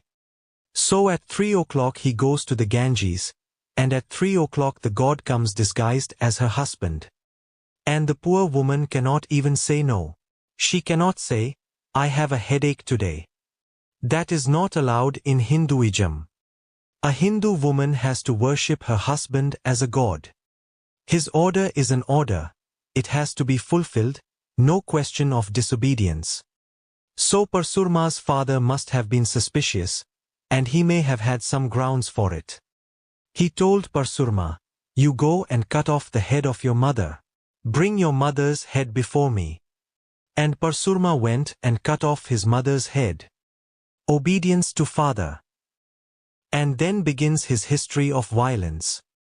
His father ordered him, "Destroy the whole warrior race from the earth," because there was a conflict between the Brahmans and the warriors, Brahmans and Kshatriyas, a conflict which always is there, who is to be on top.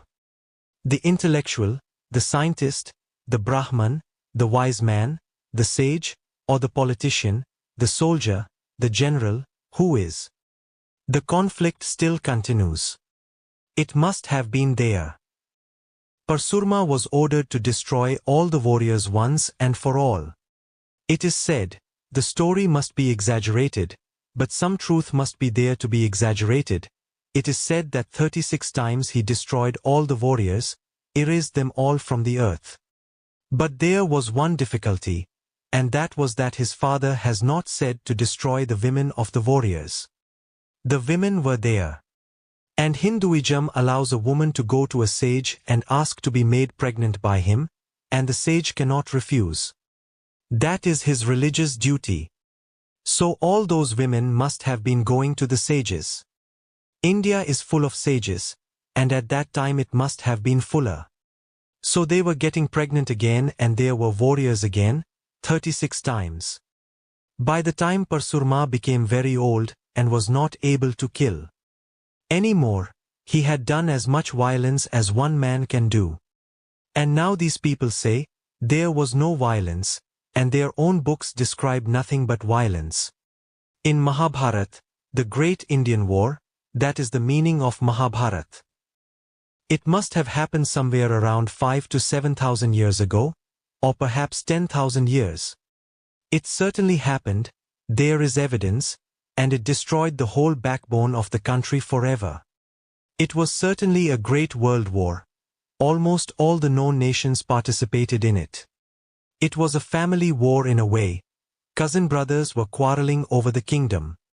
They were brothers, and all their relatives had to divide up, some relatives with one party, some relatives with another party, and they were all related. And they were so important that all other, smaller nations participated in the war, either from this side or from that side. And it killed millions of people. It seems, by the description in the Mahabharata, that perhaps they had come to know something similar to nuclear weapons, because the destruction was so vast, so immense. By the time the war was over and one party, the Pandavas, had won it, they saw it was worthless to win it, because now, over whom to rule? There were only corpses and more corpses all over the country. They became so frustrated that they renounced the world and went to the Himalayas. It was not worth this victory. What kind of victory was this? And they had lost all their people, either from the other side, they were their friends, their relatives, or on their side also there were their friends, their relatives, and the other party's friends and relatives too. And they had destroyed them all. Yes, they were victorious, but over whom? Over these corpses. That's what will happen if a third world war happens. The one who wins will weep and cry. The one who dies and is finished, has lost the war, may be in a better position. At least he has not to see the ugliness of victory. You are victorious, but there was nobody even to applaud your victory. And then the Pandavas realized, it was absolutely worthless. We should not have fought, we should have given the kingdom to the other party. At least people would have lived. And now we are going to the Himalayas. We could have gone before. Now we are going in utter frustration, in deep despair and anguish. Then we would have gone rejoicing. But it is not true that there was not violence, that there was not war, that there was not stealing. It is not true. But Hindus look at Sat Yuga as the golden age. And then began the fall. Treta Yuga has only 3 legs. The Sat Yuga had 4, like a table with 4 legs. Now it is a tripod with 3 legs, not so balanced. It can topple over very easily, it is crippled. One essential part of humanity is lost. If you want to understand it psychologically, the Hindu psychology explains it. In the Sat Yuga there was the collective unconscious mind, the subconscious mind, the conscious mind and the superconscious mind, and the superconscious mind was in power. All the 3 lower minds followed it. These are the 4 legs. In Treta Yuga, Treta means 3, the third.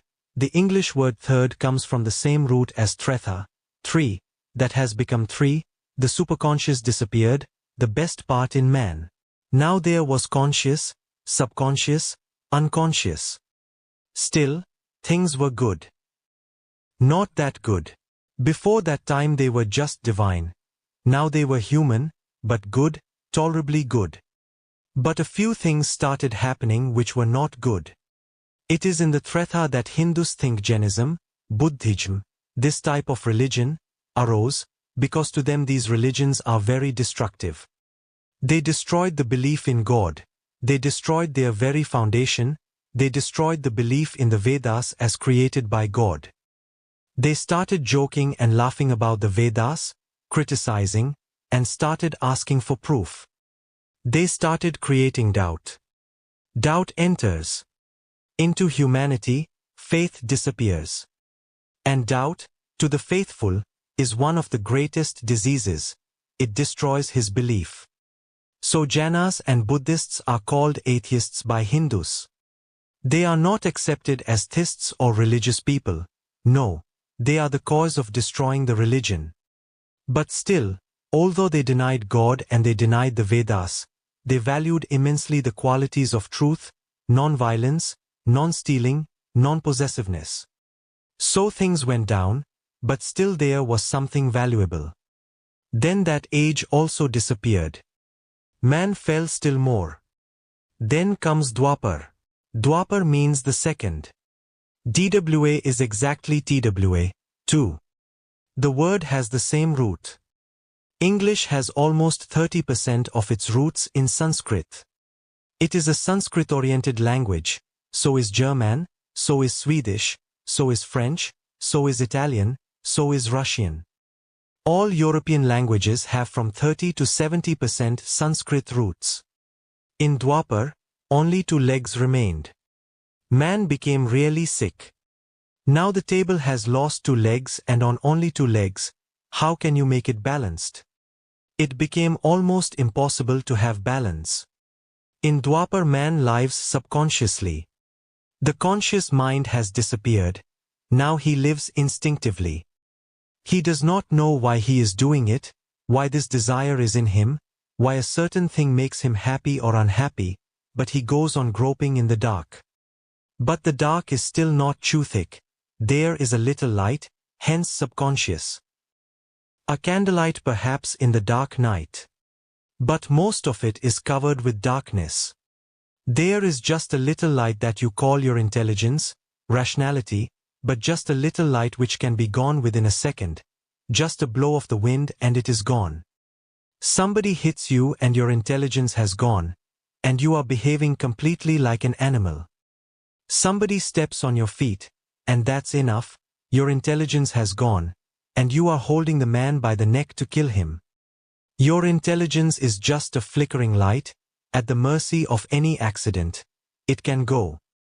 Then comes the last, Kali Yuga, the age of darkness, in which we are living now. According to Hindus, this is the most fallen stage. Man is absolutely unconscious, drunk, insane.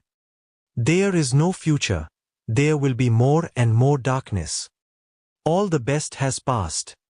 So old religions look towards the yesterdays. Those yesterdays were not there really, they never happened.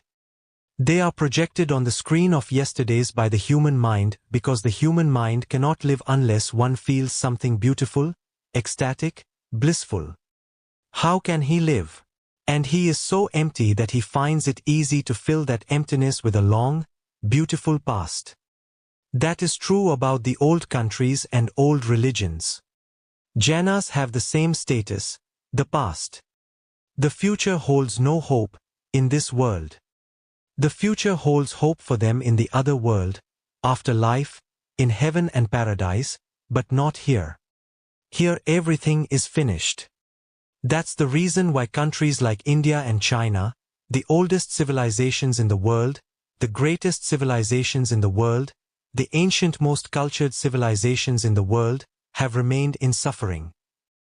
Because they accepted that nothing better can be possible here, only after death.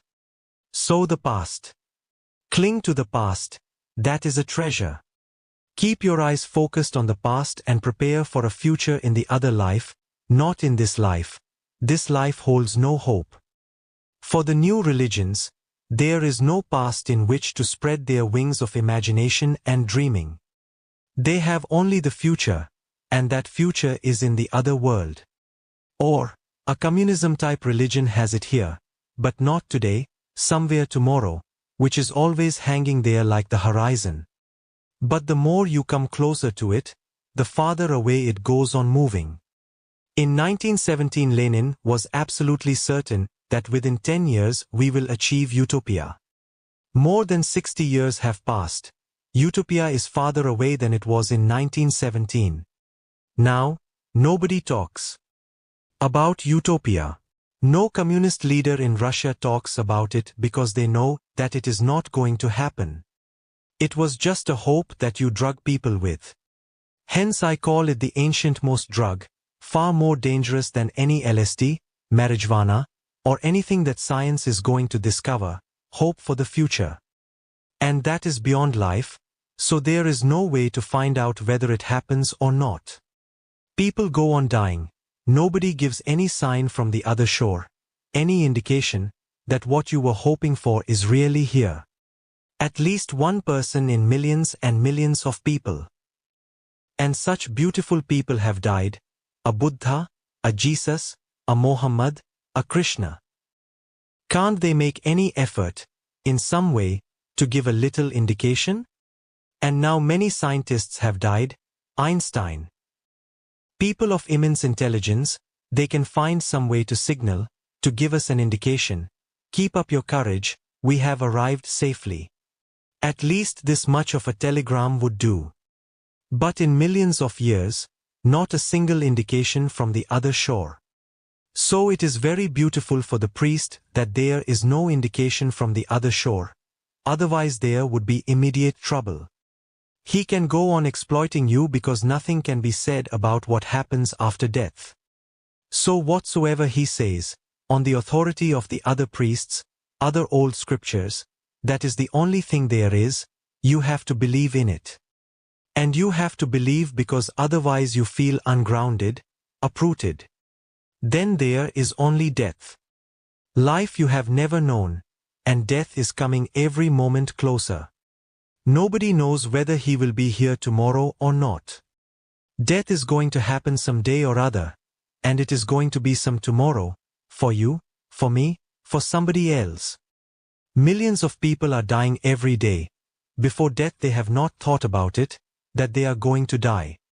Project. Otherwise your life is so dull, so boring, so unfulfilled. Not a single flower has blossomed in you, no fruitfulness. You cannot feel anything worthwhile in you. That is the reason why all the religions go on giving hope, and all the so-called religious people live on hope. Hope is the opium. But very psychological. It is natural that in my commune you will not find anybody bothering about the future, bothering about what happens after death, because so much is happening right now. Who cares about death?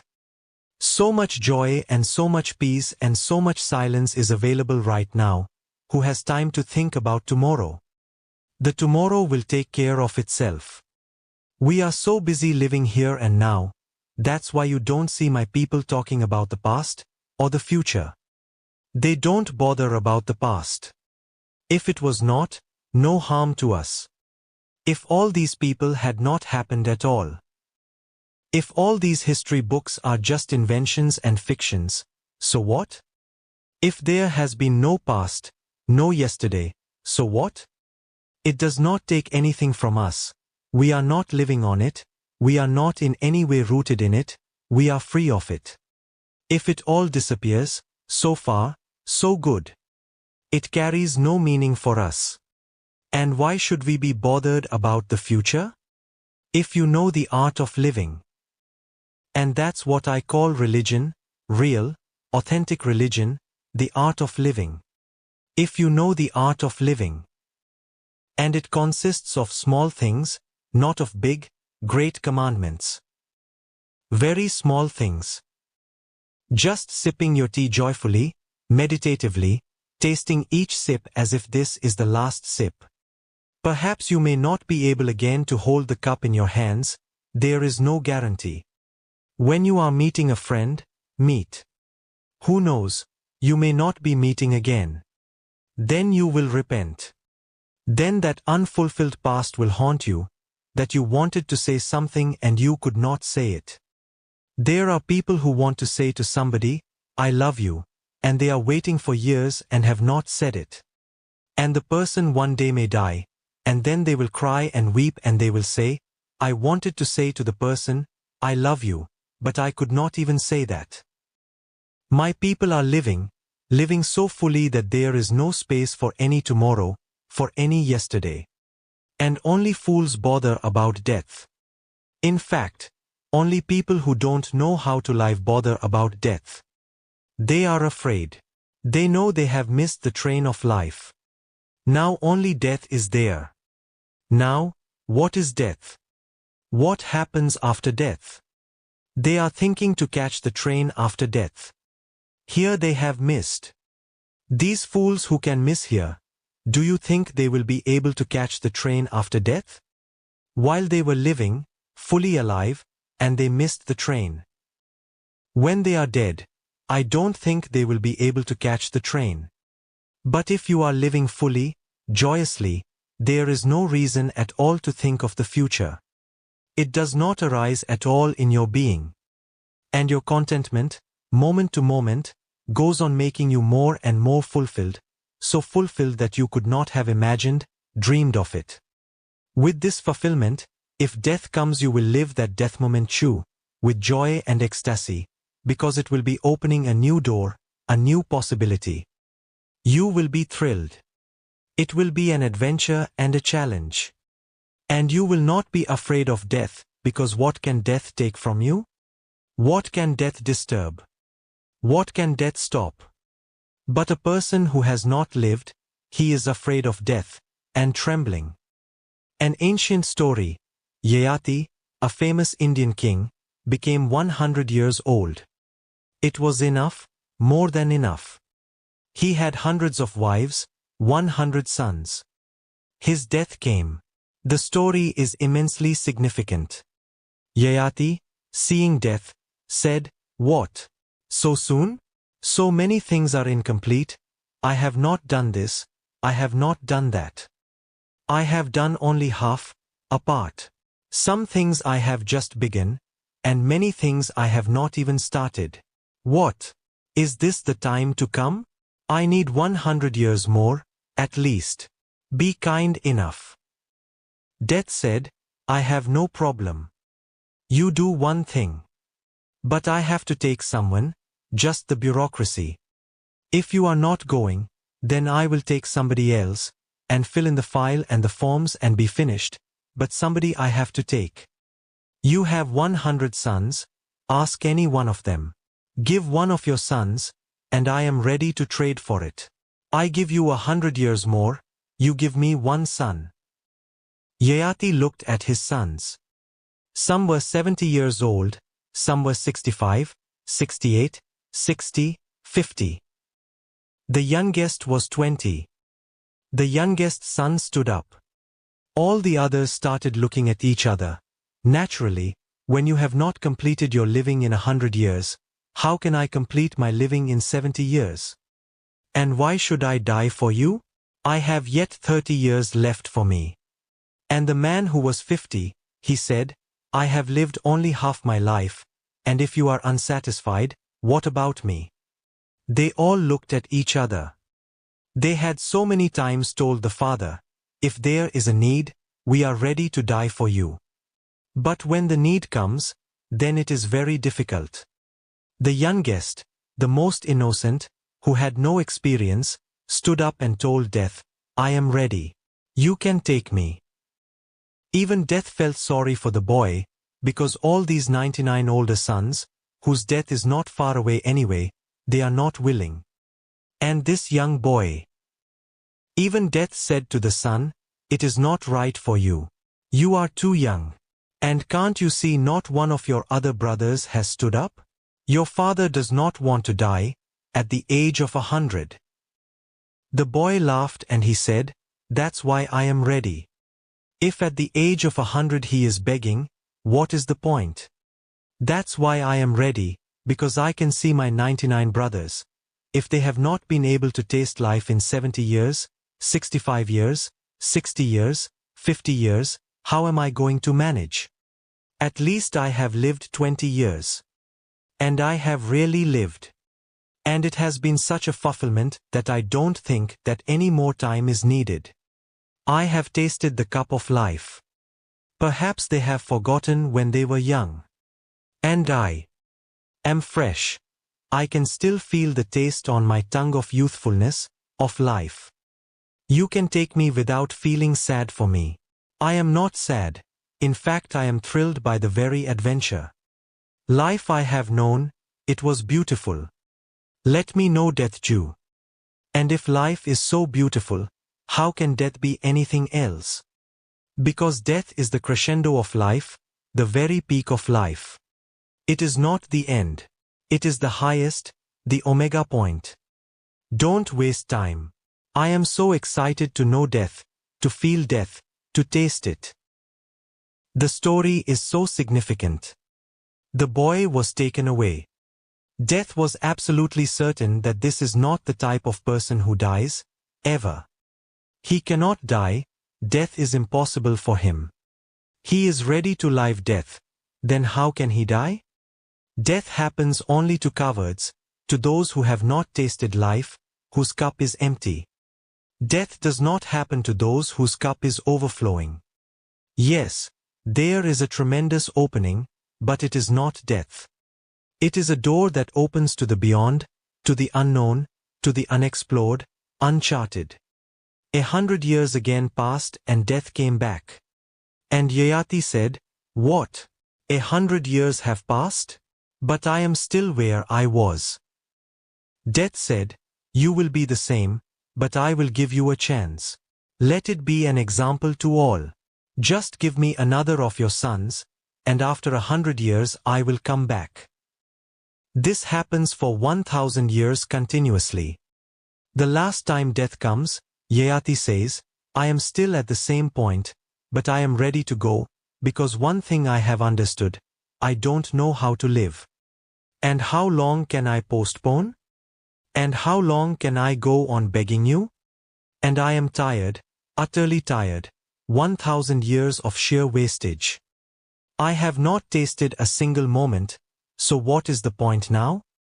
And anyway, anytime, whenever I will have to go, things will be incomplete. Many things will be done halfway, many things will be just started, many things not even started but only an idea. I have seen this in these 1000 years.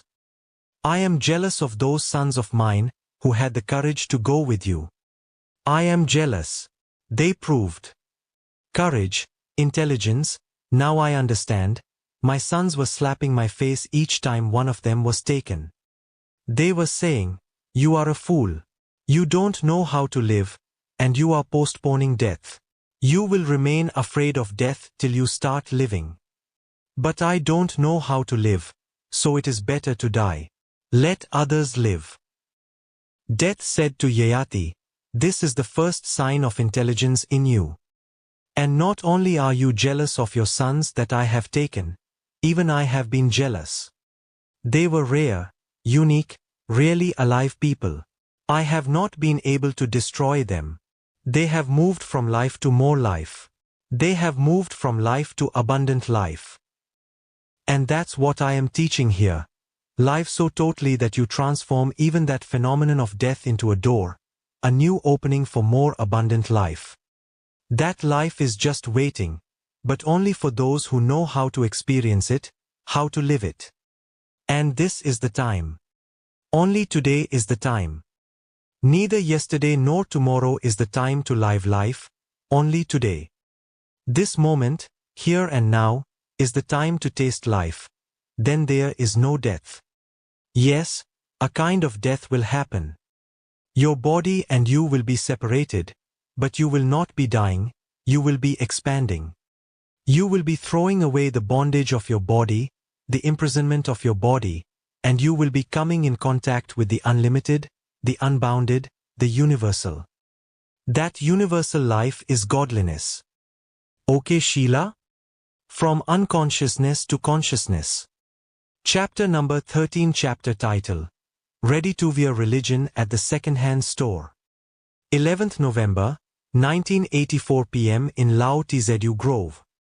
Archive code 841115. Short title: Unconc 13 audio, yes video, yes length, 116 minutes. Are you trying to destroy all of our previous ideas about religion? There is no other way to be religious. All that you have heard about religion, read about religion, has to be totally dropped. Unless you are clean, with no writing on your consciousness, you will never know what religion is. The so-called religions are doing just the opposite. And you can see the result. The whole world is divided into religions. Somebody is going to the synagogue, somebody is going to the temple, somebody else is going to the church. But do you find any religiousness anywhere? Every child is brought up, conditioned, in a certain religion. It is one of the biggest crimes against humanity. Nothing can be a bigger crime than to pollute the mind of an innocent child with ideas, which are going to become hindrances in his discovery of life. The moment you want to discover something, you have to be absolutely unprejudiced. You cannot discover religion as a Mohammedan, as a Christian, as a Hindu, no. These are the ways to prevent you from discovering religion. Every society, until now, has been trying to indoctrinate every child. Before the child becomes capable of asking questions, he is being given answers. Do you see the stupidity of it? The child has not asked the question, and you are providing him with an answer.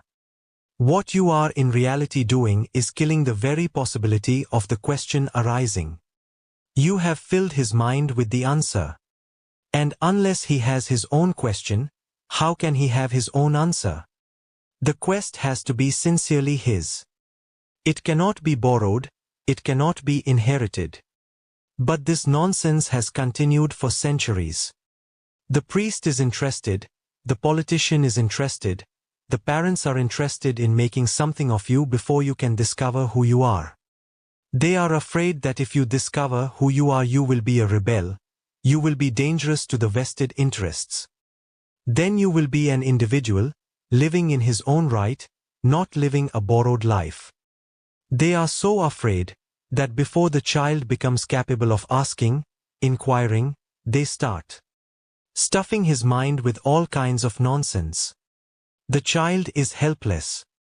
He naturally believes in the mother, in the father, and of course he believes in the priest in whom the father and mother believe. The great phenomenon of doubt has not arisen yet. And it is one of the most precious things in life, to doubt, because unless you doubt you cannot discover. You have to sharpen your doubting forces so that you can cut through all rubbish, and you can ask questions which nobody can answer. Only your own quest, inquiry, will help you to come to the realization of them. The religious question is not something which can be answered by somebody else. Nobody else can love on your behalf. Nobody else can live on your behalf. You have to live your life, and you have to seek and search the fundamental questions of life. And unless you discover yourself, there is no joy, no ecstasy. If God is just given to you, ready-made, it is not worth anything, it is valueless. But that's how it is being done. What you call religious ideas are not religious, but only superstitions carried down the ages, for so long that just their ancientness has made them appear like truth. Adolf Hitler, in his autobiography, My Struggle, makes many significant statements. The man was mad, but sometimes mad people say things which sane people are afraid to say. One of his most important statements is, any lie can become truth if repeated often, emphasized again and again, told by everybody from every corner. You go to the school and you hear about God and prayer. In the home you hear about God and prayer. You go to the temple and you hear about God and prayer. So many people. And just a small child against this whole mob. It is impossible for him to doubt, all these people are wrong? And these are not the only people. Their parents, and their parents, for thousands of years, have been believing in these truths. They all cannot be wrong, and I, a small child against this whole humanity. He cannot gather courage. He starts repressing any possibility of doubt. And everybody else helps to repress doubt, because doubt is from the devil. Doubt is a great, perhaps the greatest, sin. Belief is virtue. Believe and you will find. Doubt, and you have missed on the very first step. The truth is just the opposite. Believe and you will never find, and whatsoever you find will be nothing but the projection of your own belief, it will not be truth. What has truth to do with your believing? Doubt, and doubt totally, because doubt is a cleansing process. It takes out all junk from your mind. It makes you again innocent, again the child which has been destroyed by the parents, by the priests, by the politicians, by the pedagogues. You have to discover that child again. You have to start from that point. Hence, my whole effort here is to destroy all your so-called religious ideas.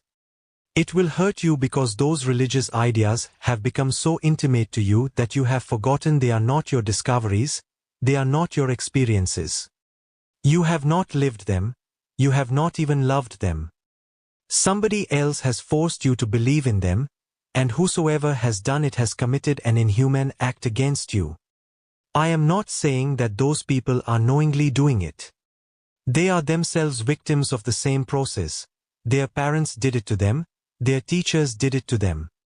So I am not saying to start feeling angry against them. They did it thinking it is good for you.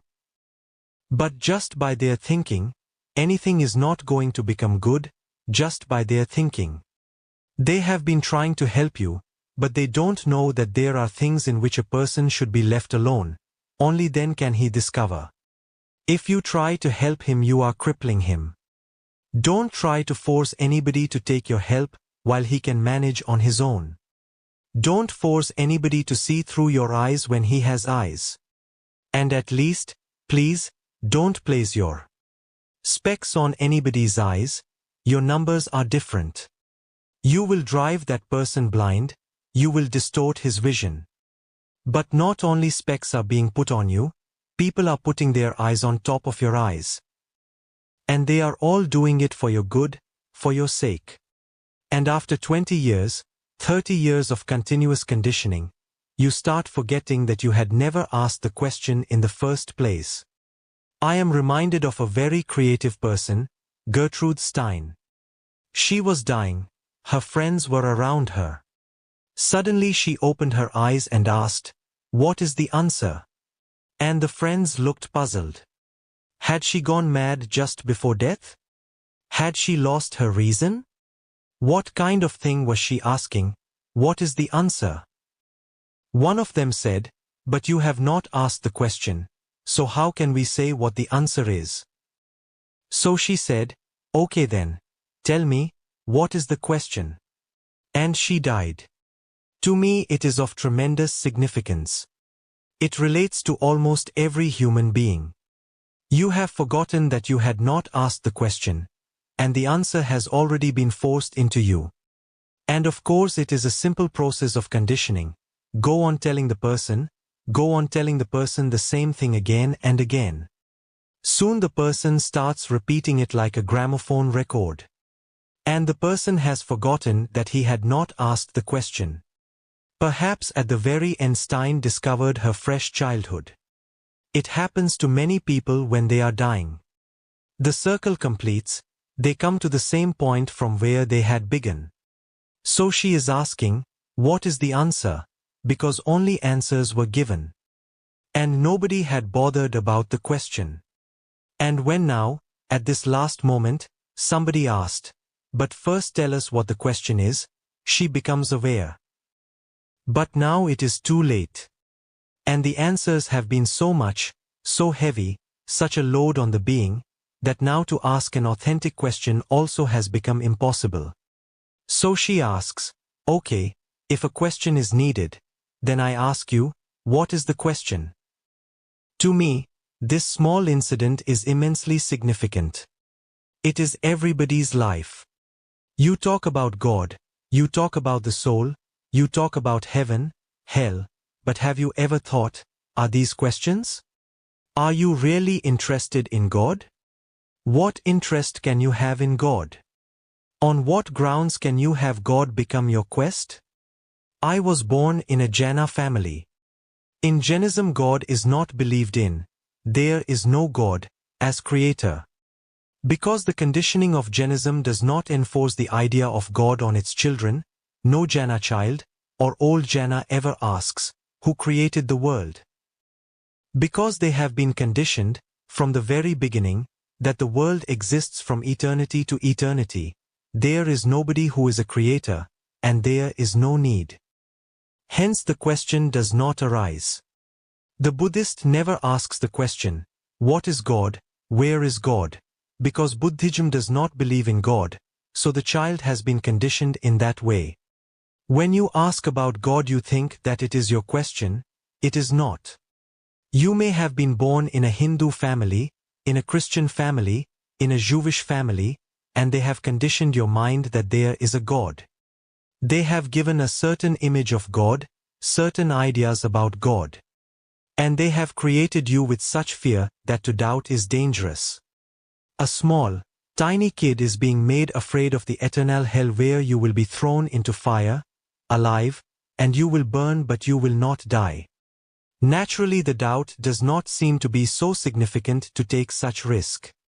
And you are motivated that if you believe, simply believe, all pleasures, all joys of life are yours. Believe, and you are on the side of God. Doubt, and you are on the side of the devil. The small child is bound to buy whatsoever crap you are giving him. He is afraid. He is afraid to be alone in the night, in the house, and you are talking about eternal hell. You go on falling and falling into darkness and deeper darkness, and there is no end to it, and you can never come out of it. Naturally, the child simply shrinks from doubting, becomes so afraid that it is not worth it. And belief is so simple. Nothing is expected of you, just to believe in God, the Son, the Holy Ghost. Just to believe that Jesus is the Son of God, and the Messiah. And He has come to redeem the whole of humanity. And He will redeem you too. Why not be redeemed so cheaply? You are not asked much. Just believe, and everything will be settled in your favor. So why should you choose doubt? You should naturally choose belief. And this happens at such a small age, and then you go on growing. And the belief and the conditioning and the ideas and the philosophy all go on top of it, that it is very difficult to dig and find out that there was a day when you were also full of doubt. But the doubt has been crushed, put out of sight.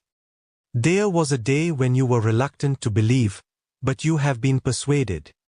All kinds of rewards have been placed before you. You can persuade a little child just by giving him a toy, and you have given him the whole paradise. If you have succeeded in persuading him to believe, you have not done a great miracle. It is very simple exploitation. Perhaps you are doing it unknowingly. You have also been passed through the same process. And once you close the doors of doubt, you have closed the doors of reason, thinking, asking, inquiring. You are no more really a human being. The doors of doubt closed, you are just a zombie, hypnotized, conditioned, persuaded out of fear, out of greed, to believe in things which no normal child is going to believe if all these things are not arranged.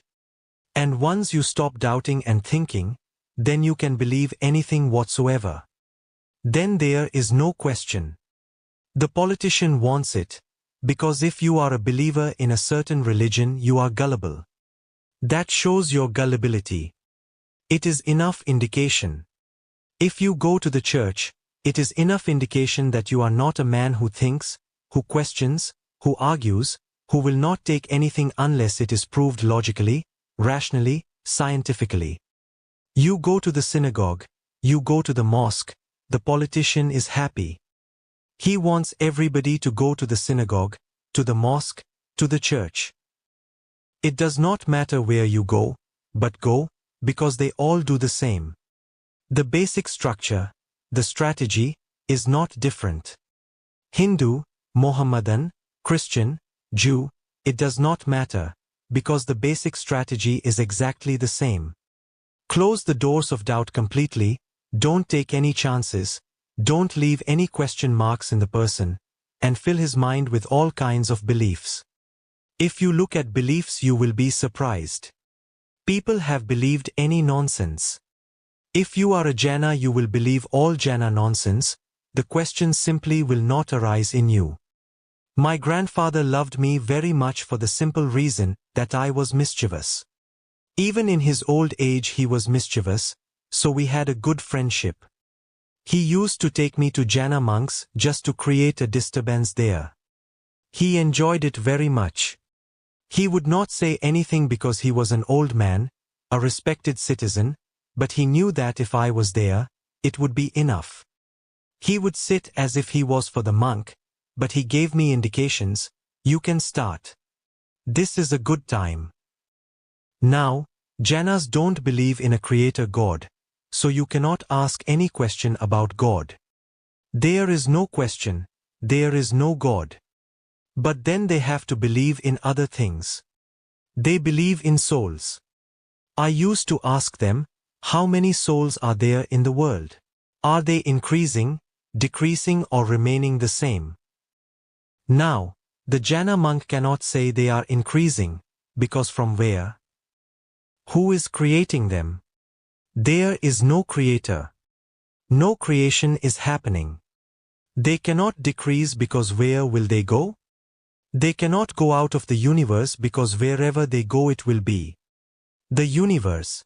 And he could not say that they remain the same, although that was the answer given in Jaina scriptures, that the number of souls remains the same. But it was not easy with me, because then the question was, how many? If you know that it remains the same, you must know the exact number. Otherwise, on what grounds do you say it remains exactly the same? One may have popped up, one may have popped out. You have to give me the exact number. Now, the number is not given in any scripture, and they cannot give the number for the simple reason that on the earth the population has been increasing. There are more and more people, more and more people. And Jainas believe everything has a soul. A tree, a bird, a fish, all have souls. When you know so much about souls, why don't you know the number? And you say Mahavir was omniscient, he knew everything. Could he not have told you the exact number? The problem would have been solved forever.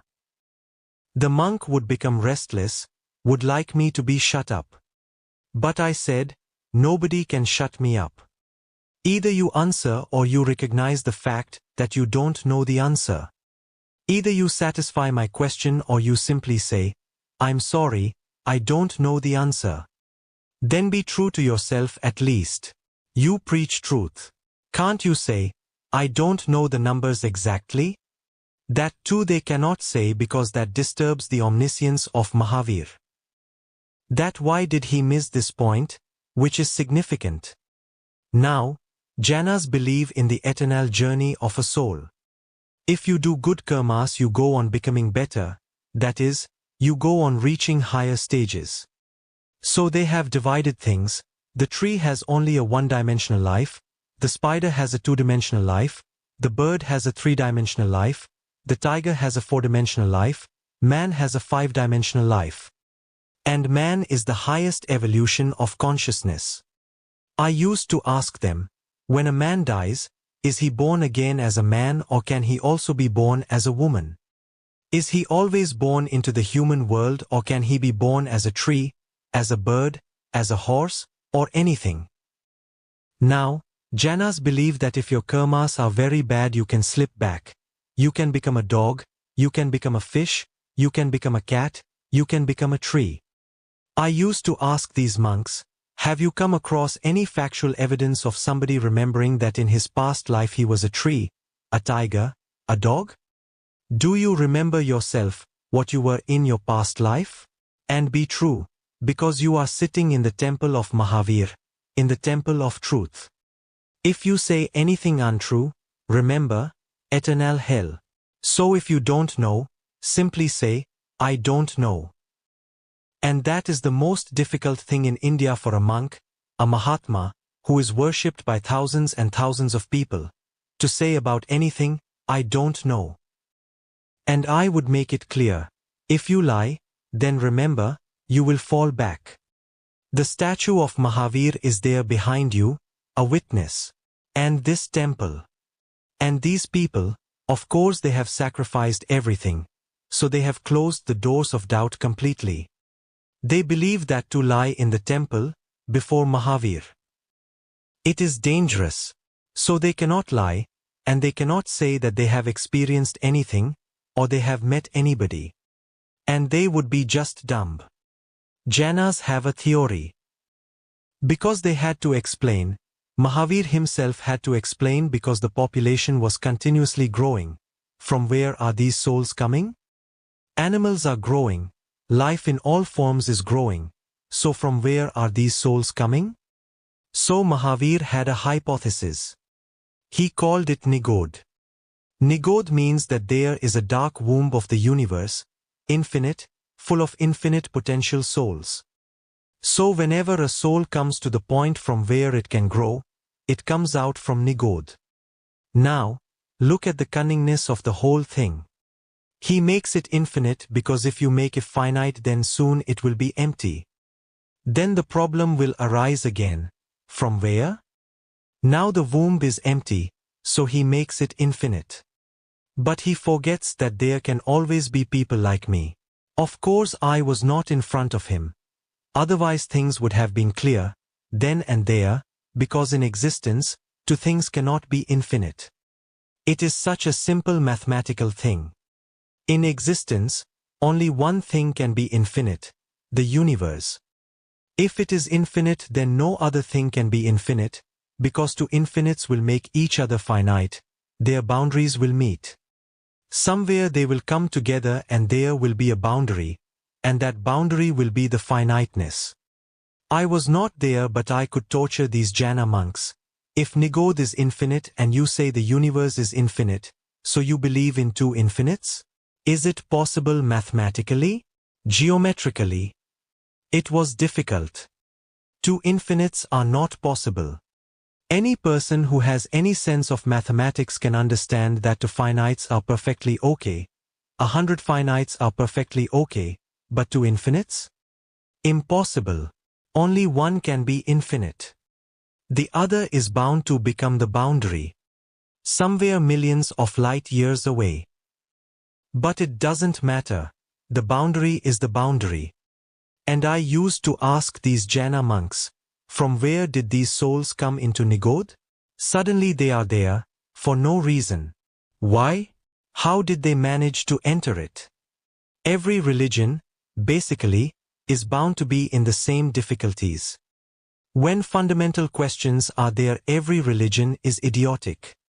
If you don't ask the fundamentals, then they are very clever in answering your questions. But when the fundamentals come, they are all invented. From where did this Nigod come, this universal, infinite womb?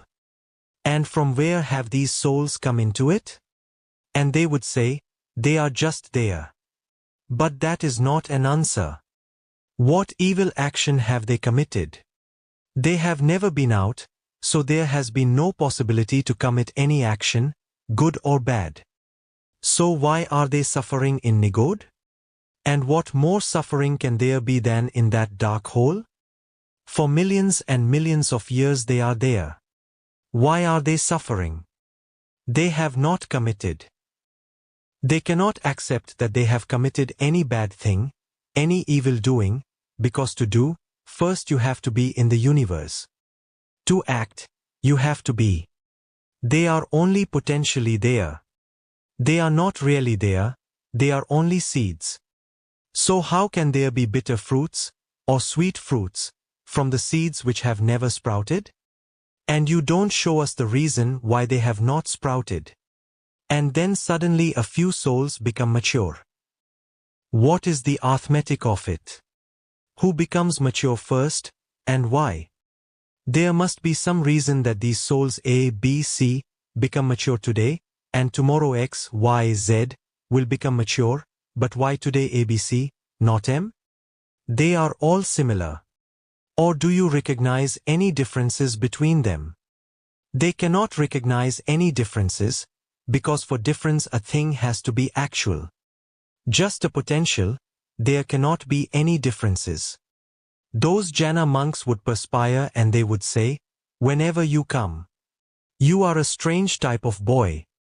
These questions nobody asks. I have been traveling all over India, but whenever I come to your village I feel a certain fear. That you are bound to come. And I have told your grandfather, Don't bring this boy. But he is also a strange man. He never comes alone, he always brings you. One monk then tried a trick. He would deliver his talks in the school time, when I would be away in school. But my grandfather was not to be cheated. He would come to the school and he would ask the headmaster, "I need him urgently today."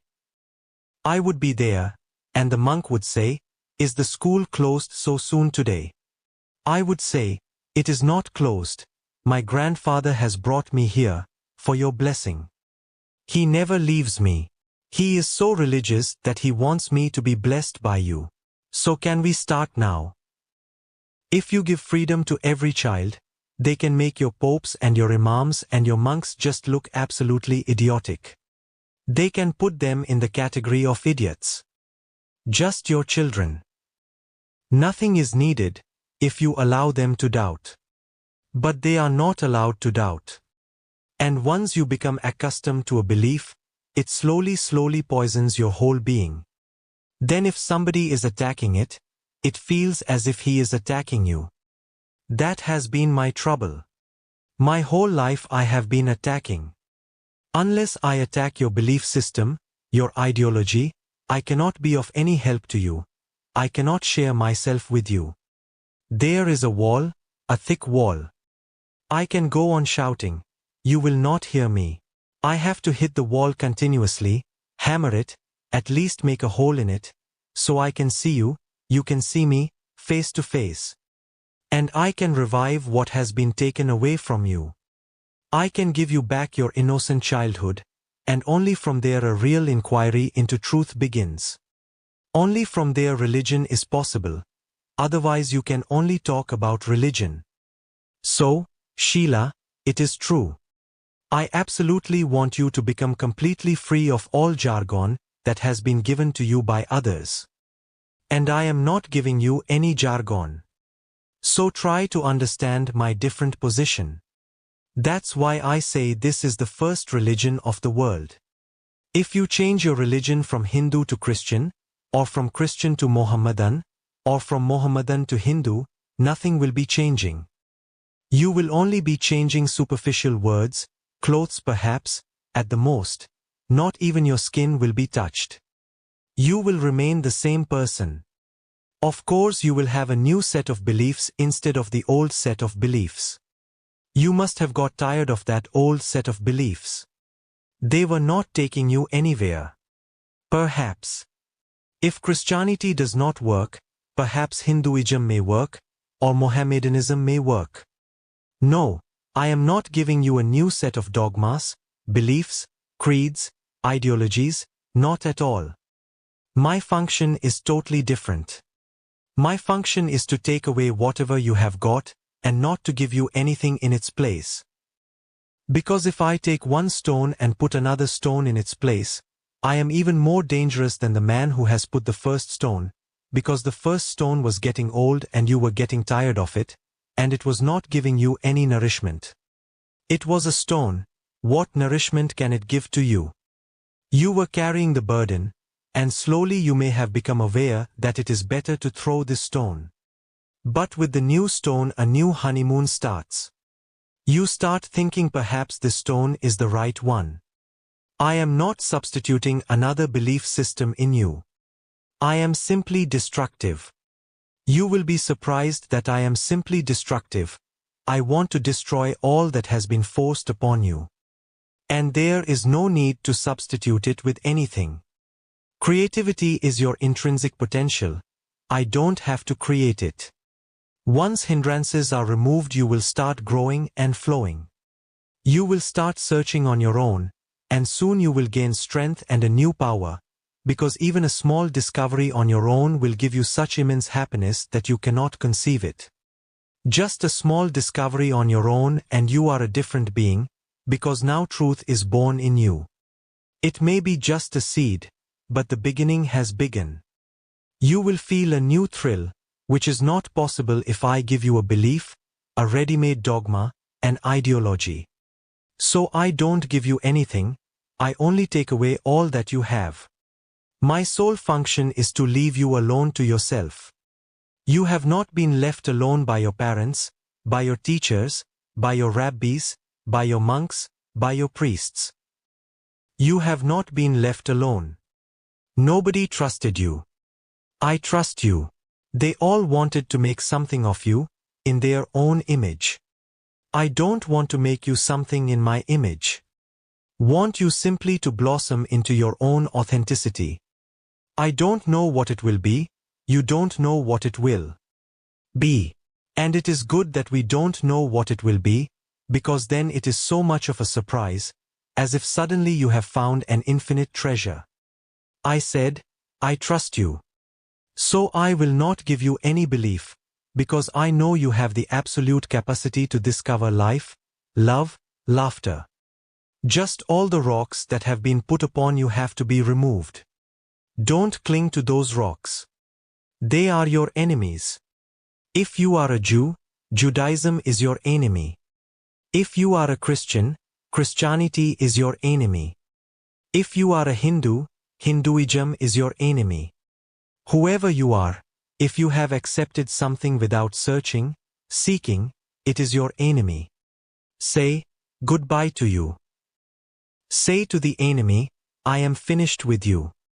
Now I want to be alone. I want to be absolutely clean, unburdened. And you will be amazed. The moment you are unburdened, you can open your wings into the vast existence that has been awaiting and awaiting you. But you are not coming because the synagogue is holding you, the temple is holding you, the church is holding you, the padre, the priest, the minister won't let you go. The crowd around you is hanging round your neck. They will not let you go out of their fold. To them it is a question of politics, politics of numbers. They are afraid that if people start going on their own, they will lose their power, their numbers. They want you there, to be used as a number, used as a means. And remember, to use any human being as a means for any end whatsoever is one of the greatest sins possible. Every human being is an end unto himself. My work here is to help you discover your intrinsic possibility, potentiality, your ultimate goal, which is not far away, which is just within you. All that you have to leave is that crap that others have forced upon you. People think that I am doing the same work as Jesus was doing or Buddha was doing, or Muhammad was doing, or Mahavir was doing. They are absolutely wrong. My work as such, is simply mine. What they were doing was just against me, and what I am doing is against them. And it has to be clear to you that I will be hammering on all these people's heads. Be alert. Don't get hurt unnecessarily, because I have to do it. There is no other way. It is surgical. I have to put you on the operation table, and cut out a few things which do not belong to you. But you have accepted them as if they are your limbs, and they are not. They are crippling you. They are killing you. I want to take away everything that is not authentically yours. Everything. And then the explosion. Beloved Osho, what is the Antichrist? And WHO is it? The first thing to understand is, there is no Christ. So how can there be an Antichrist? The Antichrist is possible only if you accept the idea of Christ. Christ is a Greek translation of the Hebrew word Messiah. Let us use Messiah, which will make things clearer. The Jews have been waiting and hoping for a Messiah to come and deliver them from their suffering. The Jews have suffered the most in the whole world. But there is no reason to feel any pity for them. They are responsible for it. The day they declared that they are the chosen people of God, they created this long series of suffering, misery, murder, concentration camps, gas chambers. I have never come across anybody who clearly connects these two things, why the Jews have suffered so much, and they have suffered immensely, incalculably, but nobody seems to connect it with the root cause. The root cause is the declaration by Moses that Jews are the chosen people of God, that they are the master race. Now, you can see, if you declare yourself the master race, above and superior to everybody else, you are creating enemies all around, everywhere. If Adolf Hitler was so adamant about destroying all the Jews, eliminating them from the world, it is a simple, logical consequence of Moses. Moses says Jews are the chosen people of God, they are the master race. And Adolf Hitler believed that Nordic German Aryans are the chosen people of God, and they are the master race. Now, there cannot be two master races. One has to vacate, one has to die, one has to prove its mettle against the other. It was not just a political thing. Deep down it was a religious idea that Jews have been carrying. Adolf Hitler has another master race, the Aryans, the Nordics, who are meant to rule over the world, so Jews should be completely eliminated. You cannot put the whole responsibility on Adolf Hitler. Yes, he is responsible, but Moses starts the game, and Jews down the ages have supported Moses. There was a reason for it. Because they had made the whole world against them, everybody against them, they had to keep themselves together and become fanatic, otherwise they would not have survived. Their only hope was that the Messiah would be coming. And that will be the end of this suffering. This is not a long suffering. It is really a test, a challenge to your integrity, whether you can survive this test or not. The moment you have survived the test and the fire, and come out of it, the Messiah will be coming to redeem you. And then all others will be thrown into hell and you will be welcomed, with bands, songs, and all the angels singing, Alleluia, into paradise. They refused to accept Jesus as the Messiah, as the Christ. They had to. They will never accept anybody as the Messiah or the Christ. They cannot. The reasons are very simple. Nobody can redeem humanity from its suffering.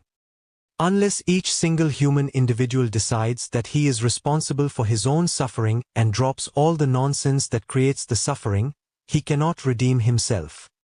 And how can anybody else redeem you? You have created the suffering, not the Messiah. And even if he redeems the suffering, what guarantee is there you will not create it again? If you are proficient in creating it, I think you will create it again. In the first place it cannot be taken away. Even if it is taken away, you will create it again. And the Jews cannot accept anybody as the Messiah because nobody can redeem the whole of humanity from suffering. Poor Jesus was just a fanatic Jew who had got this big idea in his small head that he was the Messiah. And it is not very difficult to get such ideas, if you are articulate enough. He was not educated, but he was certainly articulate. And sometimes uneducated people, if they are articulate, speak with a strength, power, authority, which intellectuals, sophisticated, very educated people, cannot manage. The very educated person, the very sophisticated, is always hesitant. There are so many ifs and buts in him. He has so many doubts himself, he knows that he does not know millions of things. But men like Jesus or Kabir, who are absolutely uneducated, for them to be authoritative and to declare with vigor and power is very easy. You just have to collect a bunch of fools around you, which is the easiest thing in the world. Just stand on your head on the street and the fools will come running. You are doing nothing much, just standing on your head, but the fools will drop their work and will come running. Something great is happening, anything. And when a man like Jesus says things which give them a psychological support, blessed are the meek, for they shall inherit the kingdom of God. To whom is he talking? To these poor Jews who have been humiliated for centuries, continuously, and were being humiliated in Jesus' time by the Romans. To these humiliated people you are talking of humbleness, meekness? Naturally, to them it becomes a very great consolation. They are humiliated, but they think they are humble. A small trick of the mind, they are weak, they are slaves, but now they can believe they are meek. When Jesus said, If somebody hits you on one cheek, turn the other cheek, because this is the only way to God. Love your enemy. Of course those people felt immensely superior. Deep down their ego was fulfilled. In fact, they were not able not to turn the other cheek at all. What nonsense is he talking? Turn the other cheek? They have already been beaten on both. Now what do you want? Should they turn their buttocks? I cannot say to people who have been beaten for centuries, in slavery, in every possible way humiliated, be humble. But it gives consolation. Those people start thinking, it is good that we are poor, we are blessed. That we are meek, we are blessed. That we are humble, we are blessed. That we have been beaten on both the cheeks. The kingdom of God is certainly ours. They would like to believe in Jesus, that he is the Messiah, because if they believe him to be the Messiah, then his words have authority and consoling power. If they don't believe in him as the Messiah, then he is just an ordinary man.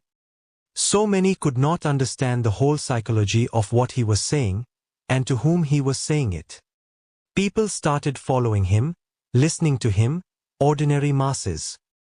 But the rabbis were angry for the simple reason that he was becoming the chief rabbi. Rabbis are learned people, very learned in their ancient lore. And this man knew nothing, just a few words. What are those 4 Gospels? All that is significant in them can be condensed onto a postcard. What was he saying? All those 4 Gospels are again and again the same repetition, the same story from 4 disciples. The rabbis, the priesthood, became angry. So they said, if you think you are the Messiah, then you will have to give the proof, and the proof is crucifixion. If you are resurrected after the crucifixion, we will accept you as the Messiah. Otherwise you are not the Messiah but an anti-Messiah, Antichrist. And Jews never accepted him because the crucifixion actually did not manage to kill Jesus, and he escaped from Jerusalem. There was no resurrection at all. In fact, the crucifixion was not completed, so how could there be a resurrection? Death had not happened, so what to say about resurrection? And no Jewish contemporary account talks about Jesus or his crucifixion or his resurrection or his teachings, because those contemporary sources are written by rabbis, learned people, not by the mob. They did not think Jesus even worth mentioning. The New Testament is the only proof that Jesus ever existed, and that too was written after Jesus had disappeared, was not found, 300 years afterwards. And the popes have been continuously editing it down the ages, taking out everything that can be dangerous to them, because now they are the rabbis. Jesus had no idea that he was creating a new religion. He had never thought about it. All that he wanted was the Jews to accept him as the Messiah. And the Jews refused him. So if you ask me, the phenomenon of Christ never happened. I mean the phenomenon of a Messiah never happened. Jesus happened, but he was never accepted as a Messiah by the Jews, who were the people expecting, hoping, waiting. And they created the idea that many will come who will claim to be the Messiah, and they will not be true Messiahs, they will not be Christ, they will be Antichrist. Many will be coming. That was a Jewish idea.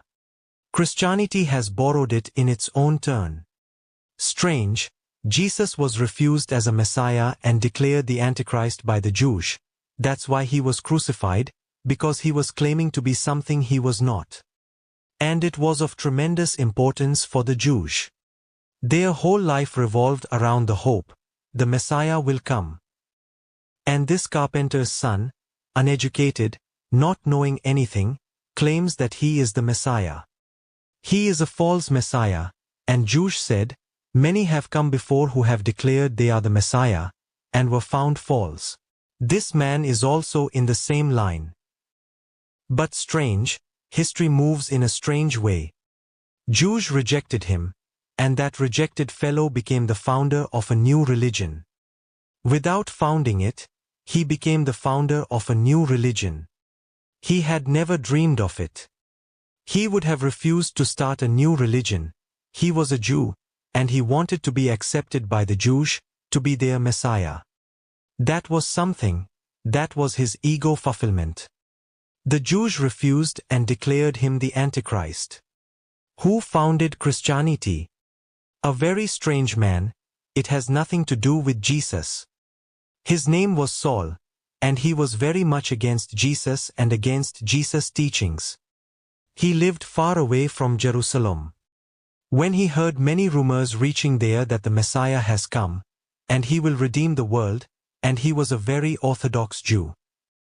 So he started moving towards Jerusalem, to kill this man if he finds him, and to destroy all his important apostles, as he calls them, and finish this whole thing in the beginning. Otherwise later on it will become a difficulty, it will become too big. And he was continuously thinking how to destroy Jesus, how to destroy these apostles, Matthew, Luke, Thomas, etc. His mind was thinking only one thing, focused on one thing, how to destroy these people and Jesus. And it happens sometimes when you are so obsessed with one idea, you can come to such extreme obsession that it turns around 180 degrees. That is a psychological phenomenon. It happens every day. Saul, walking in the hot sun, in the dust, towards Jerusalem, only one thought moving in his mind. The hot sun. And one thought, how to destroy, how to destroy. Suddenly he saw Jesus in the sky. That was just a projection of a madman obsessed with a certain idea. And when he saw Jesus' figure appearing, naturally he was dumb. He fell on the ground, asked to be forgiven, to be just cut off from his old life, and become converted. Now he was converted, because Jesus had appeared in the sky. He became Paul. From Saul he changed his name to Paul. This man Paul, this maniac, this murderous type of person, is the founder of Christianity. It is Paul who founded Christianity. He was the first pope. That's why you will find many popes, when they become pope, using Paul's name in their name. That is the most glorious name, the first founder. So you will find many popes. Somebody is John Paul, somebody is something else, but they use Paul, because Paul is the most glorious person in their history. In fact, they are not connected with Jesus. And this Paul who was going to kill Jesus and his friends, now turned towards the enemies of Christianity. He declared that Christ would come again, just the old Jew he was, his whole life waiting for the Messiah, although now he has become a Christian. But you can change only the clothes. You cannot change those ideas so easily. Now he projects the whole philosophy, and he says Christ will come again, and he will redeem the world. This time he could not do it, because Jews crucified him, betrayed him. But now when he comes he will find his own people, Christians, who will support him in every possible way, and help him to redeem the suffering of the whole world, and to transform everything that is ugly into a beautiful phenomenon. Now, anybody claiming that, I am the Christ, is the Antichrist. You see how history repeats. And unless man becomes intelligent, history is going to continue to repeat itself. Just the other day I received a letter that I am the Antichrist. Strange. I say there has been no Christ at all, so how can I be the Antichrist? And what business have I being the Antichrist? I can be myself, and I am absolutely happy being myself. Why should I be Christ? I have never claimed to be Christ. But there are people who have started talking about me as the Antichrist, the same fools who crucified Jesus.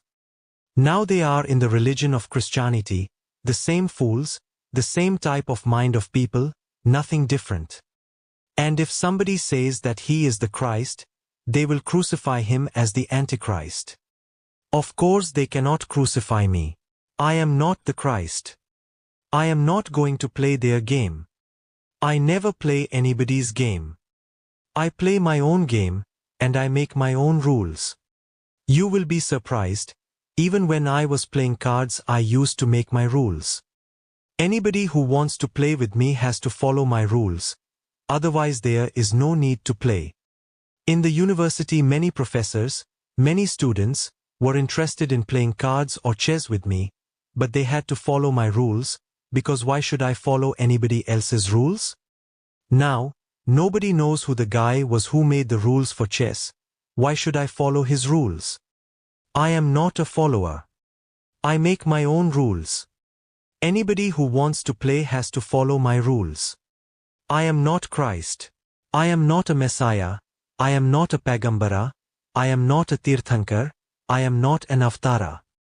I don't feel like being included in this line of insane people. Please forgive me and exclude me. The whole idea of Christ is bogus. Hence the idea of Antichrist is even more bogus. First you believe in Christ, then the Antichrist comes. Why not cut the very root and be finished with it? My insistence is that each individual is responsible for whatsoever he is. And those who want to be with me, they have to accept their responsibility totally. That's the only way of redemption, getting over your suffering, transforming your being. I cannot do it, nobody else can do it. So whosoever promises you is a cheat. Beware of him, he is dangerous. Whosoever gives you hope and promises you, you believe in me and I will do everything else, catch hold of him immediately and put him in a psychiatric ward. He needs immediate treatment, tranquilizers. He is going out of his mind. He may become a messiah or he may become an avatara, and then there are people who will declare him the Antichrist. And this has been going on for thousands of years. I would like it to stop. When I say this is the first religion, I mean it. Because nobody before me has had the guts to say, I am not the Messiah. When he had the capacity to gather mobs easily, nobody else had the guts to say, I am not special, I am just like you. This is the first religion founded by a human being. Up to now it has been the work of mad people. All kinds of insanities. I want to put a full stop to it. Okay, Sheila? From Unconsciousness to Consciousness. Chapter number 14. Chapter title, I am a Gnostic. 12th November, 1984 p.m. in Lao Tzu Grove.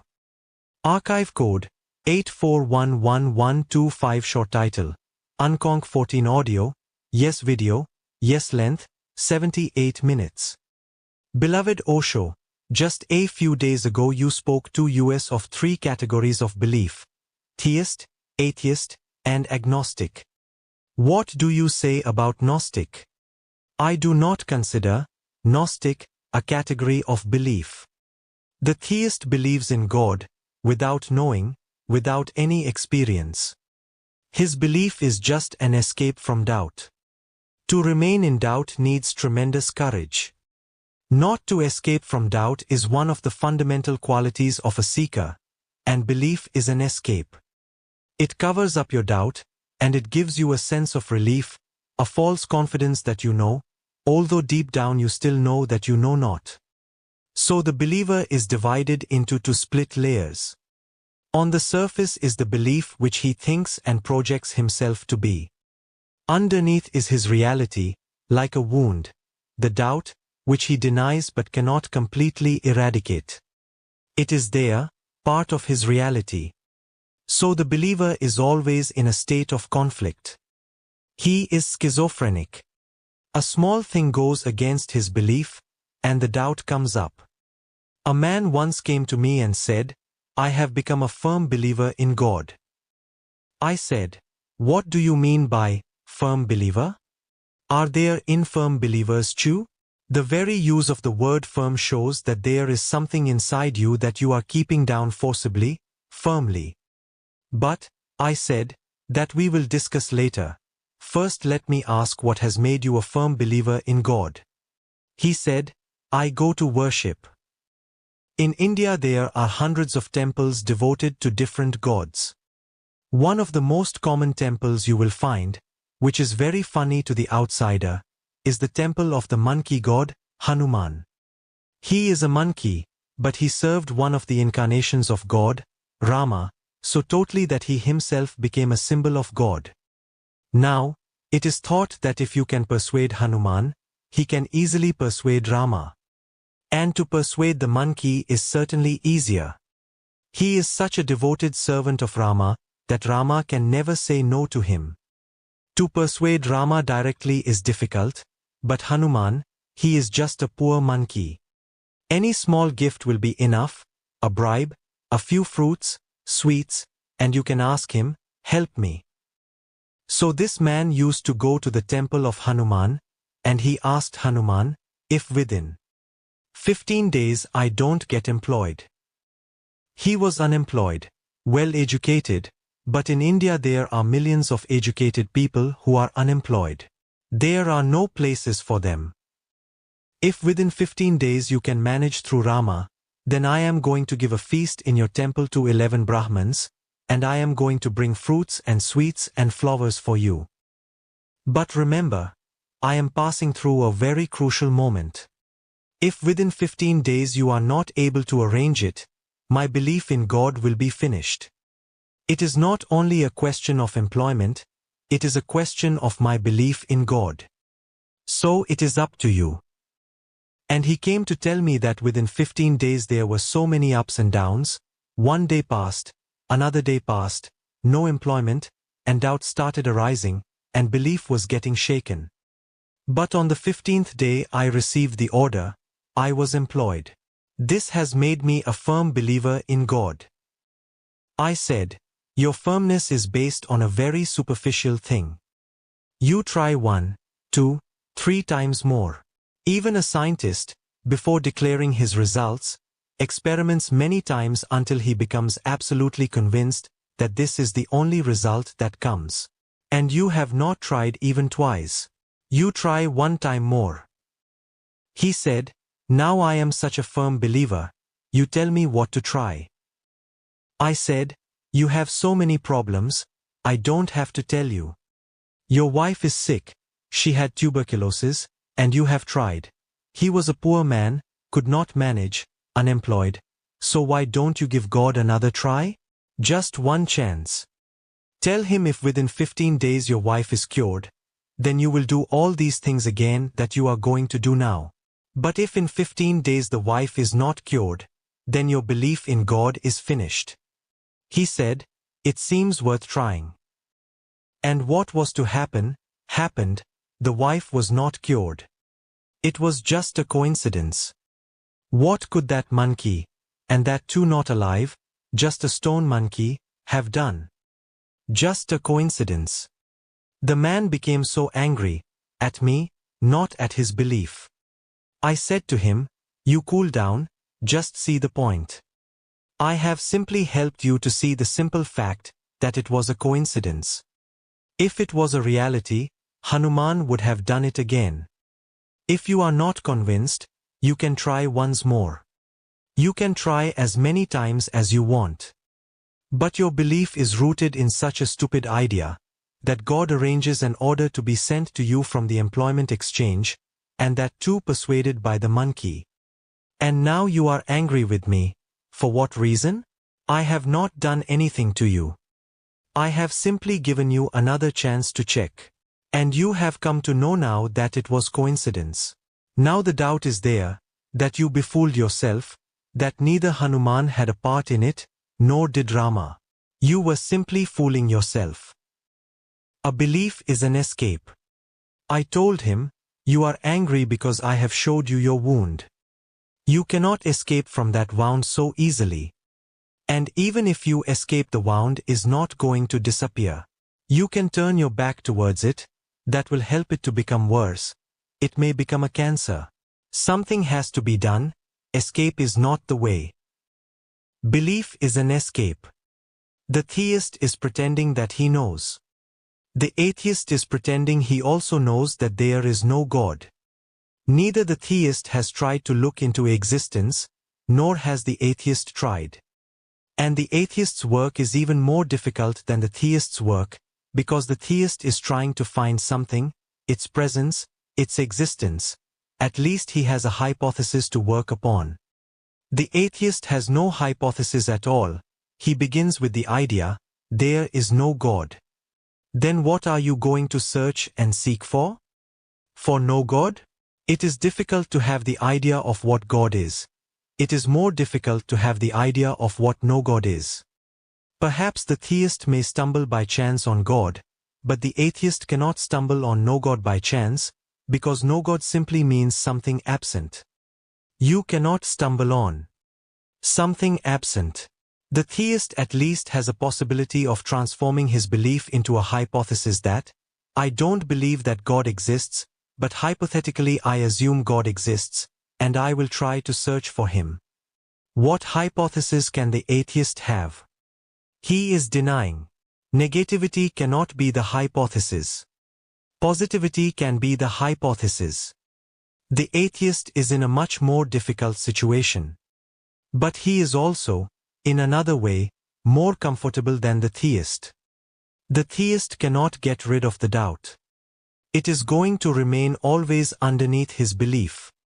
He cannot throw it away. Belief and doubt are two aspects of the same coin. You throw one, and the other also is thrown. You save one, and the other is also saved. But the atheist, in another way, is more comfortable. There is no God, so there is no question of doubt. You cannot doubt something which is not. You can doubt something which is, or may be. But if you have decided there is nothing like God, you cannot doubt. You cannot believe, you cannot doubt. But you cannot progress in your search either. The atheist has thrown away the doubt far more deeply, far more profoundly than the theist. With the theist the doubt is just hiding behind his belief. With the atheist there is no belief to hide behind. He has thrown the doubt very far away, very deep in the unconscious. Of course you cannot get rid of it unless you know. But you can deceive. The atheist can deceive more easily than the theist. Hence atheism has been growing, theism shrinking.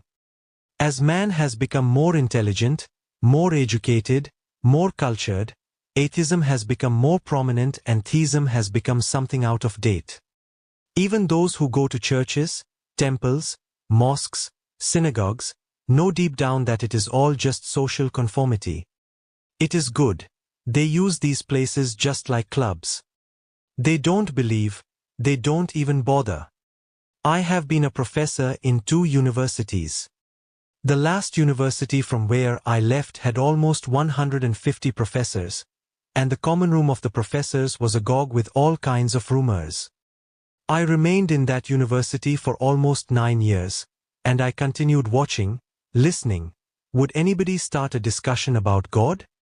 150 professors, of which perhaps 7 belong to the Department of Philosophy, 5 belong to the Department of Psychology, 4 belong to the Department of Theology, at least these people? But no. Actors were discussed, actresses were discussed, films were discussed, novels were discussed, even love affairs between students were discussed, and all kinds of politics were there. You will be surprised, of those 150 people. For 9 years I waited that somebody would one day ask whether God exists or not. No, nobody. And they all are Hindus, Mohammedans, Christians, Jainas. They all go to the temple, to the church, they all pay their respects. But they are all formalities, it is nothing to do with their inner search. In fact, in that big common room, which was meant to be for 150 people, my chair had become reserved for me, because I was not interested in their gossips and in their politics and their love affairs and backbiting and all kind of things. I was not interested. My chair had become permanent, nobody else's chair was permanent. Whenever I went there it was available for me, nobody would sit on it. And slowly they had all taken away their chairs farther from my chair, because I was not interested in their things, and they were not interested in the things which I am interested in. Whenever I passed through the common room, they would become silent, as if they were being caught like small children doing something wrong. I would say, "You continue. Don't be bothered about me." I really fail to see why you become suddenly silent as I enter the room. I avoid as much as possible coming in the room, so as not to become a nuisance to you people, but sometimes there is no other way. I have 2 periods, and 1 period in between is empty. Where can I go for 40 minutes? So I have to come to sit here. You just take it for granted that I am not here. My chair is always empty. Whether I am sitting there or not, you need not bother. You continue all kinds of neurotic things that you want to continue. Continue. Don't be afraid of me. Even the head of my department, an old man, 70 years old, already retired from one university. But because he was such an authority on his subject, this university asked him just to give a little of his time. He was also talking about the same things. He would become silent, seeing me. I would say, it makes me feel a saint, that a man of 70 years old has to become silent, seeing me. These are the things I should be talking about. You are talking about them, okay. At least somebody is talking about them. Continue. Theists are almost bogus, atheists, a little more solid, because they have not covered their wound with a belief. If the wound is there and it hurts, they have accepted the hurt and the wound. A little more courageous, a little closer to beginning the search, because you can deceive yourself your whole life in believing and thinking that you know, but how long can you go on saying, "There is no God"? One of my friends, a very famous Gandhian, was an atheist. He said, "Unless I experience, there is no God. At least to me, there is no God." One day his son, who was the Attorney General of the state, came running to me and said, "My father is very, very sick, a sudden heart attack, and the doctors don't think that he will survive. He has asked for you." I went with him. They were not very far away, just a 5-minute drive from my house. And when I entered the room, the old man, with his closed eyes, was doing a Hindu japa.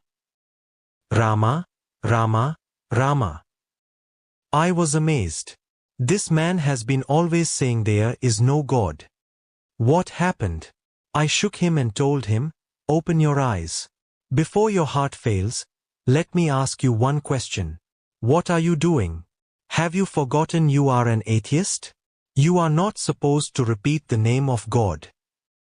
He said, "I know, but at this point, when the doctors think I don't have much time left, perhaps a few hours, or maybe a few minutes, who knows? And what is the harm, lying down, if I repeat Rama, Rama, Rama?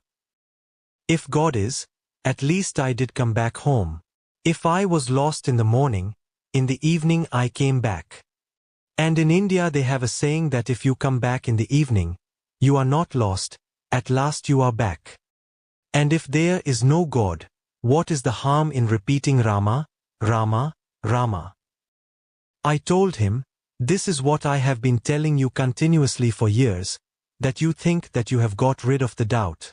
It is not possible, you have simply drowned it deep in the unconscious. Now death has brought it up. The man survived, he is still alive. And again when he survived and became okay, again he started talking about atheism, but at least not before me. Before me he would say, man is weak, and that was a moment of weakness. I said, that was the moment which proved something immensely significant about your whole personality, that what you are saying is all bogus. That moment brought your reality, exposed you in your nudity. And strange, you are still trying to cover it again. The heart attack will come again, because a heart attack is not such a thing that it comes only once. And that was your first attack, remember, you have the possibility of at least 3. He said, what kind of friend are you? You are telling me that I will have to heart attacks more. I said, certainly. You cannot deceive. And whom are you trying to deceive? Yourself? In the moment of death you were deceiving yourself with the idea that, who knows, if God is there, pray. If He is not there, the prayer is gone, useless, but what is the harm? You have not paid anything for it. You were being cunning even with God. Now that you are healthy, you are back again. And before me you don't talk shoo much, but I have heard from others that you are again talking about atheism. Let the heart attack come. And it will come. To a man like you it has to come because only a heart attack will help. And it came. I went to him and I told him. And he was doing his japa again. I told him, look. What are you doing now? He said, you keep quiet. Particularly when the heart attack comes, you should not come. 2 heart attacks together is too much. I said to him, remember, I have just come to remind you about all that bogus philosophy that you were talking about between these 2 heart attacks. You will be back soon, because the 3rd attack. He said, wait, I am not finished with the 2nd, and the doctors are not hopeful. And you are thinking of the 3rd. I said, I want you to know, and recognize deeply, that the doubt is there and you are repressing it. Why do you want to repress the doubt in the first place? Because you don't want to risk inquiry. Inquiry is a risk. It is moving into the unknown. One knows not what is going to happen. One leaves everything that one is acquainted with, is comfortable with, and one moves into the unknown, not even perfectly certain whether there is anything on the other shore, or whether there is another shore even. So people cling either to theism, or those who are a little stronger, intellectual, the intelligentsia, they cling to atheism. But both are escapes from doubt. And to escape from doubt is to escape from inquiry, because what is doubt? It is only a question mark. It is not your enemy. It is simply a question mark within you which prepares you to inquire. Doubt is your friend. And I had talked about the 3rd category, the agnostic. The theist is the weakest of the 3, less cultured, less educated, less intellectual, just a mediocre person.